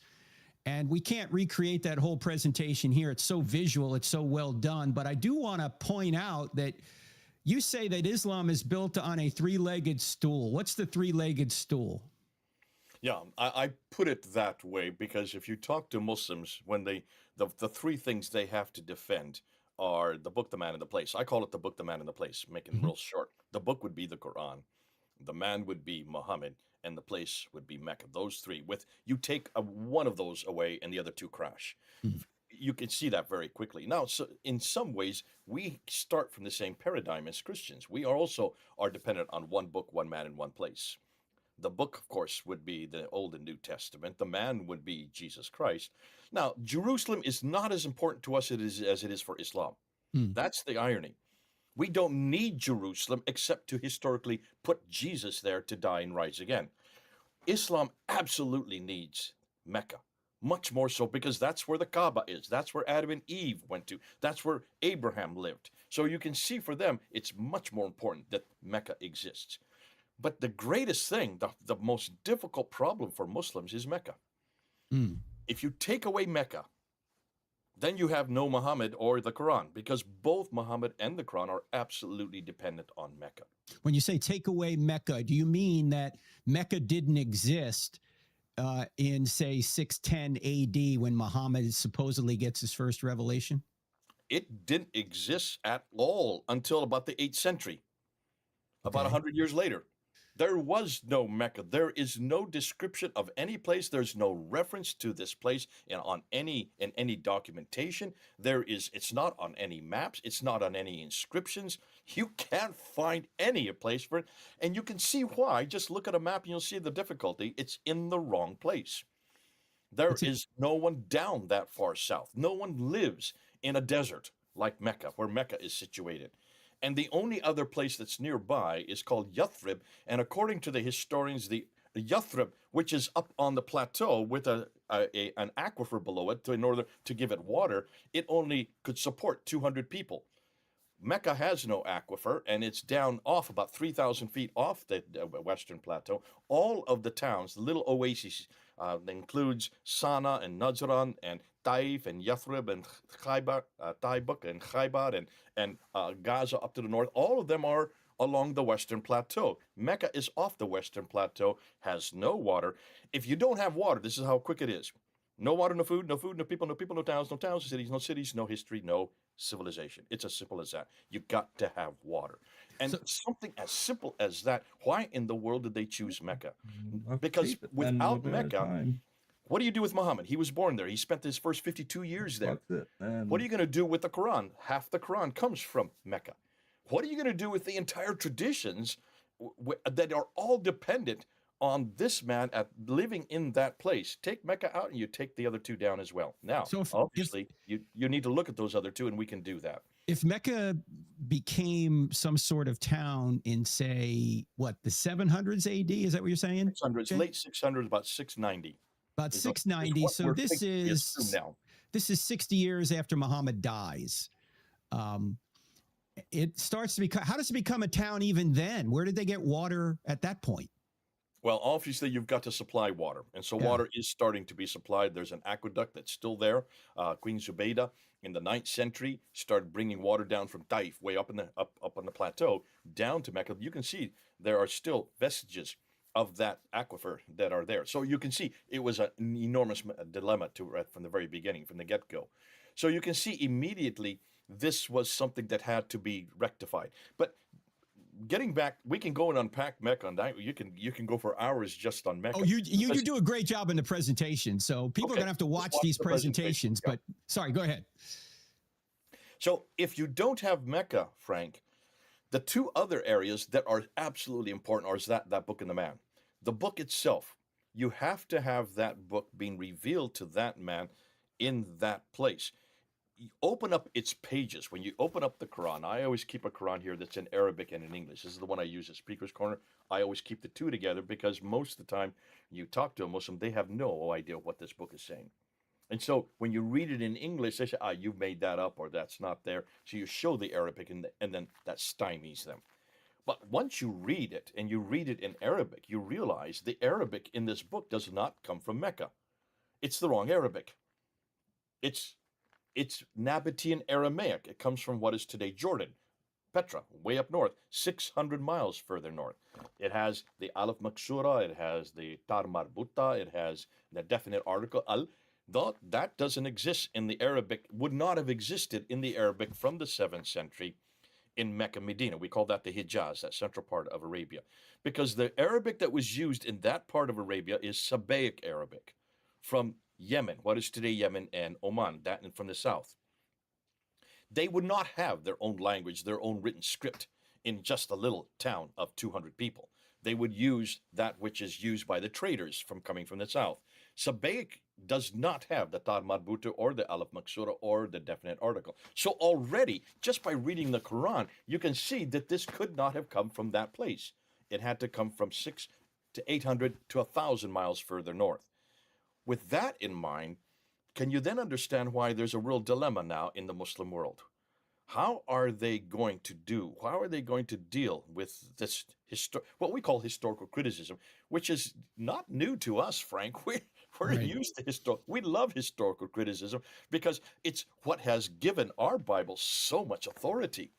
Because the same question was asked back in the 1800s by people like Wellhausen and the University of Tübingen in Germany. They asked the same question: how can you have a Jesus Christ who claimed to be God, died on the cross, and rose again on the third day? How can you claim that this ever happened? How do we even know that this man even existed? Very good question to ask. And it stymied the church. We hadn't really answered that question. Now, it destroyed the church in Europe, and by 1905, the church was completely destroyed, along with Darwinianism, and has never recovered. This church in Europe still only has about 5% of the population going to it. That happened in the last century. We're now asking the very same questions of this book and the man behind this book. So it's nothing new to us, but the irony is, whereas we have in the last 100 years been able to answer every one of those criticisms using source criticism and redacted criticism and form and textual criticism, that's why much of our seminaries, we teach that. We show just how great this book is, how great the man behind this book is, because he can be supported historically. Asking the same questions of this book and the man Muhammad and the place Mecca. Can you now see why Muslims do not want us to engage in this discussion? Because where are they going to go to find any support for that city, Mecca, that man Muhammad, or that book, the Quran, in the 7th century? That's why I did what I did a week and a half ago there at Calvary Chapel. Because what's coming up is, and what the people are pushing back on is Muhammad itself. They want to say, yes, there is so much historical support for Muhammad. More so, remember what Raymond said, more so than for Jesus Christ. What a statement to make. I had to take that on. That was lovely. Explain for our audience who Raymond is, because you talk about it in the presentation, but they haven't heard about it on this show yet. Who's Raymond? Okay, sorry. Raymond Ibrahim. I've never met him, but I love the guy. The guy is great.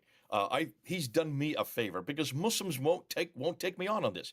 They would rather just I not say anything and that I just walk away in irrelevancy because they don't want the world to hear what we're saying or what we're finding.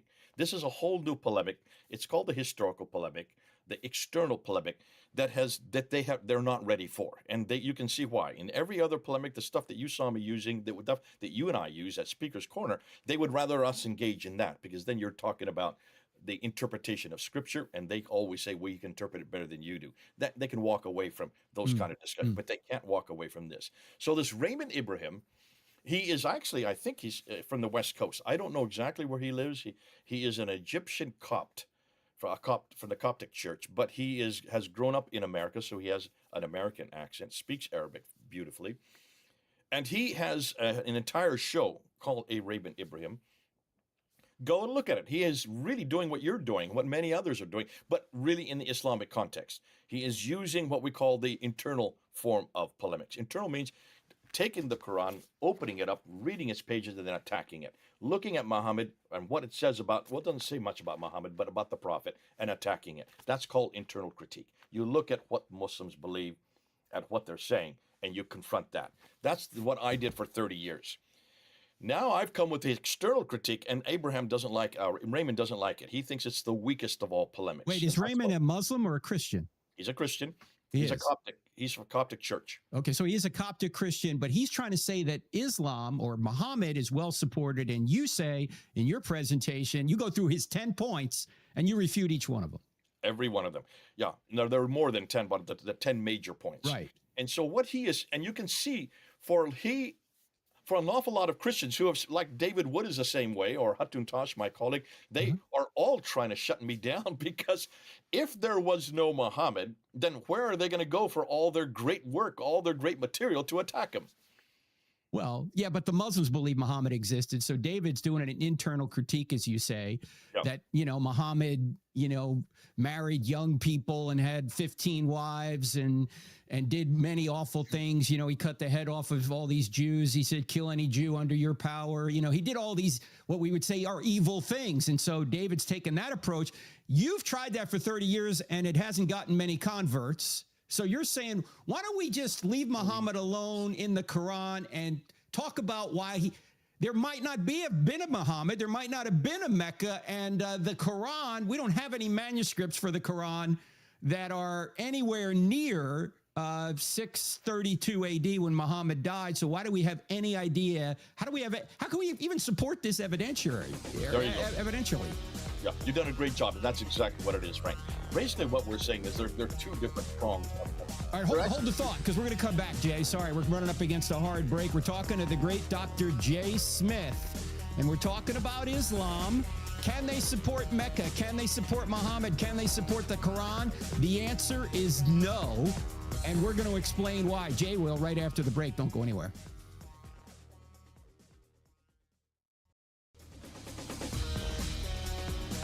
Is Islam true? Was there a Muhammad? Is the Quran the word of Allah, as the Muslims say? Did Mecca exist during the time that Muhammad allegedly was there? He was born in 570 AD, and he allegedly died there in 632 AD. Is that true? My guest today, Dr. Jay Smith, is an expert on this. He's been dealing with the issue of Islam for decades. And he interacted with so many people over the years at Speaker's Corner in Hyde Park in London. He's very good at street apologetics and also academic apologetics. That's why he's here. Before I get back to Jay, I do want to mention, a lot of you probably have thought that our trip to Israel has been canceled. It's not canceled. We're going in October, Lord willing, unless something crazy happens between now and then. But we're going to start in Jordan, go to Israel, and then Egypt. And if you want to be a part of that, a one-bus tour, you're not going to be lost in a crowd, and you want to see the best places. You want to be with Eli Shukran, the great Israeli archaeologist, and also Mito Dito, a great Christian guide there in Egypt. You need to join our group. It's not cheap because it's a VIP tour. We stay at the best places.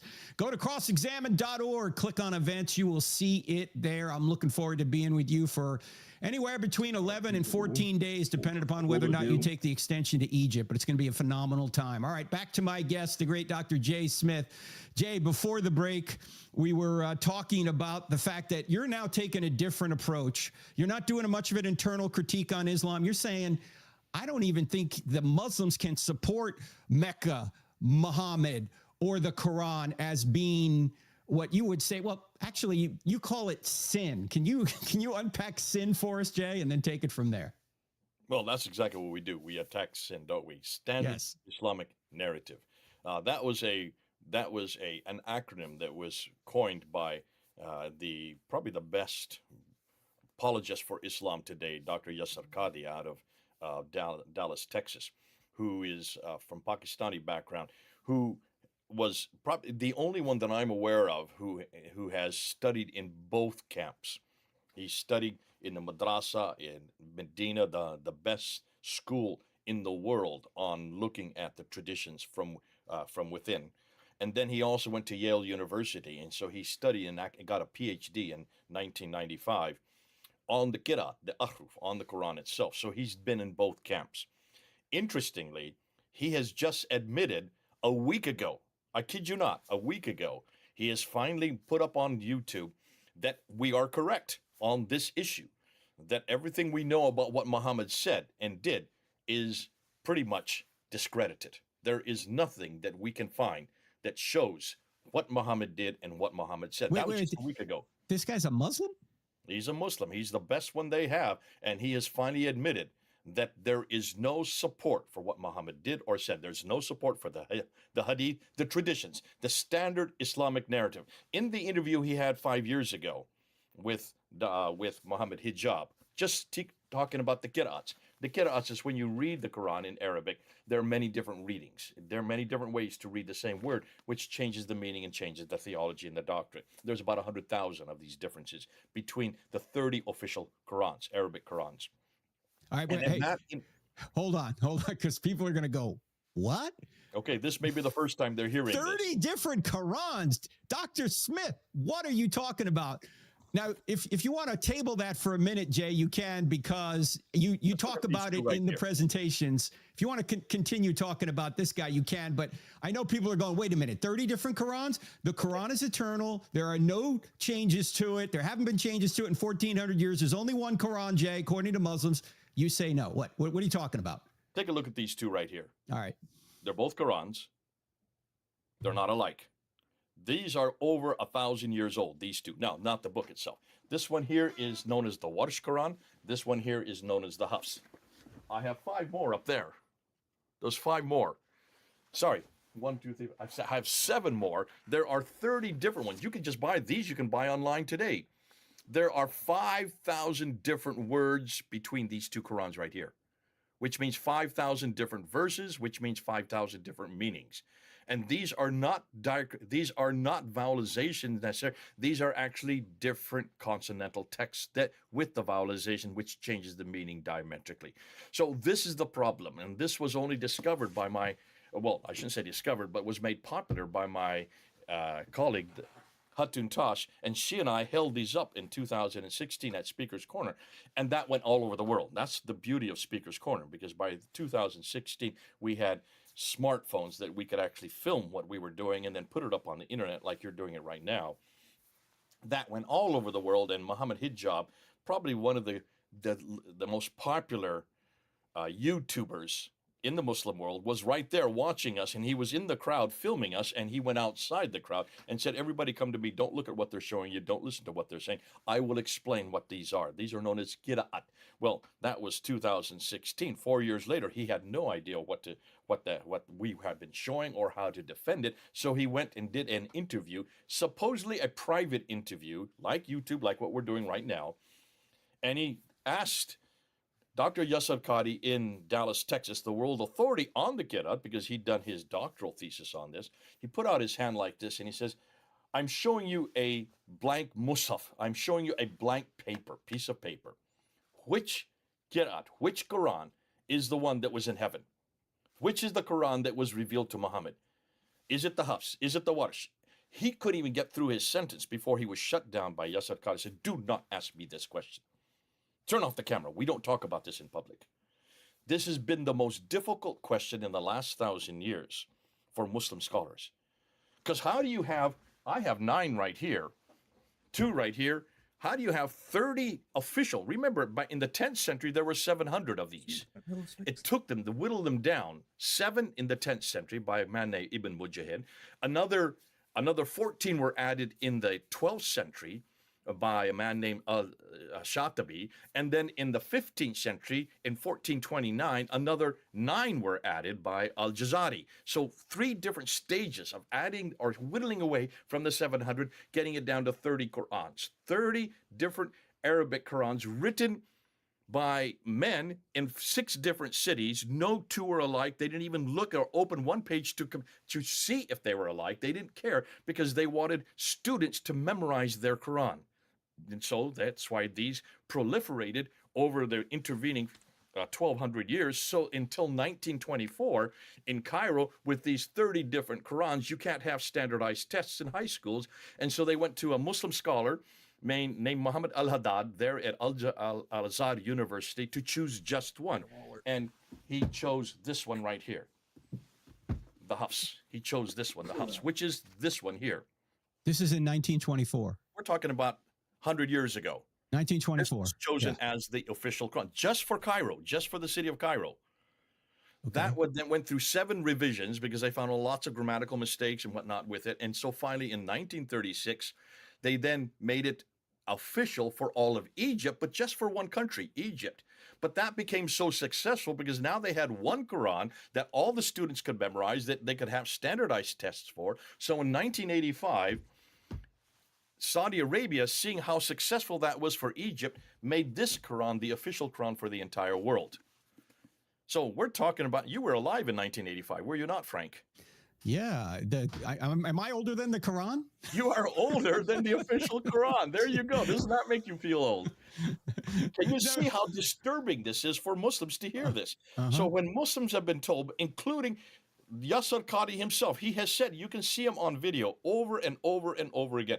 There is not one word, there is not one letter that is different. Every Quran is exactly the same because they have to say that because this is eternal. And not only that, the Quran says it. In chapter 10, verse 15. Which Quran says it, Jay? They all say it. They all say it.